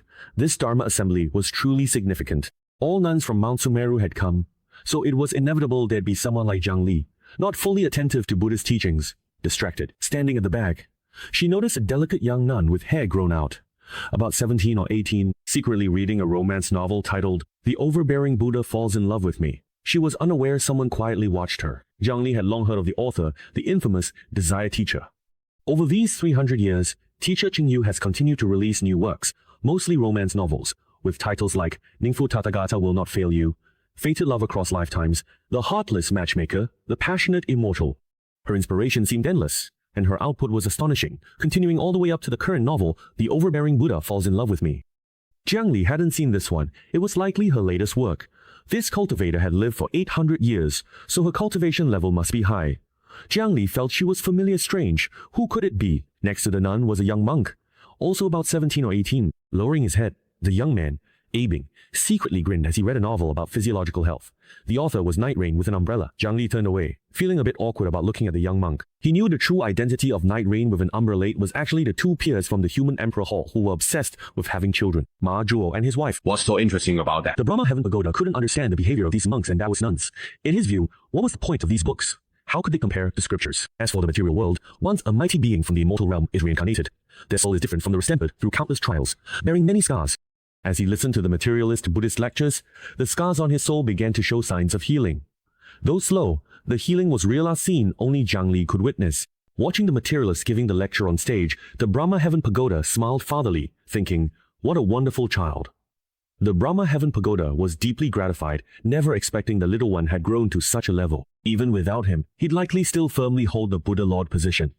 He glanced at Jiang Li, wondering if he could escape again. This time, with so many around, he couldn't risk losing his Buddha fruit. Jiang Li noticed Brahma Heaven Pagoda's movements and chuckled, unafraid. As the lecture ended, Brahma Heaven Pagoda tried to slip away. Monks dispersed, and the Jade Taoist nun in the front row quickly walked to the stage. She took out a hand-sewn kasaya. Look at how strong the wind is, you'll catch a chill. Hurry up and put this on. Benefactor Jade, it is not the wind that stirs, nor the robe that moves, but the heart of the compassionate that is moved. Never mind what's moving, hurry up and put it on. The combined power of 7 cultivators in the nascent soul stage cannot be withstood by ordinary matter. Unable to resist Taoist Qingyu's insistence, he obediently put on the finely crafted kasaya. This is indeed improper. He's only 14 years of age. He's 15 now. Is this really about age? Right, age isn't the issue. Before Jiang Lin and the Brahma Heaven Pagoda's argument drew the monks' attention, they were immersed in the lingering resonance of Wuji's Dharma, not noticing the person and pagoda. Jiang Guanhua, have you found the Buddha's treasure? The dragon-subduing Arhat was overjoyed even though Mount Sumeru would soon select a new Buddha beat. Things have settled, but the old Buddha's passing still leaves hearts uneasy. With the old Buddha and Mount Sumeru gone, their strength during tribulation is greatly diminished. Now, with the Brahma Tower, proficient in the Tao of space, overseeing things, Mount Sumeru is truly stable. For a Buddha's treasure, refer to the master of the Brahma Tower. Another Arhat, called the Arhat who never betrays, glared at the dragon-subduing Arhat. The reason for this title is simple. He is a true dragon. The dragon-subduing Arhat glared angrily at the Arhat who never betrays. You're the only one who knows how to talk. Because of their titles, the two Arhats often rival well-known in the Buddhist community. Benefactor Jiang, thank you, hard work. Wuji walked down from the stage to greet Jiang Li at a steady, unhurried, and deliberate pace, completely different from the person he had seen in Africa. My little one, did you miss me? Little Pagoda, long time no see. The Buddha was polite, and I borrowed the Brahma Pagoda. He didn't come to Mount Sumeru just to return it, but after realizing his mistake, he wanted to say something to its owner. If Little Pagoda agrees, as a humble monk, I have no reason to object. The 9 provinces are vast, and cultivators lack effective communication. Set up spatial passages across the 9 provinces for convenient travel. Jiang Li thought of this early on. With heavenly demons gone and no external threats, we should focus on peaceful development and elevate the 9 provinces' overall level. Transportation is crucial. Spatial passages accelerate information flow. Only when economic activity flows and ideas collide can the 9 provinces develop better. First of all, my abilities are limited. At most, I can maintain only 20 spatial passages at the same time, and they also require a large amount of spiritual energy to sustain. 20 is already quite a lot. As for the spiritual energy, don't worry, there will be people eager to help you solve that problem. Amitabha, this is deed of great merit. Little Pagoda, you should accept it. Although there are no officials who bestow merit in the 9 provinces, doing good and accumulating virtue should not be for the sake of gaining merit, but should come from a genuine desire to do good. All right. Go ahead. Why did you call the warden here? Pure Land Mortal World and Buddhist sect are practically neighbors. I came to strengthen our relationship. The Jade Taoist spoke righteously about building rapport with the monks, but Brahma Heaven was on high alert, treating it like a major threat. After negotiating with the material sect, Jiang Li brought the Brahma Heaven Pagoda to the Taoist sect. Now that the Brahma Heaven Pagoda is in place, it's time to fulfill the promise made to the travelers and the people.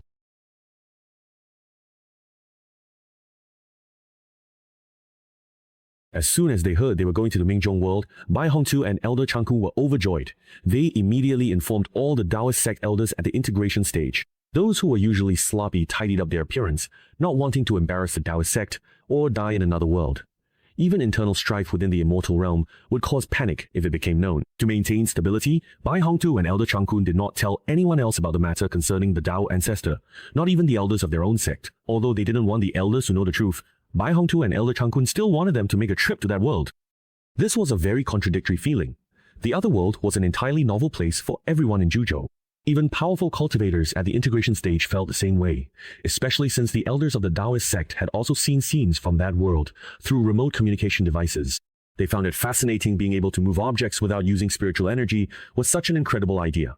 The flow of time in the Mingjong world and the Zhuzhou world was the same. It had already been 4 years since the separation from Mingjong.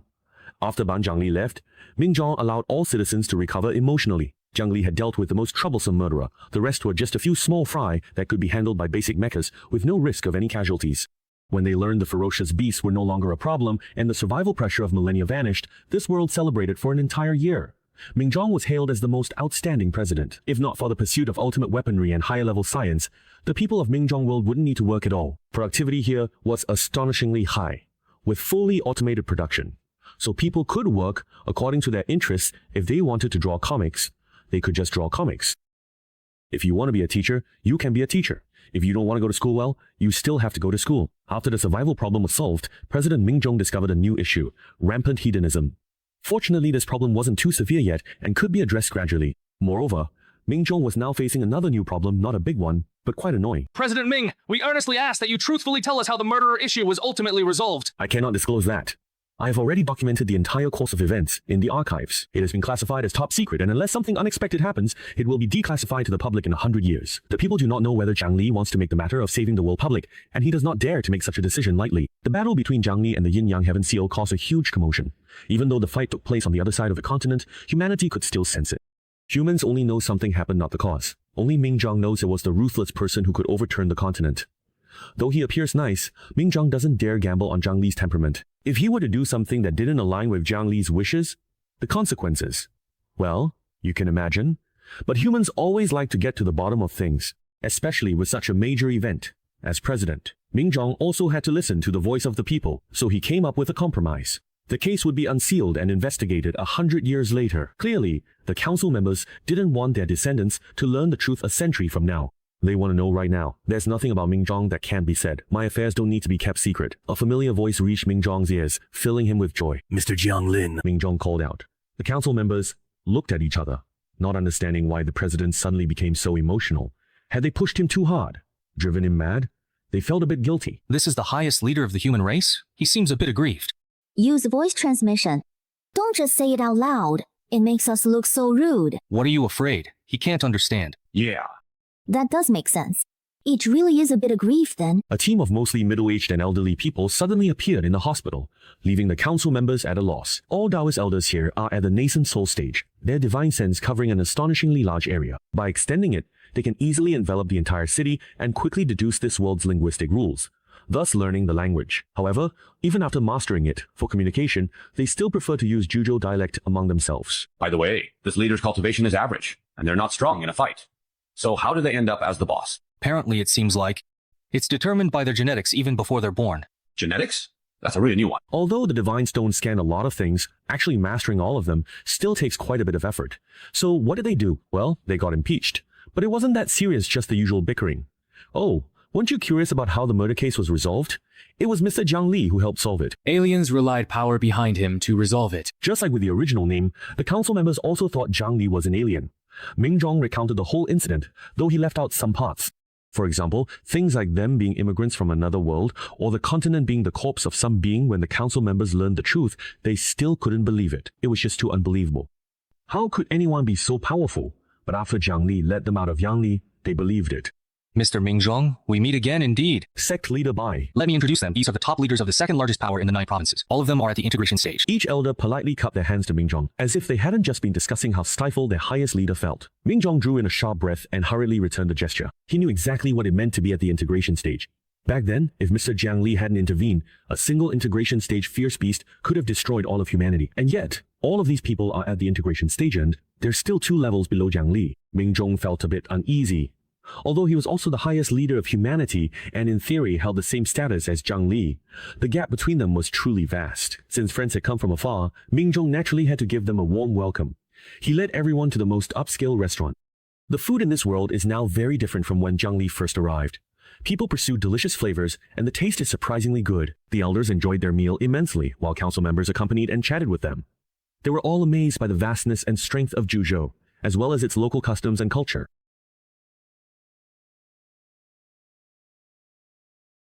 Mr. Zhang Li once said he would come after finding the Brahma Tower. Now that it is found, Mingzhong, at dinner, asked about it. He had been looking, but had not seen anything tower-shaped. It was indeed found. But for various reasons, he would not show himself. In fact, the Brahma Tower is here, wrapped in a space layer, undetectable by this world's technology. Since arriving, the Brahma Tower has not spoken. It didn't fuss about establishing a Buddha's kingdom here. Its silence was unusual. Brahma Tower's telepathic reason to Zhang Li amused and exasperated him. It found all basic necessities free, people living freely and as they please. Without pursuing money or material things, their spiritual lives so fulfilling, it's almost frightening. There's no soil for a Buddhist kingdom or any religion to take root. Unable to preach, Brahma Tower felt down. It didn't want to show its less favorable side to outsiders, so it hid. Now that Brahma Tower is found, and a permanent passage between worlds can be established, I wonder what the president and public think. Oh, is there really such a good thing? Of course, Mingjong is more than willing to establish contact with such a powerful and friendly world he couldn't wish for anything more. However, he also has his own concerns. From their conversation, he learned that Zhuzhou is not a monolithic entity, but rather made up of various factions, large and small. Among them, there may well be forces that harbor ill intentions toward their world. These forces might only be at the nascent soul stage, which to Jiang Li are just minor players, but to Mingjong and his world, they would still be formidable powers that are hard to contend with. Jiang Li noticed Mingjong's hesitation and said, "My plan is to establish the portal within Dao Sect. Any faction from Zhuzhou wishing to enter your world would have to go through Dao Sect's inspection, and Dao Sect would be responsible for your safety." This was Bai Hongtu's own suggestion. He knows that Zhuzhou is full of all sorts of unsavory characters, and we can't just let these forces come to your world unchecked. Bai Hongtu and Elder Changkun have a natural fondness for the people of this world. After all, these people are immigrants from the immortal realm, protected by the Dao ancestor at great risk. In fact, at their core, both Dao Sect and the people of this world originate from the Dao ancestor's teachings. Moreover, at the beginning of our exchanges, only a large number of people will travel between our two worlds. We can select the best and most capable individuals to be the first to cross between worlds, allowing them to learn, broaden their horizons, and gain experience. Once both worlds have become familiar with each other, we can gradually expand the number of exchange participants until eventually there are no longer any restrictions on the number of people involved. Opening up is a gradual process. You can become successful overnight, and Zhang Yi understands this principle well. But this is very good indeed. I have no prior experience in establishing diplomatic relations with another world either. We're all feeling our way across the river by touching stones, just trying things out, so I might have overlooked something.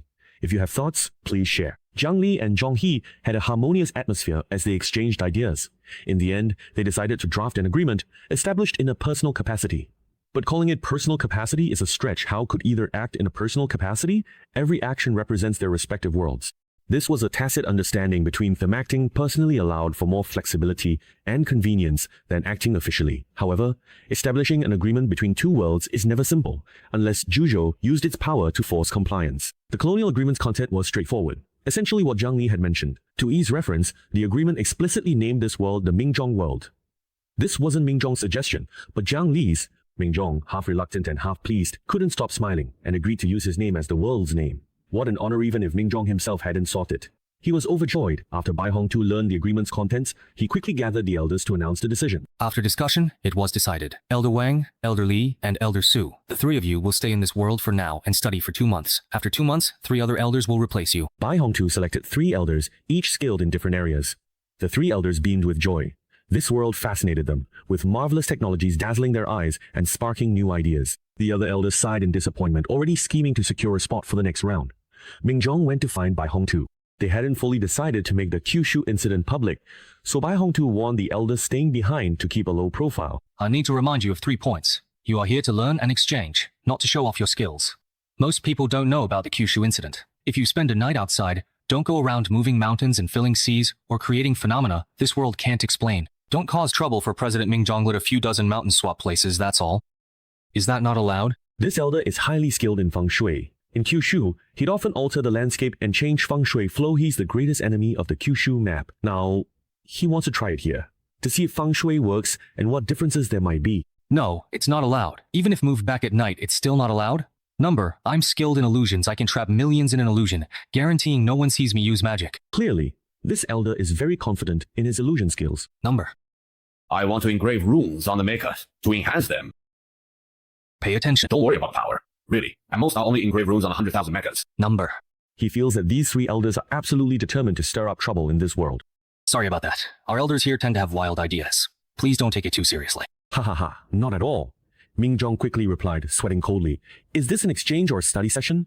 No, it's clearly inviting 3 great immortals to show off their magical powers. Dozens of mountains moved at will, 1 million people thrown into an illusion, and now it's at most 100,000 mechas. Fortunately, sect leader Bai is sensible. Otherwise, their world would have been ruined by these elders in days. Mingjong's people are more reliable. They are outstanding young talents from various fields, forming a small class of 20, who will study a year in Zhuzhou. Zhuzhou doesn't need the barbaric people's world. Even if cultivators haven't been to other worlds, they've at least heard of them, so this study group can openly study in Zhuzhou. No need to hide identities. Before leaving, Bai Hongtu and Immortal Elder Changkun quietly leapt beyond the gravitational field, landed on a planet, and gazed at the continent from afar. Tears streamed down their faces. They kowtowed 3 times and bowed 9 times.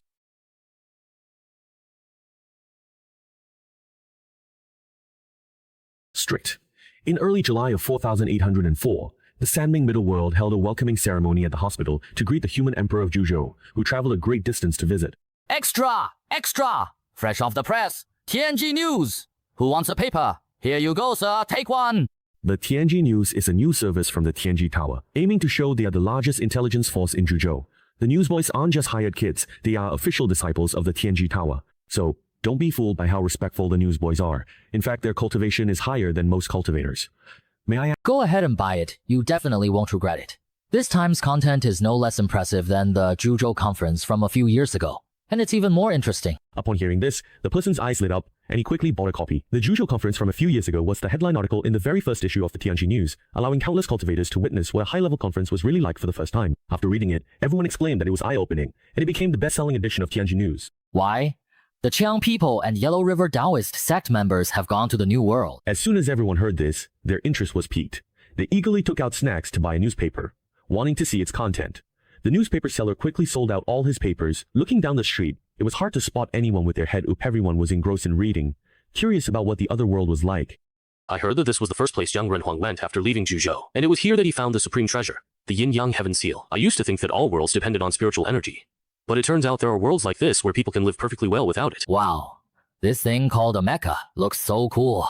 I wonder what level of spiritual treasure it is. This world doesn't seem strong. Even mere demonic beasts can destroy our human race. If Jiang Renhuang hadn't intervened, this world would have been in real danger. What mere demonic beast? That was a fusion stage demonic beast. Fusion stage isn't that high either. If those demonic beasts dared to come to Zhuzhou, let's see if they could even survive a second day. That's true. With the 9 great dynasties, which emperor doesn't have the blessing of national fortune, if they can't even reach the threshold of the tribulation stage, dealing with a fusion stage demonic beast would be a piece of cake. They wouldn't even cause a ripple. Hey, look, it says up there that people from that world are coming to our Zhuzhou. I truly wonder if we'll get to meet them. They're all at Baozong learning the Zhuzhou language, so they won't be coming out anytime soon. The chances of you running into them are as slim as seeing a ghost. Besides, everyone has black hair and black eyes if you did meet them. Would you even be able to tell? I really want to visit that world. I wonder when they'll finally open up more spots. It's so frustrating. Why do they have to limit the number of people allowed in? If there were no restrictions, wouldn't that world be filled entirely with people from Zhuzhou? Just wait. Within 10 years, they should be able to lift all restrictions. By the way, have you noticed about the people from Tao sect?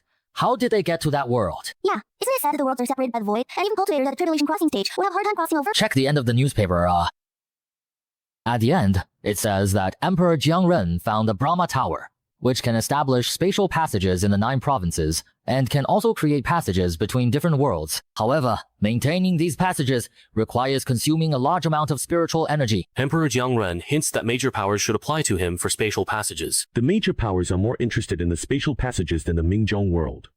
The newspaper made this clear. The Mingzhong world has a quota limit, and its passage entrance is in Daozong. Even if interested, they can't enter. Their main concern is the spatial passage right in front of them.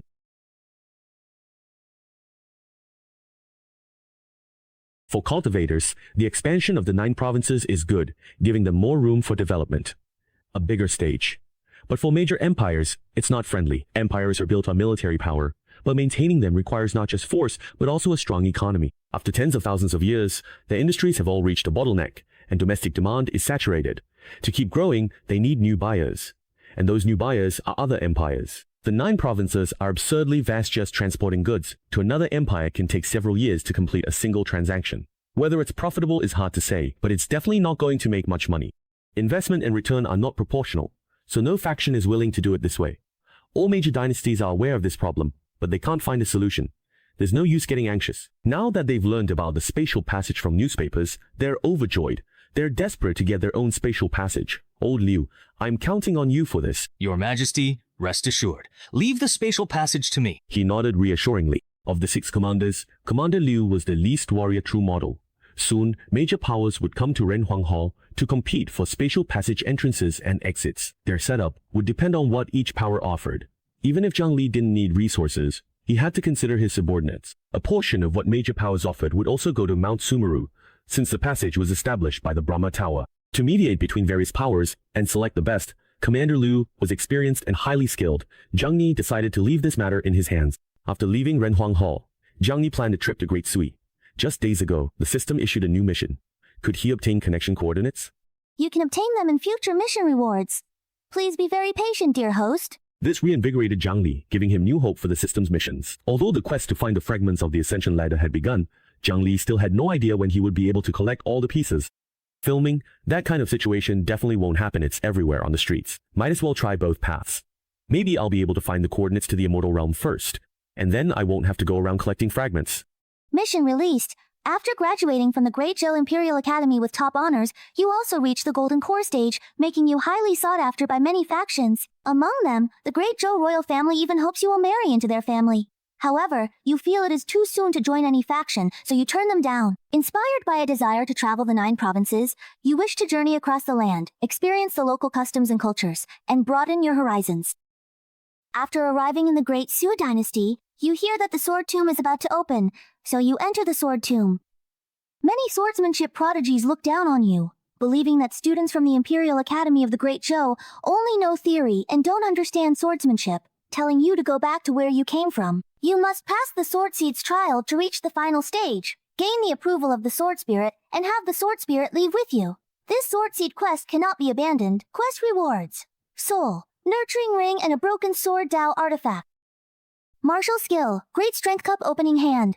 Reminder: for this mission, the system activated the Origin Point Comprehension function. You can use Origin Points for swordsmanship comprehension. The Sword Master Jian Jun.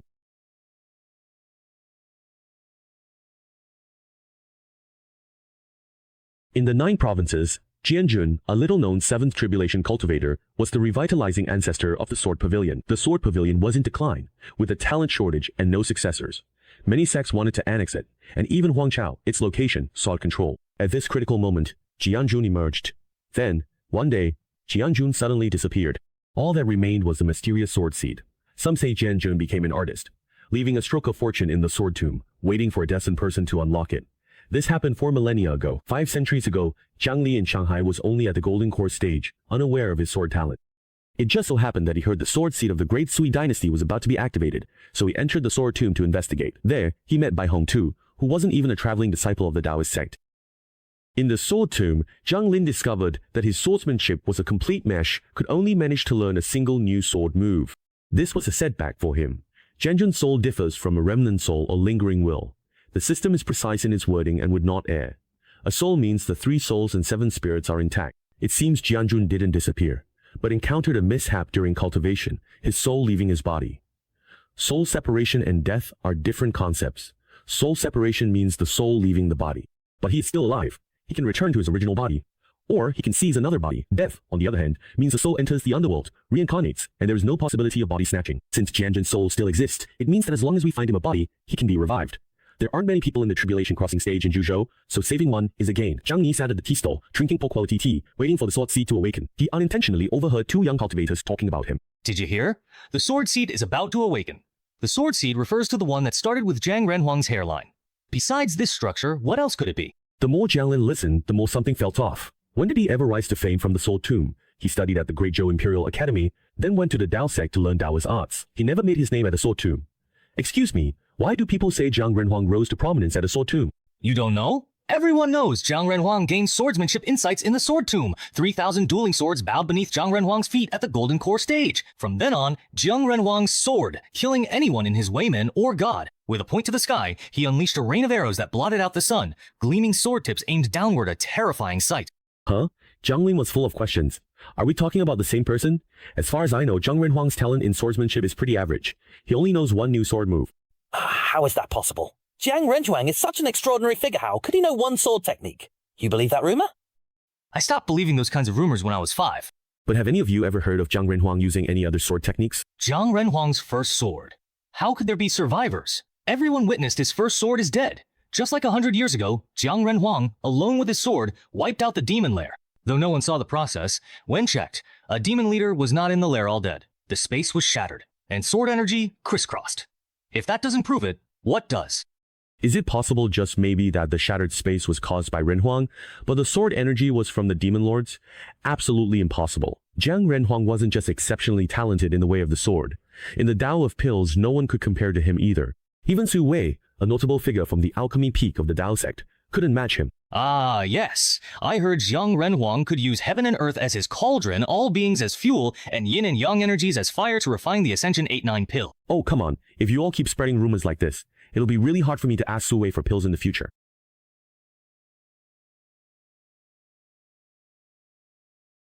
We've been chatting for so long, but I still don't know your name, brother. Oh, it's Chen Li. Ah, so it's Taoist Chen Li. I am Zhang Long, and this is Lu Bukong. Zhangzhou is about to open.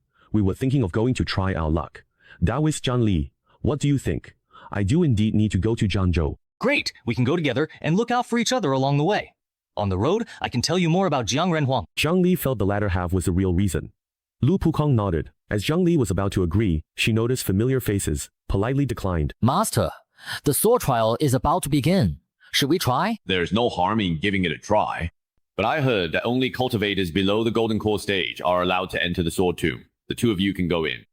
I won't go then. I'll take care of this little fox. What is this little fox saying? Xiaobai says he wants to enter the sword tomb too. Haha, this little one, who can barely understand human speech, wants to go in. Fine, you can take this little guy with you. Haha, someone is waving at us. Is that an acquaintance of yours? But that's a Taoist sect envoy. Your intuition is pretty sharp. We meet again, this must be fate. It really is fate. Zhang Ni has changed her appearance so much that even acquaintances can't recognize her face to face. If someone sees you but doesn't recognize you, then it's fate without destiny. He greeted the three of them just to see if any of them could recognize him. Yuan Wuxing lived up to expectations and recognized Zhang Lin. Oh, that's destiny. The cultivation is impressive in no deviation or stagnation. Because time flows differently in the Lost World, by the 9-week calculation, it's been over 4 years since he last met the three. Yuan Wuxing has reached mid-nascent soul stage and shows signs of breaking through. Qin Luan has reached late golden core stage, and Song Ying has reached mid-golden core stage. All three have progressed faster than Zhang Lin expected. It seems they've had fortuitous encounters. This white fox is pretty nice, keeps your hands warm in winter. Where did you pick it up? About a year ago, I rescued it from the mountain.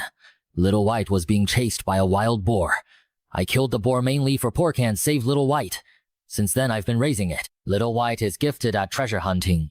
It finds rare herbs and materials in secret places. One night, late at night, I saw a strange foxwoman bathing by the lake, with white ears and a white tail that exuded a certain charm from deep within. When she turned and saw me, she let out a scream and immediately disappeared without a trace. White foxes are rare, so I couldn't believe I ran into a white foxwoman. Little White transformed. You must have been half asleep. Master has also checked Little White's bonus. She's just over a year old. How could she possibly be the foxwoman you're talking about? There's no way a beast could take human form that early. Mr. Xiang, what do you think about this? I've heard that the king of Qingchu possesses a special talent called reincarnation. At first, I thought it meant that if he encountered some fatal danger, he could use this reincarnation ability to retain his memories and start over. The once proud little fox now looked at Jiang Li as if facing a formidable enemy who got up. But then, thinking it over, how proud the king of Qingchu must be. The white tiger has always looked down on human show. Could it possibly stay quietly on your shoulder? I must have been mistaken. Mr. Jiang, you really know how to joke.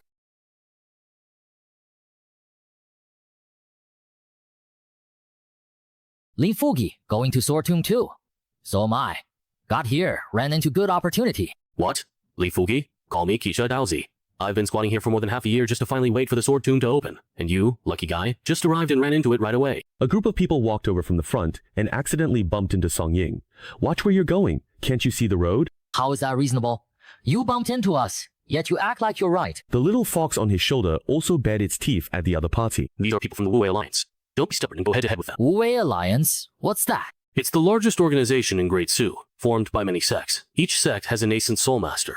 In Great Su, aside from Sword Pavilion, every sect with an integration is part of it. He wants Qin Luan to back off after realizing how formidable the integration stage is. The integration stage is terrifying. The Wu Wei Alliance is united internally and domineering externally. They act with impunity and arrogance throughout the Sui dynasty, showing respect to no one but the royal family. Even local officials have to give way to them. Mengzhong sect disciples are arrogant and unreasonable. Kid, are you scared now? If so, just bow your head and get lost. Aren't you thanking you? Young Master Yu is a direct blood relative of the elder of the Mengzhong sect. You can tell at a glance that you're just a country bumpkin from somewhere else. Haven't you heard of the name of the Wu Wei Alliance? Jiang Ni was speechless. Yuan Wuxing casually waved, intending to knock down these arrogant guys, but his move was neutralized and dissipated. The commotion was intense verbal spat between juniors. Yet someone resorted to violence. Yuan Wuxing didn't argue. Instead, he gently pushed, and the other party was struck by Yuan Wuqing, coughing blood. Before leaving, he even threw out a harsh threat. If you have the guts, give me your names. The five of you just wait. Wu Wei Alliance will definitely avenge this. Uncle Yuan, you acted impulsively. The sword tomb is about to open, and now you've made the Wu Wei Alliance hold a grudge. Xing Luan pointed at Zhang Li. This is Senior Jiang from the Shuangmiao Secret Realm. The two key phrases, Shuangmiao Secret Realm and Senior Jiang, instantly made Dao Qisha realize Zhang Li's true identity. Dao Qisha shivered, then filled with heroic spirit, saying, "Let anyone from the Wu Wei Alliance come and try if they dare." The sects within the Wu Wei Alliance all share one thing. Their ancestors were defeated by Jian Jun. After Jian Jun disappeared, these sects formed an alliance to suppress the Sword Pavilion, which is how the Wu Wei Alliance came to be. The Wu Wei Alliance is not afraid of Jian Jun, and Shaoni has repeatedly expressed he can help. Jiang Ge refused Zhang Li, who felt Jiang Ge's people were a bit out of their minds. This time, there was a reason to help Brother Jian. Jiang Ning took out a communication talisman and said, "Fire, help me teach the Wu Wei Alliance a lesson." What happened? The Wu Wei Alliance wants revenge on me and are threatening the human emperor. What do you think? That's called entrapment. Entrapment? You're misusing that new term. Does it even fit? This is understanding people's sentiments and enjoying with them. Don't take advantage of me just because I haven't been to school. Let's do it. Let's do it. If there's a fight, I'm definitely in. Knocking and hitting here is meant quite literal locking and hitting.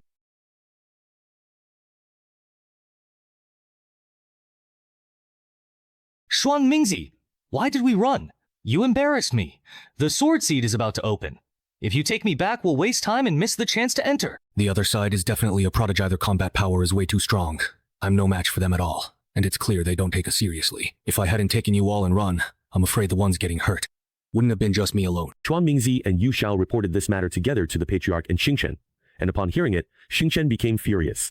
Someone in the Sui territory actually dares to disregard the Manchen Xingyu sect and the Wu Wei Alliance, and what's more, they're only at the nascent soul stage. Even if Yuan Wuxing is exceptionally talented and invincible among his peers, as long as he hasn't fully grown, Xingchen doesn't take him seriously at all. As for whether it's someone young and vigorous, Xingchen doesn't care. He was just about to give the order to send someone when he saw someone rushing in, flustered. He handed over an invitation card. It was actually sent by Commander Zhang of the Renhuang Hall. Where is he? He is waiting outside the door. Absurd. Why make Renhuang Hall's commander wait? Put on a smile and go out to greet him. Commander Zhang, you've been waiting. You could have come directly. Why send an invitation card? It's the proper etiquette. May I ask what brings Commander Zhang here today? You people from Wu Wei are reckless and audacious, daring to threaten the human emperor. He is magnanimous and only gave you a lesson. Yu Xingchen and Xuan Mingzi, who was following behind, both looked shocked. Who in the Wu Wei Alliance would dare to threaten the human emperor? Are they tired of living? If you want to pick a fight, just say so. This excuse is way too flimsy. Hurry up. After this fight, I go to the next place. Commander Zhang, everyone. Before he could even finish his sentence, Zhang Konghu sent him flying with a single powerful punch. Yu Xingchen was left utterly dazed by the blow. As he regained his senses, Zhang Konghu landed another punch.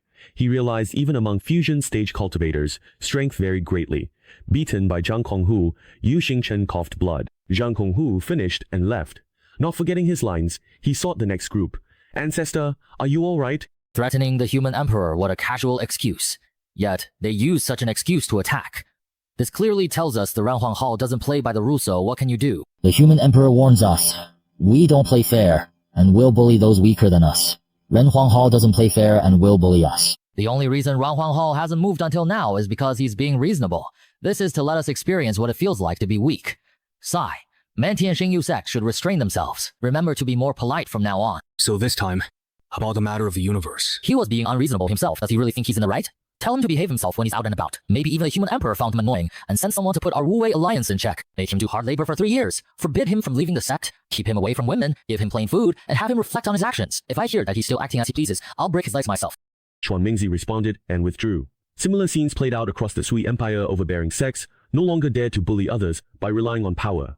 After that day, Wu Weiming became much more well-behaved.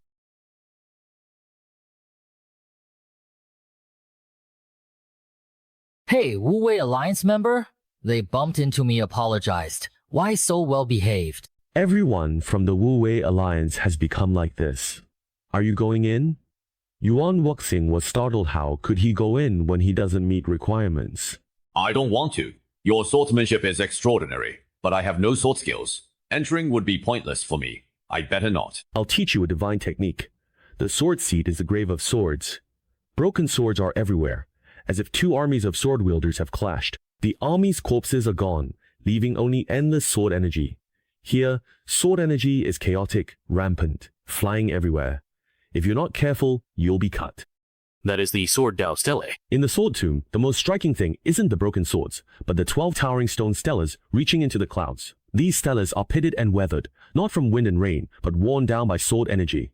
There are 3 trials within the sword tomb, and this is the first. Only by comprehending the 3 sword techniques can you proceed to the next. Are those the stelas Jiang's human emperor mastered swordplay with? It said, human emperor Jiang once sat here in meditation for 3 days. When he rose, golden light shot from his eyes. Sword energy swept 30,000 miles, and 18 stone stelas were cut down, leaving only 12 standing today. Jisha Daozi overheard the passers-by talking and looked at Zhang Li with great admiration. Zhang Li, however, felt a bit guilty sitting in meditation for 3 days. Some might see it as impressive, but there's more to the story. Some said he had cut through the 6 stone tablets, but none of that was actually his doing. It was all done by Bai Hongtu, who was sitting next to him. Later, Bai Hongtu told Zhang Li that each stone tablet represented a sword technique, and he had comprehended them all 12 moves in total. The remaining 6 tablets were meant to confuse people, so he destroyed them to prevent misleading those from the martial world. I've heard that Dao Sect's Master Bai is known as the Sword Immortal, but you're even stronger than him.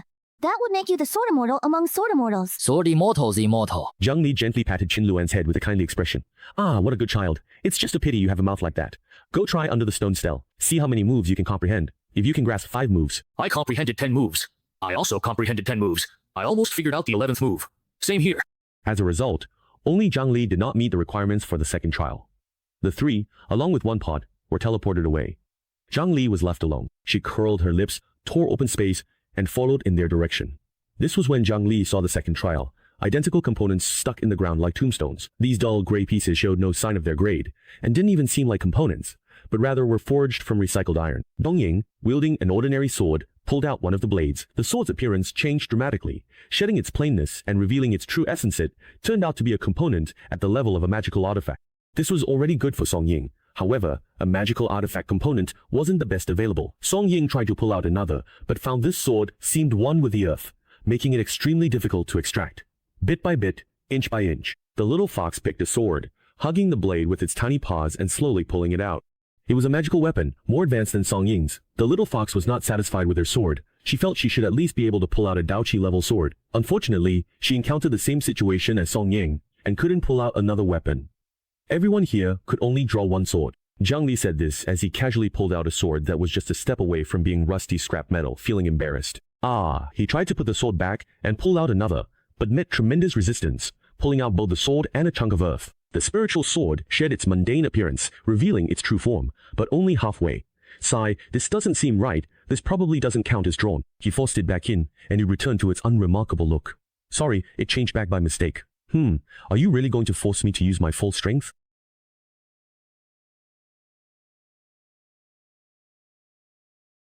The space for the second trial is vast. Zhang Li's area is small.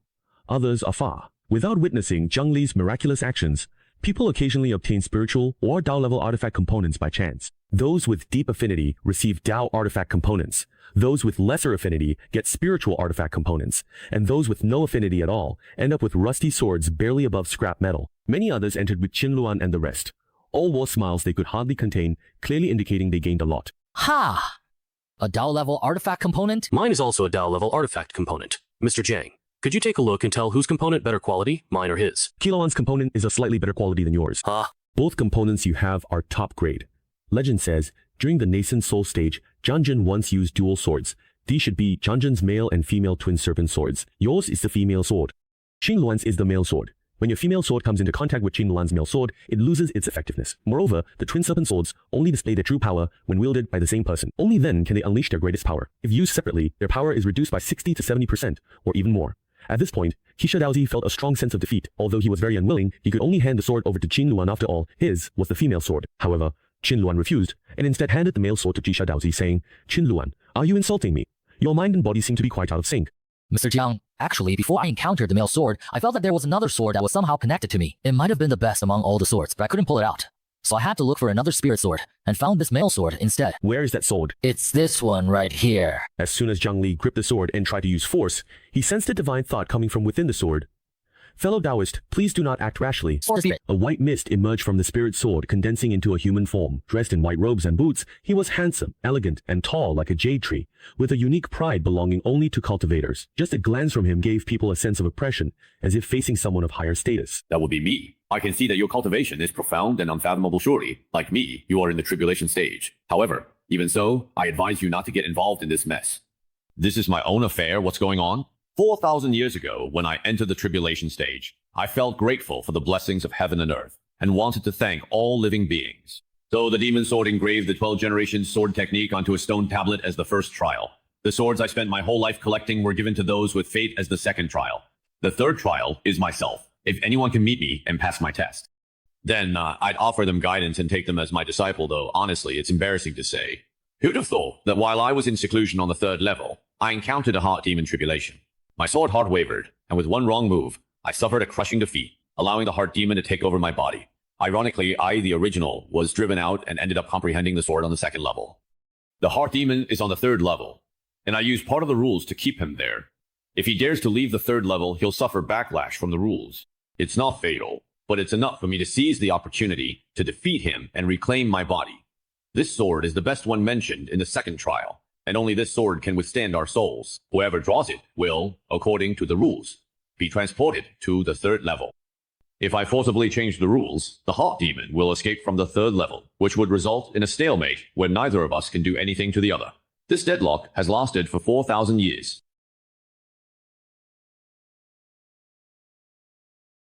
Why didn't Jian Jun seek help from others? As far as I know, there was already a true disciple of Dao Sect 500 years ago. The current Dao Sect leader, Bai Hongtu, needs to pull you out. Why didn't you tell him the truth and ask Zhang Tianfeng to come out of seclusion and help? For cultivators like us, why should we seek help from others for our own advancement? What do you plan? Keep holding on your natural lifespan runs out? In any case, we absolutely cannot go to a third party. Otherwise, even with my assistance by your side, there's still no guarantee of victory. It would be difficult, and the inner demon could even take advantage of the confrontation to escape and wreak havoc across the 9 provinces. Jiang Li also found it strange. Defeating Zhang Zhen's inner demon was not a difficult task for him. What puzzled him was the system's mission this time. The system would never assign him a task that was impossible for himself from 500 years ago to complete. But judging from the current situation, if he didn't defeat the inner demon, he wouldn't be able to complete the mission of gaining Jian Zhen's soul's approval. The system considered him to be only at the golden core stage, and expected a golden core cultivator, plus a tribulation transcending soul, to defeat an inner demon that had possessed a tribulation transcending body. The system will temporarily activate the inner demon avoidance function. Activating the 7-star demon avoidance will consume 1,050,000 points. The system will advance points to be repaid in 3 monthly installments. Your business is really quite extensive, and now you're even offering high-interest loans? I am the current human emperor, about to reach the great accomplishment in the 7th realm. I can help you eliminate your inner demons. Fellow Taoist, don't fool me. How could there be someone at the great accomplishment stage? Great accomplishment is nonsense. Zhang Lin felt Zhang Jun was hard to please, so he drew his sword. The sword seed's rules activated, and Zhang Li was teleported to the 3rd level. How did I end up on the 3rd level? Fellow Taoist, why are you so impatient now? The inner demon has escaped from the sword seed. What should we do? You are the human emperor. How can you not consider the safety of all living beings? I heard a trial 3rd level. Do you know the trial? Hey, shall BEI, watch your tone. As your senior, I'll show you to break 10,000 techniques with a single sword. Ignorant junior, you dare not dodge? Let's see what you truly are destined for greatness. Quan Jun, do you know where your inner demon comes from? Me. It is arrogance that breaks through the deadlock, seeking life through death. In the midst of life and death, you gain enlightenment and break through to the tribulation crossing stage. This is indeed the foundation of your pride and refinement. Having pride is perfectly normal, not just at your tribulation crossing stage, but even at the integration stage. Pride is to be expected. After all, you are among the elites of countless cultivators. But pride is not arrogance. In your case, your pride has become so excessive that it turned into arrogance. As a result, your mind became clouded, unable to recognize yourself, and you developed inner demons without understanding their origin. After being defeated by your inner demons, even though you knew there was no way out, you still refused to seek help from others. This is how the Sword Pavilion has been influenced by you. It's why you'd rather face the Fearless Alliance than seek help from Renhuang Ho, nearly ending your sect's legacy. Had I not intervened, your sect's survival for even a century would have been pure luck. Jian Jun isn't heartless. His desire to revive the Sword Pavilion shows his deep care. But learning his actions almost destroyed it, shocked and guilt-ridden him. Without Zhang Li even overcoming his inner demons, he'd have regretted it lifelong. Thank you, King of Men, for lending your aid to the Sword Pavilion. I, Jian, hereby swear that I will face the heavenly demons with unwavering resolve and self-sacrifice, even at the cost of my own life. You're free from heavenly demons. With the 9 provinces protected and my presence, they're no threat. But your arrogance needs tempering. If inner demons arise, I won't be responsible. Thank you, King of Men, for your guidance. The soul has no clothes. Jian Jun's soul's clothes were illusions, so he was naked. In other words, Jian Jun's soul ran naked for 4,000 years. Now, back in his body, he finally has clothes. Jian Jun feels a bit uncomfortable. The urge to let his soul roam thousands of miles stirs, but he quickly suppresses this terrifying thought. Now, soul and body united, Jian Jun sits upright on the throne. His eyes flash like lightning, truly a swordmaster. Only now could he be considered a cultivator in the tribulation crossing stage, having fully mastered the sword seed's rules and able to control it at will. They returned to the 2nd floor, finding 2 familiar faces beside Chen Luan, Zhang Long and Lu Fukong, who had invited Zhang Li for tea at the stall. What? The elders from your sect waiting outside the sword tomb are only at the nascent soul stage? Qin Lan, though grateful for your help, felt it was reckless. That group has a soul transformation senior outside their building. If they pressure us, none of us will fare well. Since this incident began because we left the sword tomb, we'll distract them while you escape amidst the chaos. They sought Qisha's yin-yang swords, so they'll watch you. What should we do then? Fellow Taoists, don't worry. We entered the secret realm with our elder. With him, we'll be safe. Elder? Do you have strong backing, Major Sectback, Tribulation Crossing Senior? Zhanglong doesn't believe it. The rules of the Sword Seed can't just be ignored. Only those in the Tribulation Crossing stage could possibly enter the Sword Seed, but that's impossible. Why would a human emperor at the artifact refining stage come to the Sword Seed? That human emperor must be way too idle. If he had so much free time, why wouldn't he go investigate who's drinking tea or something? There isn't a senior in Tribulation Crossing. Why is it so noisy and chaotic? Chen Li! Taoists Zhang Long and Lu Bukong obtained 2 mid-grade magic artifact components, but were targeted. They said that if we didn't sell, they'd make it impossible for us to take a single step in the Sui dynasty. You two are people who understand emotions after all. You spoke frankly without cursing, but the other side got angry and wanted to snatch it by force. I couldn't stand by and watch, so I stepped in to help. Li Fugi also lent a hand. Of course, they couldn't beat us. But then they set their sights on Li Fugi's yin-yang swords. Before leaving, they threatened us, saying that if we had the guts, we should stay in the secret realm forever. Otherwise, once we leave, their master will make us pay. People like that aren't worthy of being sword cultivators. They're truly a disgrace to all sword cultivators. Hearing this, Jiang Jun was slightly angered and felt contempt for the person Qin Luan was talking about. Aside from Zhang Li, who is capable of comprehending the 3-life sword technique, those who have reached the second level are all considered sword cultivators. The only difference is whether they treat sword cultivation as their main path. Jiang Jun calls himself Jian Jun because he believes all sword cultivators should carry themselves with the grace of a gentleman. Those who use force and intimidation to oppress others are not qualified to be sword cultivators. Every sword Jiang Jun possesses at the second level of the sword seed was won through wages, with other Shi never took a single one by force. Of all those people, only Zhang Long and Lu Pukong took the threat seriously. No one else paid them any mind. Even the little fox wasn't afraid, as he had already recognized Mr. Jiang's true identity. To be able to ignore the rules of the sword seed and pull out a sword as easily as pulling up a radish, and with the surname Jiang other than someone from the current generation. Who else could it be but Wang Jianglen? Qin Luan truly is someone with great foresight. He chose the right person to follow. The little fox was secretly delighted. Congratulations, Senior, on obtaining a physical body. The little fox cupped its fists and whimpered in congratulations. Regardless of age or cultivation, he was a junior in the Jiang Jun lineage. Congratulations, Senior, on obtaining a physical body. Unlike Zhang Li, Jiang Jun's image isn't widely known, so people don't easily recognize him on the street. Not to mention, he was in the Tribulation Crossing stage 4 millennia ago. Of course, Zhang Long and Lu Pukong couldn't know him, but they could guess this big shot's identity, and their hearts pounded wildly. Good, good. Jiang Jun burst out laughing, all his earlier displeasure vanishing into thin air. That's right, today is a joyous day when I reclaim my body. How could I let some filthy matter ruin my mood? Jiang Jun, when the younger generation congratulates their elders, the elders should show some response too, shouldn't they? That's right, I was being muddle-headed. Your name is Song Ying, correct? Jiang Jun was fond of Song Ying, who was first to congratulate him.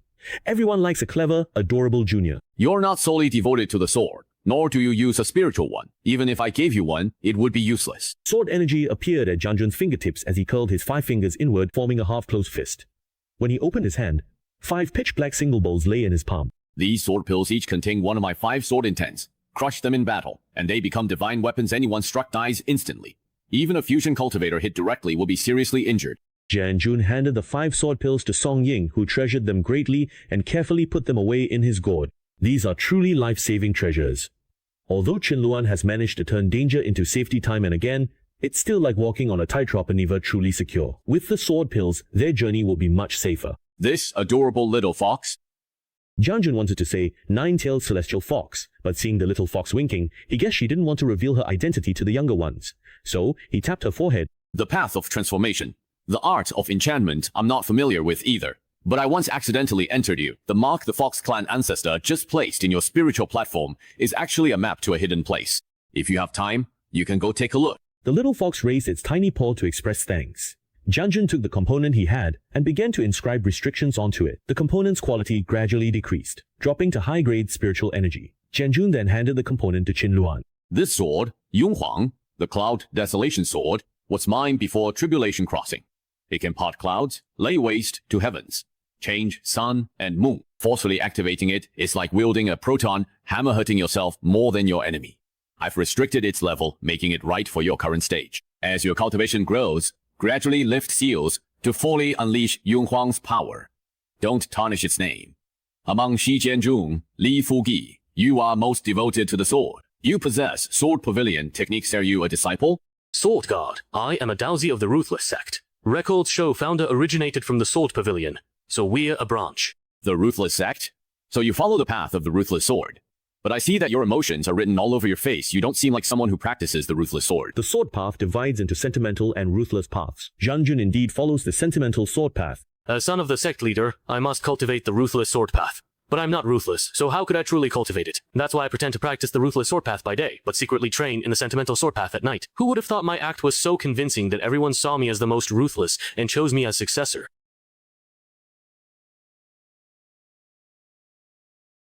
In the sect, I always kept a straight face and pretended to be emotionless. You really had a hard time. Jianjun, I've never met anyone like this. Since you are a branch of my sword pavilion, I will take you as my disciple and pass on my teachings.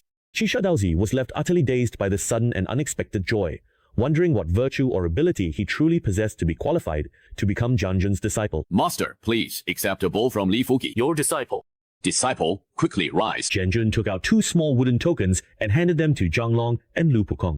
These are my tokens. If you encounter difficulties, you may come to Jianj to find me. I will help you. Zhang Long and Lu Pukong were dumbfounded. They never expected that their wild idea would actually come true. Jianjun, who had disappeared for 4,000 years, was now standing right before them. He even gave them the legendary Jianjun token. With the Jianjun token, it's more useful than any component. Any threats outside the fleet had long been forgotten by them. They were just curious about the true identity of this brother Qianli being able to converse so freely with Jianjun. He must be a nascent soul stage cultivator. Unfortunately, they didn't know a single nascent soul stage cultivator, so they couldn't match him to anyone. Congratulations to Jianjun for obtaining a physical body. Zhang Li sincerely congratulated him and then reached out, asking for a gift. Please, let me go. I don't have anything here would interest you. How about I give up this body? You can take it and turn it into a puppet. There is actually something I need you to do. The current Dao sect leader, Bai Hongtu, is known as the #1 body cultivator in the 9 provinces. I want you to compete with him. If he can defeat me, then he truly deserves that title. Jianjun recalled that Bai Hongtu, only at Golden Core stage, had the greatest sword talent he'd ever seen, no less than his own. Jianjun became interested 4,000 years ago. He too was called the #1 sword cultivator in the 9 provinces. Even if Zhang Lin hadn't said anything, after fully recovering his cultivation, he would still want to spar with this junior he'd just met. After receiving guidance from Zhang Li and realizing the source of his inner demons, Jianjun completely changed his previous ways. His state of mind and cultivation both improved, making him even stronger than before. Now, he was truly curious to see just how impressive the current #1 sword cultivator in the 9 provinces really was. There's going to be quite a spectacle at Dao Sect. This trip was definitely worth it. Jiang Ni was secretly delighted. Disciple, you said you obtained the Xiong sword, but it was snatched away by a villain wielding the Ci sword. Is that really true? Xuan Beizi asked loudly, his eyes burning with excitement, drawing the attention of those around them. Absolutely true. Master, you know my talent in swordsmanship is only natural that I was able to obtain the Xiang sword, but it's infuriating. That thief, together with his accomplices, took advantage of my unpreparedness and stole the sword. These people can testify to it. Wang Huiden and others quickly agreed, saying, Big brother is right. Xuan Meizi thought, what talent have I seen? If you can even draw a low-grade magical weapon, that's impressive. You lost the sword because you got greedy seeing money and tried to snatch it. But Xuan Beizi didn't care that his disciple was lying and even helped him, because he was also blinded by greed and wanted to get those 2 swords. After all, those were swords used by Jianjun during the integration stage. If he could present them to ancestor Yu Xingchen, he would surely earn the old man's favor. The sect has rules against forcibly seizing things, so Xuan Beizi took the opportunity to create momentum, making outsiders believe that his side was in the right from the start. If the other side insisted on not handing them over, then snatching the swords seemed justified. It was Wang Shui's swords taken.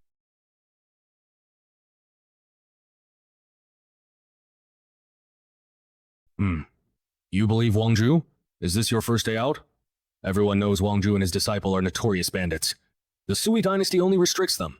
In the Bei's empire, they'd be top overlords. Even the 8 feudal lords would seek their guidance. Calling others inexperienced? You're no better. The 8 great feudal lords are history. Qi King and Killing King are dead. The remaining 6 lords pledged allegiance to Empress Bai Shuling. Who dares call themselves king now? Is that really true? Lie, I'd be a marquis. Exactly. The last one to show up drew everyone's attention when he arrived. Master, they stole my sword! Wang Zhu made a fuss.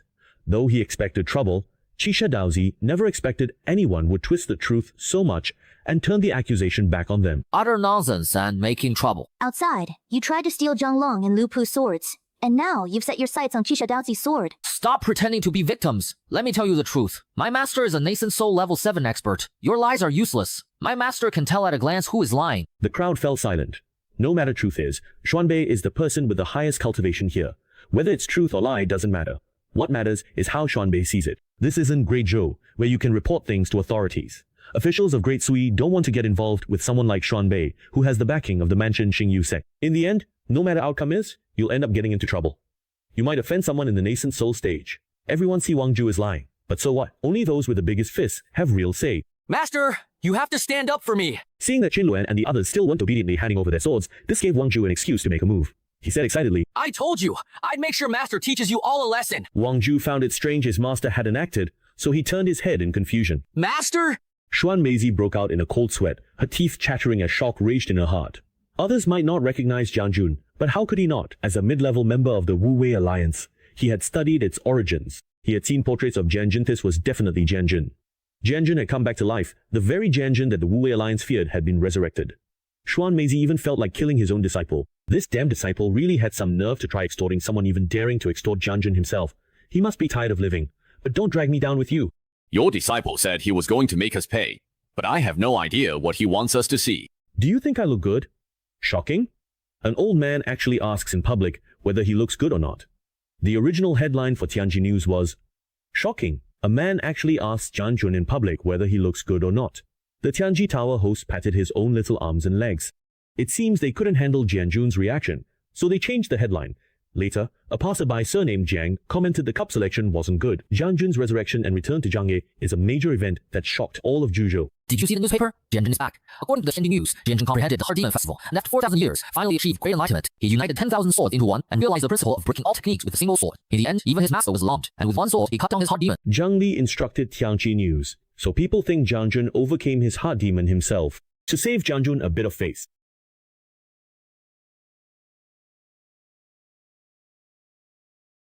It sounds good that the human emperor defeated Jiang Jun's Heart Demon, but to Zhang Lin, it doesn't matter much. He doesn't need to embellish his reputation with this. On the contrary, Jiang Jun, missing for 4,000 years and in the tribulation stage, needs something to highlight his strength. So, does this mean that Kyushu has gained another Tribulation Stage powerhouse? It's far more than just adding another Tribulation Stage expert. This is a Tribulation Stage master of the sword path unparalleled in both offense and creation. In the midst of Tribulation, who could possibly stand against him? I dislike what you're saying. Anyone at the Tribulation Stage, how could any be inferior? Can you truly say Jiang Jun is invincible at that stage? I think Dao Sect's sect master Bai Hong Tu is stronger than Jiang Jun. Bai Hong Tu? Sure, he's called the #1 sword cultivator in the 9 provinces, but that's only because among all those at the Tribulation Stage, he's the only one who uses a sword. Has anyone here actually seen Sect Master Bai draw his sword? No, right? What a ridiculous thing to say. Tribulation stage big shots get along well. Who would Sect Master Bai draw his sword against? So, who do you think is strongest among 7 at Tribulation Stage? The old Buddha has already passed away, so it should be Commander Liu of the Human Emperor Hall. He's also an old-timer who has fought the Outer Realm demons many times and survived, having endured the tribulation to become immortal twice. If the immortal ascension ladder hadn't disappeared, he would have become immortal long ago. Commander Liu has strong vitality, but not the highest combat power. Sect Master Lier of the Dharma Body Sect is the strongest. He survived the Immortal Ascension Tribulation and mastered legendary Dharma Bodies. Who could defeat him? Mastering legendary Dharma Bodies doesn't automatically make one the strongest. Did the Emperor rely on golden plaques? The outcome before tribulation can't be measured by that.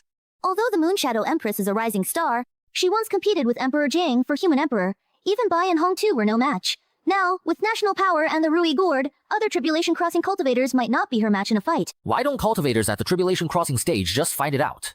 Why do they leave us guessing like this? That's a pretty dangerous idea. It wouldn't. They could just go fight in space? If Dujeki fights, it's a huge spectacle. All Kyushu would see it. That makes sense. I'll write to the Human Emperor now to suggest it. People enthusiastically discussed the Tribulation Crossing stage, which had nothing to do with them, but never considered what it meant for the Sui dynasty to suddenly have a cultivator at that level. As for the Sui dynasty, they didn't have much opinion after all. They weren't the ones suppressing the Sword Pavilion. They simply hurried to send a congratulatory gift. The Sui Emperor stated the court and Sword Pavilion were as close as family.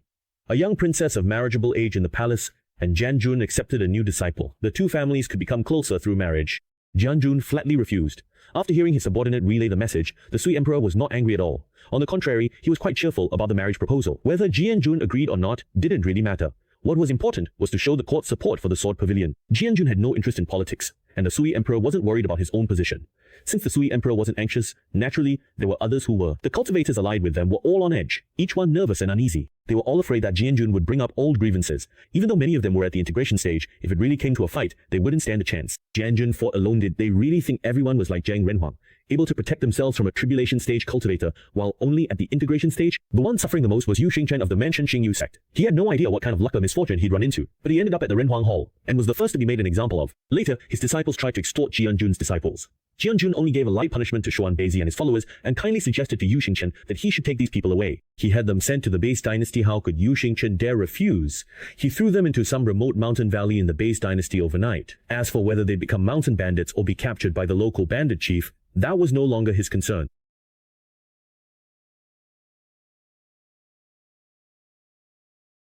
When Jiang Li went to look for Gigi, it was rare to find him not working overtime, reviewing memorials. Instead, he was telling stories to Ji Kong Kong. When extraterrestrial demons rose, the 9 provinces faced disaster. Your Uncle Jiang and I fought the demons together.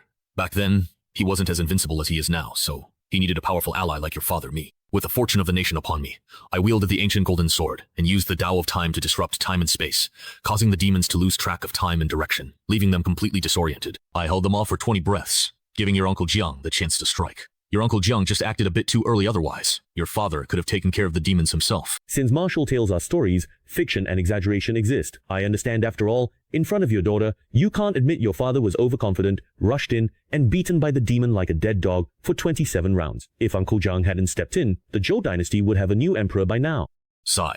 Back then, your father was also one of the candidates for the human emperor, but considering that the Zhou dynasty couldn't do without me, I had to painfully give up that easily attainable throne and let your Uncle Jiang take the position. Seeing the situation, the story is getting more exaggerated. Jiang Li decided he had to step forward and interrupt. The guards nearby were startled and immediately went on alert. Someone who can appear without a sound could also kill the emperor without a trace.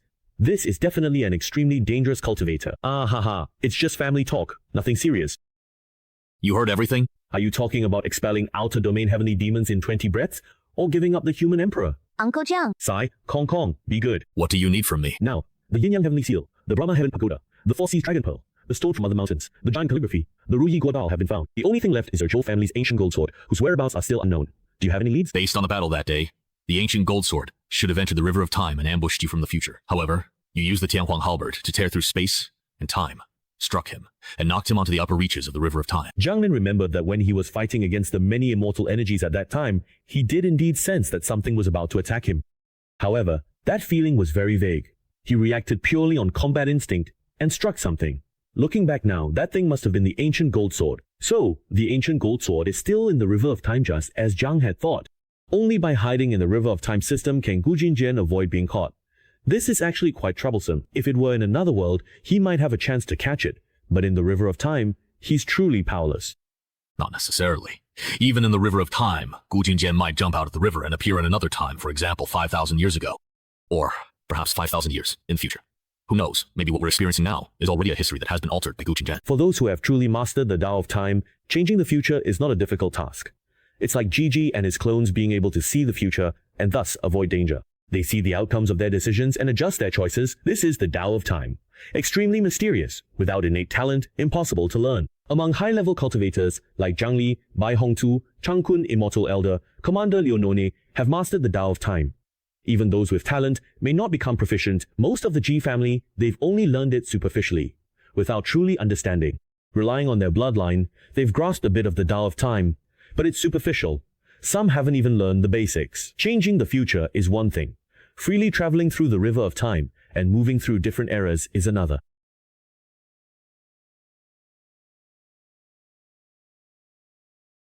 Although the Matrix is proficient in the Tao of Time, its cultivation is limited. It only has the power of the nascent soul stage, and its effectiveness is further enhanced by the nation's fortune. He can't exert any influence within the river of time, so he's unable to return to the past or travel to the future. Ji Kong Kong, on the other hand, might be able to achieve this. He's the closest to his ancestors, and his understanding of the Tao of Time is beyond question. Moreover, he's an excellent candidate for cultivation. In the future, it's not impossible for him to reach the integration stage and undergo tribulation. Having always been a candidate for the human emperor, he naturally possesses outstanding talent in cultivation. However, at that time, the old Zhou emperor suddenly passed away, and several clever siblings began to vie for power, leading to chaos in governance and disorder in the laws. Due to the mechanism of artifact refinement, he had no choice but to give up competing. The human emperor turned around to take over from the old Zhou emperor. He was not only the most outstanding of his generation in the Zhou family, but also had Jiang Li's help, so none of the other heirs could surpass him. After he became emperor, he encountered the same predicament as in the rehearsal. The nation's fate burdened him. His situation worse than rehearsal. In rehearsal, she became empress at integration, cultivating to its peak while bearing the nation's fate. But Gigi, only a nascent soul, with a weaker foundation than rehearsal, stagnated, stuck at nascent soul. I might have some clues about the search for the ancient gold sword. Without answering about the mechanism, he instead pulled along the obedient Ji Kong Kong. They headed to the National Treasury, passing the Hall of Mental Cultivation where Gigi spent his time. Jiang Li saw a wolf hair brush writing, reviewing memorials. I've always used this brush to review memorials, so it's very familiar with my viewpoints. After it gained a spirit, I had it do the work for me, and I just handle the final review. You really are a clever one. As one of the top 3 most powerful dynasties among the 9 great empires, the Great Zhou's treasury naturally contains countless rare treasures and spiritual materials enough to drive any cultivator mad with desire. Zhang Li noticed that near the treasury, both openly and in secret, there were a total of 3 cultivators at the integration stage guarding the area. This number was already quite terrifying, equivalent to the number of integration stage ancestors in a top-tier sect. But it wasn't the first time these treasures had entered the Great Zhou's national treasury. After he helped Gigi seize the throne, Gigi, in gratitude, allowed him to choose treasures from the treasury. The national treasury was filled with dazzling treasures, so luxurious that even deep-sea luminous pearls were used for lighting, which spoke volumes about the quality of the treasures inside. For example, there were prayer beads forged from 18 stars of the Milky Way, and mysterious ice dug up from the far north that hadn't melted in millions of years. There were also immortal pills that could alter spiritual roots, parasitic mother insects that could enhance adulterin, lost cultivation, and so on. Any one of these items would be the highlight of a top-tier auction. However, none of these things were of much use to Zhang Lin. He already had plenty of similar treasures in his own storage, real many, one of which could be the centerpiece at a top-tier auction. However, these things were of little use to Zhang Li. He also had plenty of similar treasures in his storage realm, and besides, Zhang Li wasn't here to look at these things. This was something only Zhou emperors throughout the ages knew. It was said to be left by Emperor Shun, who instructed his descendants never to open it. However, if someone in the future seeks the ancient and present in the River of Time, the wooden box should be given to them. Emperor Shun was in fact the ancestor of the Zhou family, the one who escaped from the River of Time. Zhang Li did not look at the wooden box, but instead glanced at Ji Kong Kong, the secret that only the emperors of Zhou throughout the ages could know. Ji refers to Ji Kong Kong, and the meaning is self-evident. The ancestor was most probably talking about you. Yang Li opened the wooden box and found only a small slip of paper inside. It read, "I'm having a great time playing in the River of Time. Don't look for me." So, is this a clue? Wang Fang, alright, you all go first. Don't look at the things left behind.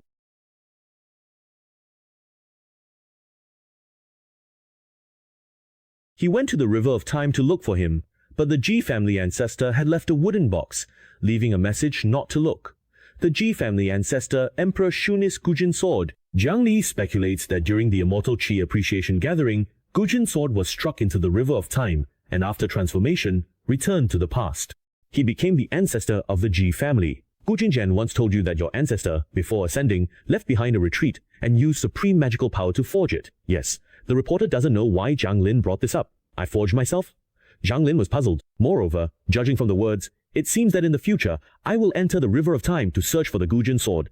Otherwise, the Ji family ancestor wouldn't have been wary of me. I might enter the River of Time. Just wait. Once I reach Tribulation Crossing, I can take you into the River of Time. Counting on you is less reliable than counting on your daughter. By the way, what exactly does the River of Time look like? Is your ancestor the only one in there? Like a lone fish? The River of Time is exactly what it sounds like, a river made up of time itself. The upstream represents the past, the downstream represents the future, and every drop of water in the river stands for a segment of time. All these segments of time come together to form a river.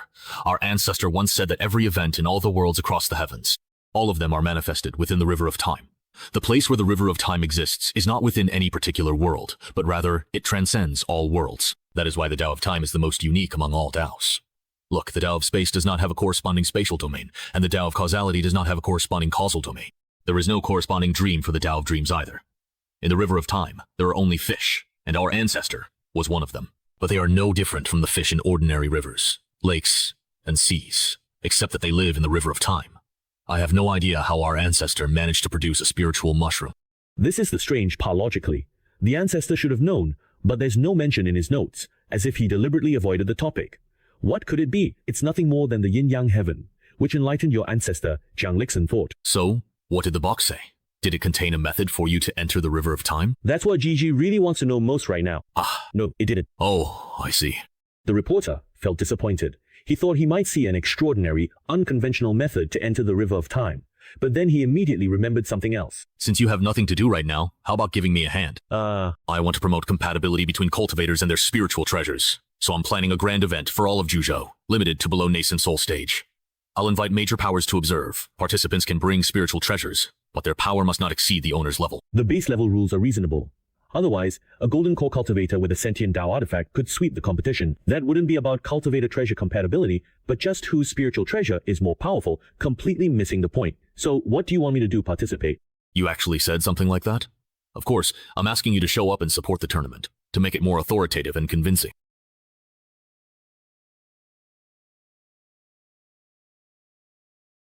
Zhang Li thought for a moment and agreed. This tournament was the largest event in the 9 provinces focused on spiritual treasures. Other empires had similar ideas, but none held such an event. The Great Zhou hosted it to send a signal to cultivators. By showing his support, he would represent the Renhuang Hall's attitude and expand its influence. With the success of the spiritual treasure law and contracts, each cultivator's combat power has increased by about 20%. If one achieves true harmony with their spiritual treasure, combat power can rise even higher. All cultivators are actively exploring how to better cooperate with their spiritual treasures. The Great Zhou dynasty hosting this tournament aligns with the current trend, fueling cultivator enthusiasm. One can imagine how many new fighting methods in harmony with spiritual treasures will emerge. There are a few candidates. Can we let them participate? The people you select are naturally the best. Having such individuals participate will only raise its overall quality and elevate the atmosphere. There's basically no reason to refuse. Of course, they can. With the chief's approval, Zhang Li could find the right people. You're saying you really want me to participate in the tournament? Yu Yan Tang Kuwei thought he must have misheard. He hadn't participated in a competition like this for hundreds of years. In his memory, these kinds of tournaments were always aimed at low to mid-level cultivators. Since when are people at the tribulation crossing stage like me allowed to participate? Has anyone considered how the other cultivators might feel? Of course. I've already been granted permission by the system. Look, the purpose of the tournament is to promote the compatibility between cultivators and spirit treasures.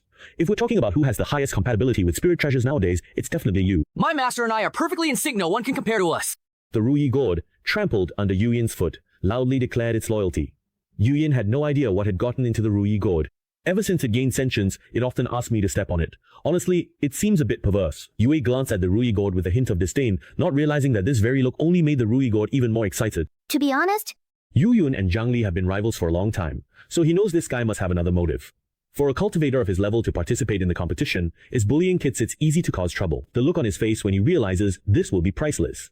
As the emperor, he has to consider his relationship with the Great Zhou. Taking advantage of the tournament, he invited all cultivators in the tribulation crossing stage to participate in the competition. Everyone else agreedly Yu left. Yu Yin's eyes lit up and he immediately agreed. Mechanism? What mechanism? Ever since he advanced to the tribulation crossing stage, he had never fought with other cultivators at this level. This was a once-in-a-lifetime opportunity. Of course he had to join. Isn't it limited to the nascent soul stage? Just suppress your cultivation to nascent soul. All by Great Zhou's tournament. All tribulation crossing cultivators must participate. Everyone agreed. Only you remain. Of course I'll go. Meanwhile, on the other side, Jianjun, how is your body recovering? I found you an excuse to challenge Bai Hongtu. The Great Zhou is holding a tournament. Bai Hongtu is participating, so you should join. Jianjun agreed. Li waiting on you.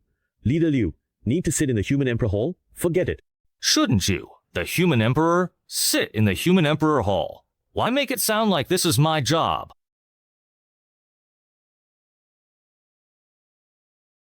In a mysterious secret realm, several nascent soul and spirit transformation cultivators sat, plotting something big. According to reliable sources, the Great Zhou is about to hold a grand conference for Zhuzhou to show the world how cultivators and spirit treasures work together.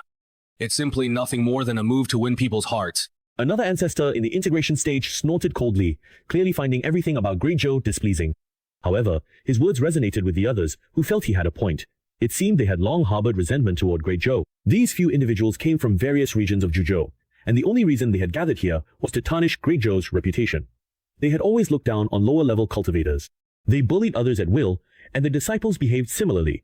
Sometimes, when they went too far, deaths or injuries were common, and the families of those killed could only endure it. After all, the Huangchao sect would never turn against integration or nascent soul cultivators over such matters. These disciples had long grown arrogant and continued to act the same way in the Great Zhou. On one occasion, they killed a mortal and didn't think anything of it. In their eyes, it was killing a mortal at the third level of qi refining. But what they didn't expect was that the family of that mortal, not knowing their place, actually dared to report them to the authorities. What a joke. After all, they had the backing of a nascent soul cultivator's son, and even an integration stage ancestor. How could Great Zhou possibly dare to convict them? But Great Zhou really did dare. Not only did they convict them, but they sentenced them to death.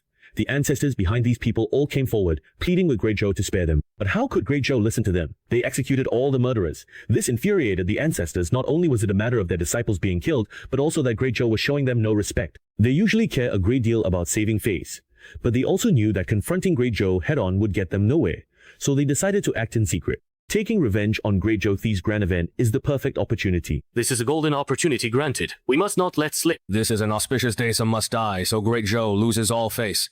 Otherwise, how could we stand our ground in the 9 provinces? I've heard many factions will observe this grand event. Great Zhou must think they'll be in the spotlight, but they have no idea that, right under everyone's watchful eyes, people will die. How will they react? Thinking about it makes me want to laugh out loud. Since we have to kill a few people anyway, let's target some higher-ranked cultivators. The tournament will be divided into Foundation Establishment, Golden Core, and Nascent Soul groups. Let's focus on the nascent soul group. Whoever stands out most, will kill them. That sounds really excellent. Look, isn't that Wang Ma from the Mad Blade sect? It's said that his Mad Dragon Slaughter Blade technique is truly masterful. The railway hums softly, as if it's excited. Is it really him? Isn't he from the Wu Dynasty? It's tens of thousands of li away from the Great Zhu. How could he possibly come here? You forgot. Wu and Zhou have spatial passages. Distance isn't an issue. So that's it. I forgot about this newfangled thing. Spatial passages have only been open a few days. Most in the 9 provinces still aren't familiar. And then there's Ma Junjun from the Abyss sect. 20 years ago, his Swallowing Heaven Palace was terrifying. Anyone who went against him had to be prepared to be devoured. That made his generation tremble. Back then, you had to carry bone-raising and slashing pills just to go outside. Who knows how powerful Ma Junjun is now? Does he have a spiritual treasure? Does the sword count? How could a storage sword be considered a spiritual treasure? The people of Great Zhou gathered to watch. At the registration site, knowledgeable individuals recognized registrants' backgrounds. Cultivators they had only heard of were now appearing, causing exclamations. Cultivators are considered mid-level practitioners in the 9 provinces. There might not even be a few in an entire city, yet now they were gathering here in droves. This shows how influential this event is. Are you here to register? Yes. Name, cultivation level, and affiliated sect, please. A beautiful woman stepped forward gracefully, poised and dignified, exuding elegance and nobility. She wore a gourd at her waist, drawing everyone's attention. Quite a few male cultivators who considered themselves eligible were eager to approach and strike up a conversation. You mean Nascent Soul Stage, Rogue Cultivator? You are a Nascent Soul Cultivator. Please place your hand on the compass. It has 6 sections, each for one of the 6 realms from chi refining to integration. The beautiful woman extended her slender, jade-like hand and touched the compass. The pointer landed on the nascent soul realm. The onlookers gasped.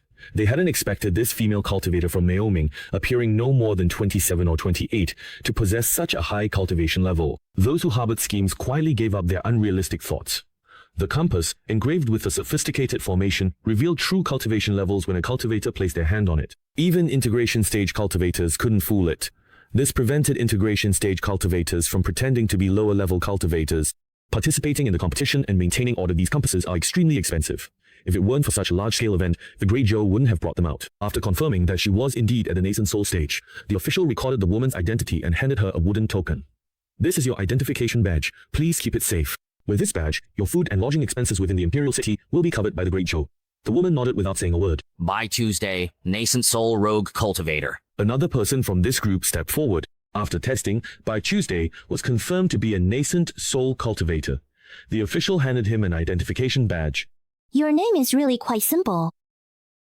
Your naming skills are better, Bai. Hong Tuesday made a sarcastic remark. Both of them were failed candidates for the Human Emperor and have a good relationship. After Yu Yin advanced to the Tribulation Crossing stage, Bai Hongtu was the first to go and congratulate him. Chen Jiannan, Nascent Soul Stage Rogue Cultivator. Jianjun reported his real name, but now his era is so far in the past that people today only know his title, Jianjun, and not his true name. Jianjun returned to the group and exchanged a glance with Bai Hongtu, both brimming with fighting spirit, eager to start a battle right then and there. It was only after Jiang Li coughed twice that they managed to suppress their impulses. Li Air, Nascent Soul Stage Rogue Cultivator. Sect Master Li Air of the Dharma Body sect didn't use an alias. This name is common in the 9 provinces, so there was no need for another. Everyone was surprised that all 4 were at the nascent soul stage, yet their names were unknown. But then again, that was understandable. The 9 provinces are vast, and cultivators are scattered everywhere. There's no way everyone could recognize each other. Are you here to participate in the competition? The official looked at the person in the lead. It seemed this one was the strongest among them. Jiang Lin shook his head. If I said I was competing, it would just be using my cultivation level to intimidate others. That wouldn't be very interesting. The official understood apparently this person was at the soul formation stage, and thus ineligible to compete.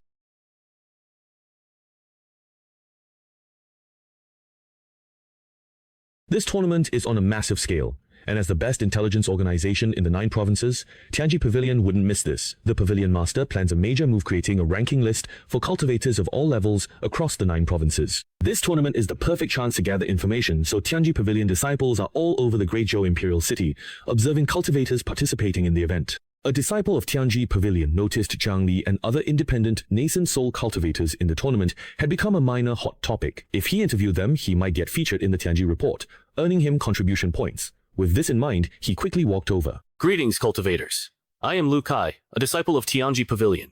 May I take a moment to ask a few questions? Of course. Go ahead. May I ask, what is your purpose in this tournament? This is a routine question. Lu Kai doesn't expect novel answers. It's nothing more than wanting to make a name, gain favor with powerful factions, win generous rewards, or prove oneself. To keep top sword cultivator in 9 provinces. Jianjun and Bai Hongtu spoke at the same time. Lu Kai's mouth twitched what a bold claim. 2 nascent soul cultivators entering the competition and still wanting to compete for the title of #1 sword cultivator in the 9 provinces, huh? Both of you have truly very lofty ambitions.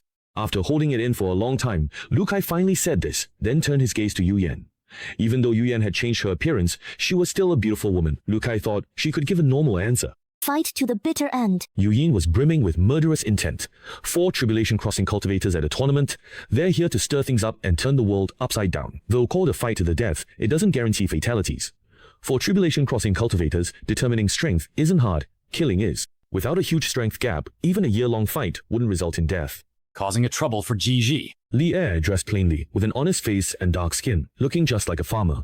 No one would suspect he was at the Tribulation Crossing stage. If Jiang Ni hadn't confirmed that the dragon girl Li Niena had Longer's bloodline, it would be hard to believe Li Er could have such a beautiful daughter. All you could say is, she must take after her mother. You are a nascent soul cultivator.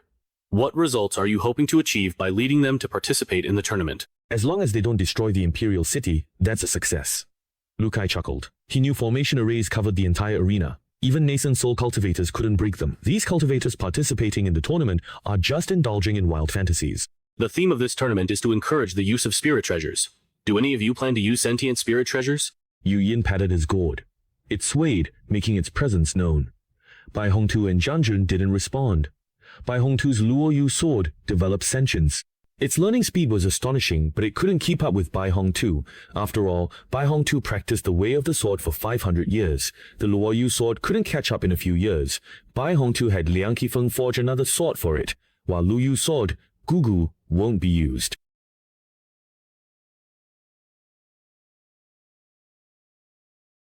After resurrection, Jianjun found it fascinating that a spiritual treasure could develop sentience. However, he encountered the same problem as Bai Hongtu no suitable spiritual treasure for him, so he stuck with his original equipment. If you gave me an immortal great treasure, that'd be something. But other spiritual treasures aren't sturdier than my body, so forget it. Lu Kai grew interested in these people. For cultivators to reach nascent soul without spiritual treasures, these experts must be extraordinary. His intuition told him following them until the conference's end would bring great rewards. When Lu Tai asked to accompany them, none refused. All right, I'll step out for a bit and catch up later.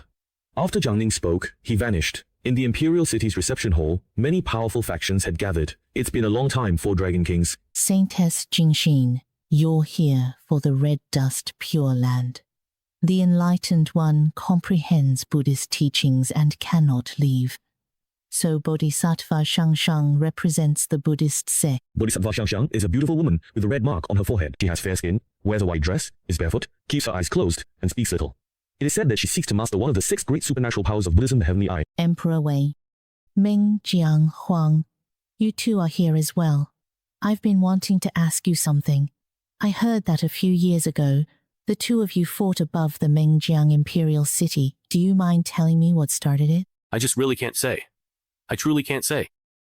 Satisfy my curiosity. I'm considering opening a branch in either the Dawei or Mengjiang dynasties. The saintess spat in disdain, looking down on Sectmaster He Huan's actions. They're just 2 useless things. Wei and Mengjiang emperors are men of great righteousness, but faced with a beauty trap, they are tempted. A clear, light laugh interrupted them. The Serene Saintess said, Sectmaster Mang likes to get to the bottom of things. She had to stop them from speaking out, or the pure land of the mortal world would never know peace. The Wei and Mengjiang emperors suddenly recalled fighting for love, only to be beaten by Zhang Li Sangji, calling for the imperial physician. They also remembered Zhang Li warning them not to speak of the mortal world fairies' affairs, so they quickly shut their mouths.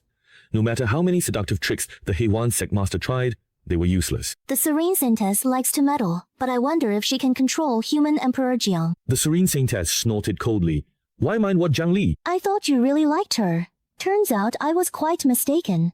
Who would ever truly like her, actually? The Serene Saintess turned her head, inexplicably puffing with anger. As Great Zhou's ruler, she was clever enough to notice this. Hearing her response, she could only rub her forehead helplessly. If you keep acting like this, when will you ever catch up to Zhang Li? I don't force others to love what they don't.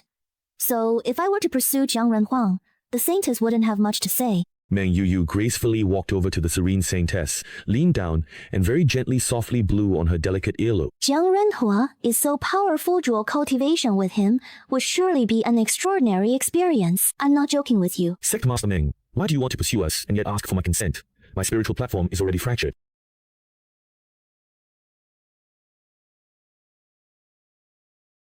Of course, it's because the Shen family really likes you. These leftover women stared wide-eyed, their hearts trembling. Does this woman have no sense of shame at all? These are special sunflower seeds from my EC region. After eating them, the fragrance lingers on your lips and teeth. There are also big, round Haishi watermelons, delicious, refreshing. Give me some sunflower seeds. And half a watermelon. He's eating Malone, everyone get some. The Dragon King of the EC is handing out watermelon and sunflower seeds. Everyone's scrambling to snatch some. Sentes Jingshen, you should have a piece too. The Dragon King of the EC warmly offered, while the other 3 Dragon Kings hurriedly dragged their clueless eldest brother away. Didn't you see her glaring at you? This is a pure land untouched by the mortal world. There are no cultivators in the tribulation stage here, nor is there any sect finding immortal aura. Yet it remains the 6th great sect, unshakable by anyone. That's all because they have an immortal peach tree, which can be called upon to fight when facing an enemy. Its combat power is unmatched. If truly provoked, the young lady can command the immortal peach tree to smash the dragon palace. What then? The master of the Tianji Pavilion stared intently at Jiang Li, thinking that the next edition's headline for the Tianji Pavilion was already set. The master of the Tianji Pavilion is a specially invited cultivator of 7 feet, brought in to provide commentary and analysis for the grand event. Why would he like me? Of course it's your strength. You are the strongest in the 9 provinces, the only one in the Mahayana stage. As a woman, is there anything wrong with longing for a peaceful harbor? Of course there's a problem. If you like me just because of my strength, then what you like isn't me, but the Mahayana stage. But aren't you the Mahayana stage? I am in the Mahayana stage, but the Mahayana stage is not me. Understand? What Jiang Li said a simple truth, and Meng Yuyu subconsciously nodded. Your determination, principles, true to your original intention, steadfast. I don't like you right now. If I were to fall for you, it would mean I'm no longer steadfast, and you wouldn't like a version of me who isn't steadfast either. You uphold justice and act fairly. Ever since you became the human emperor, the atmosphere in the 9 provinces is relaxed now, with far less scheming and infighting. Then you should like chicken wings. Sometimes I act out of self-interest, so I can be called fair. You are knowledgeable, with broad experience and insight. When it comes to insight, I can compare to Elder Chang Kun. So, the one you should like isn't me, but him. Let me ask you again, why do you like me? That's right. Why do I genuinely like you? Meng Yuyu murmured to herself, her eyes dazed as she stood frozen in place. She couldn't come up with a single retort to Jiang Lin's rebuttal, and instead began to ponder the reason why she liked him. It seemed to be an extremely difficult question. Meng Yuyu fell into deep thought, unable to figure it out no matter how hard she tried. Everyone turned to look at the Serene Heart Saintess. From beginning to end, the Serene Heart Saintess hadn't said a word, but a beautiful smile appeared on her face. Her chin was slightly raised, beautiful and captivating, as if she were the true victor. The Serene Heart Saintess had chosen a path even harder than becoming an immortal. Everyone genuinely admired her.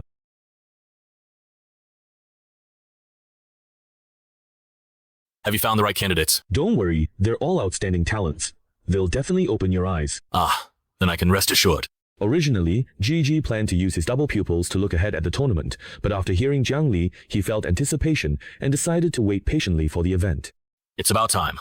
Let's get started. This tournament is highly valued by the Great Zhou, which has invested a tremendous amount of resources and funds to temporarily construct a massive platform. The platform is built from solid steel stone, so sturdy that even a nascent soul cultivator would find it difficult to leave a scratch on it. If it were used for refining, who knows how many spiritual treasures could be produced from such stone. The spot where Jiang Ning and the others are located is above and to the side of the platform, allowing them to clearly see everything happening on it. They can also see the audience surrounding the platform.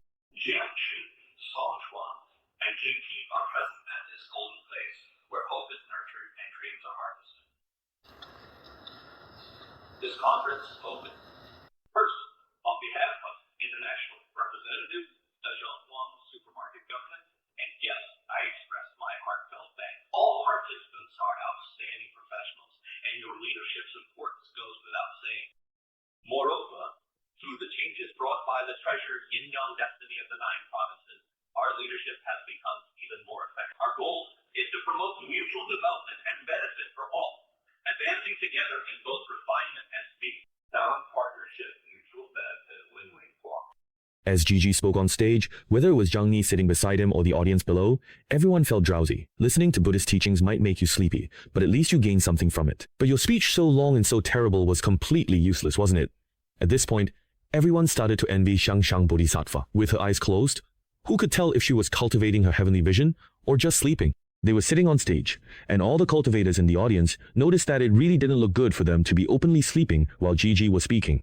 Finally, I wish the competition gracious success and hope everyone performs best. Alright, let's welcome the 12th generation of the Huangye clan, Huang Yali, who will say a few words. A smattering of applause rose from the audience. The drowsy Zhang Li stood up. The opening remarks for the competition were over, but he was still hoping for thunderous applause. The master of Tianji Pavilion, Taoist Tianming, was a peak stage cultivator in the integration realm. He loved snacks and was adept at getting along with everyone, so no one ever questioned his professional expertise. From characteristics of each stage, qi refining to integration, to countless cultivation methods, myriad ways to use spiritual treasures, and tens of thousands of combat techniques, was familiar with them as with his belongings, able to recall at will. Taoist Tianming was most suitable commentator. It wasn't that they hadn't needed to bribe him with snacks. After competition, half of Tianji Pavilion's taxes would be waived. Taoist Tianming naturally agreed to deal. Tianji Pavilion's business boomed across continent, but hefty taxes pained him. If he could be exempted from half the taxes, he'd be overjoyed. Bai Zhe, Huang Bai, and Shuiling would also be suitable as commentators. But as dignified monarchs of their nations, holding the same status as Ji Zai, it just wouldn't be appropriate for them to do commentary. Da Hui divided the competition into Foundation Establishment, Golden Core, and Nascent Soul groups, and the matches would proceed in that order. The first to start were the Foundation Establishment cultivators. They were Yunfan from Huayun Continent and Huku from Baizei Square. Hu. Huangyun sect was the first sect Zhang Li joined, and it was also the place the system sent Zhang Li to in the second mission. He was to have Zhang Li defeat Yunbo of the Huayun sect. Since his surname is Yun, it's clear he's a descendant of Yunbo.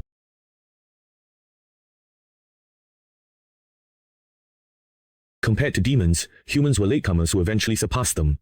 Early on, demons had advantages humans couldn't match. Demons possessed powerful bodies, fierce temperaments, and innate magical abilities within their bloodlines, used effortlessly without comprehension. Humans, conversely, were physically weak initially, before learning Taoist arts and magical techniques. They first read introductory cultivation books, after memorizing spiritual energy circulation routes, repeatedly taught by academy teachers, and successfully drawing energy into their bodies, they could learn basic Taoist techniques. Mastering these wasn't overnight. It required comprehension and talent. Even by Foundation Establishment, few truly mastered basics, while most demon race innate magical abilities focused on offense. Human Taoist techniques vary, like accelerating tree growth or inducing rain, but generally lack offensive power. Thus, before Nascent Soul, the demon race's average strength exceeds that of humans. Otherwise, human prodigies would not trial with demons. Their advantage persists up to Nascent Soul, and a good bloodline can help them advance to divine transformation or integration stages. This is how you end up with beings like the Killing King and Integration Stage Demon King with nothing but bloodline and no brains. In contrast, among humans, those who can become divine transformation or integration stage cultivators are all extraordinary talents, 1 in 10,000. They stand out from countless Nascent Soul cultivators, and their talent and temperament are second to none. Their profound divine abilities are no less than the demon race. The advantages brought by top-tier bloodlines by Tribulation Transcendence Stage, the human race overshadows demons. Among the 5 Tribulation Transcendence cultivators, none were demon race. Since this tournament is limited to Nascent Soul stage, the demon race has an advantage. Gugu revealed a cruel smile, not taking this frail human seriously. The Tiger Clan is the Kyongkyu King. Within the demon race, where strength is paramount, the Tiger Clan holds a lofty status. As the most outstanding Tiger Cub at the Foundation Establishment stage in the Tiger Clan, he naturally came to claim first place in the tournament. The name Tigerborn itself is a testament to his excellence. In their tradition, only those who have become strong enough to be recognized by their clan are allowed to be named after body parts such as bone, skin, blood, or flesh. This is a custom of the Chongqi clan. The Tiger Clan has followed this tradition. Yun Fan seemed to be aware of the demon race's strength and was clearly a bit nervous. Deputy Mayor Su is a physical influence in special zone for young members of MILT. Gu showed no interest in spiritual treasures. He believed his body was strong enough and didn't need them. The target hasn't done marketing for a long time, using 5 Humanettes to boost momentum. He was nervous about his initial choices, and the trend wasn't right. His friend insisted could he lose because of this? Let's see, the 5 Tiger contestants are getting closer. Yun Fan and Shui Qiu weren't ready, and he just lost. Now, after a long time, without feeling anything, he toppled Wang Yi. Struggling students crashed into him, only to be bumped. Wu Gu wobbled and bumped into him, feeling dizzy. He didn't expect that the 9 big coins would move on their own. This was a coincidence. Had he been prepared, this defense posed no real threat. He charged, bearing fangs and brandishing claws. His tiger claws were sharp, stirring up a gust of wind. Inspired by the 9 big coins, Yun Fan regained composure, arranging coins into a bronze shield. He bent to deflect the force, narrowly dodging the tiger's claws, but the tiger's tail whipped like a lash, striking Yun Fan from behind. Yunfan regained composure. The big coins lined up, transforming into a longsword. Yunfan gripped his wrist tightly. He blocked the tiger's tail, but the tail coiled around the longsword, trying to snatch the weapon. The longsword transformed back into scattered coins, slipping free from the tail's grasp.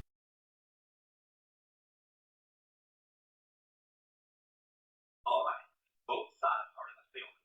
Players are launching attacks. The alliance's third player is unpredictable, displaying a large-scale cultural flame. The other player plays to their strengths, avoiding weaknesses, choosing not to confront or encourage Lin Jingyi's tactics. These practices have a big story behind them. Seeing that the two were evenly matched for the moment, Tianming Daoren began to talk about another matter. The first time we called this the escape, it wasn't for your identity. But Mr. Accounts, when the Sun Network got the first information, it was that you hadn't sent them on. My brother, a simple clinician, was dragged into sales and ended up playing official games at Forestry University. Even with embellishments to his later performance, it was hard to make a difference. Only the mid-stage sales that were truly bad. After reporting complete, he just canceled it, and publication became an endless landscape. However, fashion taste was about to be set in the Queen's mind, but in China, it didn't truly shock. It's just a matter of different perspectives. Looking at it now, Daohe is still receiving, resonating with Yunfan, the contestant. It is the conclusion, the elegance of Jiang Wanhuan. Jiang Li nodded. Yunfan's talent is average. His combat aptitude is slightly higher than a typical Foundation establishment cultivator.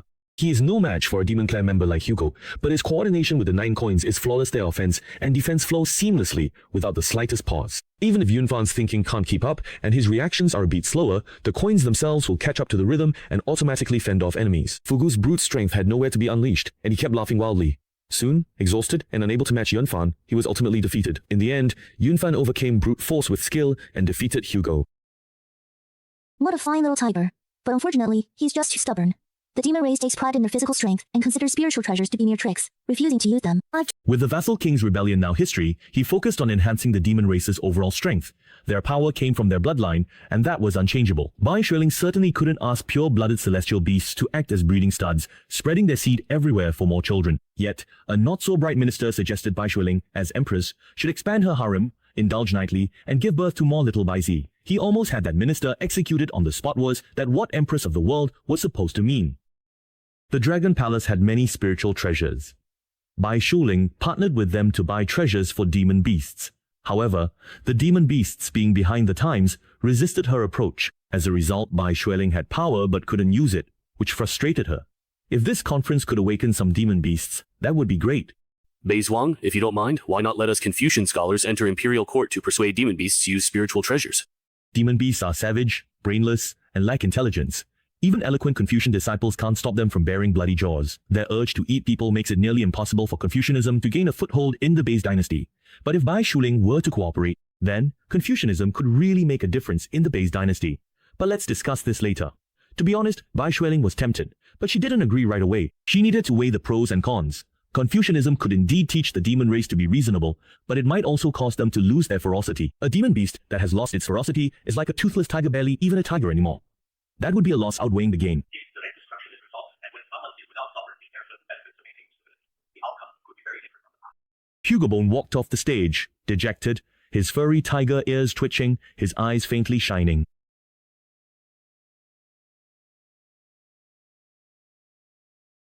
Yunfan's first battle, defeating Hugobone with an intelligent spiritual treasure, showed their superiority, making stubborn traditionalists reconsider. Subsequent battles mirrored this.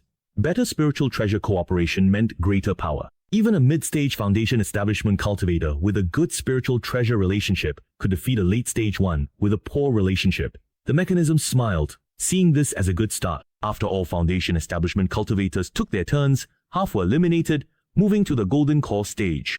Comparing your disciples with those of the Luban sect of the Tianming dynasty, your disciple took out a large manual representing his philosophy. He placed it on the ground. This unmarried person pays much attention to maintaining his spear. The Wei family disciple took out 3 spears. In front of the long spear, 300 people inserted spears into discussion, and then knelt on the ground. The Wei family disciple knelt on the ground, feeling nothing amiss. Instead, he loudly declared, "Unfilial son of the Wei family requests Master Spear to take field." The long spear moved slightly, seemingly satisfied with the Wei family disciple's attitude. The battle hadn't even started, but the Luban sect disciples were already confused by their opponent's actions. Ah, fellow Taoist, what are you doing then? The Wei family, A 1,000-year-old clan, despite lacking an integration stage ancestor, has produced several nascent soul cultivators. 4 remain, and their spiritual treasures are impressive. Naturally, they possess such items. This high-grade magical spear is suitable for nascent soul stage use. However, it's restricted to core formation weapon strength, as explained by a Wei family disciple. Fellow Taoist, you may not know this, but a few years ago, Grandfather's spear was my grandfather's weapon. After it developed spiritual intelligence, it made a gentleman's agreement with my Wei family. If my grandfather were to pass away, it would choose a suitable successor from within the Wei family. Never betray the Wei family. Always show utmost respect to Grandfather's spear. And take special care in maintaining it. Grandfather's spear is the exclusive spiritual treasure of my Wei family. The Luban sect disciple cupped his fists and said, "Though I don't understand why the Wei family treats a spiritual treasure as an ancestor, respect must be shown." He presented his gift. Upon the Shu family's return, Luban's world's roaming puppet was so lifelike, distinguishing them from reality was difficult, even if nothing happened. This exquisitely crafted puppet, a young woman with black hair, a purple dress, delicate features, and a cold expression. Her appearance alone suggests she is an ice-cold beauty. My lady, let's go together. The disciples of the Luban sect cheered on the puppet, and the ice-cold beauty puppet nodded in response. She actually understood what the Luban sect disciple said. Now it was the Wei family disciples' turn to be confused. Fellow Taoist, is this your wife? Of course. Ever since my wife gained sentience 4 years ago, we've supported each other and fought side by side. We've already received our elder's blessing, held a wedding, and consummated our marriage. This proves how deep our feelings are. Either of us can live without the other. The icy beauty puppet's cheeks flushed slightly, looking a bit shy. The disciples of the Wei family also cupped their fists in respect, although they didn't quite understand why the disciples of the Luban sect would treat a spirit treasure as their wife, but the most basic respect still had to be shown. For a moment, the Destiny Taoists didn't know how to explain it. Everyone in the stands turned to look at the Luban sect master.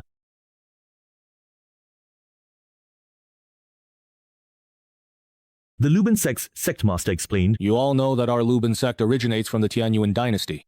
Their scheming and intrigue are everywhere. Even your own parent and spouse can't be fully trusted. It just so happened that the Yin-Yang Heavenly Seal enlightened a spiritual treasure, granting our puppets sentience. Our puppets are raised from a young age, so we have deep feelings for them. After they gained sentience, we felt even closer to them. So someone suggested, why not just marry them? That way, we wouldn't have to worry about betrayal. As soon as this idea was proposed, everyone agreed. That's why all our disciples are already married, and many puppets have even started families and built their own harems.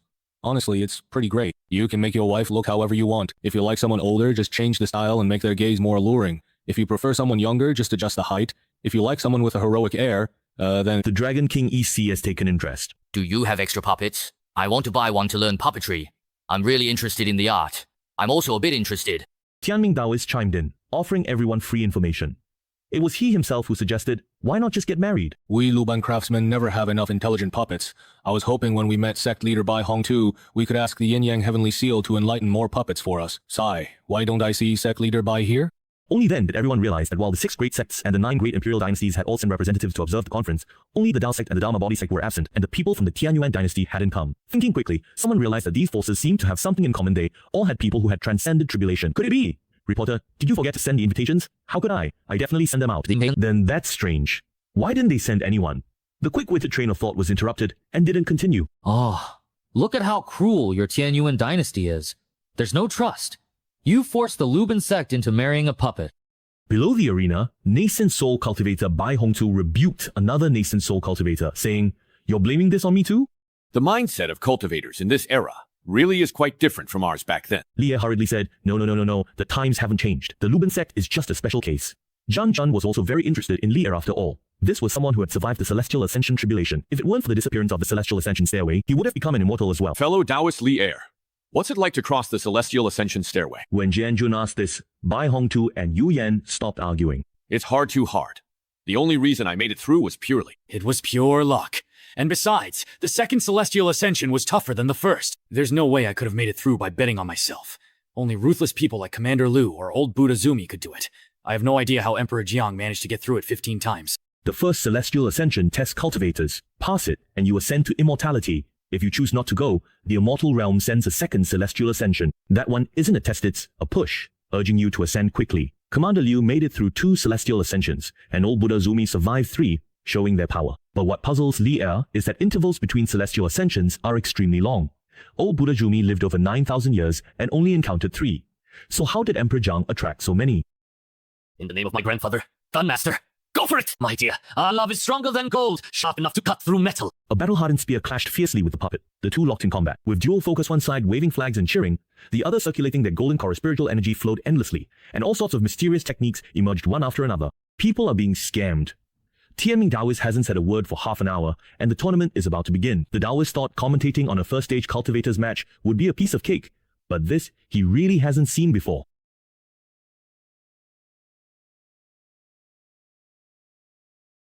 Even Tianming Taoist feels like his eyes have been opened today, so you can imagine how the audience must be feeling.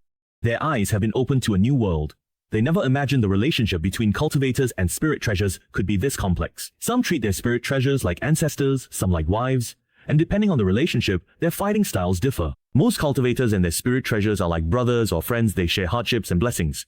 But the two on stage are practically ready to live and die alongside their spirit treasures. How dare you hit my grandpa! How dare you hit my wife! The two Lingbao fought with gusto, while the two cultivators got anxious, rolled up sleeves, and jumped into the fray. Soul pits stacked up on the field, dazzling. Even Helen Bao was fighting, and they led them on the field. Are they just here to fake an accident? Jokes aside, even though the two on stage are comical, their combat strength is genuinely impressive. They're just ordinary golden core cultivators, but with their Lingbao, they unleash fighting power far beyond their actual level. You shouldn't have tried to make the Jade happen. Big brother from the move, with sinister intentions, ran high tongue, and the Wei family discipline of them fared well, and they were all knocked off the ring. Movement was rescued by the disciple after being defeated. Brother Chang, I'm sorry for letting you down and making you suffer.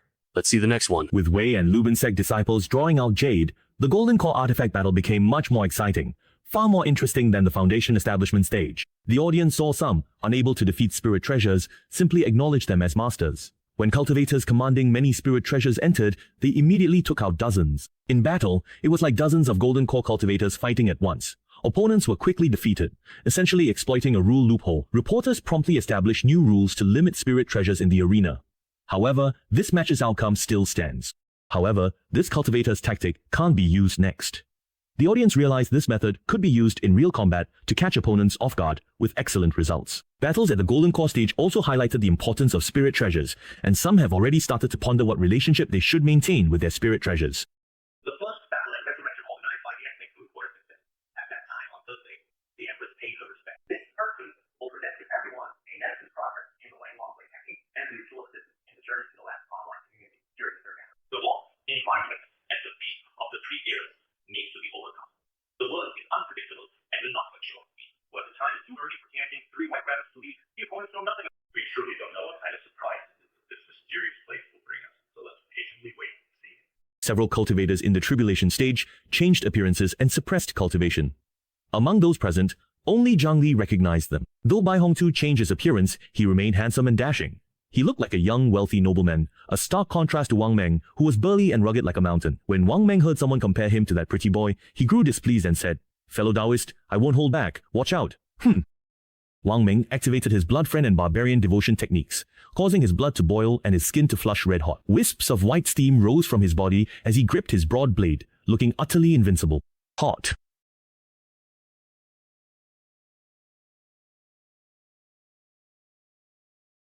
By evaporating water from his blood, it became clear and transparent as a river. This unique blood circulation technique of the blood friend and barbarian devotion schools is almost like a Buddhist method. White powder is extraordinary. Though originating from traditional Chinese medicine, even those at their peak would struggle to withstand it. Normally, with just a wave of Wang's blade, even if someone had set up defenses for 10 miles, we shouldn't see such an effect. It seems there's something else on the official blade, like command store contract. Please pay attention to the fine patterns on the blade surfaces. It likely signifies that both parties, having recognized each other's blood energy, are bound to fight to the death. The risk of freedom instead becomes an opportunity for advancement, and combat serves as a means of guided training. If you want to be a good student, make agreements immediately and also pay attention to spiritual treasure. I know there are questions about how to define the so-called Beijing Platinum Alliance, and how to determine the rules for joining hands. These still need to be decided. The demand for low-off shipments is for the funds to manually update the service, and there are also situations where missile guidance is weakened. Audience preview. Welcome to the player-centered dispatch method, which overturns projects of players with fast internet speed. This using 4 ounces to move 1,000 pounds is a secret blade technique, using weakness to overcome strength, but it's not easily passed on. This has been improved compared to the original. It's the better method, and the principle is that it can be executed, as facts clearly show.